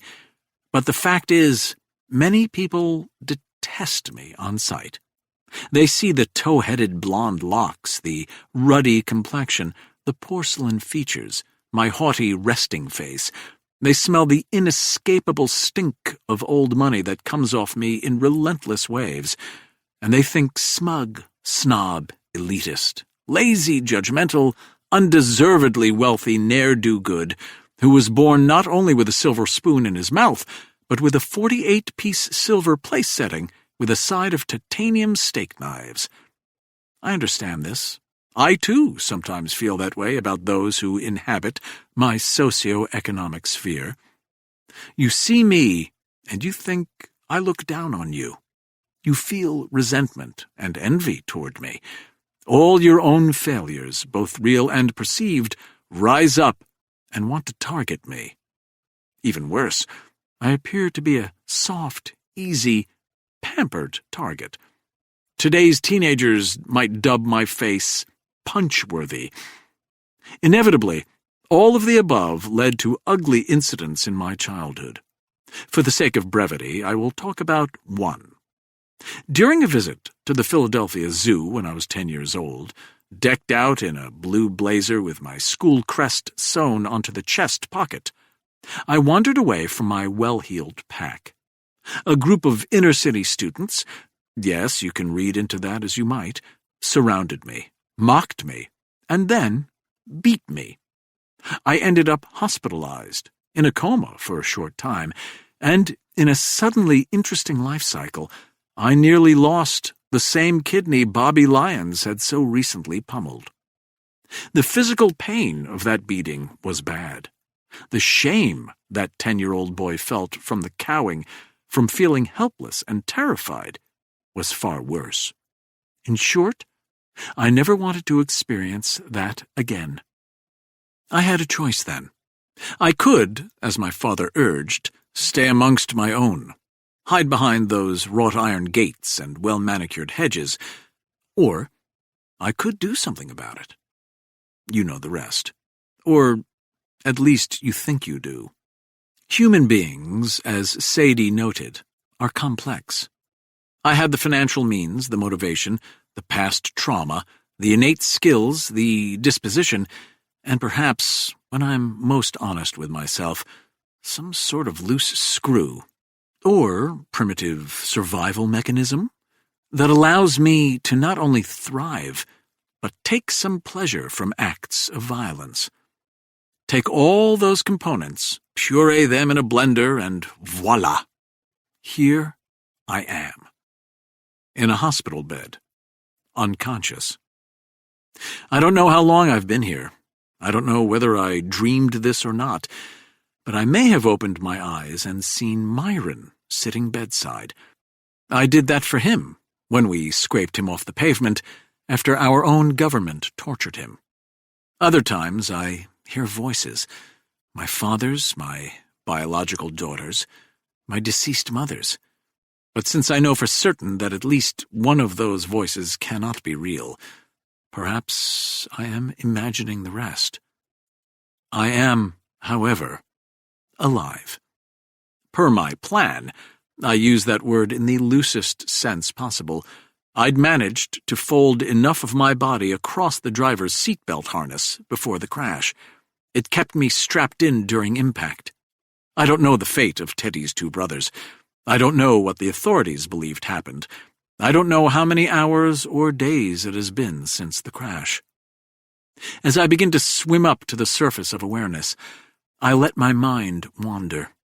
I have begun piecing some of this case together, or at least it feels that way. Hard to know for certain. I am still mostly unconscious, if that's what you call this cusp, and thus many of my purported solutions, about the LLC, about the bank robbery, about the murder of Rye Strauss, seem plausible now, but may, like many a dream, turn into utter nonsense when I awake.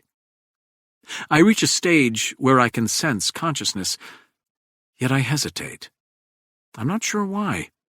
Part is exhaustion, a weariness so heavy that even the act of opening my eyes would seem a task far too rigorous in my current condition. I feel as though I'm strapped down in one of the dreams where you're running through deep snow and thus moving too slowly. I'm also trying to listen and gather intel, but the voices are unintelligible, muffled, like Charlie Brown's parents or the audio equivalent of a shower curtain. When I finally do blink my eyes open, it is not a family member nor Myron sitting bedside. It's Sadie Fisher. She bends toward me, close enough that I can smell her lilac shampoo, and whispers in my ear, "Not a word to the police until we talk." Then Sadie calls out, "I think he's awake," and moves to the side. Medical professionals, doctors and nurses, I assume, descend. They take vitals and give me ice chips for the thirst. It takes a minute or two, but I'm able to answer their simple, medically related questions. They tell me that I had suffered head trauma, that the bullet missed my vital organs, that I will be fine. After some time passes, they ask me if I have any questions. I catch Sadie's eye. She gives the smallest shake of the head. I, in turn, shake mine. Perhaps an hour later, time is hard to judge, I am upright in the bed. Sadie works hard to clear the room. The staff grudgingly obey. Once they are gone, Sadie takes a small speaker out of her purse, fiddles with her phone, and starts blasting music. "In case someone is listening in," Sadie tells me when she moves closer. "How long have I been here?" I ask. 4 days. Sadie pulls a chair toward the bed. "Tell me what happened. All of it."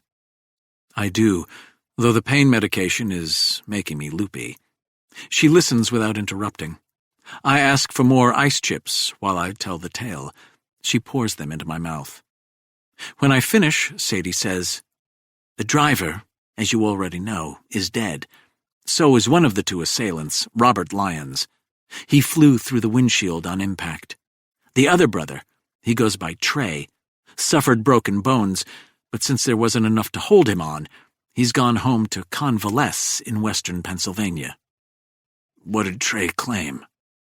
"Mr. Lyons is choosing not to speak to the authorities at this time." "What did the police think happened?"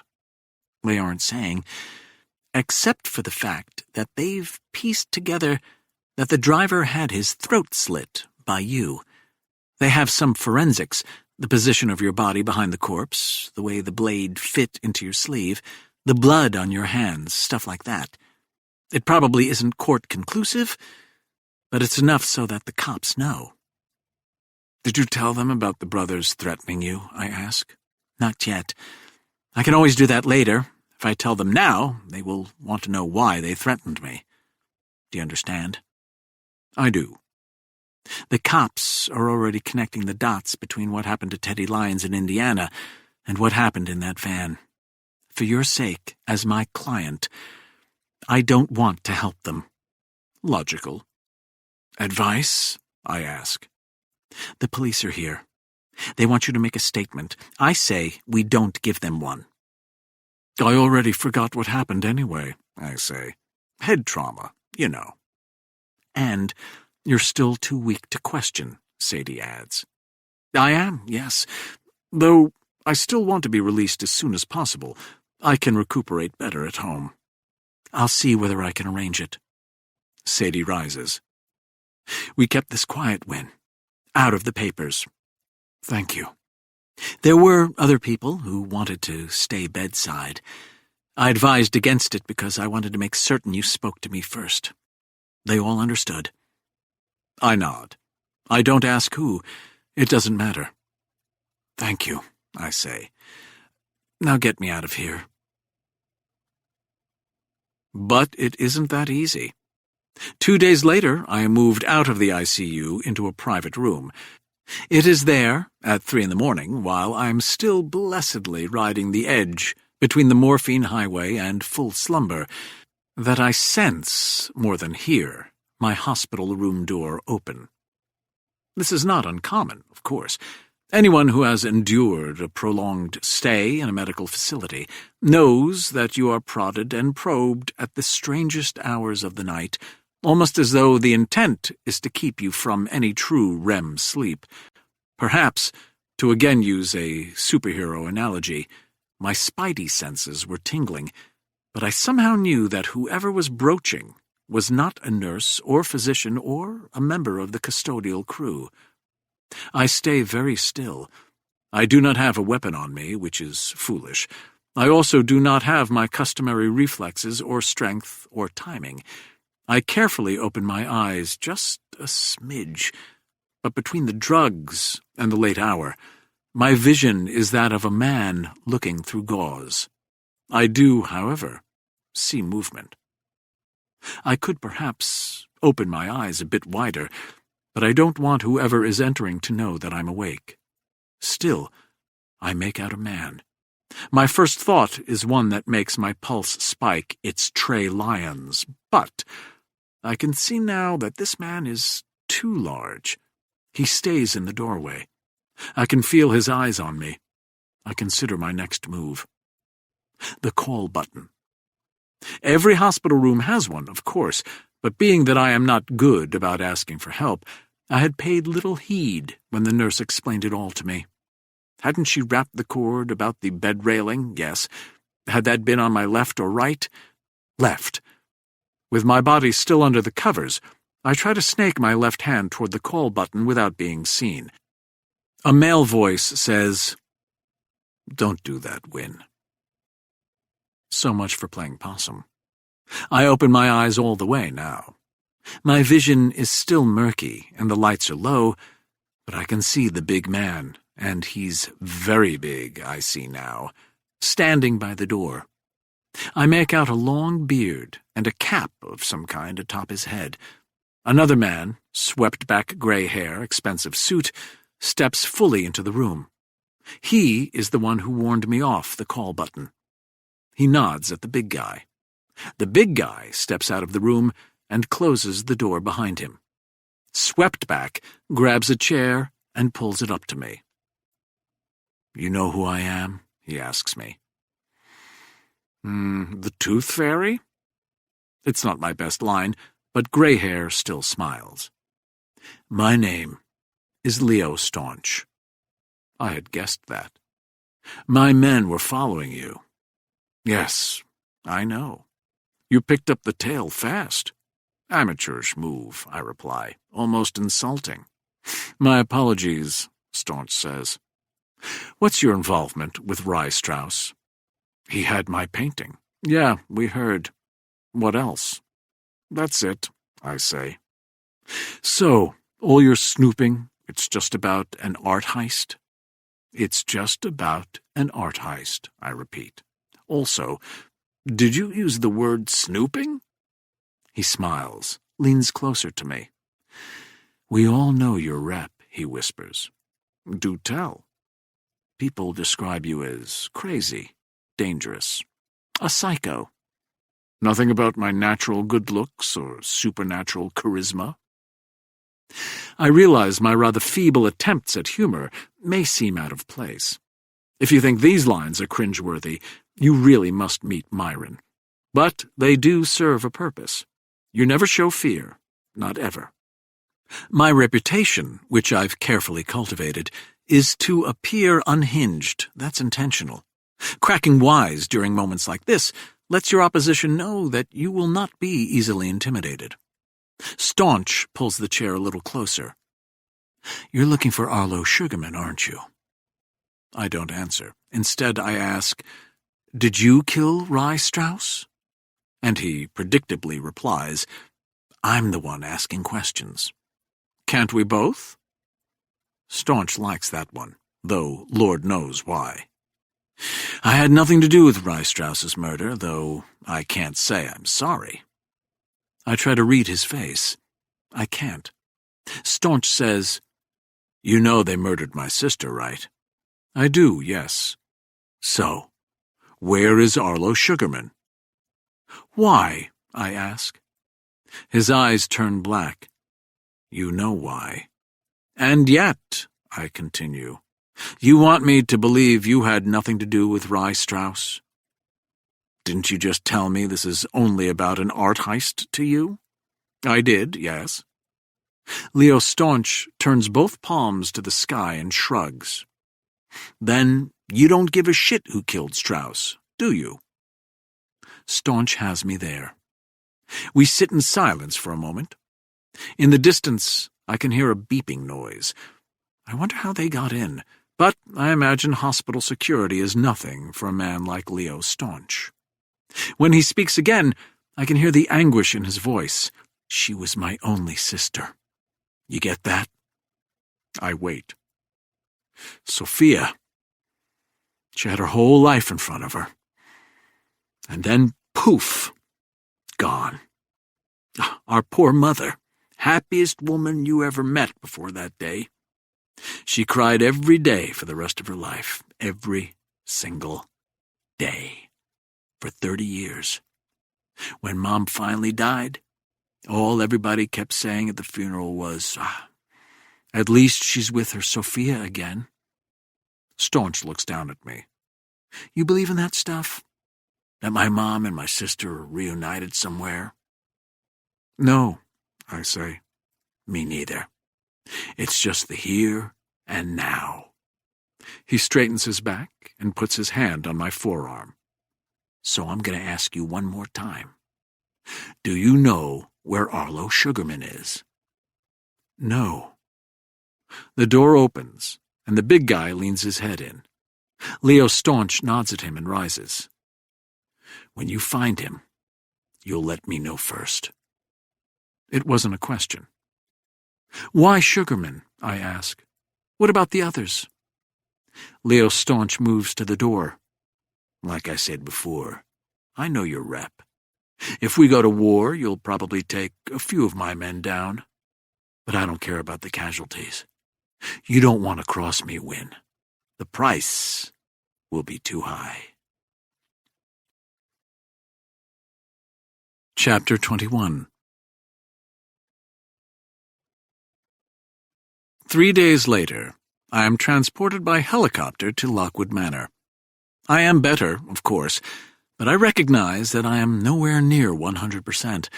I would estimate that I am working somewhere between 65 and 70% capacity, and modesty prevents me from saying that I, at 65%, am still a potent force. Nigel Duncan greets me by saying, "You look better than I thought." "Charmed," I reply, and because I have no more time to waste, "Tell me about the Armitage LLC." We stroll toward the house in silence. Nigel, "I heard you." And I won't respond. I won't even bother responding, whether I know what you're talking about or not. Loyal to the end. It isn't loyalty, it's legality. Attorney-client privilege? Precisely. No, sorry, that doesn't play here. You are already listed as the attorney on the holding. Am I? Duncan and Associates. There are probably other firms with that name. Do you know who benefits from Armitage LLC? I ask. The main house grows ominous as we draw closer. It has always been thus for me, since I was a young child. Every home is its own independent country. I stare at Nigel. I see his mouth is set, his jowls bounce with every step. Rye Strauss, I say. It paid his bills. Nigel's expression does not change. You need to tell me what's going on, I say. No, Win, I don't. Even if I knew, and again I won't confirm whether I have a clue what you're talking about, I don't need to tell you anything. It could be connected to Uncle Aldrich's murder and Cousin Patricia's abduction. It could give us the answer to the Hut of Horrors. It could save lives. He almost smiles. Save lives, he repeats. Yes. You're usually not one for hyperbole. I'm still not. Ah, Win, I love you. I've loved you all your life. He stops and turns to me for the briefest of moments. But if you want my advice, I would stay out of this. I don't. Don't what? Want your advice. Nigel lowers his head, smiles. You want to right wrongs, Win, but you always seem to leave collateral damage in your wake. There is collateral damage in everything. That may be true. It's why in the end I stick to the rule of law. Even if that leads to greater collateral damage? Even if? I could press my father on this. You could, yes. I assume Windsor, too, was the one who set up the shell company. You can assume what you want, Win. Where is he? He's on the practice facility. So he's feeling well. Nigel doesn't bite. I've set up the East Wing suite for you. We have medical personnel and a physical therapist on call, should you need it. His eyes are moist. I'm glad you're okay after your ordeal, but if you insist on keeping this up, one of these days— With that, he turns and leaves. I head up to my room and unpack. From the corner window I can see the practice facility. It is for golf, more specifically the short game herein defined as shots within 50 yards of the hole. There is an oversized green with several cups to practice putting.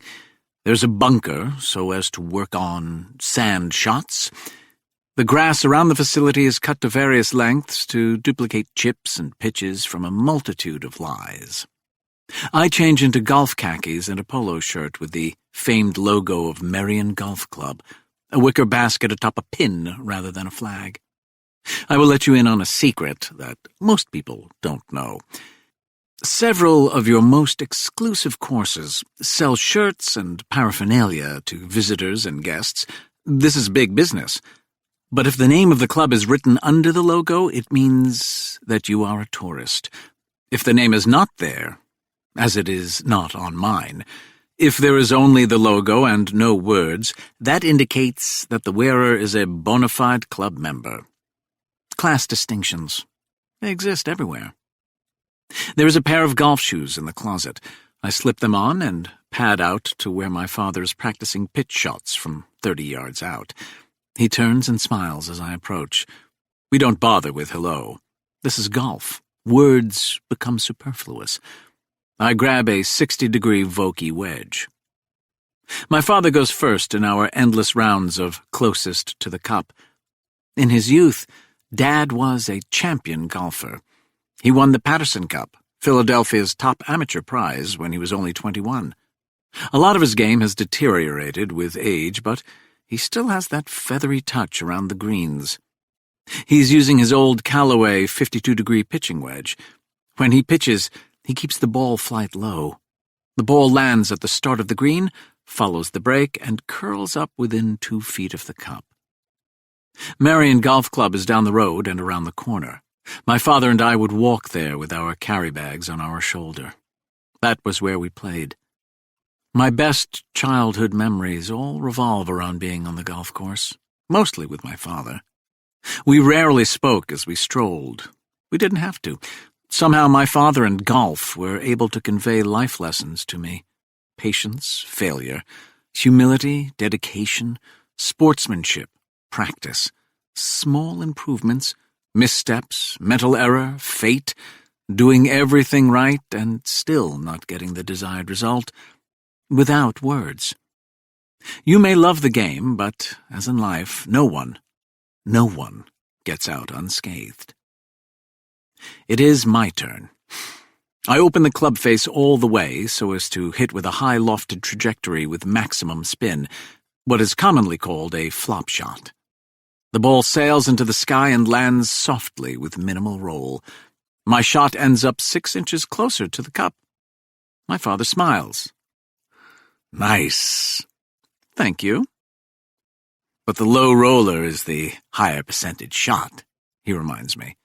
The flop is great on a practice facility, but on the course, when the pressure mounts, that shot is risky. He doesn't ask me how I am, but then again, I'm not sure that he knows about my recent mishap in the van. Would Nigel have told him? I don't think so. Try another? He asks. Sure. Then I say, per our last conversation, I asked Cousin Patricia why you and Uncle Aldrich became estranged. The smile slides off his face. Using his pitching wedge, he scoops another ball forward and lines up for his chip. What did she tell you? About his Peeping Tom incident during her Sweet 16. Dad nods a little too slowly. Tell me exactly what Cousin Patricia told you. I do. We continue to chip. The practice green has 6 holes, so that he never hits the same shot twice. Dad doesn't believe in that. You never hit the same shot twice in a row on the course, he would tell me. Why would you do it on the range? So, my father says when I finish, Cousin Patricia told you that Ashley Wright's father came to see me. Yes. Carson Wright had been my friend since we were 12, Dad says. We played in the juniors together. I know. He's an honorable man. I don't know whether he is or he isn't, but I say, okay, to keep the conversation flowing. It wasn't easy for Carson. What wasn't? Coming here, to this house, telling me the full story. Which was? Your uncle did far more than merely peep. Dad held the follow-through on his next chip, checked his wrist position, and watched the ball roll. I don't know what the term for it is now. Pedophilia, rape, inappropriate relationship. When it began, Aldrich was 40. Ashley was 15. And if you want to defend it, I don't. Well, even if you did, people did in those days.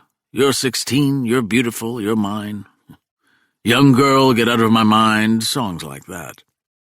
So Carson Wright came to you? I prompt, trying to get him back on track. Yes. And said?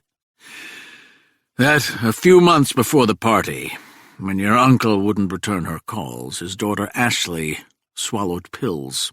She had to have her stomach pumped. Yet she came to the Sweet 16? Yes.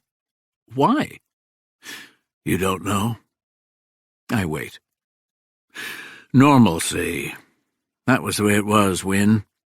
Sweep it under the rug. My father scowls. I always disdained that analogy. More like you get over it. You bury it so deep, no one will ever unearth it. Except that didn't work. Not that night, no. So what did you do after Carson's visit? I confronted Aldrich. The situation turned ugly. Did he deny it? He always denied it. Always? This wasn't his first time, my father says. I wait. My father turns to me. He waits. This is a game we've both played before. How many others were there? I ask. I couldn't give you a count. When a problem arose, we moved him around. That's why he didn't stay at Haverford, like the rest of us. I thought he chose NYU to be different. No. Your uncle started his collegiate life at Haverford, but there was an incident with a professor's 14-year-old daughter. No sex, but Aldrich took photographs of her scantily clothed. Money was exchanged. Meaning her father was paid off. Fine, yes, if you wish to be crude about it. Payments were made, and Aldrich was sent off to New York City. That was one example. Can you give me another? Your Aunt Aileen. What about her? But I knew already, didn't I? When Aldrich came back from Brazil with her, he told us she was 20 and a teacher in the school the family founded. We checked. She wasn't a teacher. She was a student.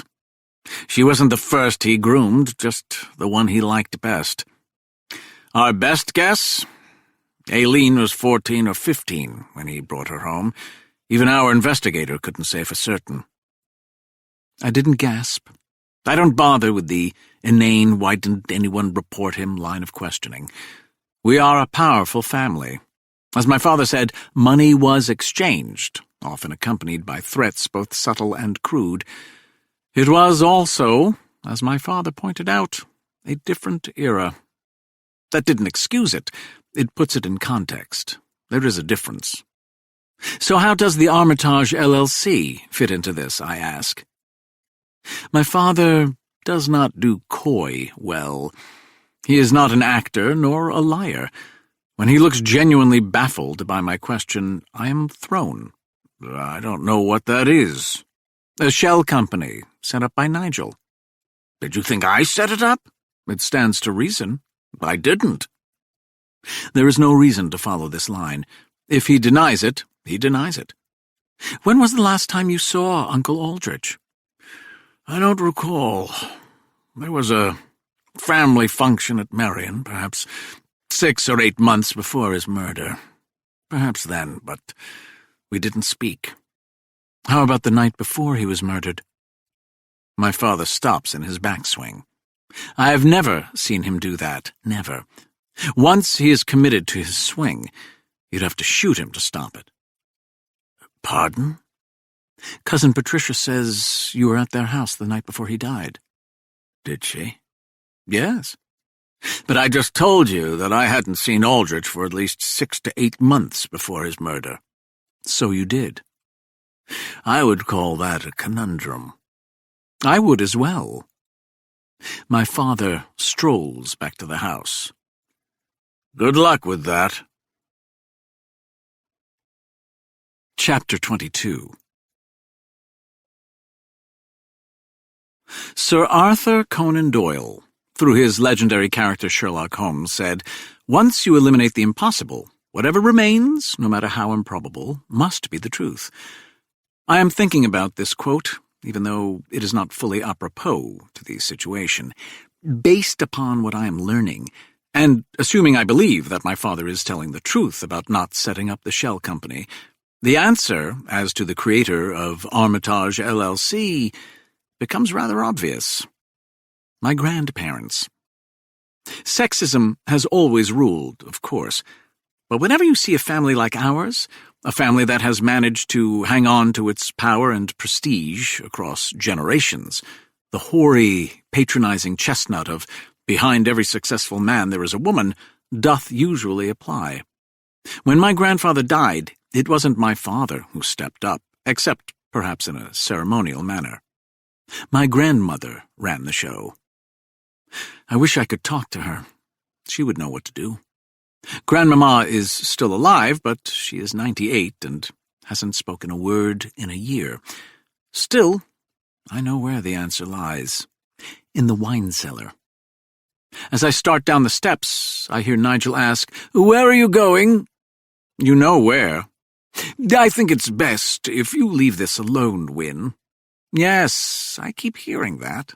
Yet you don't listen. I shrug and quote Myron, "Love me for all my faults." Lockwood Manor's wine cellar is modeled on the original one at the Chateau Smith Haut-Lafitte. The walls are stone, the ceiling arched. There are bottles and wooden barrels and oak shelves. The room is always kept at 56 degrees Fahrenheit and 60% relative humidity. I had passed the collection, some bottles worth thousands of dollars. In the far right-hand corner, I find a magnum of Krug Clos d'Ambonnet on the top shelf and pull it. A door opens, and I enter the back cellar. Yes, it is a secret room, if you will, and this cloak and dagger may seem a tad much, I suppose, but I think my grandmother just wanted a decent workspace, away from prying eyes, yet still close to the grape. All 4 walls are lined with 6-foot-high file cabinets. I am not intimidated by the sheer amount of paperwork. I am, in fact, at home here. One reason Myron and I make such a good team is that he is a big-picture guy, whilst I am more detail-oriented. He is a dreamer, I am a realist. He has an uncanny way of seeing the endgame. I am more of a plodder. I don't take shortcuts. I do the grunt work. A huge part of my occupation involves looking at the minute details of various corporations with a fine eye, to study every facet of a business, to understand their pros and cons, their ins and outs, before making a buy or sell recommendation. Despite what some masters of the universe claim, you can't do that on instinct. I am thus big on due diligence. Much of my family, especially my dear grandmamma, is the same. She has kept meticulous records on our family. Here, in her favorite sanctum, is every birth certificate, old passports, family trees, schedulers, calendars, bank statements, diaries, financial records, et al., dating back to 1958. There is a square table in the middle of the room with 4 chairs, legal pads, and sharpened Ticonderoga pencils. I start going through the files. I take fastidious notes. So much of this is in Grandmamma's handwriting, and while I'm not a sentimental fellow, I don't display family photographs, and you will rarely hear me waxing nostalgic. There is something so personal about penmanship, especially hers, the purity and consistency in her cursive, the beauty and the lost art and the individualism, that I cannot help but feel her presence. I dig into my family's past. I get lost in it. My mind wants to jump to conclusions, but I resist the temptation. Again, that would be Myron's forte. Spontaneous, disorganized, sloppy, brilliant. He can keep dozens of ideas in his head. I cannot. I slow myself. I need to have backing documentation. I need to see it visually, on the page, before it makes sense. I need a timetable and a map. Still, as the hours pass, the pieces start coming together. I hear footsteps behind me. I look up as Cousin Patricia steps into the room. "Nigel said you'd be down here." "And so I am." "Shouldn't you be resting?" "No." "You're okay then?" "Yes, fine. Can we move on now?" "Sheesh, I was just being polite." "Which you know I detest," I say. Then I ask, "Do you know how old your mother is?" Patricia makes a face. "Come again?" "When your parents came back from Brazil, the family didn't believe that Aileen was, as he claimed, 20. Nigel's father hired a detective firm in Fortaleza. Their best guess is that she was 14 or 15. Patricia just stands there. "Did you know?" I ask. "Yes." I don't know whether that surprises me or not. It was the 70s, Win. The same defense as my father. Interesting to hear it from his niece. "I'm not interested in judging your father. I don't care right now about the legality or ethics or morality." "What are you interested in?" "Getting the answers." "What answers?" "Who stole the paintings? Who killed your father? Who killed Rye Strauss? Who harmed you and the other girls?" "Why?" It is an interesting question. My first thought is about P.T. and his 5 decades of guilt over his dead partner. I promised a friend. Patricia's face displays skepticism. In truth, I don't blame her for that. My answer sounds hollow in my own ears. I try again. "It's a wrong that needs to be righted," I say. And you think the answers will do that? Will do what? Right the wrong? It's a fair point. We will find out, won't we? Cousin Patricia tucks her hair behind an ear and starts toward me. Show me what you have. Perhaps I should warn Cousin Patricia that she will not like what I have to say. Alas, no. I would rather get her unguarded, unfiltered reaction, so I dive straight into the breakdown. Your father matriculated to Haverford College in September of 1971. She arches an eyebrow. Seriously? What? You're using the word matriculated in casual conversation? I have to smile. My most heartfelt apologies, I say. Do you know your father originally attended Haverford? I do. Like your father and their father before them, for however far we go back. So what? My father didn't want to go, but he didn't feel as though he had a choice. That's why he transferred. No. No what? That's not why he transferred. I produced the honor code report as well as the covering letter signed by the dean's disciplinary panel. These are dated January 16, 1972, the beginning of your father's second semester of his freshman year. We are seated at the square table in the center of the room. Her purse is on the floor.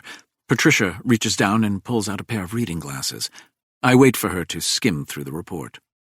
It's pretty vague, she says. Intentionally, I say. Apparently, your father took inappropriate photographs of the underage daughter of his biology professor named Gary Roberts. I hand her a canceled check. On January 22, Professor Roberts deposited this check, made out from one of our shell companies, to his bank account. She reads it. 10 grand? I say nothing. Pretty cheap.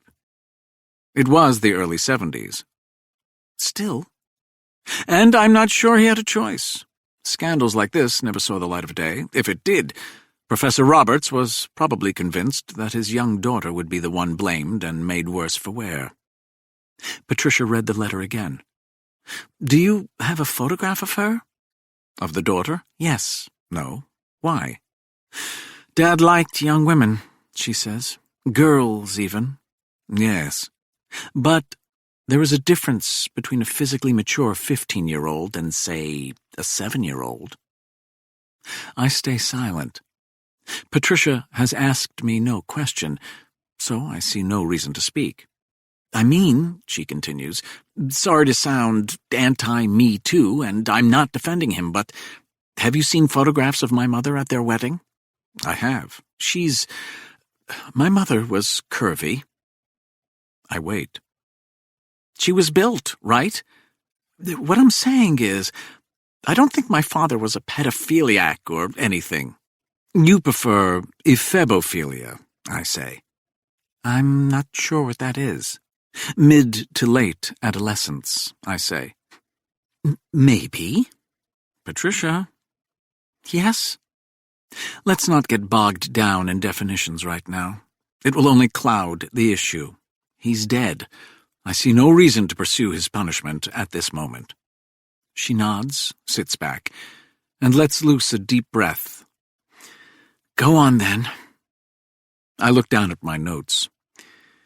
There isn't much mention of your father for the next few months in any of the diaries I've located so far, but my grandfather kept all of his scorecards from his rounds of golf.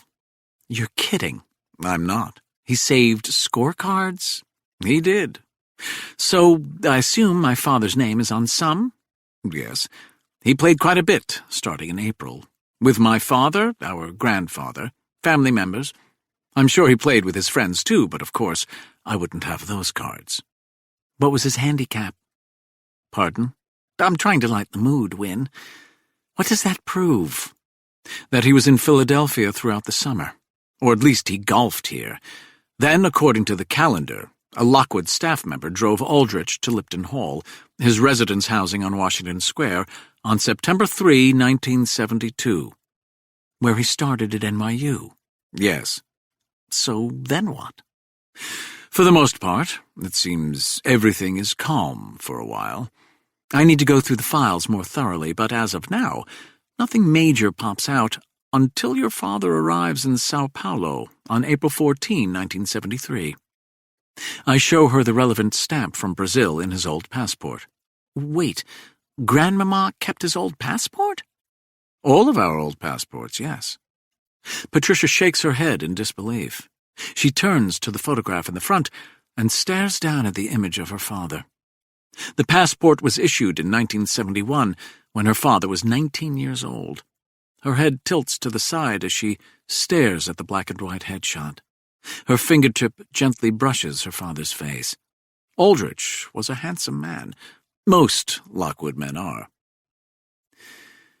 Dad told me he stayed in South America for 3 years, she says in a wistful voice. That seems right, I say. If you page through the passport, you'll see that he traveled to Bolivia, Peru, Chile, Venezuela. It changed him, she says. This, too, is not a question, so I see no reason to comment. He did good work down there. He founded a school. Seems he did, yes. According to the passport, he didn't return to the United States until December 18, 1976. December? Yes. I was told earlier. Of course you were. So, my mother was pregnant with me, Patricia says. You didn't know? I didn't. But it doesn't make a difference. Patricia sighs and leans back in her chair. Is there a point to all this, Win? There is. Because we are now up to 1976. The paintings were stolen from Haverford in, the mid-1990s? I still don't see any connection here. I do. Tell me. The key is your father's departure from New York City to Sao Paulo. What about it? Your father was still a student at New York University. He hadn't graduated. He seemed to be doing well enough, but suddenly, in April of that year, with the end of the semester less than 2 months away, he chose to travel on his overseas mission. I find that odd, don't you? She shrugs. Dad was rich, impulsive. Maybe he wasn't doing great that semester. Maybe he just wanted out. Perhaps, I say. But he departed April 14, 1973. So? I have the old newspaper article on my phone. Even I feel a chill when I bring it up to show her. So the Jane Street 6 murders occurred 2 days earlier, on April 12, 1973. Patricia is up and pacing. I don't get what you're saying here, Win. She does. I wait. It could be a coincidence. I don't make a face. I don't frown. I just wait. Say something, Win. It can't be a coincidence. Why the hell not? Your father runs off to Brazil almost immediately after the Jane Street 6 murders go down. 20 years later, valuable paintings of ours are stolen and end up in the hands of the leader of the Jane Street 6. Care for more? Fine. At Rye Strauss's murder scene, we find the suitcase you were made to pack when you were kidnapped after your father's murder. Oh, the icing. Nigel set up a shell account to purchase Rye Strauss's apartment, the murder scene, and to take care of his maintenance payments. Enough? Patricia stands and crosses the room. So what are you saying? My father was part of the Jane Street 6? I don't know. Right now, I'm still presenting the facts. Like what else? I met a barmaid who works in a place called Malachi's. She had a relationship with Rye Strauss. She told me that Rye would often visit Philadelphia. So if I'm reading you right, you think my father was part of the Jane Street 6. He escaped. Our family paid off Rye Strauss to keep quiet, I guess, about his role. Did we pay off the others? I don't know. Didn't you tell me you talked to one, Lake something? Lake Davies. Wouldn't she know? She might, but I'm not sure she would tell me, especially if she's been receiving payments. She also claims the women of Jane Street were low-level, so she may not know. But my father is dead, she says. Yes. So why would anyone still be paying to keep his reputation intact? Now I do make a face. You just entered the gates of Lockwood Manor. Do you really need to ask that? She considers that. Let's say you're right. Let's say my father was somehow part of the Jane Street Six. I hadn't said or even concluded that yet, but I let it go for now. What does that have to do with stealing the Vermeer and Picasso all those years later? What does it have to do with my father's murder or... Patricia stops. Or what happened to me? I don't know, I admit. Wynne? Yes? Maybe we know enough now. Come again? I've built this charity on our family story. A large part of that is my father spending time helping the poor in South America and my desire to carry on his legacy. Suppose it comes out that the story is built on lies. I think about that. She makes an excellent point. Suppose what I find ends up being damaging to the Lockwood name and, more specifically, Patricia's worthwhile cause. Wynne? It's better if we are the ones to unearth the truth, I tell her. Why? Because if it's bad, I say, we can always bury it again. Chapter 23. Kabir hops off the helicopter, keeping one hand atop his turban so the slowing rotors don't blow it off his head. He wears a black silk shirt, a green puffy down vest, worn blue jeans, and bright white throwback keds. I look behind me and up, and I see my father at his window, predictably frowning down at what he sees as a foreign interloper. I wave Kabir toward me and lead him down through the wine cellar to Grandmama's back room. When we arrive, Kabir takes it all in, nods, and says, "Oh, bitchin'." Indeed.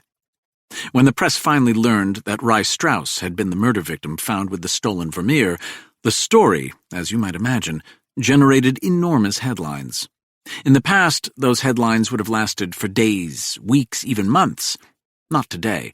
Today, our attention span is that of a child receiving a new toy. We play with it intensely for a day, maybe two, and then we grow bored and see another new toy and throw this one under the bed and forget all about it. I spent most of the Rye Strauss media frenzy in the hospital. In the end, every news story, and yes, I'm moving if not mixing my metaphors, is a burning fire. If you don't feed it a new log, it dies out. So far, there was nothing new. A stolen painting, the Jane Street Six, a murder, all delicious in their own right and together forming an intoxicating brew, but that was 11 days ago.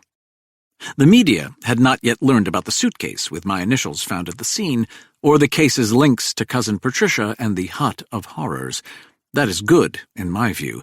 That makes my investigation somewhat easier to navigate now. Kabir carefully lays the file folders out on Grandmama's old table. The key to hiring a top assistant and working cooperatively is having a shared vision. Kabir understands that I am visual and that I like facts and evidence displayed in organized patterns. The folders are all the same size, legal 9 inches by 14, and the same color, bright yellow. His neat handwriting is on the tab of each. The Jane Street Six, Kabir says. The 6 folders are in a neat row. I read the names in the tab from left to right. Lake Davies, Edie Parker, Billy Rowan, Rye Strauss, Arlo Sugarman, Lionel Underwood. Alphabetical order. To answer your question, I am not OCD, but much like the Kinsey scale, I believe that we are all more on a spectrum than we care to admit. Okay if I start? Kabir asks. Please. We know the fate of Rye Strauss and Lake Davies, he says, sweeping the 2 files away, leaving only 4. So, let me update you on the others. I wait. Beginning with Edie Parker. Her mother is still alive. She lives in Basking Ridge, New Jersey.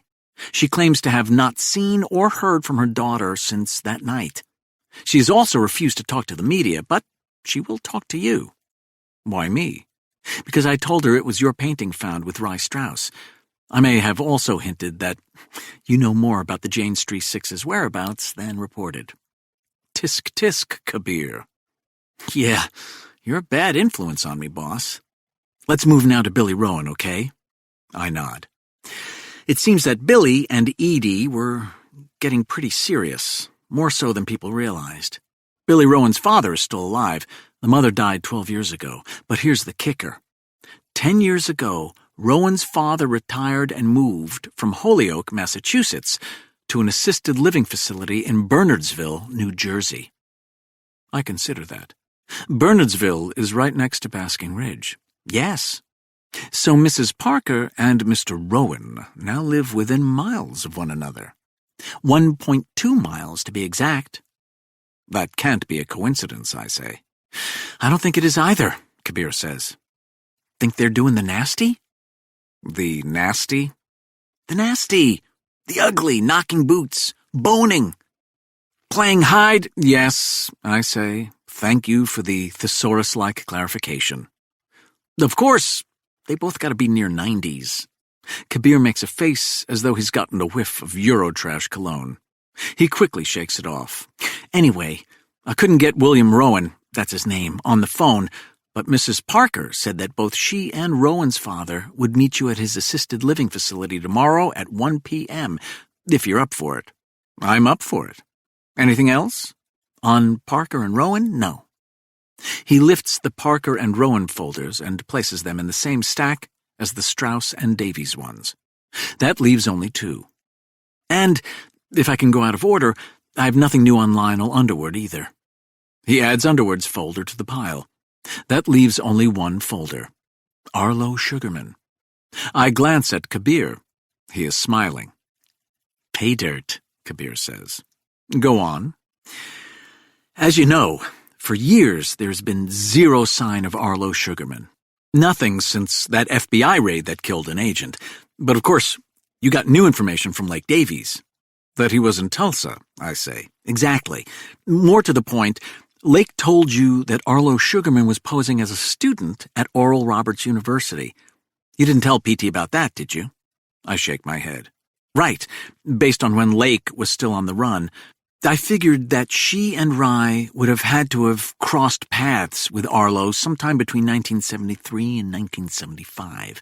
To be on the safe side, I spread that timeline out until 1977, on the off chance that Arlo disguised himself as a freshman and stayed there for 4 years.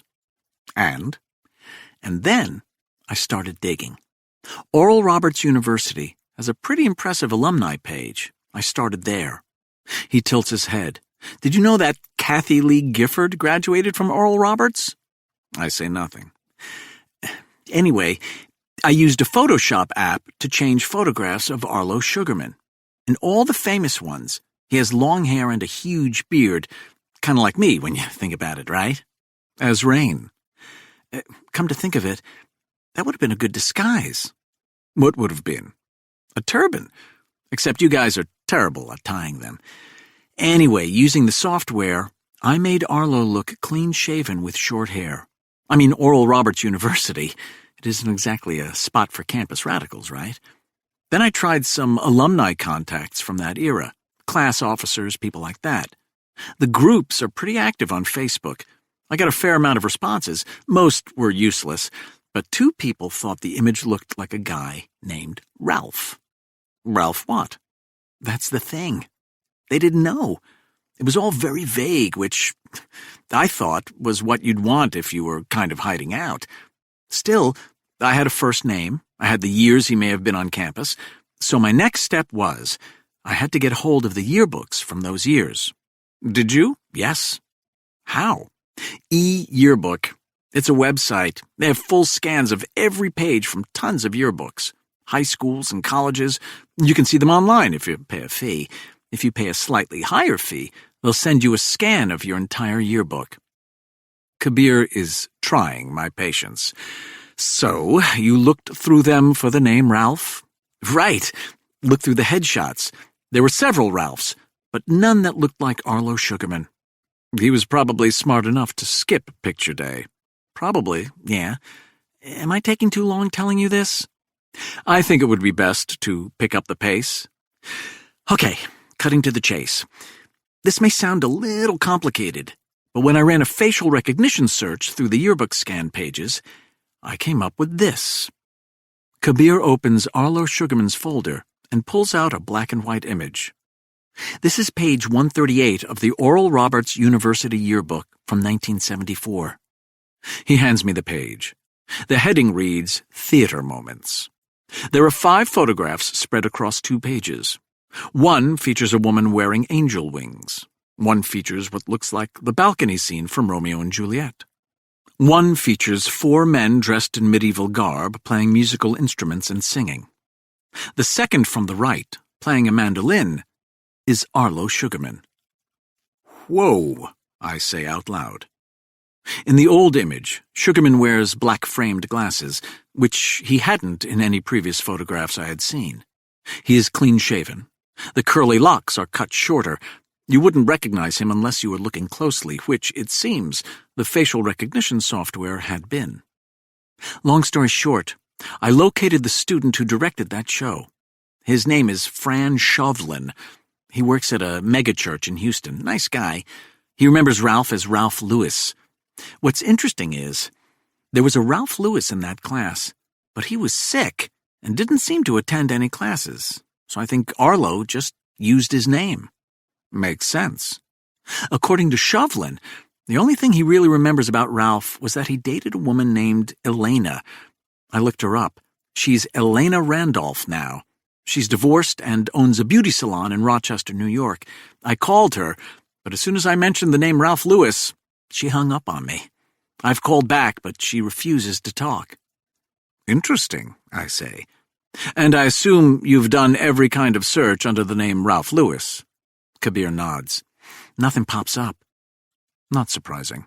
Sugarman probably changed identities several times over the years.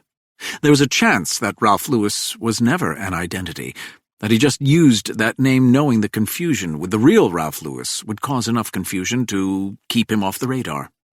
It would be hard to pull off that stunt today. Colleges keep track of students, have greater security concerns, but back in the 70s, anyone could have probably walked onto a campus and sat in on classes and not been questioned. Kabir and I agree on a schedule. I will visit Parker's mother and Rowan's father at the Crestmont Assisted Living Village tomorrow at 1 p.m. It will be easiest to drive there. The ride would only be about 90 minutes. And then, if I decide it would help, I can grab a private plane at nearby Morristown Airport and fly to Rochester to confront Elena Randolph. Kabir will take care of all the details. You know what to do with Elena Randolph, I say. On it, Kabir says, rising from the chair. Do you want to stay for dinner? I ask. Nah, got a hot date. How hot? I ask. I like her, man. You can keep the copter for the night, I say. Huh? Keep the copter. Take her to my beach club on Fisher's Island. I can arrange a table on the ocean. Kabir does not reply. He instead points to the files stacked on the table. Should I leave these here for you? Yes. Thanks for the generous offer, boss, but I think I'll pass. I wait a beat. Then I say, May I inquire why? If I do something this grand on our 4th date, Kabir replies with a shrug, what will I do for the 5th? Wise, I say. My mobile vibrates. When I see the caller is Angelica Wyatt, I feel the spike of fear and hit the green button with dizzying speed. Before I can skip my customary articulate, Angelica says, Ema is fine. Amazing how well Angelica knows me, especially considering how little she knows me. And yes, this is Angelica Wyatt, the Angelica Wyatt, the movie star. What's up? I ask. Ema has been asking for you. Ema is a high school senior. She is also my biological daughter. I brought her to the hospital to see you, Angelica tells me. This displeases me. You shouldn't have. I glare at Kabir, but I'm still talking to Ema's mother. How did she even know You were supposed to have breakfast with her that morning, Angelica replies. Oh, I say. Right. She's worried, Win. I don't say anything. I don't like this. When can she see you? Angelica asks. Would tomorrow work? Your place? Angelica asks. Dinner? Yes. I'll drop her off. You can come too if you like. That's not how we do this, Win. Angelica is right, of course. We agree on a time, I hang up, and continue to glare at Kabir. Ema called looking for you, Kabir explains, and I know you wouldn't want me to lie to her. I frown because he is correct, and I don't like it. How much does she know? Just that you were hospitalized. I told her you'd be okay. She didn't believe me. She wanted to stay in your room. I'm not sure how to react to this. I'm often left adrift and unsure when it comes to Ema. This new relationship, if that is what we want to call it, often leaves me teetering and unbalanced. Which reminds me, Trey Lyons, I say. What about him? Sadie said he went home to convalesce. In western Pennsylvania, Kabir says, to some ranch or something. I want eyes on him, 24/7. Got it, 2 men. I want to know where he is at all times. Run a background check, too. Sometime later, with Kabir on the copter and heading back to Manhattan for his hot, albeit serious date, I was back at the practice screen working on my putting, trying to clear my head, when I spotted Cousin Patricia coming over the hill. She strode toward me with her shoulders back, her face set on grim, and one did not need to be a body language expert to see that something was amiss. Because I'm quick on the uptake, I say, something amiss? You let me be a cowardly chicken shit, she tells me. Redundant, I say. What? A chicken shit, by definition, is cowardly. Either call yourself a coward or a chicken shit, but a cowardly chicken shit? She crosses her arms. Really, Win? I consider telling her to love me for all my faults, but I refrain. Patricia picks up a club, a 9-iron for those keeping track, and starts pacing. So after we talked, I go back to the shelter where we help abused teens. That's what I do, Win. You know this, right? There is a bit of a rant in her voice. I don't reply. I mean, lately it feels as though all I'm doing is executive bullshit, raising funds. But at the end of the day, it is about those teens that we rescue because they have no one. And that's Abiona's mission. We help kids in trouble. You get that, right? I do, yes. And you know what started me down that path? Yes, I say. I've read your brochure. She was still pacing, but the word brochure makes her pull up. What? You went through a severe and brutal ordeal. It made you recognize the need. Yes. Despite all the horrors you experienced, you felt lucky. You had the resources and support to put your tragedy behind you. Now your mission is to provide the same for those less fortunate. Yes, Patricia says again. I spread my hands as if to say, well then. So what was that crap about reading the brochure? I don't think that's the full story, I say. Meaning? It was more than your recognizing a need. Like survivor's guilt, I say. You escaped from that hut. The other girls did not. She does not reply. I continue. You believe now that you owe those girls something. Simply put, those girls haunt you because you had the audacity to live. That's the part that really drives you, Patricia. It's not so much that you had resources and others do not. It's that you survived, and irrational as it is, you blame yourself for that. Patricia frowns at me. That Duke psychology major didn't go to waste. I wait. Do you know why I'm upset right now? She asks. I can make an assumption. Go ahead. After we talked, you went back to the Abiona shelter. Rather than hang upstairs in your executive office, you rolled up your sleeves and went into the field because you felt the need to connect or get to your roots or some similar banality. Perhaps you took the van out on rescue missions. Perhaps you counseled a young girl who was recently assaulted. At some point, you raised your head and took a good look around at this rather impressive shelter you, Patricia, built. And then you got misty-eyed and marveled to yourself something akin to, "These girls are all so brave, while I'm not going to the FBI because I'm a redundantly cowardly chicken shit." Patricia almost laughs at that. Not bad. Am I close? Close enough. I have to come forward, Win. You get that, right? It doesn't matter what I get. I'm here to support you. Good. But you're wrong about one thing, she adds. Oh, do tell. Those girls who never came home, she says. They don't haunt me. They just expect me to do right by them. Chapter 24. We see no reason to wait.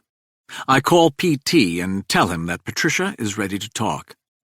"Glad you chose to call us," PT says. Why's that? "Because we were coming to you. See you in an hour." He hangs up, but I didn't like his tone. An hour later, PT is nothing if not prompt. An FBI helicopter lands at Lockwood. We exchange pleasantries before convening in the parlor, where the Vermeer's empty frame looms larger than normal. PT has brought a young agent he introduces as Special Agent Max. Special Agent Max wears hip, neon blue-framed glasses. I don't know whether Max is his first name or last, but I don't care either. PT and Max sit on the couch. Patricia takes our grandfather's old chair. I stand and coolly lean against a fireplace mantel like Sinatra against a lamppost. The word you're looking for is debonair. PT cuts right to it. "Wynne told me that the suitcase we found at the murder scene belonged to you. Is that correct?" Patricia says, Yes. "You know about the murder, of course." Of course. "Did you know the victim, Rye Strauss?" No. "Never met him?" Not as far as I know. "Ever been to his apartment at the Beresford?" No, of course not. "Ever been to the Beresford at all?" No, I don't think so. "Don't think so." I guess at some point I may have been there for a function of some kind. "A function?" A fundraiser, a party, some kind of social event. "So you were at the Beresford for something like that?" I don't like this. No, Patricia says, seeing it too. I don't think so. I don't remember, but it's possible. I've attended fundraisers in many apartment buildings on the Upper West Side, but I don't specifically recall one in the Beresford. PT nods as though he's totally okay with that answer. "Where were you on April 5th? That is the day of the murder. I do not like the way this is going. More of a tat-tat-tat interrogation than a cooperative coming forward. I decide to break up the rhythm. What exactly is going on here? I ask. PT knows what I'm doing, so he ignores my question. "Miss Lockwood?" Call me Patricia. "Patricia. Where were you on April 5th? It's no secret, she says. I didn't say it was a secret. I asked where you were. I say, stop. PT now turns to me. I'm asking questions, Wynne. It's okay, Patricia says. It's public knowledge. I was at Cipriani that night for a fundraiser. I confess that this information surprises me. The Cipriani in Midtown? PT asks. On 42nd Street, by Grand Central Station. So you were in New York City? If Grand Central Station and 42nd Street are still considered New York City, Patricia replies with a hint of irritation, then the answer is yes. When did you arrive in New York City? She sits back and looks in the air. I spent 2 nights at the Grand Central Hyatt. I arrived by Amtrak on Friday and departed Sunday. The room grows silent from the obvious implication. Patricia breaks it. Oh, please. We've recently opened an Abiona shelter in East Harlem, so I would venture to guess that over the past 6 months, I've been in New York City almost as much as Philadelphia. I can get you my work calendar if that will help. That would be nice, PT says. I stick my nose in again. Is there a point to this? Wynne, Patricia says. The edge in her voice is there, but blunted. Let me handle this. She is right, of course. Patricia turns her attention to both PT and Max. So what is your theory here? A quarter century after my father was murdered and I was kidnapped, what? Found out that the perpetrator was living as a recluse in New York City, so I killed him? No need to get defensive, PT says. I'm not defensive. You sure sound defensive. Your suitcase connects you to the murder scene. I would be remiss if I didn't explore every avenue. Which leads me back to the night of your father's murder and your abduction. What about it? She asks. Special Agent Max takes out a binder and hands it to PT. I've gone over all the statements from that time period, and there are a few things I would like to clarify. Patricia offers up a what gives look. I reply with a small shrug. Your mother, Aileen Lockwood, found your father's body when she came home from shopping. She then called the police. PT stops. Here again, he leaves a little uncomfortable pause to see whether his suspect dives in. Patricia does not. Why wasn't your mother at home with you and your father? PT asks. Patricia lets loose an aggravated sigh. The report says, doesn't it? It says she was at a supermarket. We wait. It was almost 10 p.m., he continues. Agent, Patricia pauses. Do I call you Agent PT? PT is fine. No, that doesn't feel right. Agent PT. When my mother returned, I was tied up in the trunk of a car and blindfolded. I really couldn't speak to what my mother was doing. I'm simply asking whether your mother often went supermarket shopping at that hour. Often? No. Sometimes? Yes. The FBI checked my mother's alibi, didn't they? They did. And she had been supermarket shopping, right? Yes. PT shifts in his seat. Did you ever find that odd? I mean, she goes supermarket shopping. It takes under an hour. That's a pretty narrow window. Yet that's when the killers show up. Convenient, don't you think? Patricia shakes her head. Oh, wow. Wow? You don't think I read up on my own case over the years? She says, still keeping her temper in check, but the mercury is rising. My mother, with all the crap you guys threw at her, she never complained. Of course, you guys thought it was her. You grilled her. You searched through her financials. You questioned everyone she ever knew. They found nothing. Back then, maybe. What does that mean? Were you supposed to be home, Patricia? What do you mean? When the killers arrived. You were a popular and attractive 18-year-old girl. It was a Friday night. My guess is you were supposed to be out. My guess is your dad was supposed to be home alone. According to the file, you were in your bedroom. You heard noises and then a gunshot. You came out of your room and you saw two masked men and your father dead on the ground. Point being, Patricia snaps. Point being, if it was a hit, how would the killers have known you were home? It was a Friday night. You didn't have a car, did you? No, she says. So, it's not like they could have seen your car in the driveway. The hitmen come. They see only your father's car. Your mother's car is gone. They break in, they kill him right away, and then bam, you surprise them. That's all possible, right? Possible, Patricia allows. So then what happened? You know. It's in the file. I ran into my bedroom. They kicked down the door? Yes. And then? They told me to pack a bag and come with them. Why pack a bag? I don't know. But they specifically told you to pack a bag? Yes. And you did?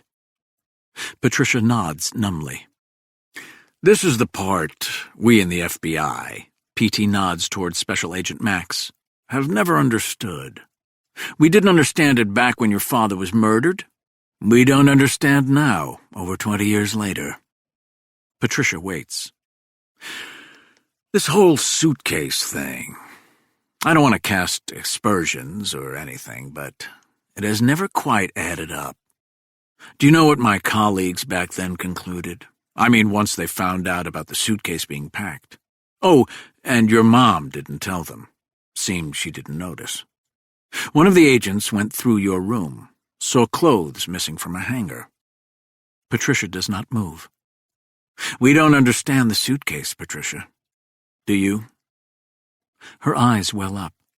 I debate calling a stop to this, but she gives me a strong side-eye that screams, "Don't you dare." Do you? P.T. asks again. I do, yes. Tell me then, why would they ask you to pack a suitcase? Patricia leans a little forward and keeps her voice soft. They wanted to give me hope. No one replies to that. The grandfather clock chimes. In the distance, a landscaper turns on a lawnmower. What do you mean, hope? P.T. finally asks. The one guy, Patricia continues, the leader, he's in my bedroom. His voice is almost kind. He tells me I'm going to stay in a nice cabin by a lake, that he wanted me to have my own clothes. Don't forget a bathing suit. He actually said that. So I would be comfortable, he said. He said I would only be gone a few days, a week at the most. He did that a lot. P.T. leans further forward. Did what a lot? Gave me hope. I think he got off on it. Sometimes, after he raped me in that hut, he would tell me, "Oh, Patricia, you're going to go home soon." He would say that my family was finally ready to pay the ransom. One day, he told me he finally got the money. He tossed a pair of handcuffs and a blindfold into the shed, said to put them on for the ride. "You're finally going home, Patricia," he tells me. He led me to a car, helped me into the back seat. He put his hand on top of my head. "Don't bump your head, Patricia." I remember how gentle he was, putting the seatbelt across me. Like suddenly he was too modest a man to touch me. Then he got in next to me, in the back. Someone else, maybe the guy from the first night, I don't know. He drove us. "You're going home," my rapist kept telling me. "What are you going to do first when you're free? What food are you craving?" Like that. On and on. You can't imagine. For hours. And then at last, the car stopped. Both of them took me by the elbow. They marched me to what I hoped was freedom. I can't see anything, of course. I'm still blindfolded and handcuffed.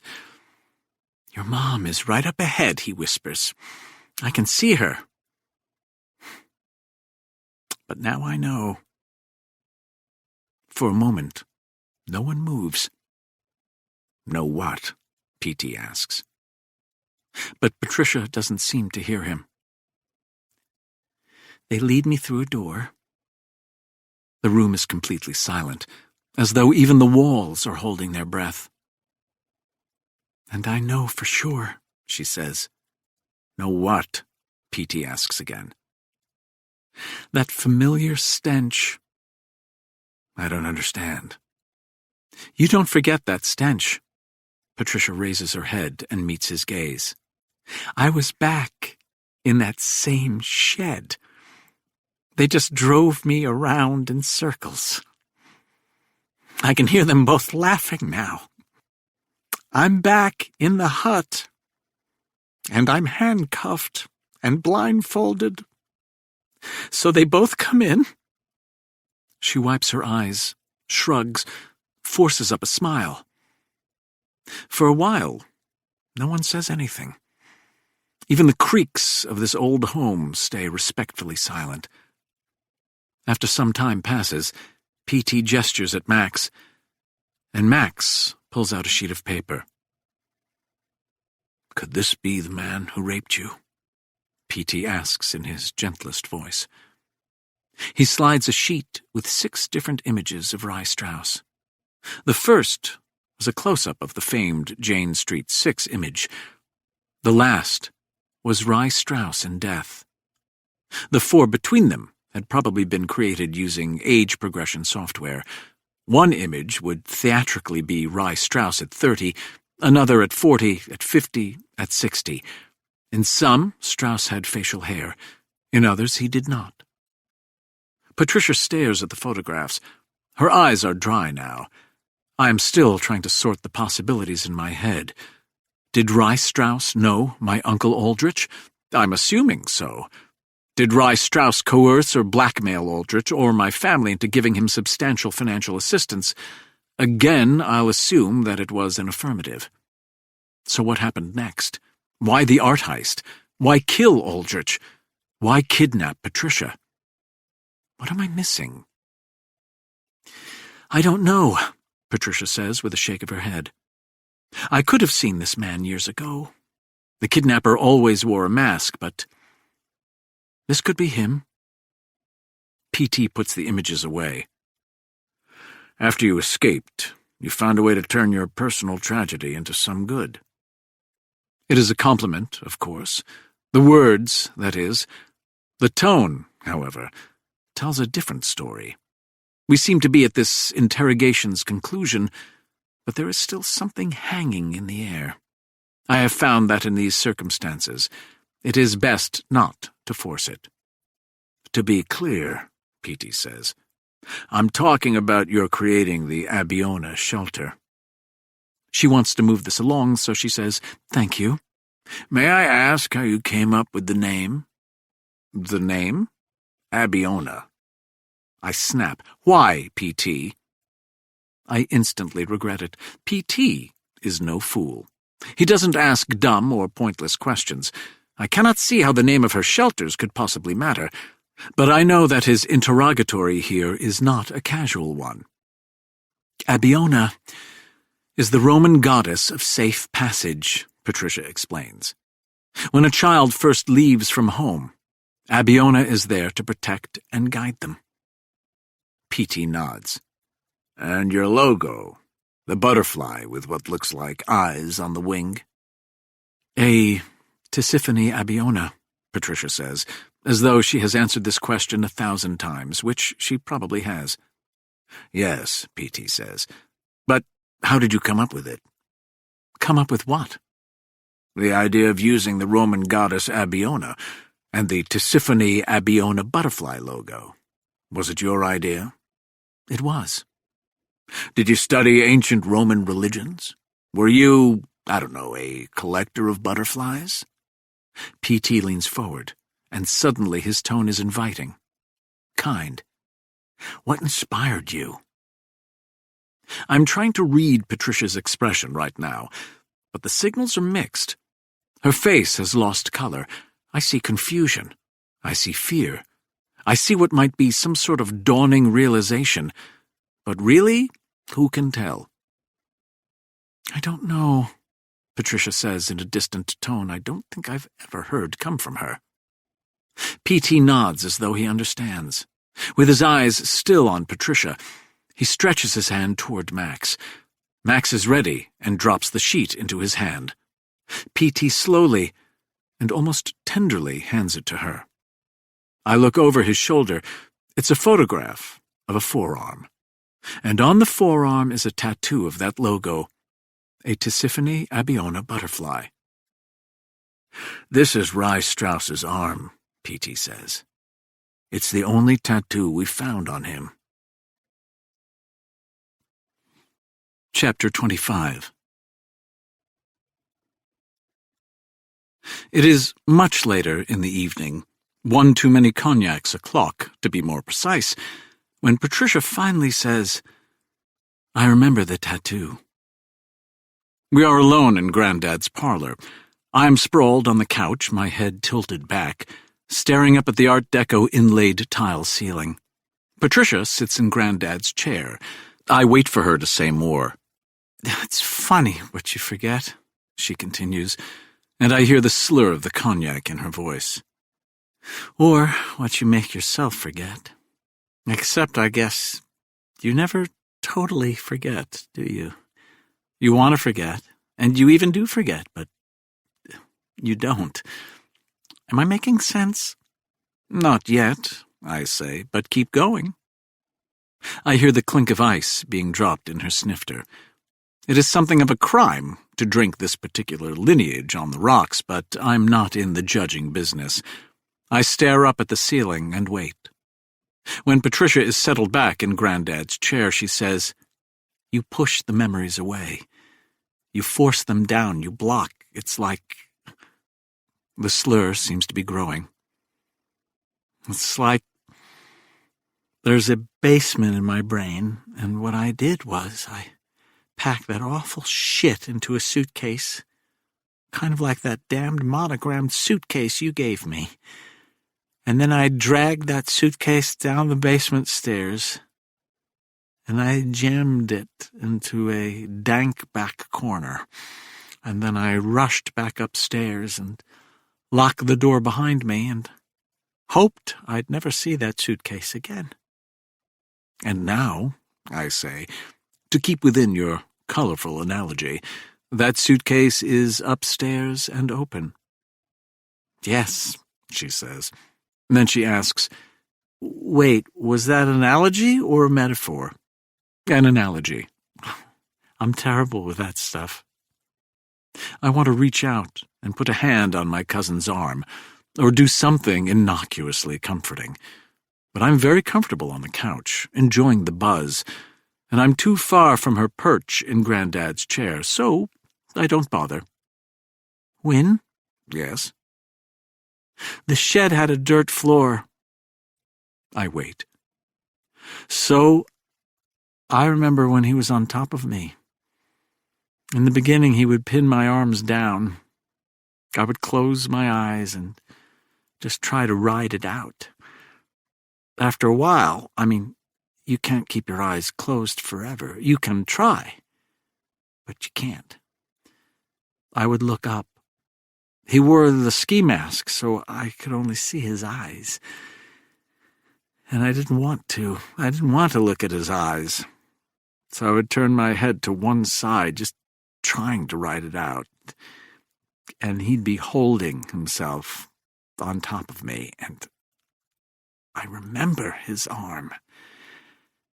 And there was that butterfly." She stops now. I try to sit up, but it isn't happening. So I would stare at it, like focus on its wing. And when he'd thrust and his arm would jiggle, I could imagine the butterfly's wings were beating, and it was going to fly away. We stay in the dark. We sip some more cognac. I am drunk, so I start thinking about existential nonsense, about the human condition, perhaps, like Patricia, trying to block what I just heard. I don't really know Patricia, do I?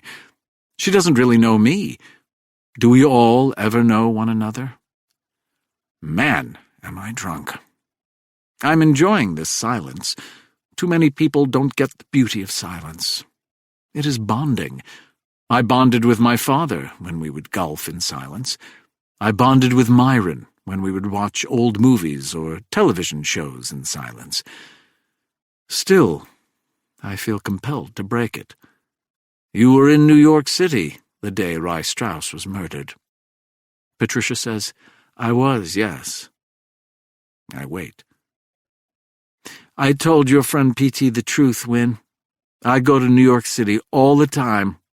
"You don't call me." "Sometimes I do. You are one of the shelter's biggest supporters, but you wouldn't want me calling you every time I come to town." "That's true," I say. "Do you think I killed Rye Strauss?" I've been mulling that over for the past few hours. I don't see how. What a ringing endorsement. I sit up a little. The liquor hits me, and I feel the head rush. May I speak bluntly? Do you ever speak any other way?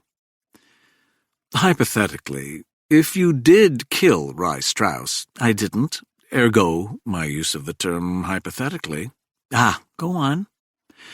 If you killed him, hypothetically or otherwise, I would not blame you in the slightest. I might, in fact, want to know so that we could get in front of it. Get in front of it. Make sure that it would never trace back to you. Patricia smiles again and raises her glass. She is fairly wasted, too. Win? Yes. I didn't kill him. I believe her. I also believe she isn't telling me everything. Then again, I could be wrong on both counts. May I ask a hypothetical now? Patricia asks. But of course. If you were me, and you had the chance to kill Reistrauss, would you? Yes. Not much hesitation there, she says. None. Almost like you've been in that situation before. I see no reason to reply. Like I said before, I don't really know Patricia, and she doesn't really know me. Years ago, I was at a private weekend retreat with a number of Washington, D.C. Politico types, including Senator Ted Kennedy. The location of said retreat is confidential, so the most I can tell you is that it was held in the Philadelphia area. On the final night, there was a party where, I kid you not, the United States senators took turns performing a karaoke number. I admired it, truth be told. The senators looked like fools, as we all do when we perform karaoke, and they didn't care. But back to Ted Kennedy. I forget what song Ted, even though we had just met, he insisted I call him that, chose. It was something from the Motown family. It may have been Ain't No Mountain High Enough. Or was that Barbara Boxer? Or did Ted and Barbara do it as a duet like Marvin Gaye and Tammy Terrell? I can't remember. Anyway, even though we disagreed on many issues, Ted was ridiculously charming and fun. He drank at the party. A lot. He started to stumble dance, and if he didn't put a lampshade on his head, it was only because he was too drunk. By the end of the night, Ted needed to lean on a loved one to get through the door and find his room. Why am I telling you this? Because the next morning, I had to depart the retreat early. I woke up at 5:30 a.m. and hit the breakfast room at 6. When I arrived, only one person was up. You guessed it. "Good morning, Win," Ted called out to me. "Sit with me." He was reading the Washington Post with a cup of coffee, a mountain of food on the plate in front of him. Ted was clear-eyed and showered and wide awake. We had a spirited discussion on a variety of topics, but the gist is this. I have never seen someone handle spirits quite like that, and I don't know whether that was a positive or negative. My guess, it was a negative. The long and short of my name-dropping tale, I am very good at handling spirits, but I'm no Ted Kennedy. My head aches when I wake up. I let out a low groan, and as though on cue, there was a knock on my door. "Good morning." It is Nigel. I groan again. "How are we this morning?" "Your voice," I manage. "What about it?" "It soothes like a jackhammer against a cranial nerve." "Are we hungover, Master Wynne? Be grateful. I brought you my top-secret cure." He drops 2 pills into my palm and hands me a glass. "It looks like aspirin and orange juice," I say. "Shh. I'm thinking of applying for a patent. Should I open the curtains?" "Only if you want to get shot." "Cousin Patricia is getting dressed." Nigel leaves the room. I shower for a very long time and get dressed. Patricia is gone by the time I get downstairs. I down a quick breakfast with my father. The conversation is stilted, but that's not a surprise. When I'm done, I head out to see Edie Parker's mother and Billy Rowan's father at the Crestmont Assisted Living Village in New Jersey. Mrs. Parker gave me her first name, but I don't recall what it was. I like to use titles such as Mr. or Mrs. when I converse with my elders. It is how I was raised. The 3 of us are in Mr. Rowan's room, which has all the warmth of a dermatologist's office. The colors are beyond bland beige and golf club green. The decor is contemporary evangelical, plain wooden crosses, tranquil religious canvas prints of Jesus, wooden signs with biblical quotes like, "Put God first," which is cited as Matthew 6:33, and one that really catches my eye from Micah 7:18, "Forgive and forget." An interesting choice, no? Does Mr. Rowan really believe that? Or does he need the daily reminder? Does he look up on that wall every day and think about his son? Has he come to terms with it? Or is it more the flip side? Does Mr. Rowan embrace this particular passage in the hope that the victims of the Jane Street Six will pay heed? Mr. Rowan is in a wheelchair. Mrs. Parker sits next to him. They hold hands. "He can't speak," Mrs. Parker tells me, "but we still communicate." I assume that I'm supposed to ask how, but I'm not all that interested. "He squeezes my hand," she tells me anyway. I see, I say, though I don't. How does squeezing a hand lead to genuine communication? Does he squeeze once for yes and two for no? Does he squeeze out some kind of Morse code? I would ask, but again, I can't see the relevance for me, or what I'm after here. I soldier on. "How did you and Mr. Rowan meet?" I ask. "Through my Edie and his Billy." "May I ask when?" "When—" She makes a fist and puts it up to her mouth. We both look at Mr. Rowan.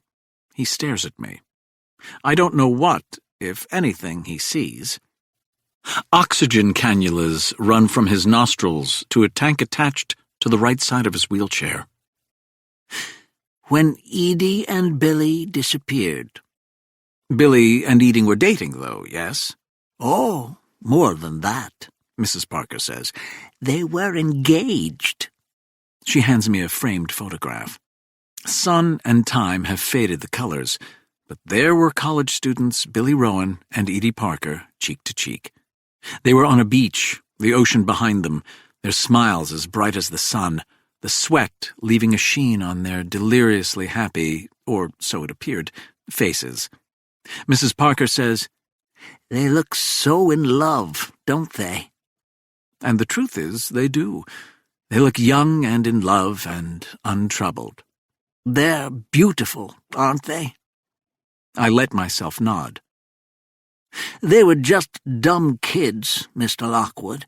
That's what William here always says, don't you, William?" William doesn't blink. "Idealistic, sure. Who isn't when they're young? Billy was a big, lovable goofball, and my Edie wouldn't hurt a fly. She just watched the news every night and saw those boys coming back in body bags. Her brother, my Aiden, served in Vietnam. Did you know that?" I did not know. "No. They never talked about that on the news, did they?" Her tone is bitter now. "To them, my Edie was just a crazy terrorist, like one of those Manson girls." I try my best to look sympathetic, but this is where having haughty resting face becomes an issue. Myron is so good at this. He would put on a display of empathy that would make Pacino take notes. "When was the last time you heard from Edie or Billy?" Mrs. Parker seems taken aback by my query. "Why would you ask that?" I just... "Never. I mean, not since that night." Not once? "Not once. I don't understand. Why are you here, Mr. Lockwood? We were told you could help us." Help you? "Find our children. You were the one who found Rye Strauss." I nod. It's not true, but alas, I go with it. "When William and I saw Rye's picture on the news, I mean, do you want to hear something strange?" I try to look open and accepting. "When you found Rye Strauss—" Again, she turns to look at Mr. Rowan. He doesn't turn or even react. I don't know whether he hears us or not. He may have aphasia, or he may be totally out of it, or he may have a great poker face. I simply don't know. "Do you know what the weirdest part was?" "Tell me," I say. Rye was an old man now. Do you understand what I'm saying? Not old like William and me, of course. We are in our 90s. But for some reason, even though we knew better, of course, we still think of Edie and Billy as being young, like time froze when they disappeared, like they still look exactly like this. Mrs. Parker takes the frame back from me.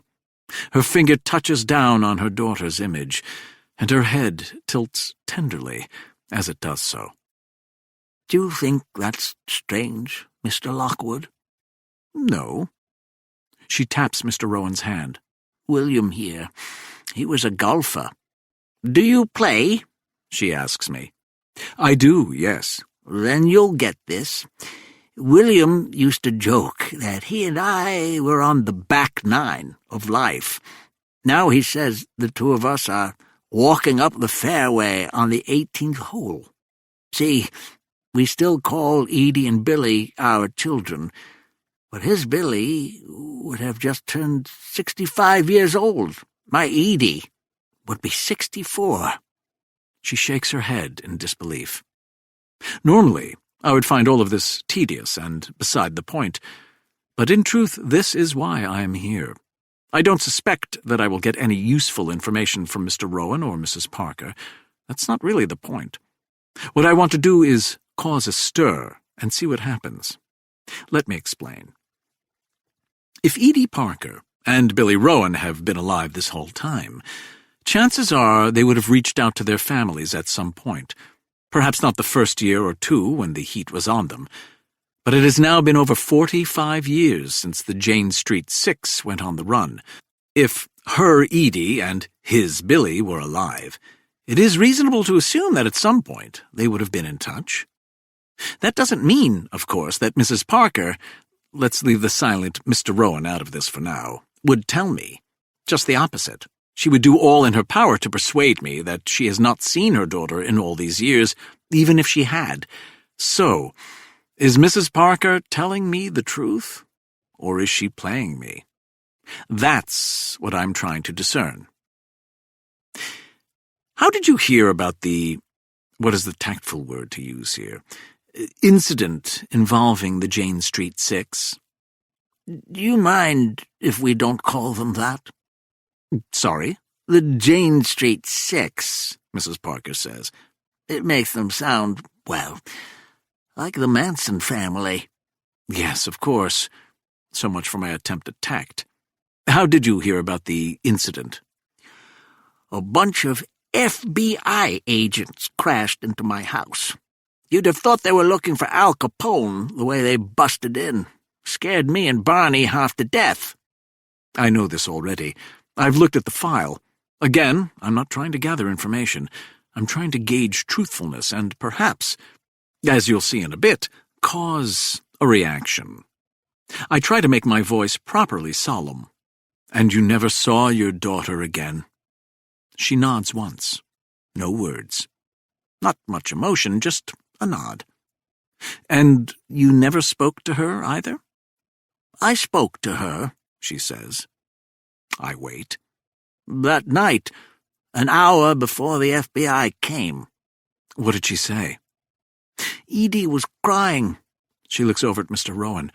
He still doesn't move, but his eyes start to water. She said something went terribly wrong. Did she say what? Mrs. Parker shakes her head. What else did she say? That she and Billy would have to go away, maybe for a long time, maybe forever. A single tear runs down Mr. Rowan's face. I glance at their hands. They are gripping one another's so tightly, their skin is transforming from parchment to white. And then, that's it, Mr. Lockwood. Edie hung up? Edie hung up. And I never heard from her again. And William, he never heard from Billy. What do you think happened to them? I ask. We are the parents. We are the worst to ask. I'm asking anyway. We thought they were dead. Mrs. Parker bites down on her lip for a moment. I think that's why William and me got together. After our spouses died, of course. We would never before that. But it was like our relationship was an echo of our children's, like a tiny sliver of their love lived on and brought the two of us together. Then Mrs. Parker echoed my very thoughts. If my Edie and his Billy were alive all this time, they'd have found a way to let us know. That's what we used to believe, anyway. You don't believe that now? She shakes her head. Now we don't know what to believe, Mr. Lockwood, because we also thought Rye Strauss was dead this whole time. So now, well, that's why you're here. With her free hand, Mrs. Parker reaches out for mine. I want to pull away, gut impulse, sorry, but I make myself stay still. Now her left hand holds my hand. Her right hand holds Mr. Rowan's. We probably stay that way for a second, maybe 2 or 3, but it feels much longer. Now, William and I have hope again, she says, choked up. If Rye Strauss survived all these years, maybe our children did too. Maybe Edie and Billy ran off somewhere and got married. Maybe they have children, and even grandchildren of their own, and maybe, just maybe, we can all be reunited before William and me finish that 18th hole. I'm not sure what to say. Mr. Lockwood, she continues, do you think Edie and Billy are alive? I choose my lie carefully. I don't know, but if they are, I will find them. She looks into my eyes. I believe you. I wait. Will you contact us when you learn the truth? Mrs. Parker asks. Either way, we've been waiting a long time for closure. Do you know what that's like? I don't, I admit. Promise us. You'll tell us when you learn the truth, no matter how awful. Promise us both. And so I do. Chapter 26.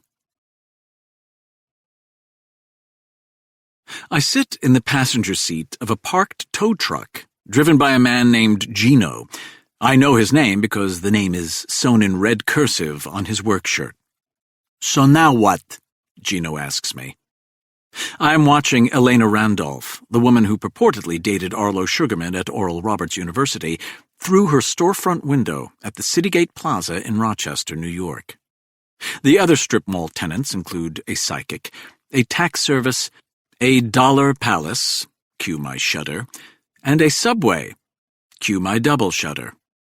According to the flashing neon sign, Elena Randolph's beauty parlor, or hair salon, or whatever terminology they now use for such establishments, is called Sheer Lock Combs.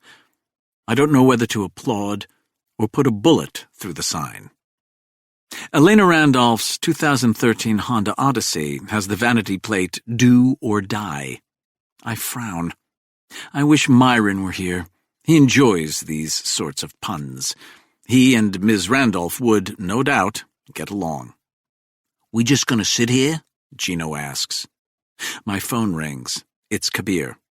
Articulate. No calls, he says.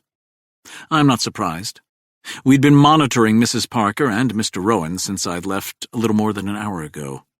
My hope was that they were lying to me, and once I left, they would reach out and warn Edie and Billy that I was searching for them.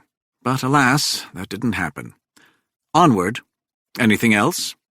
I did some research on Trey Lyons. You were right. Ex-military, works security in a variety of countries. I consider that. Put 2 more men on him. Trey Lyons will be a festering problem if I don't take care of it soon. How had he put it in the van? He can't let me live, and I can't let him. I check my watch. It's 3:30 p.m., and Sherlock Combs, the name is growing on me, doesn't close until 5.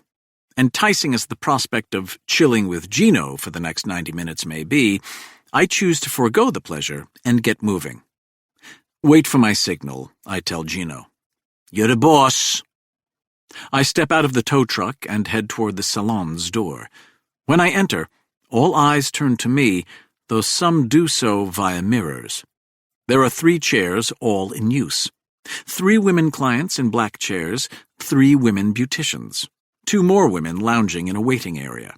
The coffee table is blanketed with gossip magazines, but both waiting women prefer their phones. The ladies all smile at the male interloper, save one. Elena Randolph is tall and slender. Despite being 65 years old, she wears tight slacks and a sleeveless top, and it works well enough on her. Her hair is gray and spiky, her face bird-like, her expression harsh. Reading glasses hang from a chain around her neck. Can I help you? She asks. We need to talk, I say. I'm with a client right now. It's important.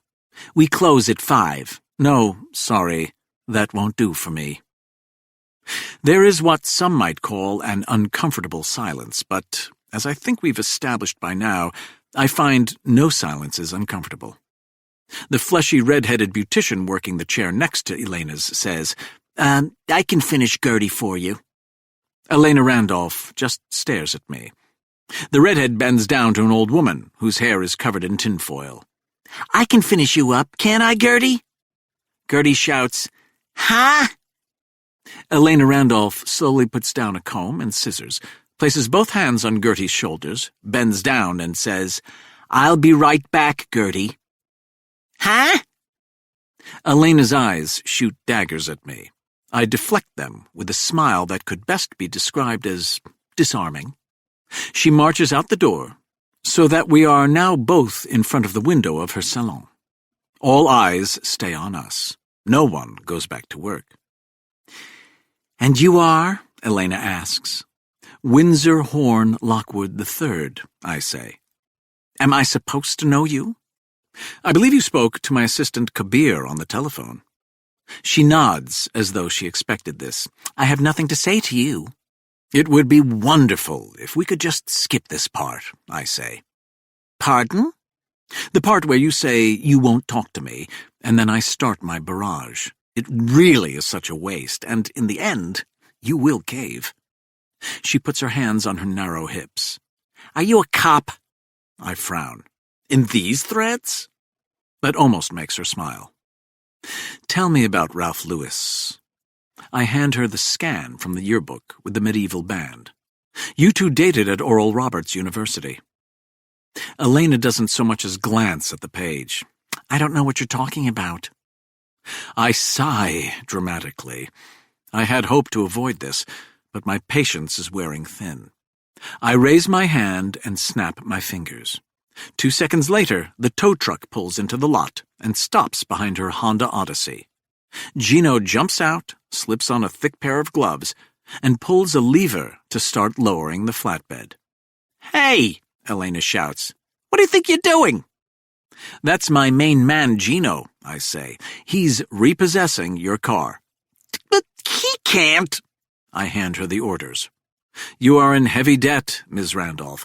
On your vehicle, on your house. I point to the salon. On your place of business.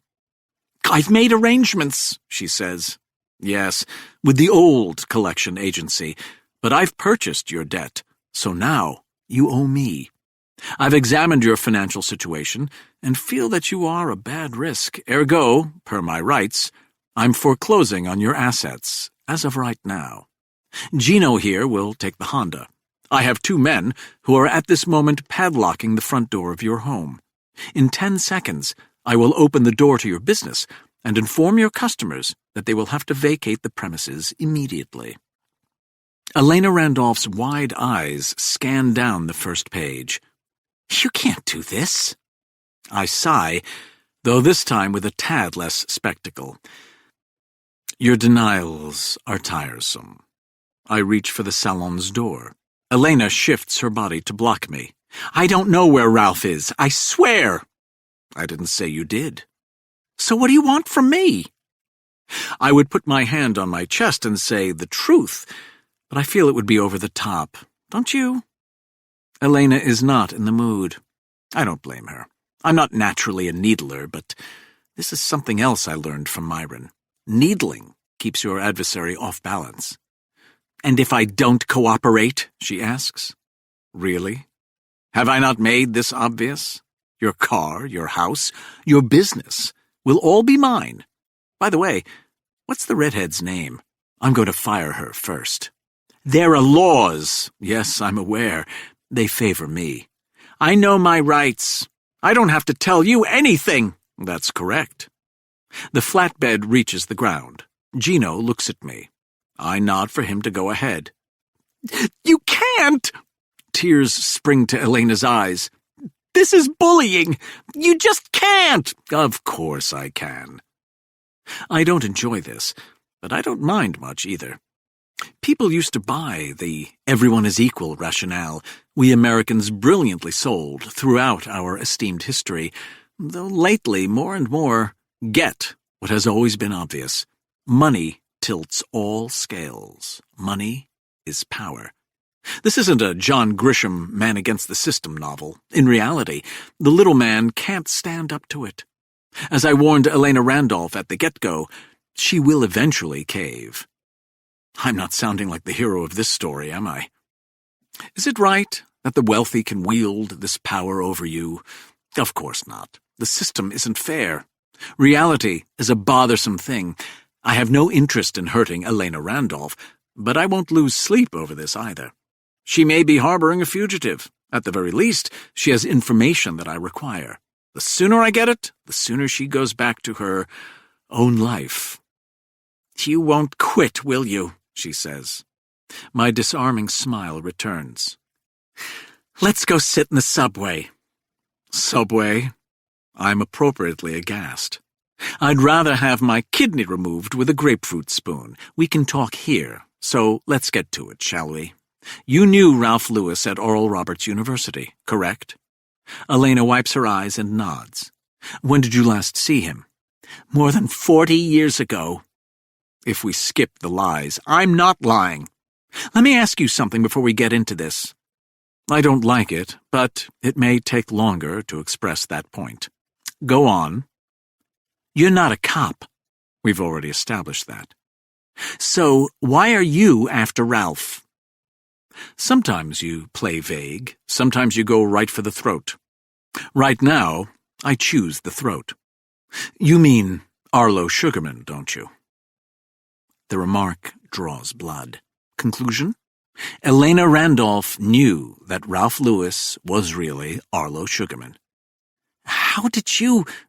She stops, sees that there's no point, shakes her head. Never mind. He didn't do anything, you know. I wait. Why are you after him, after all these years? You heard about Rye Strauss being found. Of course. She narrows her eyes. Wait. I saw your picture on the news. You owned that painting. Own, I correct, present tense. I don't get why you'd be looking for Arlo. The art heist was not a solo job, I say. And you think, what, that Arlo has your other missing painting? Perhaps. He doesn't. You haven't seen him in over 40 years. Still, Arlo would not be involved in something like that. I tried dropping the bomb. Would he be involved in the abduction and murder of young girls? Her mouth drops open. In all likelihood, I say, Rye Strauss and an accomplice murdered my uncle and kidnapped my cousin. Oh, you can't think. Did you meet Rye Strauss when he came to campus? Listen to me, Elena says. Arlo was a good man. He was the best man I ever knew. Cool, I say. So where is he? I told you I don't know. Look, Arlo, We dated for 2 years at Oral Roberts. I came from a rough background. As a child, I was—" The tears start coming to her eyes, but she works hard to shake them off. "You don't want to hear my whole life story." "Heavens, no." She manages a chuckle at that, though I hadn't meant to be funny. "Ralph, that's what I always called him. Ralph was kind." "When did you learn his real identity?" "Before we dated." "That surprises me. He confided in you?" "I was his campus contact in the underground. I helped him get settled, found the pseudonym, whatever he needed." "And what, you two grew close?" She moves close to me. "Arlo wasn't there that night." "When you say that night—" "The night with the Molotov cocktails and all those deaths." "Arlo Sugarman told you that?" I give her my best skeptical eyebrow arch, which is, modesty aside, a work of art. "You've seen the photograph of the Jane Street 6. "The famous one in the basement? Sure. But that was his last time with them. He thought it was just a prank, that they'd never really fill the bottles with kerosene. When he saw they were serious, he backed out." "Arlo told you this?" "He told me Rye had turned crazy. He didn't go that night." "There are photographs from that night." "None of him. There are 6 people, yes, but you don't see his face, do you?" I give this a moment. "So how come Arlo Sugarman never told the police?" I ask. "He did.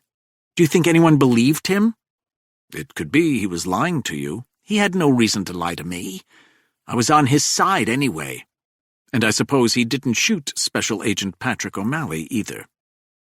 Elena Randolph blinks and looks toward her Honda. "Do you know about Special Agent O'Malley?" I ask. "Of course." "Did you ask him about it?" "Yes. And?" "First tell that asshole to step away from my car." I turn toward Gino and tilt my head. He backs off. Arlo would never talk about that shooting. He'd just shut down. I frown, try to get back on track. "You and Arlo started dating?" "Yes." "Did you love him?" Elena smiles. "What difference does that make?" "Touché. Where is he now?" "I told you, I don't know." "When was the last time you saw Arlo?" "At graduation." "Were you two still a couple?" She shakes her head. "We broke up." "May I ask why?" "He found someone else." I feel as though I'm supposed to say I'm sorry, but I don't. "So you saw him at graduation?" "Yes, and that was the last time. That was the last time." "Did you hear where he went after graduation?" "No. Those are the rules with the underground. The fewer people who know, the safer he is. My part in his life was over." Dead end. Except it didn't feel like a dead end. "I have no interest in hurting him," I say. Elena glances inside the salon. Everyone is still staring at us. "How were you able to buy my debt so fast?" she asks. "It's not hard." "You own a Vermeer. My family does." She meets my eyes and holds them. "You're super rich." I see no reason to reply. "I told you that Arlo left me for someone else." "You did indeed." "I'll give you the name under 2 conditions." I steeple my fingers. "I'm listening." "First, you promise if you find him to hear him out. If he convinces you he didn't do anything, you let him go." "Done," I say. It isn't as though this promise is binding. I believe in certain degrees of loyalty and my word is my bond stuff. I don't believe in all of it. I am bound what I believe is best, not some false promise or faux loyalty. Either way, it is easy to say, done, mean it or not. "What's the second condition?" "You forgive all my debts." Confession. I'm impressed. "Your debts," I say, "total more than $100,000. Elena shrugs. "You're super rich." I have to say, I like it. I like it a lot. "If the name you give me ends up being a lie," I begin. "It's not," Do you think there is any chance they are still together? I do. They seemed very much in love. Do we have a deal? It's going to cost me 6 figures, but I lose and gain that amount every minute when the markets are open. I am also philanthropic, mostly because I can afford to be. Elena Randolph and her salon seem like a worthy cause. We have a deal, I say. Mind if we orally confirm that? Sorry? She takes out her phone and makes me record my promise. Just putting it on the record, Elena says. I almost tell her that my word is my bond, but we both know that's nonsense. I like her more and more. When we finish the recording, she puts the phone back in her purse. Okay, I say. So who did Arlo Sugarman leave you for? I didn't understand at the time, she says. Sorry. It was the 70s. We were at an evangelical school. It just wasn't... Wasn't what? I ask. Who did he leave you for? Elena Randolph picks up the photocopied image of the medieval group from her old yearbook. She points, but not at Arlo. She points instead at the lead singer on the far left. I squint to see the blurry black-and-white image better. Calvin Sinclair, she says. I look up at her. That's why we broke up. Arlo realized he was gay. Chapter 27. I hate that I care about Emma so much. I never wanted children because I never wanted this feeling of horrendous vulnerability, where someone else's welfare has the ability to destroy me. I can't really be harmed, except via my biological daughter Emma. To have her in my life now, she sits across from me as we dine in my apartment overlooking Central Park, is to know worry and pain. Some would say this feeling, this parental worry, makes me more human. Whatever. Who wants to be more human? It's awful. I had no children because I wanted no fears. I had no children because attachment is a hindrance. I worked this out analytically, so let me explain. I list the possible positives of having Emma in my life. Love, companionship, someone to care for, all that. And I list the negatives. Suppose something happens to her. When I review this equation, the negatives win out. I don't want to live in fear. You okay? Emma asks me. Groovy, I say. She rolls her eyes. Her real name is Emma, but she always wears black clothes and black lipsticks and silver jewelry, and in middle school some dumb kid noted that she looked goth or emo, and so her classmates started calling her Emma and thought they were being clever and perhaps mean, but Emma turned the tables on them and embraced it. Emma is a high school senior now, but she's also taking classes in art and design in the city. When Emma's mother, Angelica Wyatt, became pregnant, she didn't inform me. She didn't inform me upon Emma's birth. I wasn't angry or the slightest bit annoyed when Angelica finally told me. She understood how I felt about kids and respected it. But a few years back, she came clean, so to speak, for 3 reasons. 1, she figured that enough time had passed. Meh reason. 2, I deserved to know the truth. Reason. I don't deserve anything. And 3, if something happened to Angelica, she had a breast cancer scare at the time, I would be there should Emma need me. Decent reason. What's my point in telling you this? I don't deserve this relationship with Emma. I wasn't there when it mattered, and if I had been given the choice, I wouldn't have been. That is why I call her, even in my head, my biological daughter. Emma is magnificent in every way, and I can take no credit for that. I do not have the right to bask in the parental glow of her greatness. I didn't ask for this relationship. I don't really want it either. I explained to you the pros and cons, but for now, this is Emma's choice, and I need to respect that. So, like it or not, we do meals like this. Addendum, Emma gets me. I have a boyfriend, she says. I don't want to know. Don't be like that. It's what I'm like. No advice? I put down my fork. Boys, I say, and by boys I mean all boys. Boys are creepy. Duh, like who doesn't know that? What's your take on teenage sex? Please stop. Emma stifles a laugh. She likes teasing me. I don't know how to behave around her because I feel like the blood is leaving my head sometimes. At some point, Angelica decided to tell Emma about me. No great plan on Angelica's part. Perhaps Emma had reached an age. Perhaps Emma had simply asked who her father was. I don't know, and it's not my place to ask. Angelica is some mother. You hear the following a lot. When your child is born, your life changes forever. That's why I avoided fatherhood. I don't want something in my life I care about more than me. Is that wrong? When Emma finally told me she knew, when she asked me to dance at Myron's wedding, I was knocked off balance. It was hard to breathe. When Emma and I stopped dancing, the feeling didn't totally go away. It still hasn't. In the vernacular of a teenager, that sucks.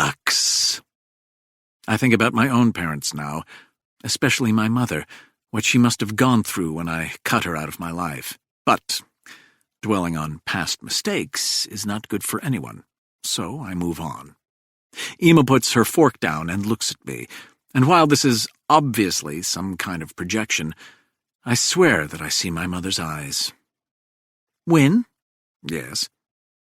Why were you in the hospital? No big deal. Emma makes a face. Really? Really? You gonna lie to me? She stares at me hard. When I don't say anything, she adds, Mom says you never wanted to be a father, right? That's true. So don't start being one now. I'm not following. You're lying to protect me, Win. I say nothing. That's what a father does. I nod. True. You never know how to act with me, Win. Also true. So cut it out. I don't need a father. You don't need a daughter. Just tell me. Why were you in the hospital? 3 men tried to kill me. If I'd expected her to recoil in horror, I would have been disappointed. Emma leans forward. Her eyes, my mother's eyes, light up. Tell me everything. And so I do. I start with my attacking Teddy Lyons after the NCAA Final Four, and my rationale for doing so. I move on to the Rye Strauss murder, the Jane Street Six, the recovery of the Vermeer, the monogrammed suitcase, Uncle Aldrich, Cousin Patricia, the Hut of Horrors, being attacked by Trey and Bobby Lyons. I talk for a full hour. Emma sits rapt through all of it.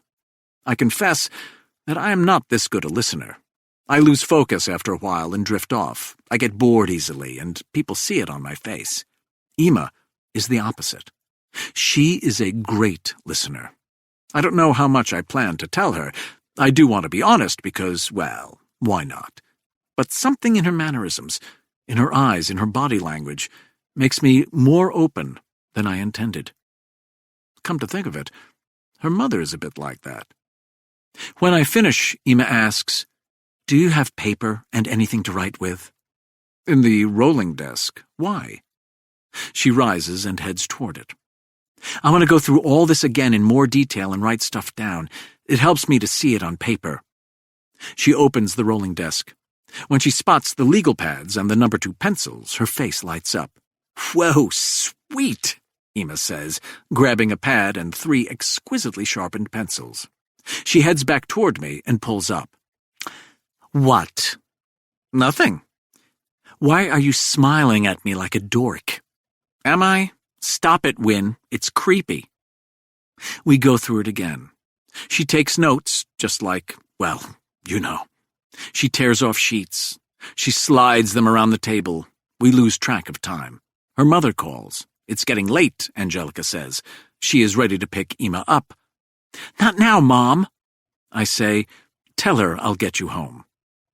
Ema relays the message and hangs up. We continue. After a while, Ema says, "We need to have a more structured plan." "What do you have in mind?" I ask. "Let's talk about Rye Strauss first." I sit back and look at her. "What?" she asks. "You've done this before." Ema sits back too, and, I kid you not, she steeples her fingers. "When Myron found his brother," I say, "with your relationship with Mickey, I wasn't really around for all that. I'm sorry about that." "Win?" "Yes." "Let's focus on you right now. We can deal with my past some other time." I hesitate, pulse aflutter, but then I acquiesce. "Okay." "Back to Rye Strauss." "Okay." "We need to focus on who killed him." Ema releases the finger steeple and starts sorting through her notes. "The CCTV picked up Rye Strauss in the basement with a bald guy." "Yes." "And the FBI techs can't get more details than that?" "No. Bad pixels or something. Plus, he kept his head down." Ema thinks about it. "Interesting he'd show us he's bald." "Pardon?" "Why not wear a baseball cap?" she asks. "Maybe he's not really bald. Last year at the talent show, a bunch of guys pretended they were the Blue Man Group." "Who?" "Not important. But they bought these skin caps that make you look bald, so maybe it's just a disguise. Maybe he wants us to look for someone bald." I think about that. "Also," Ema starts shuffling through the legal pad, "that barmaid from Malachi's." "Kathleen," I say. Quick clarification. While I did tell Ema about my conversation with Kathleen in Central Park, I did not tell her about Kathleen returning with me to this very apartment. There is being honest, and there is being, gross. "Right, Kathleen." Ema has found the applicable section in her notes. "So, Kathleen tells you that Rye was panicked about a robbery at his bank." "Correct." "Except we know that Rye didn't have any money there. His money came from that LLC your grandmother—" "Your great-grandmother, I add." "Hey," Ema stops and smiles at me. "That's right." I smile too. "Anyway," the smile drops and Ema is all business again. "Let's get back to your conversation with Kathleen. Rye, we know, never leaves his apartment except at night to meet Kathleen in the park, but suddenly he goes out in the middle of the day. And, I add, on the day he gets murdered." "Exactly. So you," Ema grabs a yellow sheet from the upper right-hand corner of the table, "use your contacts as Mr. Super-Rich Guy and visit the bank. The manager tells you that the robbers broke into safe deposit boxes." "Yes." "Which is odd, don't you think?" I shrug. "There are a lot of valuables in those boxes." "Yeah, I guess that could be it," Ema says slowly. But I have another theory." I sit back and spread my hands, indicating I would like her to continue. "Rye Strauss rented out a safe deposit box at the bank, probably under a pseudonym." "That makes sense," I say, not yet letting on that I had figured out that much already. "Any theories on what was in it?" "Something that identified him in some way," Ema says, tapping the pencil eraser against the tabletop. "Look, Rye Strauss probably used several identities over the years, agreed?" "Agreed." "So he probably needed a safe place to keep the various IDs and, who knows, maybe his real passport and birth certificate, too. You wouldn't throw those things out." "No," I say, "you wouldn't." I mull this over. "Are you saying that the bank robbers weren't really after money? That they broke into those boxes because they wanted to find Rye Strauss?" "Possible," Ema says. "But unlikely?" "Unlikely," Ema repeats. "I have another theory." I confess that I am enjoying this conversation tremendously. I'm listening. "Your FBI mentor, PT. "What about him?" Ema checks her phone for the time. "Is it too late to call him?" "It's never too late to call him. Tell me why." PT said they caught one of the robbers. Right. Can you get to him? Get to him? Ask him questions, Ema says. Interrogate him. Can you use your Mr. Super Rich Guy persona to get access to this bank robber? I frown. I'll pretend you didn't ask. Then that's our first step, Win. Her face breaks into a smile that reaches deep into my chest. Call PT and set up the meet. Chapter 28.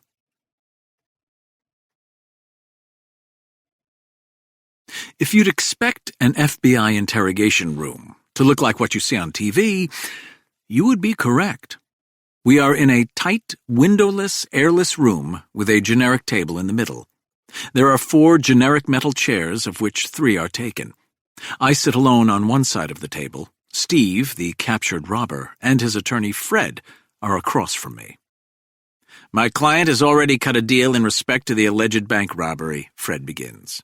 I don't get it, Steve says. Steve is petite and small-boned, with the hands of a pianist, or perhaps a safecracker, who's to say. His enormous bushy mustache dominates his diminutive face and monopolizes your attention. Who the hell is this guy? Fred puts a hand on his forearm. It's okay, Steve. Steve glares down at the hand. You mind? Fred's hand slides off his arm. What do you want? Information. You don't look like no prosecutor. His accent is a thick combination of the Bronx and D's and Do's. I'm not, I say. I also don't care whether you're guilty or innocent or any of that. I just care about one thing. Steve's eyes narrow. He has almost no eyebrows, which appears strange on a man with such a prominent mustache. What's that? The contents of a certain safe deposit box. I watch closely as I say this, and see immediately that he knows precisely to what I'm referring. I don't know what you're talking about, he says. You don't play much poker, do you, Steve? Huh? I really don't have time for any of this, so let me make an offer. You can then say accept or decline. Ema had been the one to put most of it together. If I am able to get the information from this, she will feel justifiably pleased. I want you to tell me all about the contents of that one particular safe deposit box. That is all. Just the one. In return, I will give you $5,000 and not blow up your immunity deal. The immunity deal is set in stone, Fred says. You can't just, air quotes, blow it up. I just look at him and smile. Can he do that? Steve's mustache bounces up and down when he speaks, like Yosemite Sam's. Yes, Steve, I can. Accept or decline. Decline, he says, and there is fear in his voice. I don't want the money.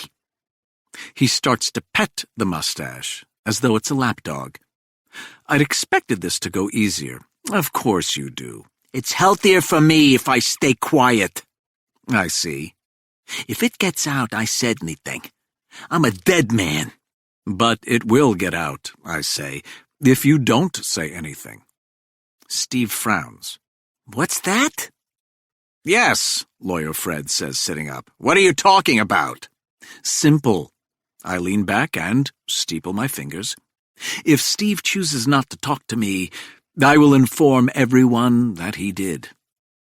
This confuses them both for a beat. Then Steve snaps, But you don't know anything. I know enough. If you know what I'm going to say, why are you trying to get me to talk? I sigh. Got me there, Steve. I have a theory. Do you want to hear it? Fred says, I don't like this. We agreed to see you as a courtesy, and now you're throwing threats around. I don't like it. I don't like it one bit. I look at him and put a finger to my lips. Steve sits back and continues to stroke his mustache. It looks as though he and the mustache are conferring. Okay, pretty boy. Let's hear your theory. Well, it's not really my theory. It's, I almost say, my daughter's, but I don't want Ema brought into this dank room in any way. I also decide to dive right into it. When you broke into the safe deposit boxes, you came across information on the current whereabouts of one Rye Strauss. The mustache twitch tells me I struck gold. Wait, Fred says, eyes widening. The Rye Strauss? If this is about— Shh, I say to him again, keeping my eyes on Steve. You then gave or sold that information, I'm not yet sure which, to an individual who killed Mr. Strauss. That, my facially hirsute friend, makes you an accessory to murder. What? Steve and his mustache are appropriately still, but Fred is ready to do faux battle for his client. You can't prove— Steve, right now, I alone know this. I won't say a word to authorities, not ever. I won't make it public. I won't let it get back to whomever you so dreadfully fear. You will tell me what you know, and then we will all continue our lives as though this never happened. The only change in your life? You'll be $5,000 richer. No reply. If you choose to decline my offer, or lie to me, or claim you don't know what I'm talking about, I will walk down the corridor to my friends in law enforcement and tell them that you are an accessory to murder. Fred here can tell you that I have friends, lots of friends. You don't get the chance to come in here and chit-chat alone with a bank robber in custody if you don't have friends. Am I right, Fred? You can't. Shh. I look over at Steve. Steve shifts in his chair. What exactly do you want to know? I want to know the contents of the safe deposit box. I want to know who else knows about the contents. Steve looks at Fred. Fred shrugs. Steve turns his attention back to the mustache. How about 10 grand? I can easily afford it, but what fun would that be? I take that as a no deal, then. I put 2 fists on the table, as though to push myself to a stand. Have a good day, gentlemen. Steve waves his tiny hands at me. Just stop that, okay? You promise it doesn't leave this room? I mean, forget the cops. If it gets out I talked— It won't, I say. Promise? I mime crossing my heart. Fred looks as though he's going to argue, but Steve shakes him off. Yeah, okay. We broke in. We all know this. And the cash in the safe is light. One of our guys got it wrong. He thought the pickup— Never mind, that doesn't matter. So we are already in there. That's the hard part. So I suggest we go for the boxes. We have the tools. You interested in the technical details? Of how you broke into the boxes? Yeah. Not in the slightest, I say. Skip ahead. Okay, right. So anyway, we get the stuff back to our safe house. It's in Millbrook. You ever been? Gorgeous place. Not far from Poughkeepsie. I stare at him. Right. Not important. Anyway, we get a lot of good stuff. People keep all kinds of great stuff in those boxes. Watches, diamonds. I gesture for him to speed up with my hand. And Rye Strauss? Right. Sorry. Yeah, I find this birth certificate. All official-like. I'm about to throw it out. But then I figure maybe one of the forgers can use the paper stock. It's got a raised seal, too.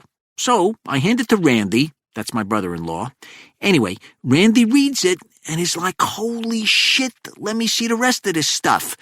And it's just more paperwork. Fake IDs, deed on an apartment, stuff like that. I say, what's the big deal? Who is Riker Strauss? See, that was the name on the certificate, Riker. So Randy, he says, dummy. It's Rye Strauss. And I'm like, who? And then he explains about how famous he is and that he's been missing and all that. You want to know what our first thought was? I'm not sure, but I replied, I would, yes. We could sell this stuff to, like, a TV station. A TV station? You know, like one of those magazine shows, or cable news shows, 60 Minutes, 48 Hours. It could be a huge story, but I'm thinking Geraldo, too. Geraldo Rivera. You know who he is? I let him know that I do. Steve looks wistful. I always liked Geraldo. Tells it like it is. And I think he got a bum rap on that whole Al Capone vault thing. Do you remember that? I let him know that I do.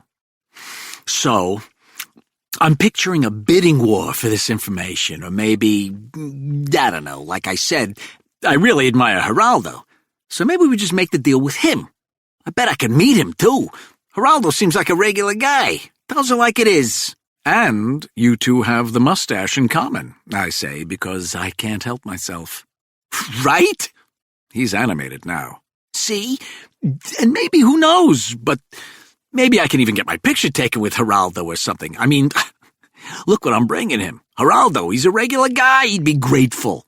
And talk about redemption. If he's the one who finds Rice Strauss, I mean, wow. People forget that stupid Capone vault was empty. Am I right?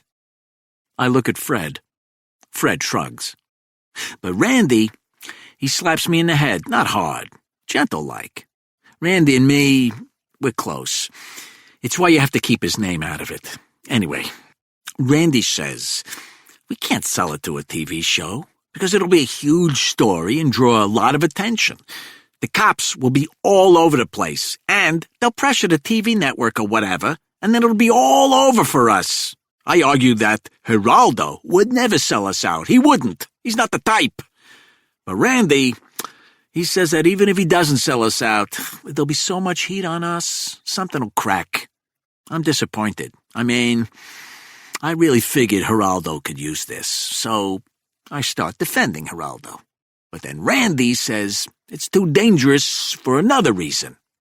That reason being? Look, it's pretty well known in certain circles that the Staunch family has been after this Rice Strauss for a long time. That's what Randy tells me. The whole group with him. Rumor is they found one of the guys years back, and the old man, well, Nero skinned him alive. Literally. Like it took weeks for the guy to die. Scary stuff, that's why. That's why you can't talk. Okay? Steve is stroking the mustache like a long-lost lover. Okay, I say, I won't talk. Now, my crew, we don't work for the Staunches. We steer clear, you know what I'm saying? We don't want no trouble.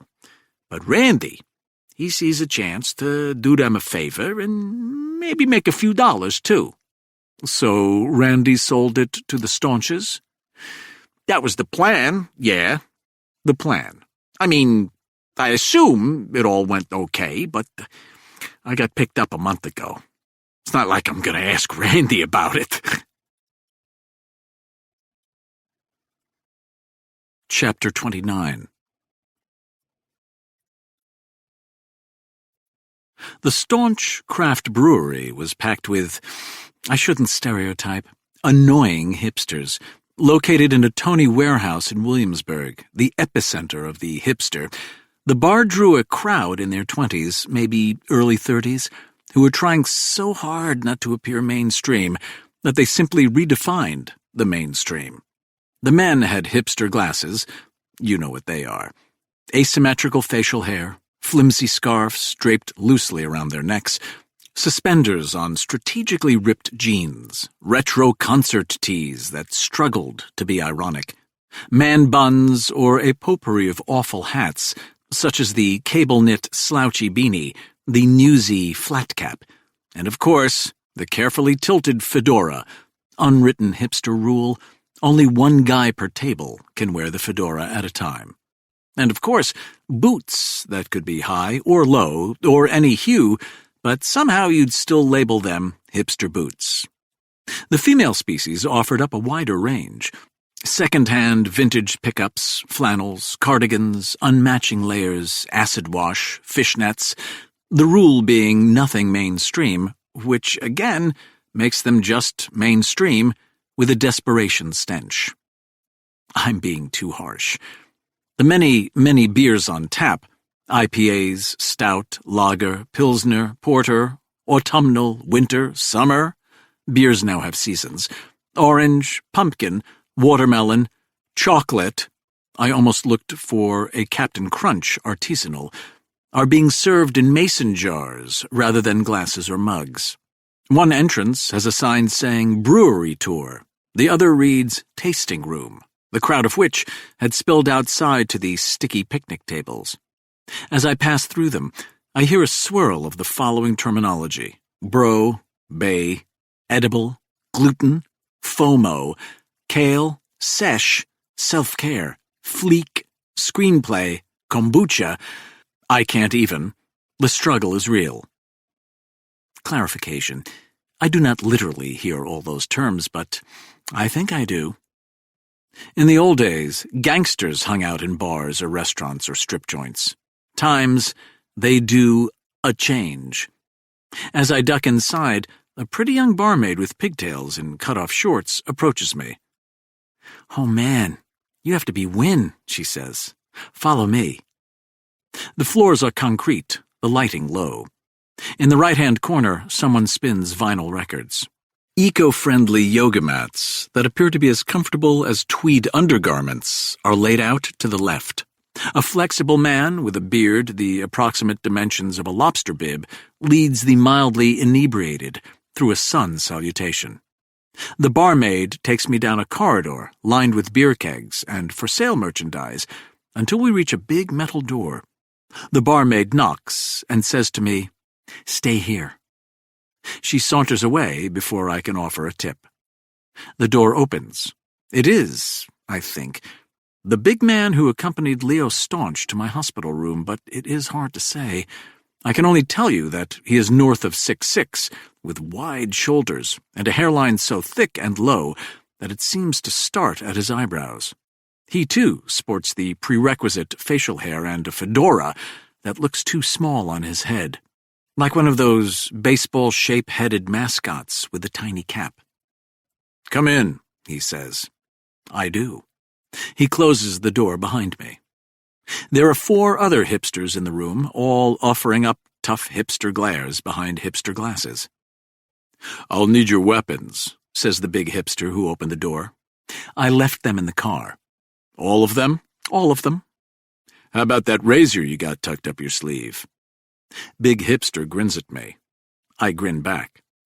"All of them," I repeat. The big hipster asks for my phone. I make sure the passcode is locked and hand it over. He then nods toward another hipster. This second hipster produces a handheld metal detector and starts to run it over my body until a voice says, "Let it go. If he does something stupid, all of you shoot him, okay?" I recognize Leo Staunch from his hospital visit. He waves for me to join him, and I enter an office that if I read up more about the subjects, I would probably describe as Zen or Feng Shui. It's white with orbs and a huge window with a view of a fountain in a courtyard. There are also, I note, handicap railings and a wheelchair ramp. When the door closes, I can no longer hear the sounds from the brewery. It is as though we've entered another realm. He asks me to sit. I do. He goes around a see-through plexiglass desk and takes the chair across from me. His chair is a few inches higher than mine, and I want to roll my eyes at the weak attempt at intimidation, except for one thing.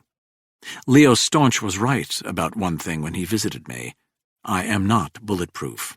I am also not suicidal, and while I have taken way too many chances with my personal safety, I like to think that I do so with a modicum of discretion. In short, I need to be careful here. "So," Leo Staunch begins, "you know where Arlo Sugarman is?" "Not yet." Leo Staunch frowns. "But on the phone, yes, I lied. Alas, I'm not the only one." He takes his time with that. "Tread carefully, Mr. Lockwood." "Why?" "What?" "Come now. You don't hit me as the type who wants things sugar-coated, so let me state this plainly. When you visited me at the hospital, you assured me that you had nothing to do with Rye Strauss's death." I don't know what reaction I'm expecting from Leo Staunch. Denial, perhaps? Faux surprise, possibly. But instead he waits me out. I add, "That wasn't true, was it?" "What makes you say that?" "I've come across some new information." "I see." Staunch says, spreading his hands, "Let's hear it." Did you kill Rye-Strauss? That's a question, he says, not new information. Did you? No. Did you know Rye-Strauss lived in the Beresford before his death? Again, no. He runs his hand through his hair to slick it back down. Leo Staunch has that kind of waxy skin that suggests something in the cosmetic Botox family. What is your new information, Mr. Lockwood? Not long before the murder, I say, you were told that Rye-Strauss lived in the Beresford. He crosses his legs and starts tapping his chin with his index finger. Is that a fact? I wait. Tell me how you know this. The how is irrelevant. Not to me. Leo Staunch tries to give me the hard eyes now, but the spark won't flame. You come into my place of work under false pretenses. You call me a liar. I think I'm owed an explanation, don't you? I do not wish to get Steve in trouble, but here we are. There was a bank robbery, I say. His expression is unreadable, cold stone. I spend the next minute or two explaining about the bank robbery and the safe deposit box belonging to Rye-Strauss. I keep names out of it, but really, how difficult would it be for a man like Leo Staunch to find out who my source is? So your contact, Leo Staunch says when I finish, he claims that he sold the information on Rye-Strauss to me. Or gave. Staunch nods as though this suddenly makes sense to him. So, what do you want from me? The question throws me. I want to know whether you killed Rye-Strauss. Why? Pardon? What difference does it make? Staunch continues.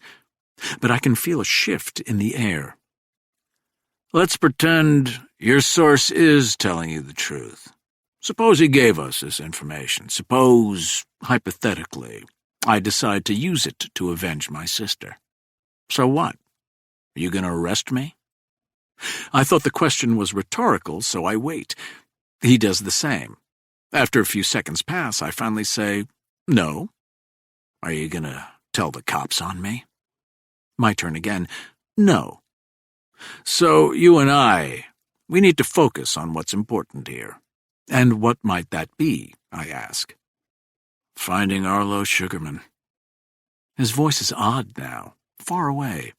Something in the room has definitely changed, but I'm not sure what to make of it. Staunch suddenly spins his chair, so his back is to me. Then, in a low voice, he adds, What difference does it make if I killed Rye-Strauss? I find this disconcerting. I am not sure how to proceed. I decide to heed his earlier warning and thus tread carefully. There is more to this. More to Rye-Strauss's death? Yes. You mean like the art heist? For one. What else? Do I want to get into Cousin Patricia and the Hut of Horrors with him? No, I do not. It would help me, I say with as much care as I can muster, to know the full truth. You went to avenge your sister, I understand that. I hear a chuckle. You don't understand at all. There is a heaviness in his tone, a profound and unexpected sadness. Leo Staunch stands now, still not facing me, and moves to the floor-to-ceiling window. You think that I want you to find Arlo Sugarman so I can kill him? It was not a question, so I choose not to answer. That's not the case at all. His back is still to me. I wait and stay silent. I'm going to tell you something now that will never leave this room, he says. He finally turns round and faces me. Do I have your word? So many promises made today. Two of our biggest delusions are that loyalty and keeping promises are admirable qualities. They are not. They are oft an excuse to do the wrong thing and to protect the wrong person, because you are supposed to be a man of your word, or have a bond with, or allegiance to someone who deserves neither. Loyalty is too often used as a replacement for morality or ethics, and yes, I know how strange it may sound to hear me lecture you thusly, but there you go. Of course, I say, lying with ease, but not immorally. And then, Because words are so very, very cheap, I thicken it with, "You have my word." Leo Staunch is facing the window. Where to begin? I do not say "at the beginning," because that would, A, be a cliché, and B, really, I would rather he just get to it quickly. I was 16 years old when Sophia was killed. Sigh. So much for getting to it quickly. She was 24. It was just the two of us, me and Soph. After my mother had her, the doctors told my mom that she couldn't have any more kids, but 8 years later, surprise, there I was. I see him smile via the reflection in the window. You can't believe how much they all spoiled me. Leo Staunch shakes his head. I don't know why I'm telling you this.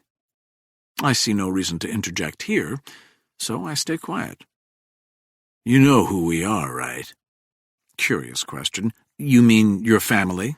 Exactly. The Staunch family. Let me give you some quick background. Uncle Nero and my dad were brothers. They were super close. With these kinds of, shall we say, enterprises, you need one leader. Uncle Nero was older and nastier, and my dad, who everyone tells me was a gentle soul, was happy to stay behind the scenes. Still, that didn't save him. When my dad got whacked back in 1967, well, maybe you know about the outcome. I do a bit. There was a mob war. The Staunches won. So Uncle Nero, he became like a father to me. Still is. You know, he comes in here a few times a week. At his age, amazing. He had a stroke, so it's hard for him. He uses a wheelchair. I look at the handicap railings. I remember the ramp at the door. Let me skip ahead, okay? He says. Please. When those college kids killed my sister, no one had to say anything because we all understood. The family was going to avenge Sophia's death. In Uncle Nero's eyes, this was worse than what happened to my father. That, at least, was business. The Jane Street Six, to us, were a bunch of spoiled, overeducated, anti-war, draft-dodging leftist pinkos. It made Sophia's death, in our eyes, even more senseless. I could see that. Someone like Nero Staunch would see these rich, pampered kids, students who would look down at someone like him, make him feel inferior, and feel even more enraged. So, Uncle Nero put out the word. He started searching for them. He made it very clear that anyone who gave us information on any of the Jane Street Six, or heck, could prove he killed one, would be richly rewarded. I bet you received some leads, I say. We did. But you want to know something surprising? Sure. None panned out. For 2 years, we got nothing. And then? And then Lake Davies got caught, or turned herself in, I don't even know which. Lake understood the score. Once she got into the prison system, we'd be able to get to her. And if by some chance we couldn't, if they put her in protective custody, for example, we would get her when she got out. So her lawyer came to us to deal. Davies gave you information, I say. Yes. This all made sense to me. Lake Davies would make a deal with the Staunches so as to protect herself. When she was released from prison, she then changed identities and, in short, went back undercover, just in case the Staunches chose to no longer honor their deal. I remembered what Lake Davies had said to me when we met up at her pet hotel, the Ritz Snarlfun.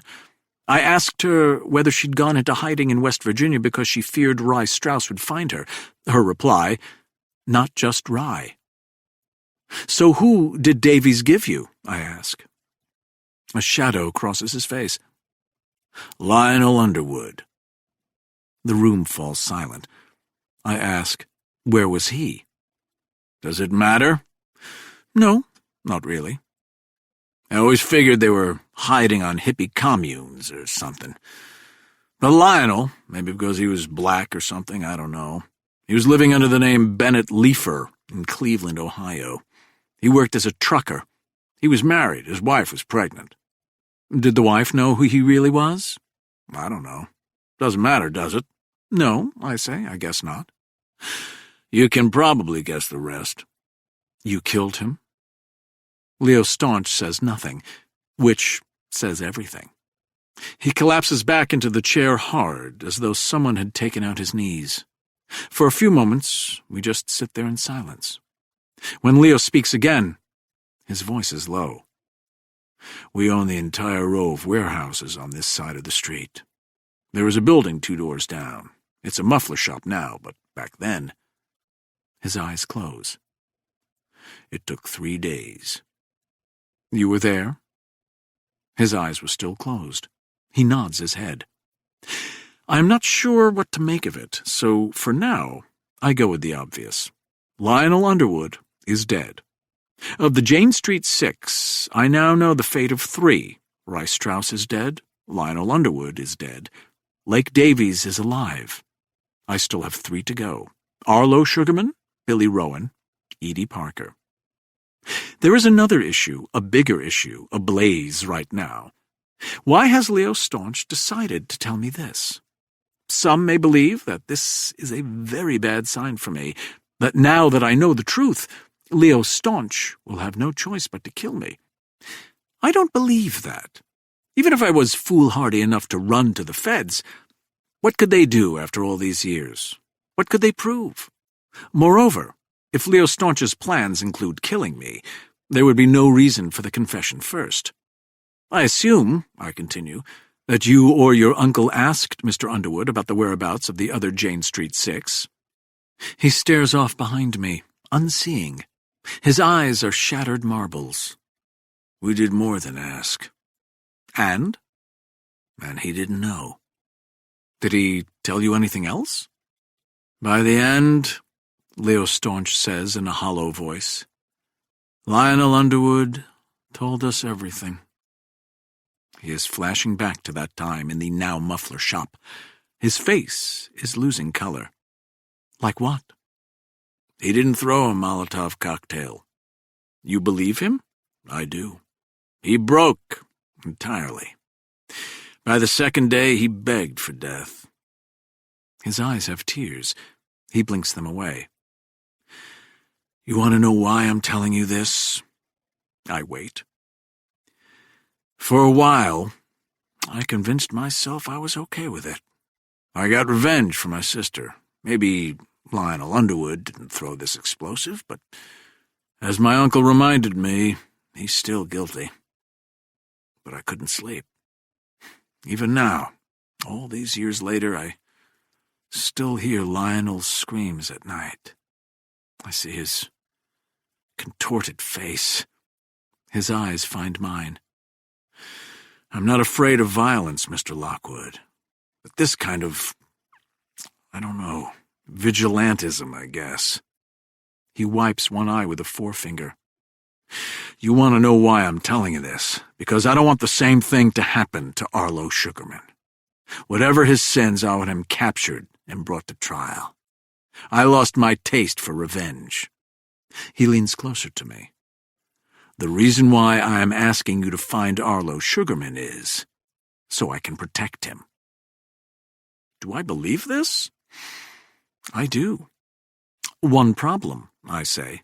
Oh, there are more than one, Leo says with the sad chuckle.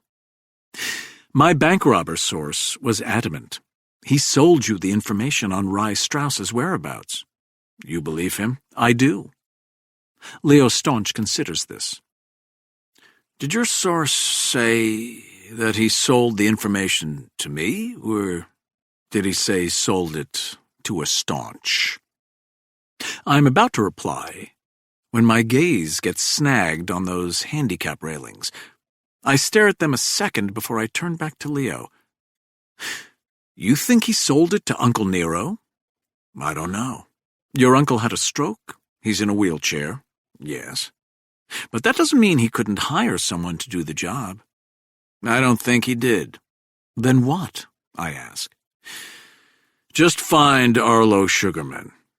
What about the others? When you find Arlo Sugarman, Leo Staunch says, heading toward the door, you'll find all the answers. Chapter 30. The Reverend Calvin Sinclair, graduate of Oral Roberts University and, if Elena Randolph is to be believed, one-time lover of Ralph Lewis, a.k.a. Arlo Sugarman, exits the front door to St. Timothy's Episcopal Church. He walks a British bulldog on a ropey leash. They say that pet owners oft look like their pets, and that seemed to be the case here. Both Calvin Sinclair and his bulldog companion are squat, portly yet powerful, with a wrinkled face and a pushed-in nose. St. Timothy's Episcopal Church is located on a surprisingly large plot of land in Crèvecoeur, Missouri, part of Greater St. Louis. The sign out front tells me that services are Saturday at 5 p.m., Sunday at 7:45, 9 o'clock, 10:45 a.m. In smaller print, it notes that prayer services will be led by Father Calvin or Mother Sally. The Reverend Sinclair spots me as I get out of the back of a black car. With his free hand, he shields his eyes.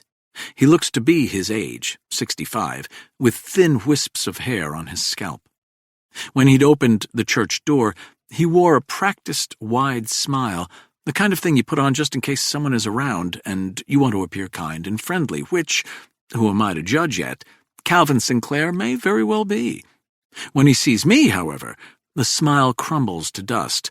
He adjusts his wire spectacles. I start toward him. My name is... I know who you are. I arch one eyebrow to register my surprise. Calvin Sinclair's voice has a nice timbre to it. I am sure that it sounds celestial coming from a pulpit. I did not call beforehand or announce my arrival. Kabir had contacted a local private investigator who assured us that Sinclair was at the church. Had Sinclair traveled somewhere else whilst I was in the air, said private detective would have followed him, so I could have confronted him wherever I saw fit. The British bulldog waddles toward me. "Who's this?" I ask. "Reginald." Reginald stops and regards me with suspicion. I bend down and scratch behind his ears. Reginald closes his eyes and takes it in. "Why are you here, Mr. Lockwood?" "Call me Win." "Why are you here, Win?" "I assume you know why." He nods with great reluctance. "I suppose I do." "How do you know my name?" I ask. "When Rye Strauss was found murdered," he begins, "I knew that would mean renewed interest in—" Calvin Sinclair stops and squints up at either the sun or his version of God. "You were on the news a lot." "Ah," I say. "Rye Strauss stole your paintings." "Seems so." Naturally, I followed the story with interest. With personal interest? Yes. I was glad that the Reverend Sinclair was not going to give me a giant song and dance, pretending that he had no idea why I was here, had never heard of Arlo Sugarman, all the verbal red tape I had feared having to waste time slicing through. "Come along, Reginald." He gives the leash a gentle snap. I stop scratching Reginald behind the ears. They start walking. I stay with them. "How did you find me?" he asks. "Long story," I say. "You're a very rich man from what I've read. My guess is you are used to getting what you want." I don't bother to reply. Reginald stops by a tree and urinates. "Still," Sinclair continues, "I'm curious, what part of our life gave us away?" I see no reason not to tell him. Oral Roberts University. Ah, our start. We were more careless then. You found Ralph Lewis? Yes. He smiles. That was 3 aliases ago. Ralph Lewis became Richard Landers, and then Roscoe Lemon. Same initials, I say. Perceptive. We're behind the church now, heading toward a path in the woods. I wonder about that. I wonder where we are going, whether there is a destination or whether the Reverend Sinclair is just taking his mighty Reginald on their daily walk. I don't bother asking. He is talking, and that, after all, is what I want. After we graduated, Sinclair says, Ralph and I went on a missionary trip to what was then known as Rhodesia. It was supposed to be a 1-year deal, but with the heat still on him, we ended up staying on the continent for the next 12 years. He and I had different interests. I was religiously focused, albeit in a much more liberal way than what we'd learned at Oral Roberts. Ralph despised religion. He had no interest in conversions. He wanted to work the classics, feed and clothe the poor, get them access to clean water and medical care. He looks at me. "Are you a religious man, Win?" "No," I tell him. "May I ask what you believe?" I tell him the same thing I tell any religious worshipper, be they Christian, Jew, Muslim, Hindu. All religions are superstitious nonsense, except, of course, yours. He chuckles. Good one. "Reverend," I begin. "Oh, don't call me that," Sinclair says. In the Episcopal tradition, we say the Reverend as an adjective, a descriptive. It's not a title. "Where is Arlo, Sugarman?" I ask. We are in the woods now. If we look straight up, we can see the sun, but the trees are thick anywhere off this path. There is no way I can convince you to just go home and let this go, is there? None. I figured as much. He nods, resigned. That's why I'm taking you to him. To Arlo? To Roscoe, he corrects. You know something funny? I've never called him Arlo. Not once in the more than 4 decades we've been together. Not even in private. I think it's because I was always scared that I would mess up and call him that in front of other people. This was always our big fear, of course, that this day would come. We are getting deeper into the woods now. The path narrows and veers down a steep incline. Reginald the bulldog stops in his tracks. Sinclair sighs and lifts the dog with a huge grunt. He carries Reginald to the landing below. "Where are we going?" I ask. "He didn't do it, you know. Arlo, yes. I'm going to call him that, backed out. He wanted to draw attention to the war by throwing what appeared to be Molotov cocktails. But in reality, the bottles would only be filled with water dyed red to look like blood. Just something symbolic. When Arlo realized that Rye meant to really firebomb the place, they had a falling out. Yet, I say, he ran and hid anyway. Who would have believed him? Sinclair counters. Do you know how scary crazy it was those first few days? Curious, I say. What's that? Are you also going to claim that he didn't kill a federal agent? Sinclair's jowly jaw is set, but he doesn't stop walking. Patrick O'Malley. I wait. No, I won't claim that. Arlo shot Special Agent O'Malley. There's a clearing up ahead. I can see a lake. We're almost there, he tells me. The lake is gorgeous, serene, still, almost too still, not the slightest ripple. The blue sky reflects off it in a perfect mirror. Calvin Sinclair stops for a moment, sucks in a deep breath, and then says, Over here. There's a wooden bench so rustic that it still has bark on it. It faces the lake, but more to the point, it faces a small tombstone. I approach it and read the carving. In memory of R.L. Life is not forever. Love is. Born January 8, 1952. Died June 15, 2011. Lung cancer, Calvin Sinclair tells me. And no, he never smoked. We found out in March of that year. He was dead less than 3 months later. I stare at the tombstone. He's buried here? No. This is where I spread his ashes.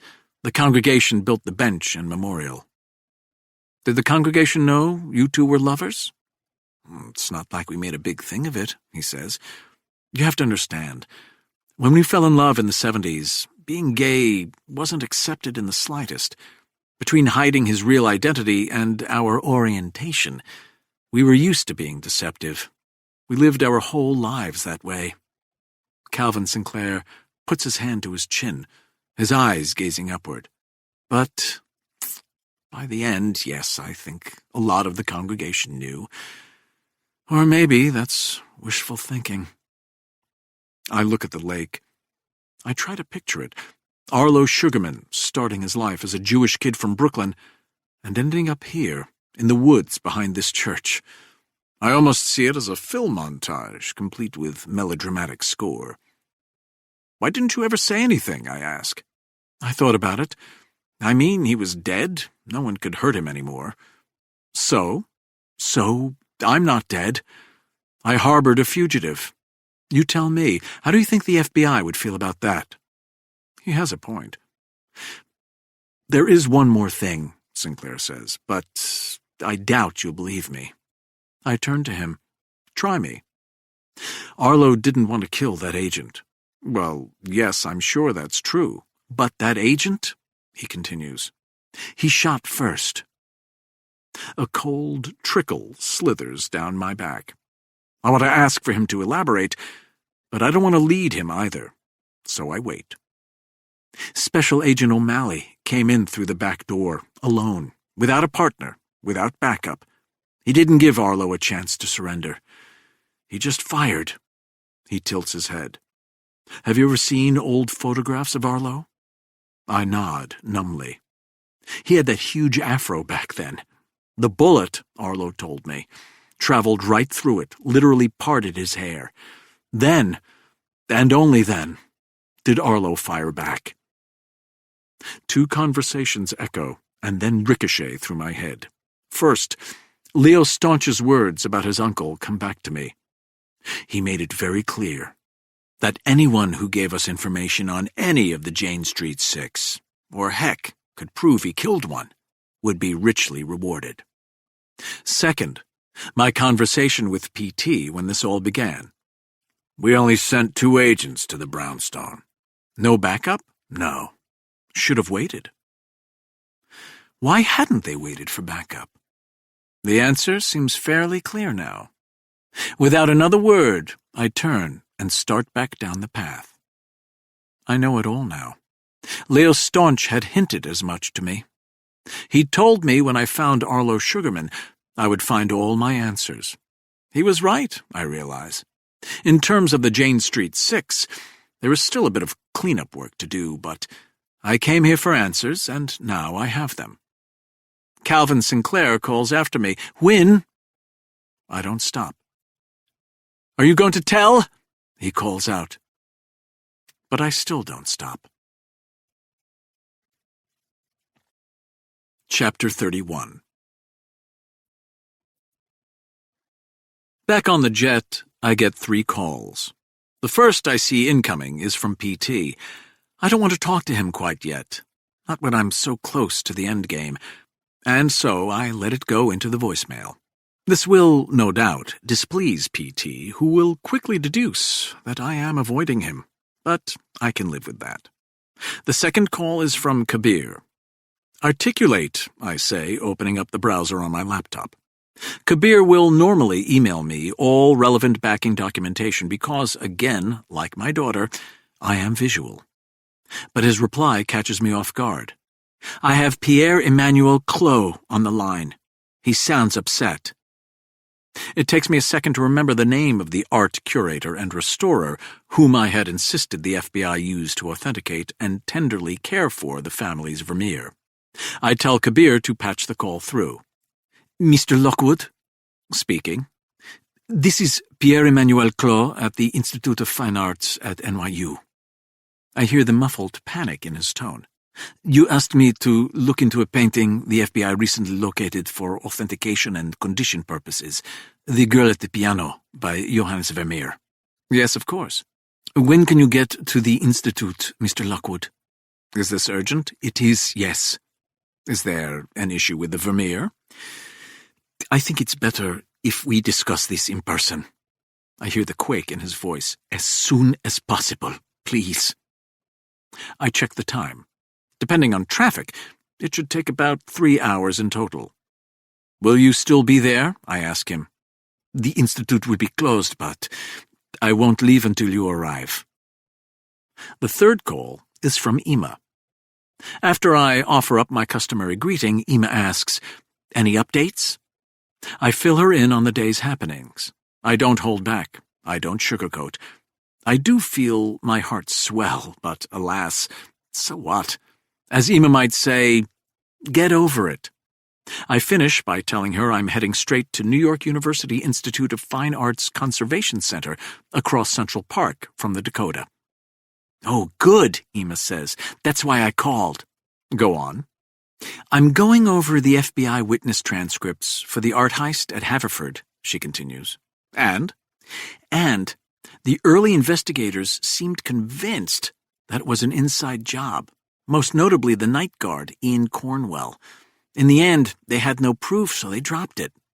I tell her I know all this. Ima says, "You questioned Cornwell, right?" "I did. He's a political science professor at Haverford now." "Yeah, I saw that. What did you think of him?" I do not want to prejudice her reaction. "What do you think of him?" "I think the original investigators got it right. There is just no way it could have worked the way Ian Cornwell claims."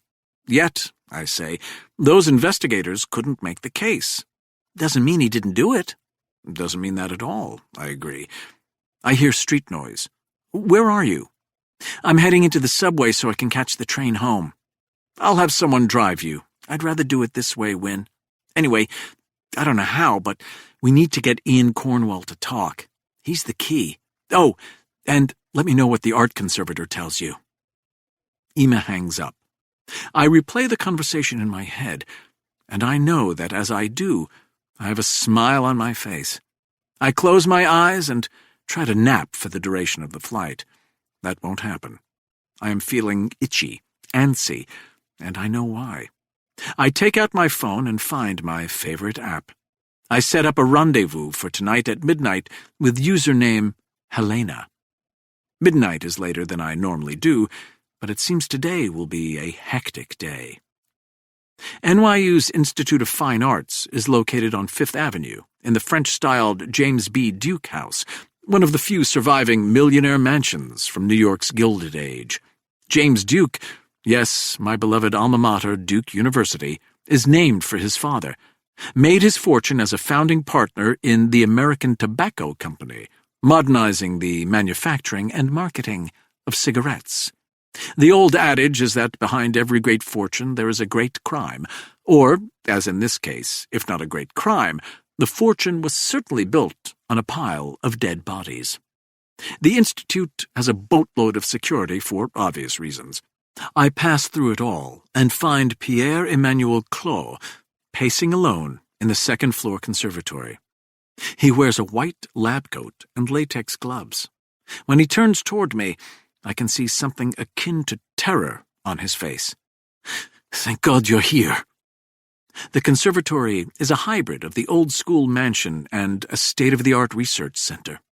There are long tables and special lighting and tapestries and paintbrushes and scalpels and what look like microscopes and dental tools and medical testing equipment. "I'm sorry for the dramatics, but I think—" His voice fades out.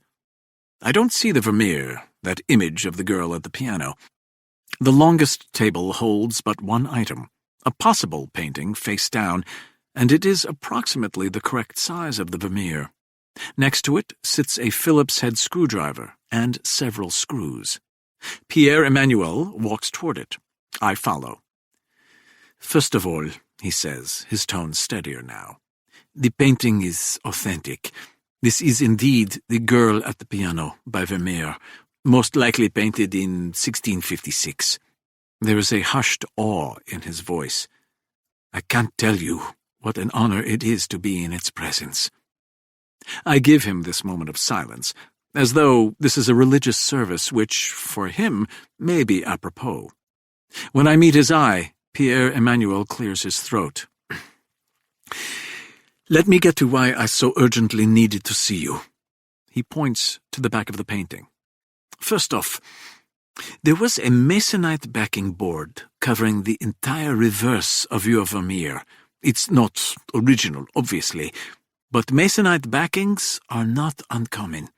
They protect the painting from dust and physical impact.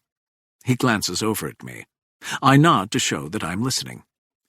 The backing board is screwed in, so I carefully took out the screws and removed the masonite in order to inspect the painting more thoroughly. That's the backing board over there. He points to what looks like a thin school blackboard.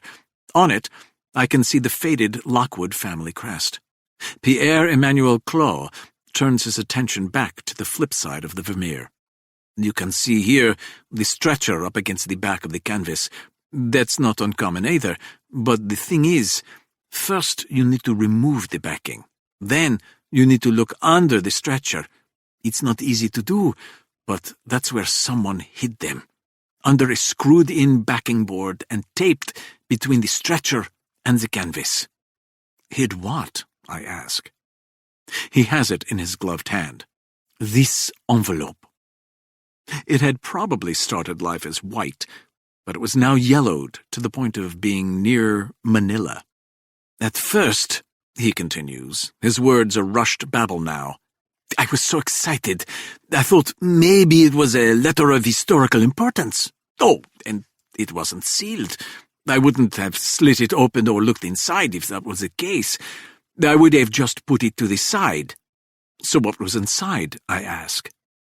Pierre-Emmanuel leads me over to a desk and points. These. I look down at the brown yet transparent images. They're film negatives, Pierre-Emmanuel continues. I don't know how old they are, but most people take digital pictures nowadays, and those screws hadn't been removed in years. The shape of the negatives appears odd to my layman's eyes. You usually think of negatives as being rectangular. These, however, are perfect squares.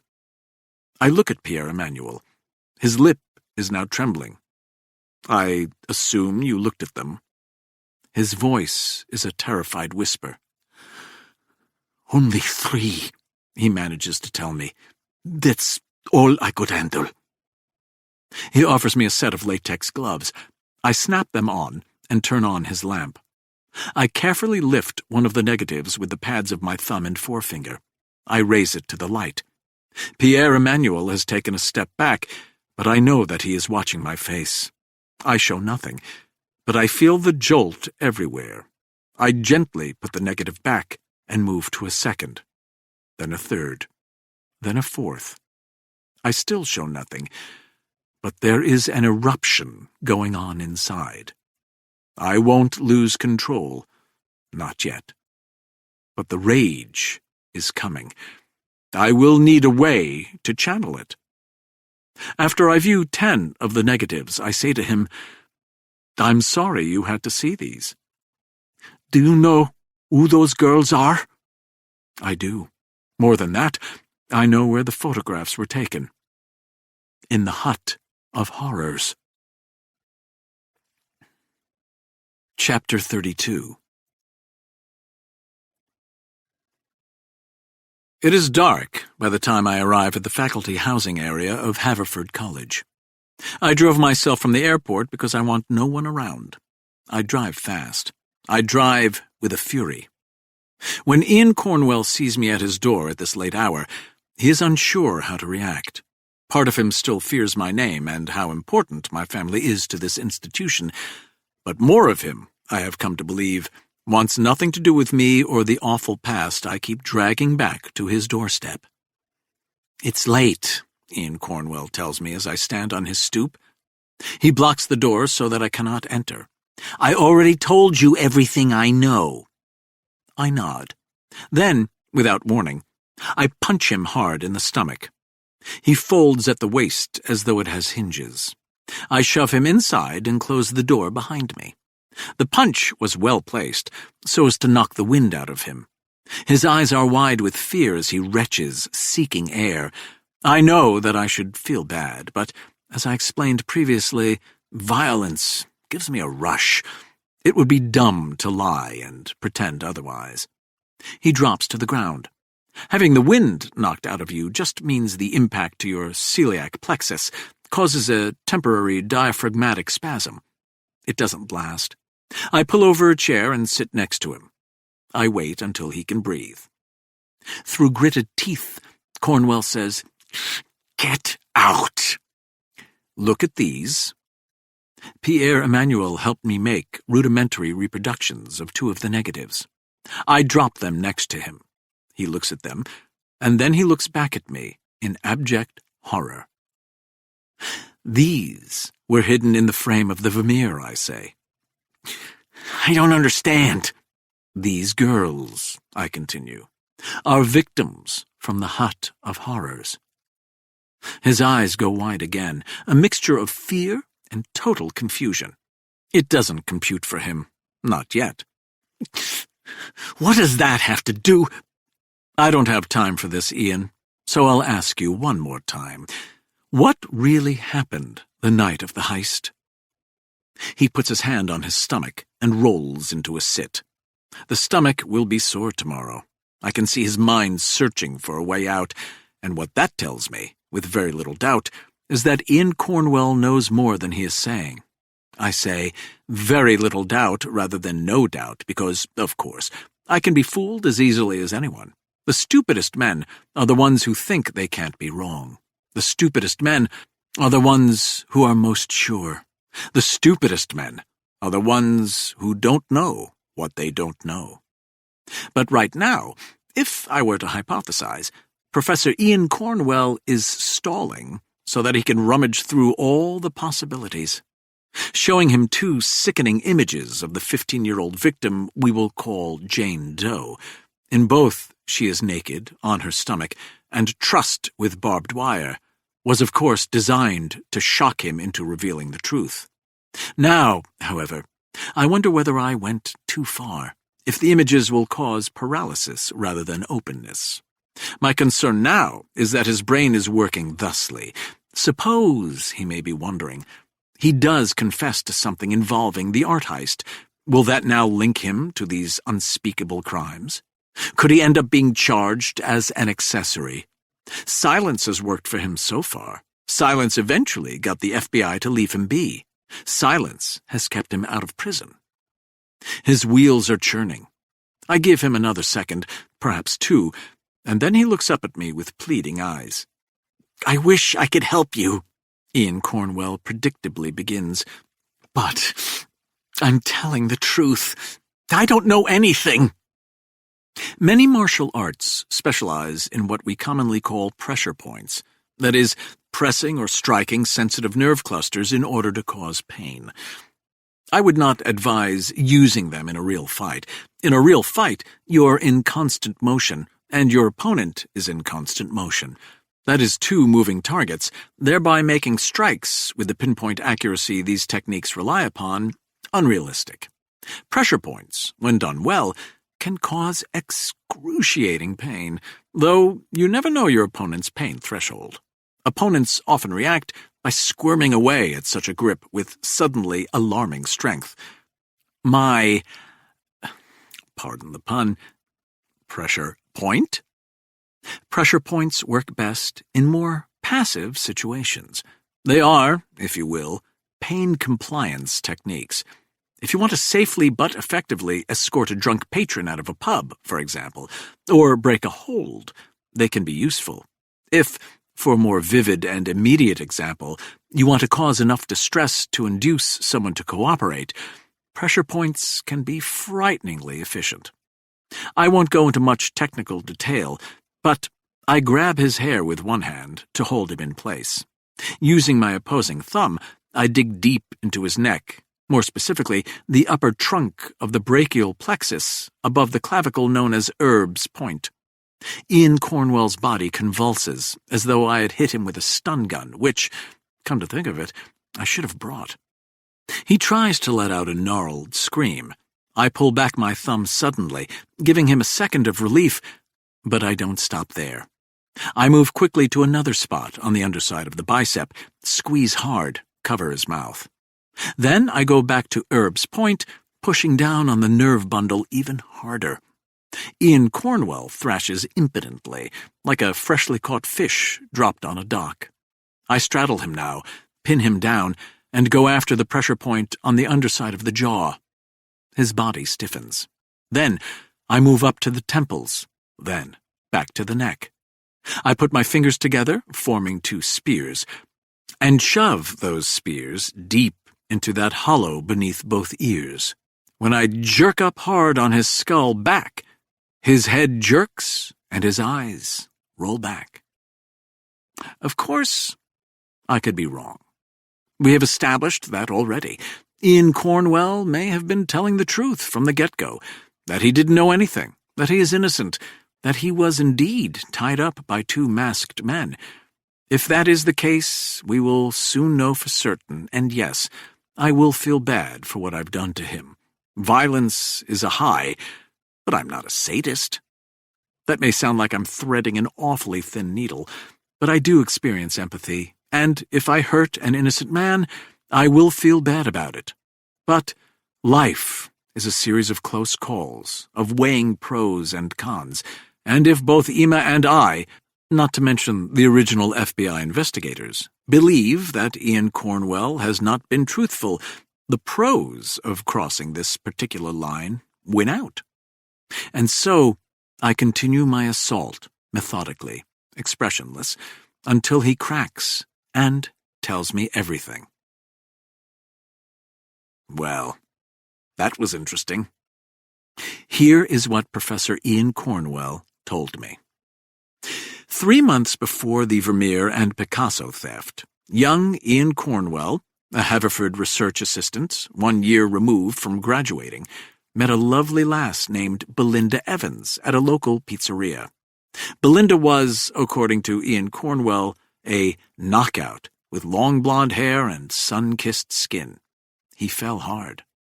At first, Belinda claimed to be a junior attending Villanova University, but as their relationship progressed, she admitted to her new beau that she still attended nearby Radnor High School as a sophomore.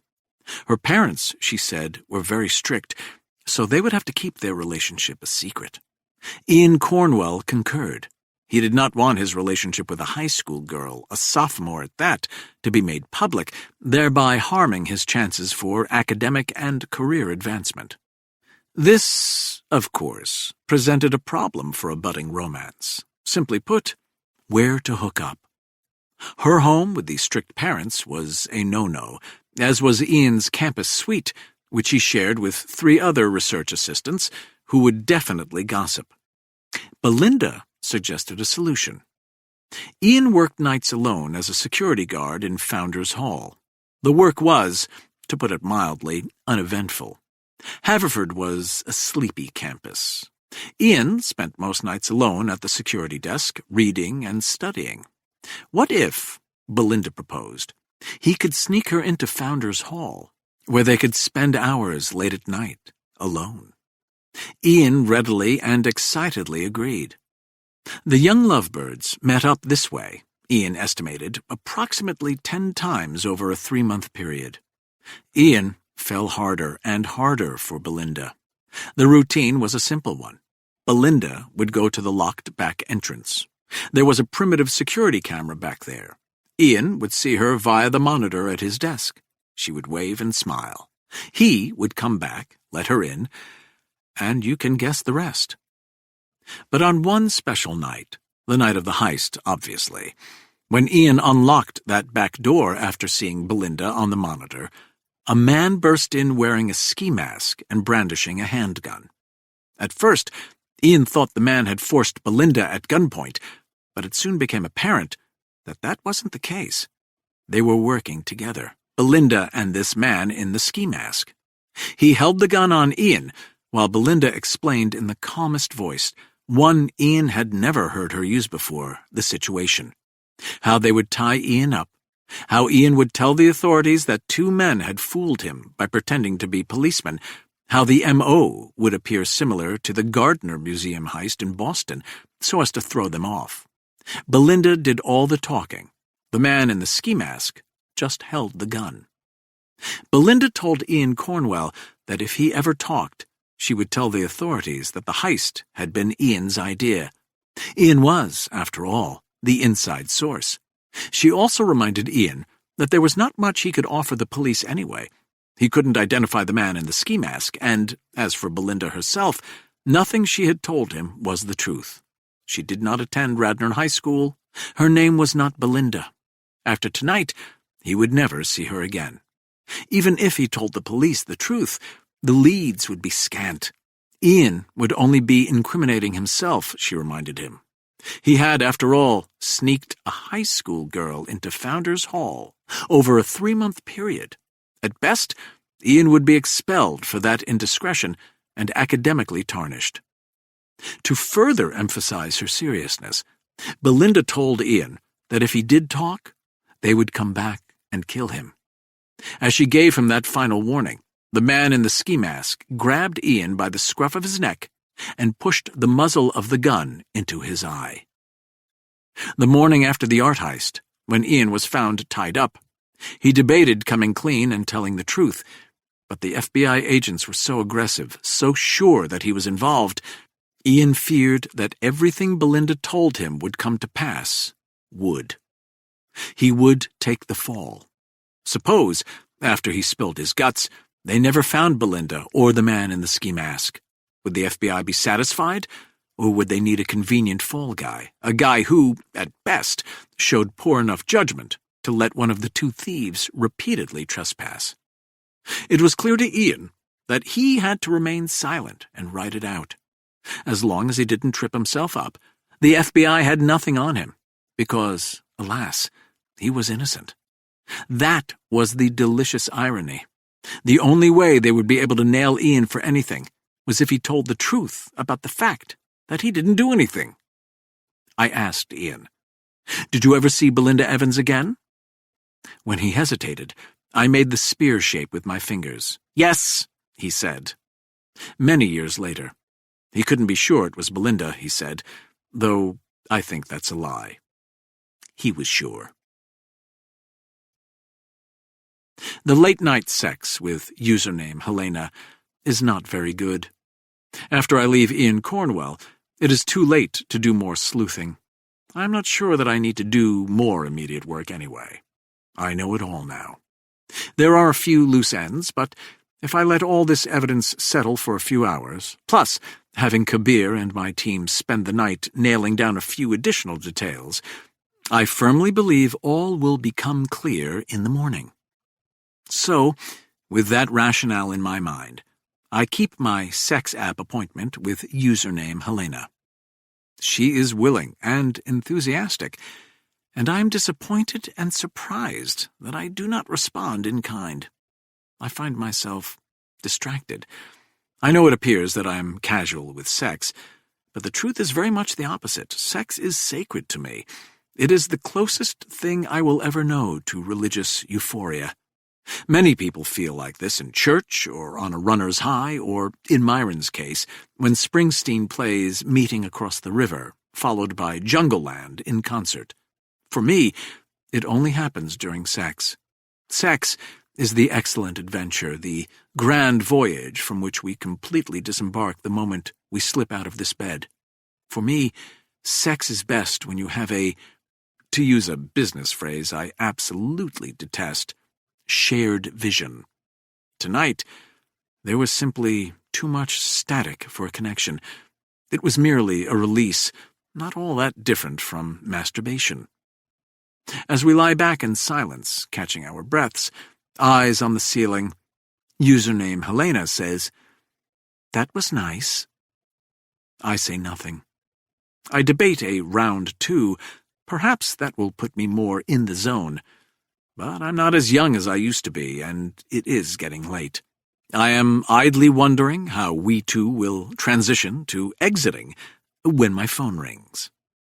It is Kabir. The time is 2 a.m. This can't be good news. "Articulate," I say. "We have a big problem." Chapter 33. You found Arlo Sugarman. It has been 12 hours since Kabir's phone call. My adrenaline spike has subsided, the crash thus imminent. I have not slept, and I can feel myself fraying at the edges. Stamina is a large part of my training, but genetically, I am not predisposed to it. I am also aging, which obviously hampers stamina, and I have very little real-world experience in needing it.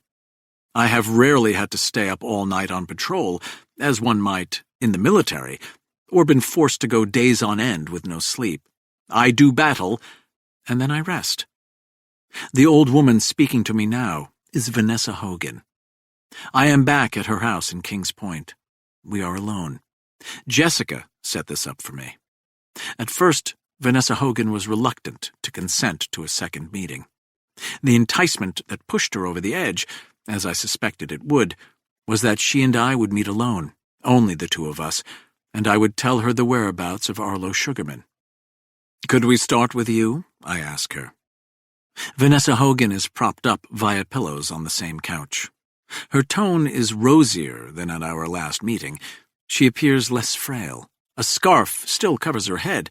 The house is empty. She'd sent her son Stuart to the grocery store. "I really don't know what you mean." "I recently visited Billy Rowan's father," I say. "Do you know he and Edie Parker's mother are something of an item?" "I did not," Vanessa says, her voice dripping something overly sticky. "How nice for them." "Yes. William Rowan is in assisted living. His room is filled with Christian imagery. There are framed Bible quotes on the wall. I found the contrast striking." "What contrast?" "With your home," I say, lifting both hands in the air. "I don't even see a single cross." She shrugs. "That's show religion," Vanessa replies with a tinge of bitterness. "That doesn't mean anything." "Alone, you're correct, it wouldn't. But I've done some digging. You've never been associated with a church, as far as I can see. You've never given money to any religious institution. In fact, before Frederick was killed—" "Murdered," Vanessa Hogan interrupts, a sticky, sweet smile plastered to her face. "My son wasn't killed. He was murdered." I try to mirror the smile. "We are getting to it now, Ms. Hogan, aren't we?" "What does that mean?" "My best friend was robbed of a pro-basketball career because a man named Bert Wesson intentionally injured him, destroyed his knee. One day, I paid Bert a visit. He hasn't been the same since. There are men who have crossed my path who have done great wrongs. Over the years, I've conducted night tours. Some survived, some didn't, but none were ever the same. Most recently, right before Rye Strauss's body was found, I made sure a bullying abuser would never harm anyone else again." Vanessa Hogan studies my face. "Do you have your phone with you, Mr. Lockwood?" "I do." "Take it out and hand it to me." I do as she asks. She looks at the screen. "Do you mind if I power it off?" I signal for her to suit herself. Vanessa Hogan presses the button on the side and holds it. The phone goes dark. She leaves it on the coffee table. "What are you trying to say, Mr. Lockwood?" "You know," I say. "We both felt it at that first meeting. All of our talk about vengeance."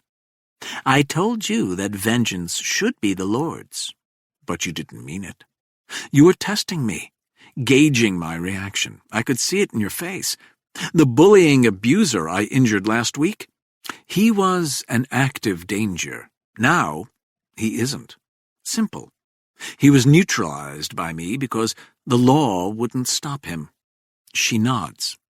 "You said you wanted to do the same to the men who killed your uncle." "Yes." "And killed the poor girls." I nod. "You understood," I say. "You sympathized." "Of course." "Because you've done the same." I lean back. I put a hand into my pocket. "Where is Arlo Sugarman?" she asks. "I could just turn him in," I say. "You could, yes. But you'd rather I not." The room falls silent. We are right on that edge now. I say, "You know what happened to Lionel Underwood, don't you?" She doesn't reply. It was too much for Leo Staunch. He didn't want anyone else to endure what Lionel Underwood had, so he asked me to help him protect Arlo Sugarman. I found that odd. "As do I," she says. "No, not that he didn't want to hurt Arlo, I get that." I lean closer and lower my voice. But why did Leo only ask about Arlo? I'm not following. Why? I continue.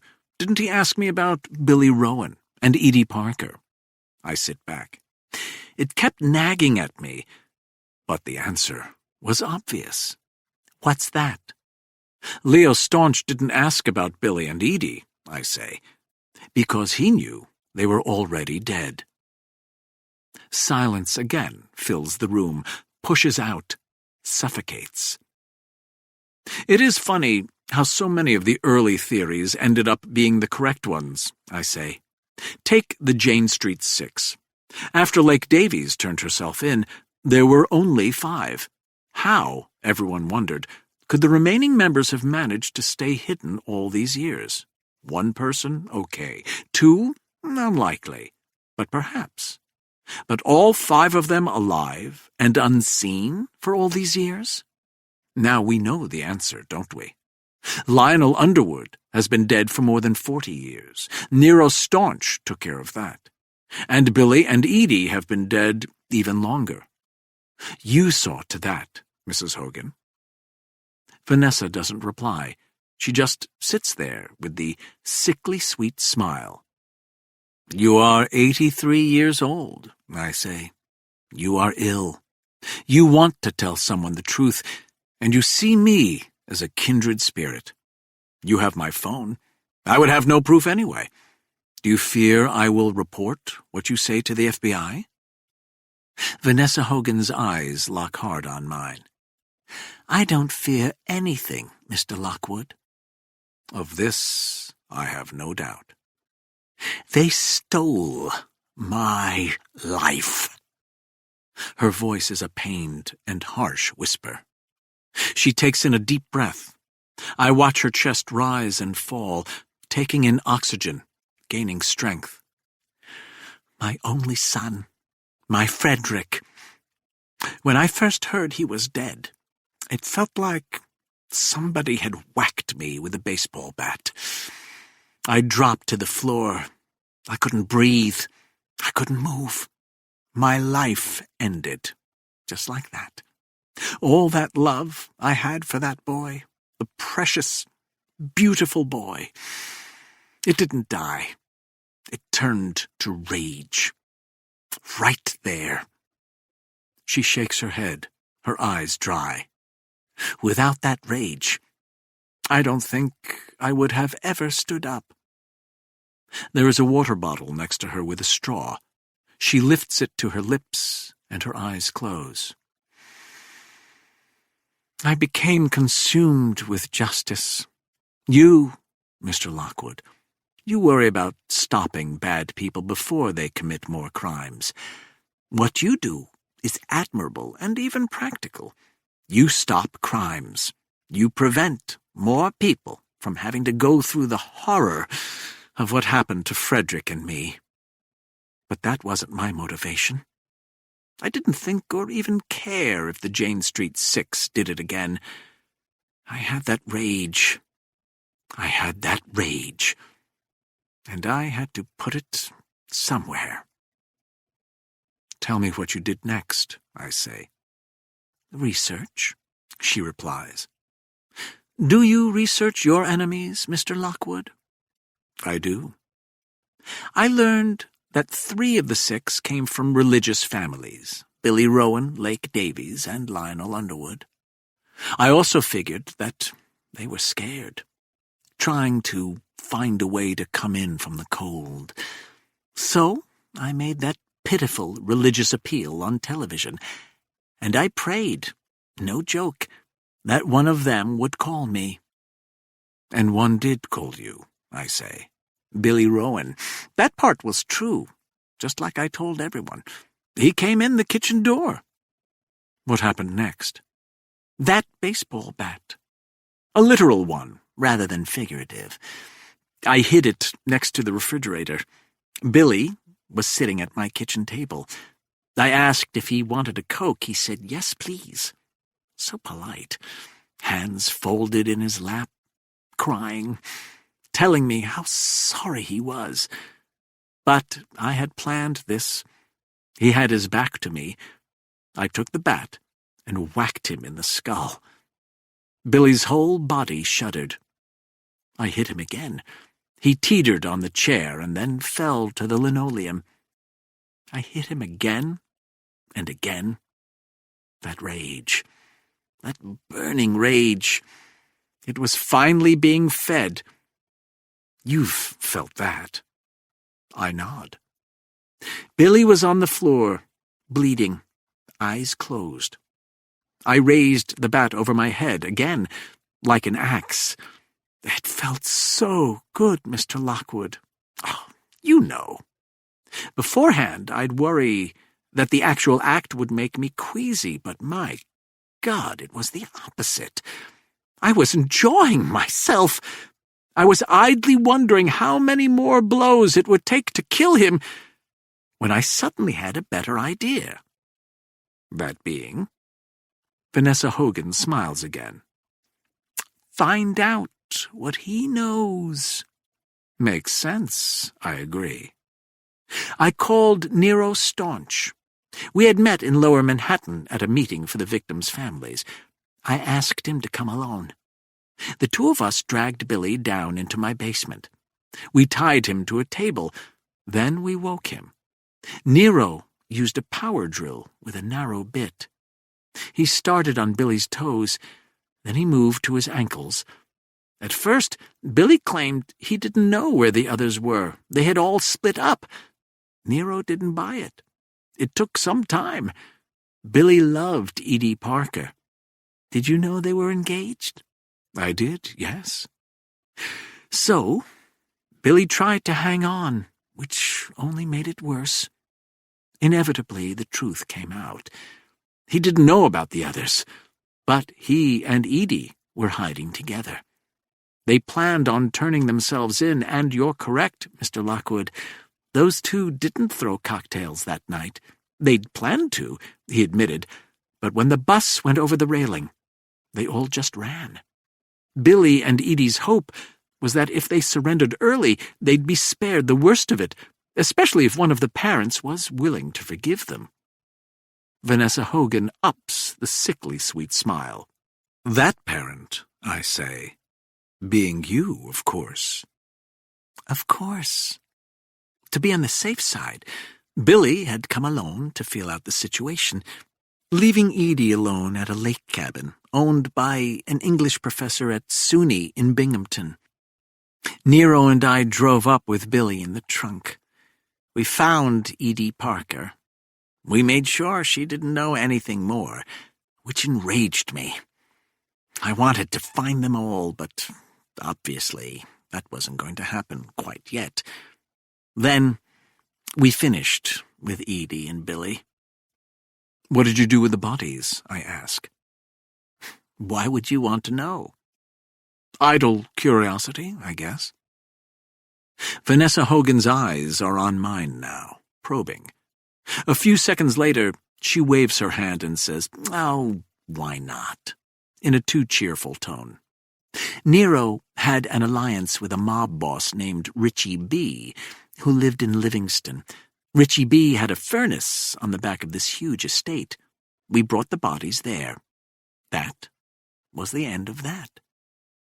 Her story is pretty much what I had expected, and she relishes the telling of it. So, two are dead almost immediately, I say. A few years later, Lake Davies turns herself in. She goes to Nero Staunch and makes a deal for Lionel Underwood. Were you aware of that? Vanessa frowns. Nero told me, but after the fact, I wasn't happy about it. You wanted to get both of them? Of course. But Nero said it wasn't as easy as you see on TV to kill her in prison. For one thing, Lake Davies was being held in a federal facility. That makes it harder, he said. But between you and me, I think Nero was just an old-world sexist. Killing men, no problem, but his stomach couldn't handle Edie Parker. I took the lead in that. I nod slowly, trying to put it together as she speaks. So that's 4 of the 6 accounted for, I say. Yes. And then, what? You heard nothing? For over 40 years, she says. And then someone, maybe a man named Randy, comes to Nero Staunch with information on Rye Strauss's whereabouts, I say. Nero is too old and sick to do anything about it anymore. He's in a wheelchair. His power is all ceremonial. His nephew Leo is the boss now, and Leo's against this kind of vigilantism. So Nero calls you. I can show you 3 calls coming from the Staunch family craft brewery to your home. Landlines, which, if you don't mind me saying, is old school. There's not proof of anything. Not in the slightest, I agree. But I don't need proof. This isn't a court of law. It's just you and I having a chat. And I still need answers. Why? I told you. Oh, right.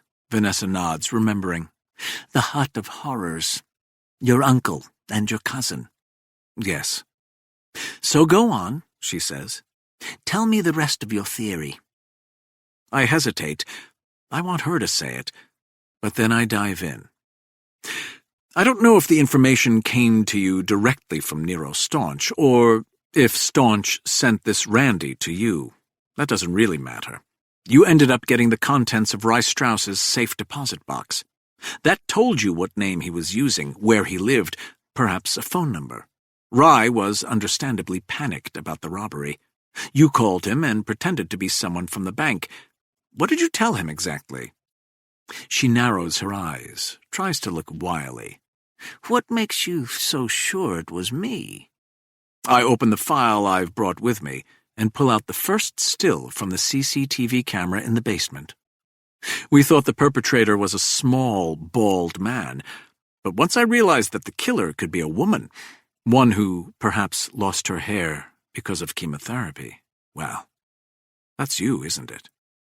She says nothing. I pull out the second still and hand it to her.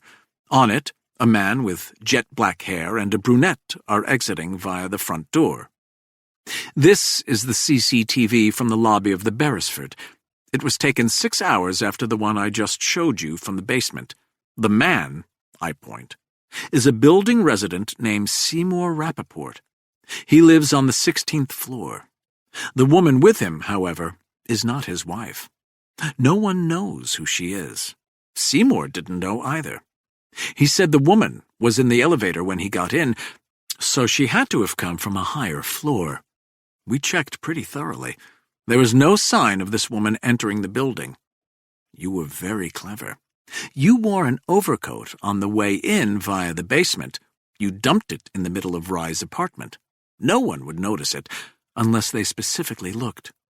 When you put on that wig, the bald man vanished for good. Then you took the elevator down and exited with another resident. Genius, really. Vanessa Hogan just keeps smiling. You did make one small mistake, though. That makes the smile falter. What's that? I point to the left shoe in one photograph, then the other. Same footwear. Vanessa Hogan squints at one image, then the next. Looks like a white sneaker. Common enough. True. Nothing that would hold up in a court. And come now, Mr. Lockwood, aren't I too old to pull this off? You'd think so, I'd say. But no. You had a gun. You kept it against his back. I could, of course, ask the FBI to pull all the nearby street camera footage from the day. I'm sure we would find the bald man holding a gun on him. We might even get a clearer shot of your face. Vanessa is loving this. You don't think I would have disguised my face, too? Nothing much, just a little stage makeup. More genius, I say. I wonder, though. Wonder what? I never realized the painting over his bed was so valuable. And if you had? Vanessa Hogan shrugs. I wonder if I would have taken it. You don't know? I don't, no. So there we are. I now know the fate of all 6 of the Jane Street 6. It occurs to me, as I sit there with Vanessa Hogan, that I am the only person in the world who does. As if she could read my thoughts, Vanessa Hogan says, Now it's your turn, Mr. Lockwood. Where is Arlo Sugarman? I ponder how to answer this question. There is still one more thing I want to know. You interrogated Billy Rowan and Edie Parker. We went over that. They told you that they didn't throw Molotov cocktails. Yes. So? And what about Arlo Sugarman? What about him? What did they say about his role in all this? The smile is back. I'm impressed, Mr. Lockwood.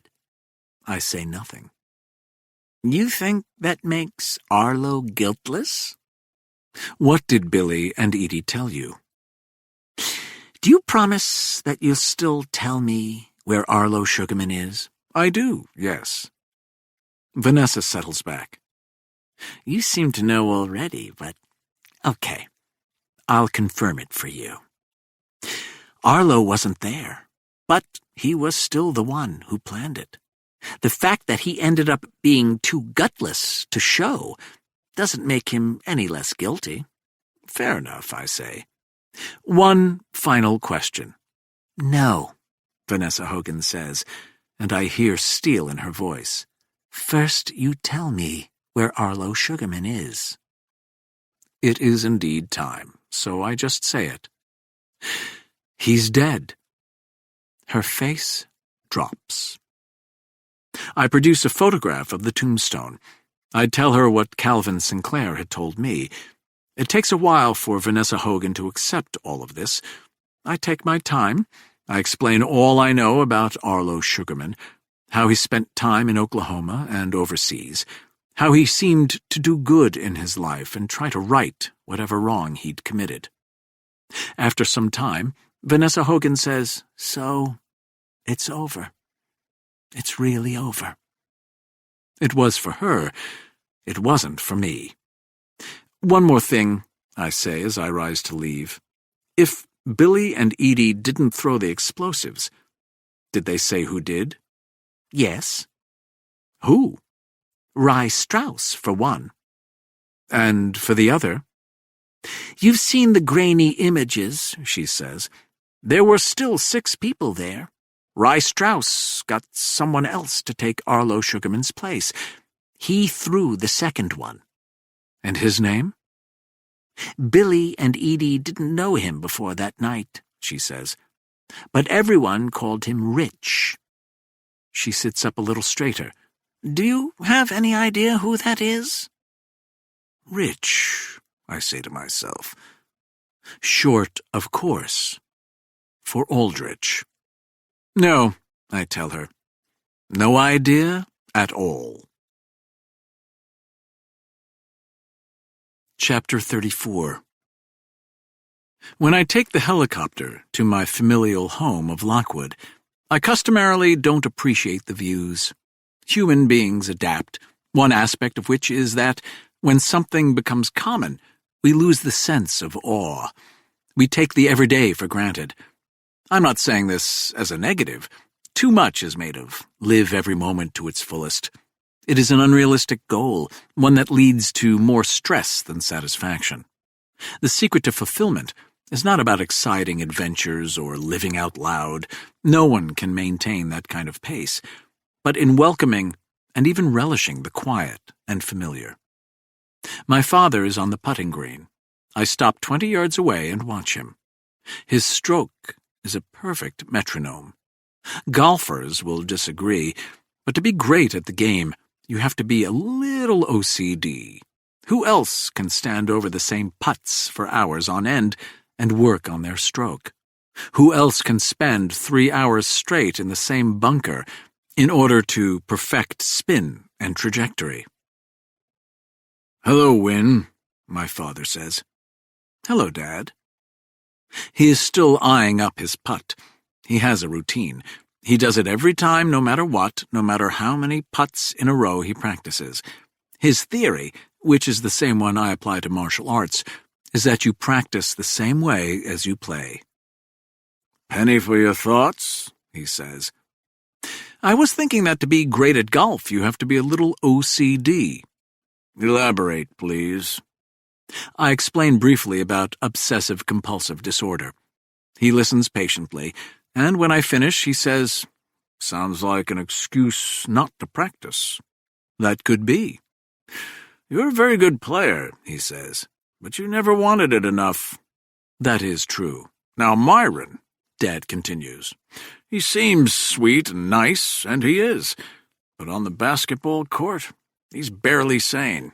He wants to win that badly. You can't teach that kind of competitive spirit, and it's not always a healthy thing, either." He stands up now and turns to me. "So what's wrong?" "Uncle Aldrich."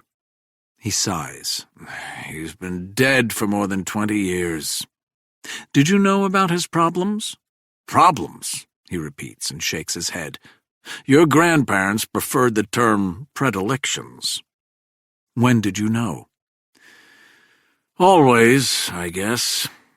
There were incidents when he was still in middle school." "Like what?" "Oh, what difference does it make, Win?" "Please."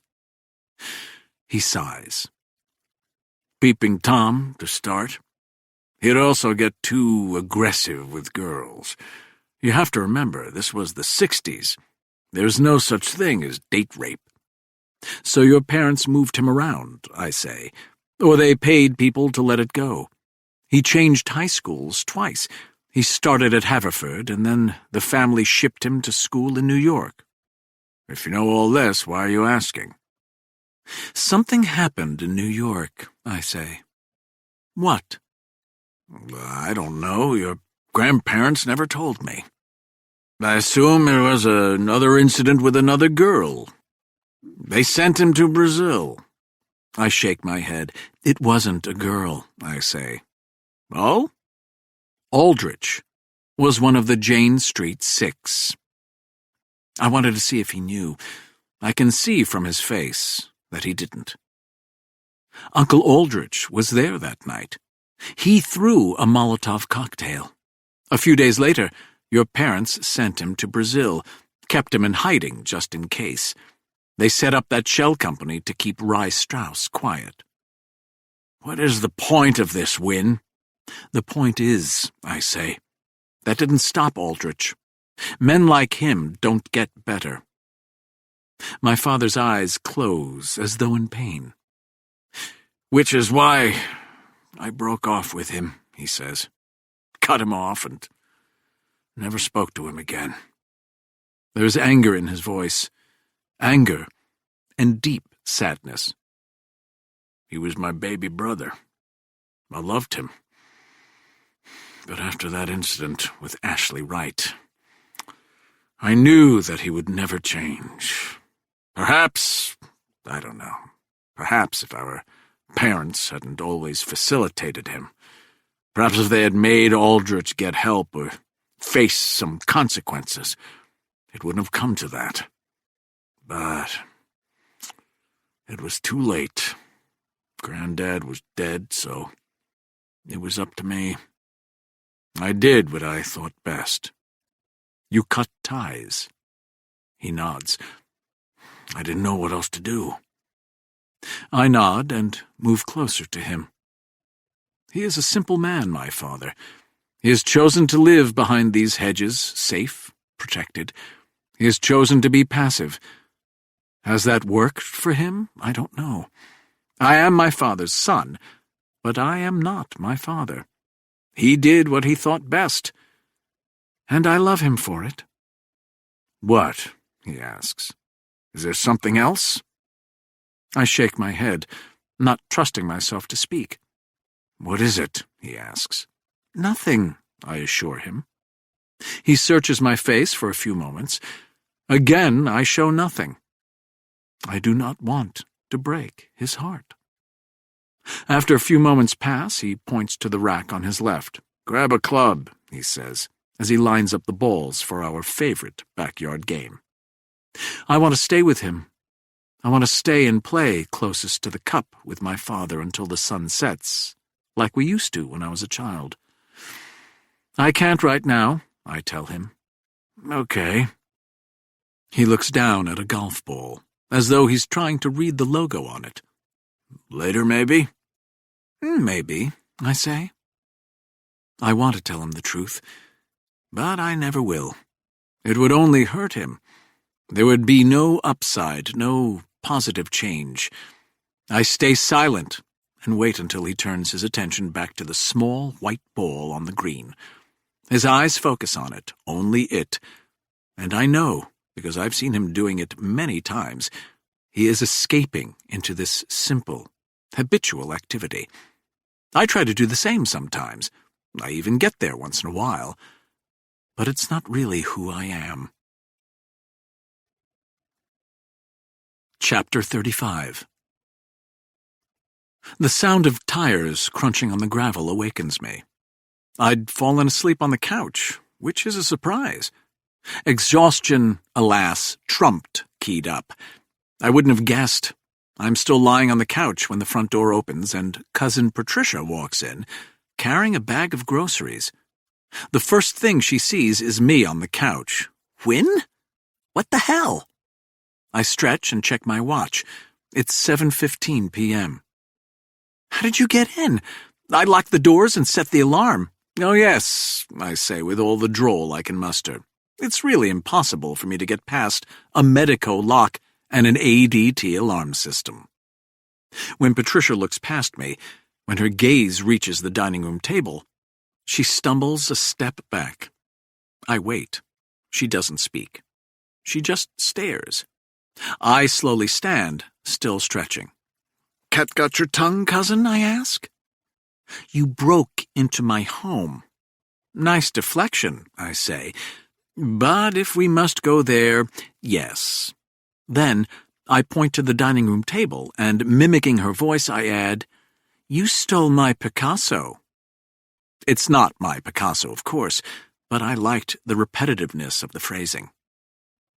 I expected a more arduous search for it, I tell her. "I can't believe you just hung it in your bedroom." Cousin Patricia gives a small shrug. "I don't let anyone go in there." "And that's where it's been this whole time?" "Pretty much." "Ballsy," I say. She shrugs. "Not really.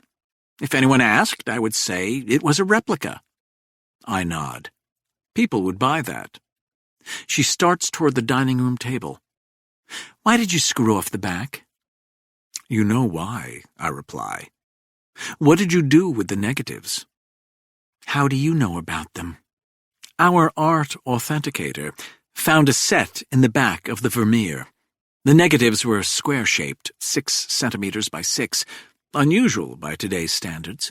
It didn't take long to realize that they were very likely to have come from an old camera. I glance at the shelf, like your father's Rolleiflex. Anyway, I figured that if your father had hidden some in the Vermeer, it stood to reason that he also hid some in the family's only other masterpiece, the Picasso." Patricia stands over the painting now. "So you checked?" "Yes." "And you didn't find anything?" I sigh. "Do we have to play this game, dear cousin? Yes, the negatives are gone. You removed them. I did, however, notice a certain stickiness on the stretcher, from Scotch tape, perhaps. In the Vermeer, the negatives were taped to the stretcher. It would stand to reason that the same applies to the Picasso." She closes her eyes and tilts her head back. I see her swallow, and I wonder whether tears will follow. This is probably a time to offer a word or two of comfort, but I don't think that will play here. Can we skip the denials, Patricia? Her eyes blink open. "So what do you want, Win?" "You could tell me what really happened." "The whole story?" She shakes her head. "I wouldn't know where to start." "Perhaps," I say, with your father befriending Rye Strauss in New York City. You know about that? I do. I also know about the Jane Street 6. Wow, she says. I'm impressed. I wait. This is years after that night, though, she continues. He would visit us from New York City. Rye, I mean. Dad introduced him as Uncle Riker. He said Uncle Riker was CIA, so I couldn't tell anyone about him. I think I first met him when I was 15. He took an interest in me, but I mean, yes, he was very good-looking and almost supernaturally charismatic, but I was 15. Nothing happened. It was never like that. I realized later that Rye was periodically coming to my father for money or a place to crash. She stops and shakes her head. I don't know where to go with this. Jump ahead, I tell her. To when you and Rye Strauss decided to steal the paintings. Patricia almost smiles at that. Okay, why not? So, this is after Ashley Wright. Your father had already thrown my father out of the family, but my dad would still sneak into Lockwood to see Grandmama. She was, after all, his mother. She could never say no to him. One day, my father comes back furious and frantic because the family, your father, had agreed to loan the 2 paintings to Haverford for an upcoming exhibit. I couldn't figure out why he was so angry about this. When I asked him, he started ranting about how your father had cut him off and taken what was rightfully his. A lie, of course. I'm now sure it was about the negatives. Anyway, I was a senior in high school. We were in this small house while you all lived up in the grand Lockwood Manor. I was looked down upon at school, the subject of whispers and innuendo. You know how it was. A few days later, Uncle Riker came to visit again. I'll be honest. I wanted him. I really did. I think we would have, but once he heard me talk about the paintings, he hatched the plan. She looks up at me, baffled. How did you figure it out? Ian Cornwell. Ah, poor sweet Ian. You seduced him, I say, slept with him to gain his trust. Don't be a sexist, Win. If you were 18 and needed to sleep with a female guard to pull off a heist, you wouldn't have given it a second thought. Fair point, I agreed. More than fair, actually. I assume that Rye Strauss was the man with the ski mask. Yes. He saw you once years later. Ian Cornwell, I mean. You were on the Today Show promoting the Abiona shelter. I had long hair when I was with him, she says. Dyed it blonde for those 3 months. After the robbery, I cut it and never let it grow back again. Cornwell claims that he still wasn't certain you were his Belinda, but even if he was, what could he prove? Exactly. And you didn't tell Aldrich about the robbery? No. By then, I knew Riker was really Rye Strauss. He confided in me. We grew close. We even got the tattoos together. She turns to the side and pulls down on the back of her top, revealing a tattoo. The same Tisiphone Abiona butterfly that I'd see on the photographs of Rye Strauss's corpse. What's the significance of that butterfly, I ask. Beats me. That was all Rye. He ranted about the goddess Abiona, of rescuing the young, I don't know. Rye was always full of such passion. When you're young, you don't realize how thin the line is between colorful and crazy. But the planning and execution of the heist was... Her face breaks into a wide grin. It was such a high win. Think about it. We got away with stealing 2 masterpieces. It was the best thing I'd ever done in my life. Until, I say, arching an eyebrow for effect, it turned into the worst. You're such a drama queen sometimes, Win. Again, fair. When did you find the negatives? 6, 7 months later. I dropped the Picasso in the basement, believe it or not. The back of the frame broke. When I tried to fix it, you found them, I finish for her. Patricia nods slowly. When I ask my next question, I hear the catch in my throat. Did you shoot Aldrich, or did Aileen? I did, she says. My mother wasn't home. That part was true. I sent her out. I wanted to confront him alone. I still hoped for an explanation, but he just snapped. I had never seen him like that. It was like I had a friend with a real bad drinking problem. It wasn't just that she would fly into a rage, it was that she would look straight at me and not know who I was. And that's what happened with your father? She nods, but her voice is oddly calm. He slapped me across the face. He punched me in the nose and ribs.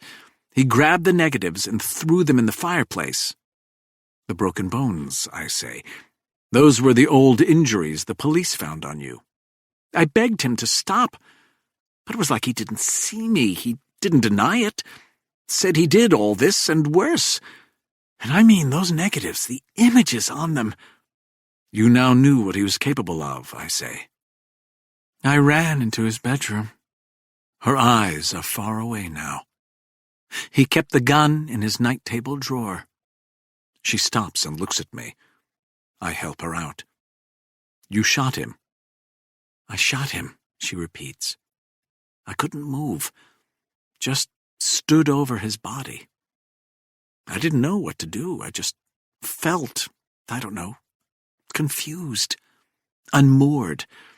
I knew I couldn't go to the police. They'd figure out I stole the paintings. They'd learn about Rye for sure. He would go to prison for life. The negatives were ashes in the fire, so where was my proof? I also thought, I know this will sound weird, but I worried about the family too. The Lockwood name, even after we'd been kicked to the curb. I guess it's ingrained in us, isn't it? It is, I agree. You said my father came to see yours the night before he was murdered. That wasn't true. I was just trying to throw smoke at you. I'm sorry. And the part about 2 assailants kidnapping you? Made it up. Same with that story about the kidnappers, giving me hope and letting me think I was being let go. Some of the rape and abuse stories I told came straight off those negatives, but none of that happened to me. You just wanted to muddy the investigation. Yes. I want to get her back to her story. So, you just shot your father and you felt confused. What happened next? I was in shock, I guess. My mother came home. When she saw what happened, she totally freaked out, too. Started ranting in Portuguese. She said the police would lock me away forever. She told me to run and hide somewhere, that she would call 911 and say she found my father dead, blame it on intruders. I just reacted. I grabbed my suitcase, well, your suitcase, and I packed it and I ran. I'm guessing, I say, that you ran to Rye Strauss? I knew he lived at the Beresford. I was the only one he trusted with that, I think. I don't know.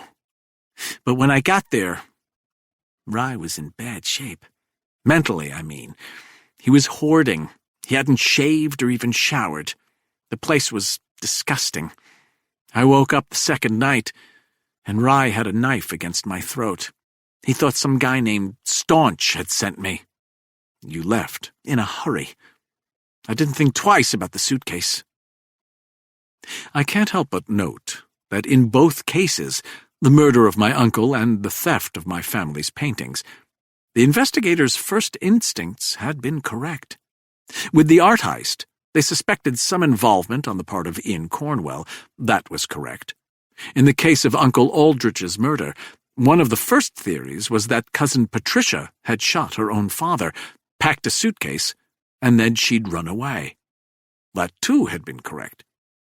This is going to sound crazy, she says, her voice barely a whisper. But I was with my dad when he bought that shed at a hardware store. We drove up not far from the site, and he dropped it off.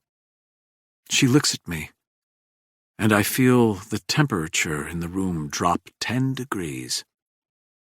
I was in the car, Win. Think about that. I look back now, and I wonder if one of the girls was tied up in the trunk. How messed up is that? Very, I say. I don't know what was on your negatives, but there were some outdoor shots, so I had some idea of where the shed might be. When I was 10 or 11, Dad used to take me camping up there. How long did it take you to find it? The shed? Nearly a month. That's how well he hid it. I must have walked by it 10 times. Did you ever actually stay in the shed? Just that last night, before I faked my escape. I see, I say, because I don't. Something isn't adding up. And you came up with this plan? Patricia's eyes narrow. What do you mean? You're 18 years old. You shot and killed your own father. It was clearly traumatic, so traumatic, in fact, you still keep his photographs on the wall. I point behind her. You made your father a big part of your story. Aldrich was, you claim, what inspired your good works. That's not a lie, she counters. What I did, my dad, it haunted me. He was my father. He loved me. And I loved him. That's the truth. She moves close to me. When I committed patricide, it shaped everything else in my life. Which brings me back to my point. Which is, you, a confused 18-year-old girl, came up with the idea of pretending to be a victim. Because, if that's true, kudos. It was brilliant. I bought it completely. I never for a moment questioned it. You were able to bring closure to those girls' families. You were able to expose, if you will, the hut of horrors, but not your own father. You gained attention and used it to launch the Abiona shelter, to do good, to try to make up for what your father had done. I'm amazed you thought of it on your own. We stare at one another. But I'm guessing, I say, that you didn't think of it on your own. Did you? She says nothing. You were on the run. Your one ally, Rye Strauss, is crazy. You couldn't call your mother. You probably didn't count on the police suspecting her, too, but now they had eyes on her. I steeple my fingers. I'm putting myself in your place, trapped, alone, young, confused. Who would I call for help? Her weight shifts from one foot to the other. She doesn't say it, so I do. Grandmama. 3 reasons why this made sense to me. 1, she loved Cousin Patricia. 2, she had the resources to hide her. 3, Grandmama would do anything to protect the family from the scandal this revelation would spring forth. Cousin Patricia nods. Grandmama. Before you judge, it isn't just a Lockwood thing. Families protect their own. That's what we do. And not just families. In a sense, we all circle the wagons, don't we? We use the excuse about the greater good. Churches cover up their clergy's crimes and hide them in new locations. Charitable organizations and ruthless businesses are all adept in the art of covering up indiscretions, at self-protection, at rationalizing with some configuration of the ends justifying the means. Why would it surprise anyone that a family would do the same? From the time he was young, my Uncle Aldrich committed bad acts and never paid a price. He never got help, though, to be fair, you can't really help someone like that. You can only put them down. So what next, Win? How did I put it before? There is no bond like blood, but there is no compound as volatile either. I think about that common blood coursing through both of us. Do I have some of what Uncle Aldrich had? Is that what makes me prone to violence? Does Patricia? Is it genetic? Did Uncle Aldrich just have a damaged chromosome or chemical imbalance, or could some kind of major therapy have helped? I don't know, and I don't much care. I have all the answers now. I'm just not sure what to do with them. Chapter 36. Life is lived in the grays. That is a problem for most people. It is so much easier to see the world in black and white. Someone is all good or all bad. I try sometimes to glance online at Twitter or social media, at the outrage, real, imagined, and faux. Extremism and outrage are simple, relentless, attention-seeking. Rationality and prudence are difficult, exhausting, mundane. Occam's razor works in reverse when it comes to answers. If the answer is easy, it is wrong. I warn you now, you'll disagree with some of the choices I make. Don't fret about it. I don't know whether I made the right ones either. If I was certain, per my personal axiom, I would probably be wrong. When I arrive back at the Dakota, P.T. is waiting for me. I bring him up to my apartment. I pour us both cognac in snifters. Arlo Sugarman is dead, I tell him. P.T. is my friend. I don't really believe in mentors, but if I did, P.T. would be one. He has been good to me. He has been fair. You're sure? He asks. I had my people call the crematorium that works with St. Timothy's to look into their records for on and around June 15, 2011. They also looked into death certificates for the greater St. Louis area for that date. P.T. sits back in the leather wing chair. Damn. I wait. He shakes his head. I wanted him, Win. I wanted to bring him to justice. I know. P.T. raises the cognac. To Patrick O'Malley. To Patrick, I say. We clink glasses. P.T. collapses back into the chair. I really wanted to right that wrong, he says. With the glass near my lips, I add, if you did anything wrong. P.T. makes a face. What does that mean? You were the junior agent, I say. So? So, those were his calls, weren't they? P.T. carefully puts down his glass on the coaster. He watches me. What calls? To not wait for backup, I say. To go in through the back door on his own. What are you trying to say, Win? You blame yourself. You've blamed yourself for almost 50 years. Wouldn't you? I shrug. Who called that tip in? I ask him. It was anonymous. Who told you that? I ask. Never mind. It's not important. You both drove to the house, but when you got there, Special Agent O'Malley made the decision not to wait for backup. P.T. looks at me over his snifter. He thought time was of the essence. Still, I say, he broke protocol. Well, technically, yes. He kicked in the back door on his own. Who fired the first shot, P.T.? What difference does it make? You didn't mention it to me. Who fired first? We don't know for sure. But Special Agent O'Malley did discharge his weapon, correct? P.T. stares at me hard for a few long seconds. Then he tilts his head back on the leather and closes his eyes. I wait for him to say more. He doesn't. He just sits with his head tilted back and his eyes closed. P.T. looks old and tired. I stay silent. I've said enough. Perhaps Special Agent Patrick O'Malley was just overzealous. Perhaps he wanted to catch Arlo Sugarman and make himself the hero, even if it meant shattering standard FBI procedure.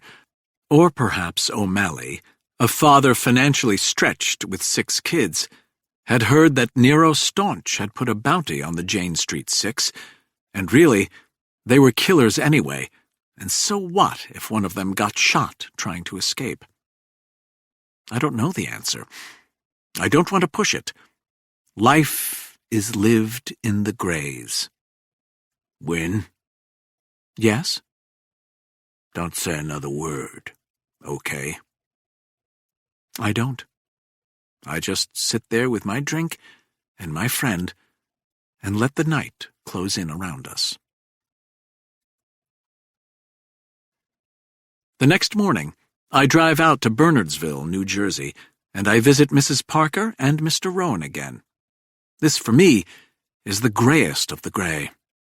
They made me promise to tell them what I learned about their children. So do I. Do I tell these 2 elderly parents that their children are dead? Or do I let them go on believing that maybe Billy and Edie survived and have children and possibly grandchildren? What good will knowing the truth at their age do for them? Should I let them live with their harmless fantasy? Will the truth cause too much stress at their age? Do I have the right to make that call? I warned you that you may disagree with some of the calls I make. Here is one. Mrs. Parker and Mr. Rowan have waited nearly 50 years to learn the truth. I know the truth. I promised that I would tell them the truth. And so I do. I don't go into gruesome detail, and mercifully, they don't ask. When I finish, Mrs. Parker takes my hand in hers. "Thank you." I nod. We sit there. They cry for a bit. Then I make my excuses and leave. They'd wanted to know who killed their children. Here again, I am making a call you may not like. I tell them it was Vanessa Hogan. As I leave the assisted living village, I take out my phone and hit the send button on my email. I am sending an audio file to PT.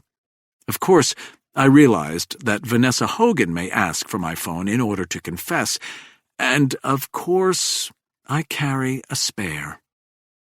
I cut out the opening, my words about my own unlawful acts, but the FBI will have her full confession on tape.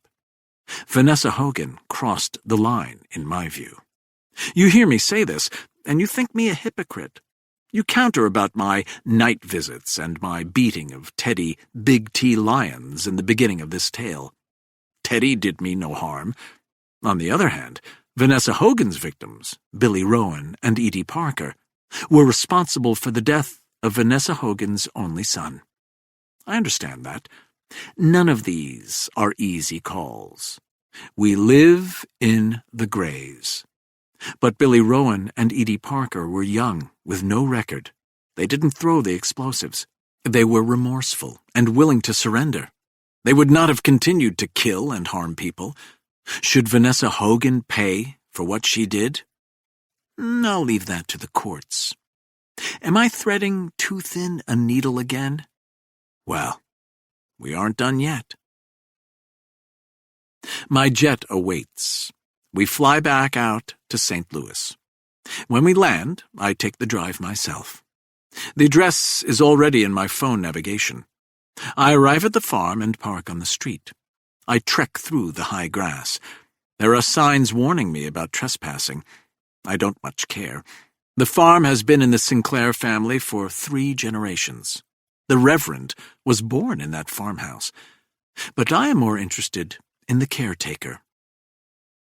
I didn't buy Reverend Calvin Sinclair's reasons for not letting the world know who R.L. was once Arlo Sugarman died.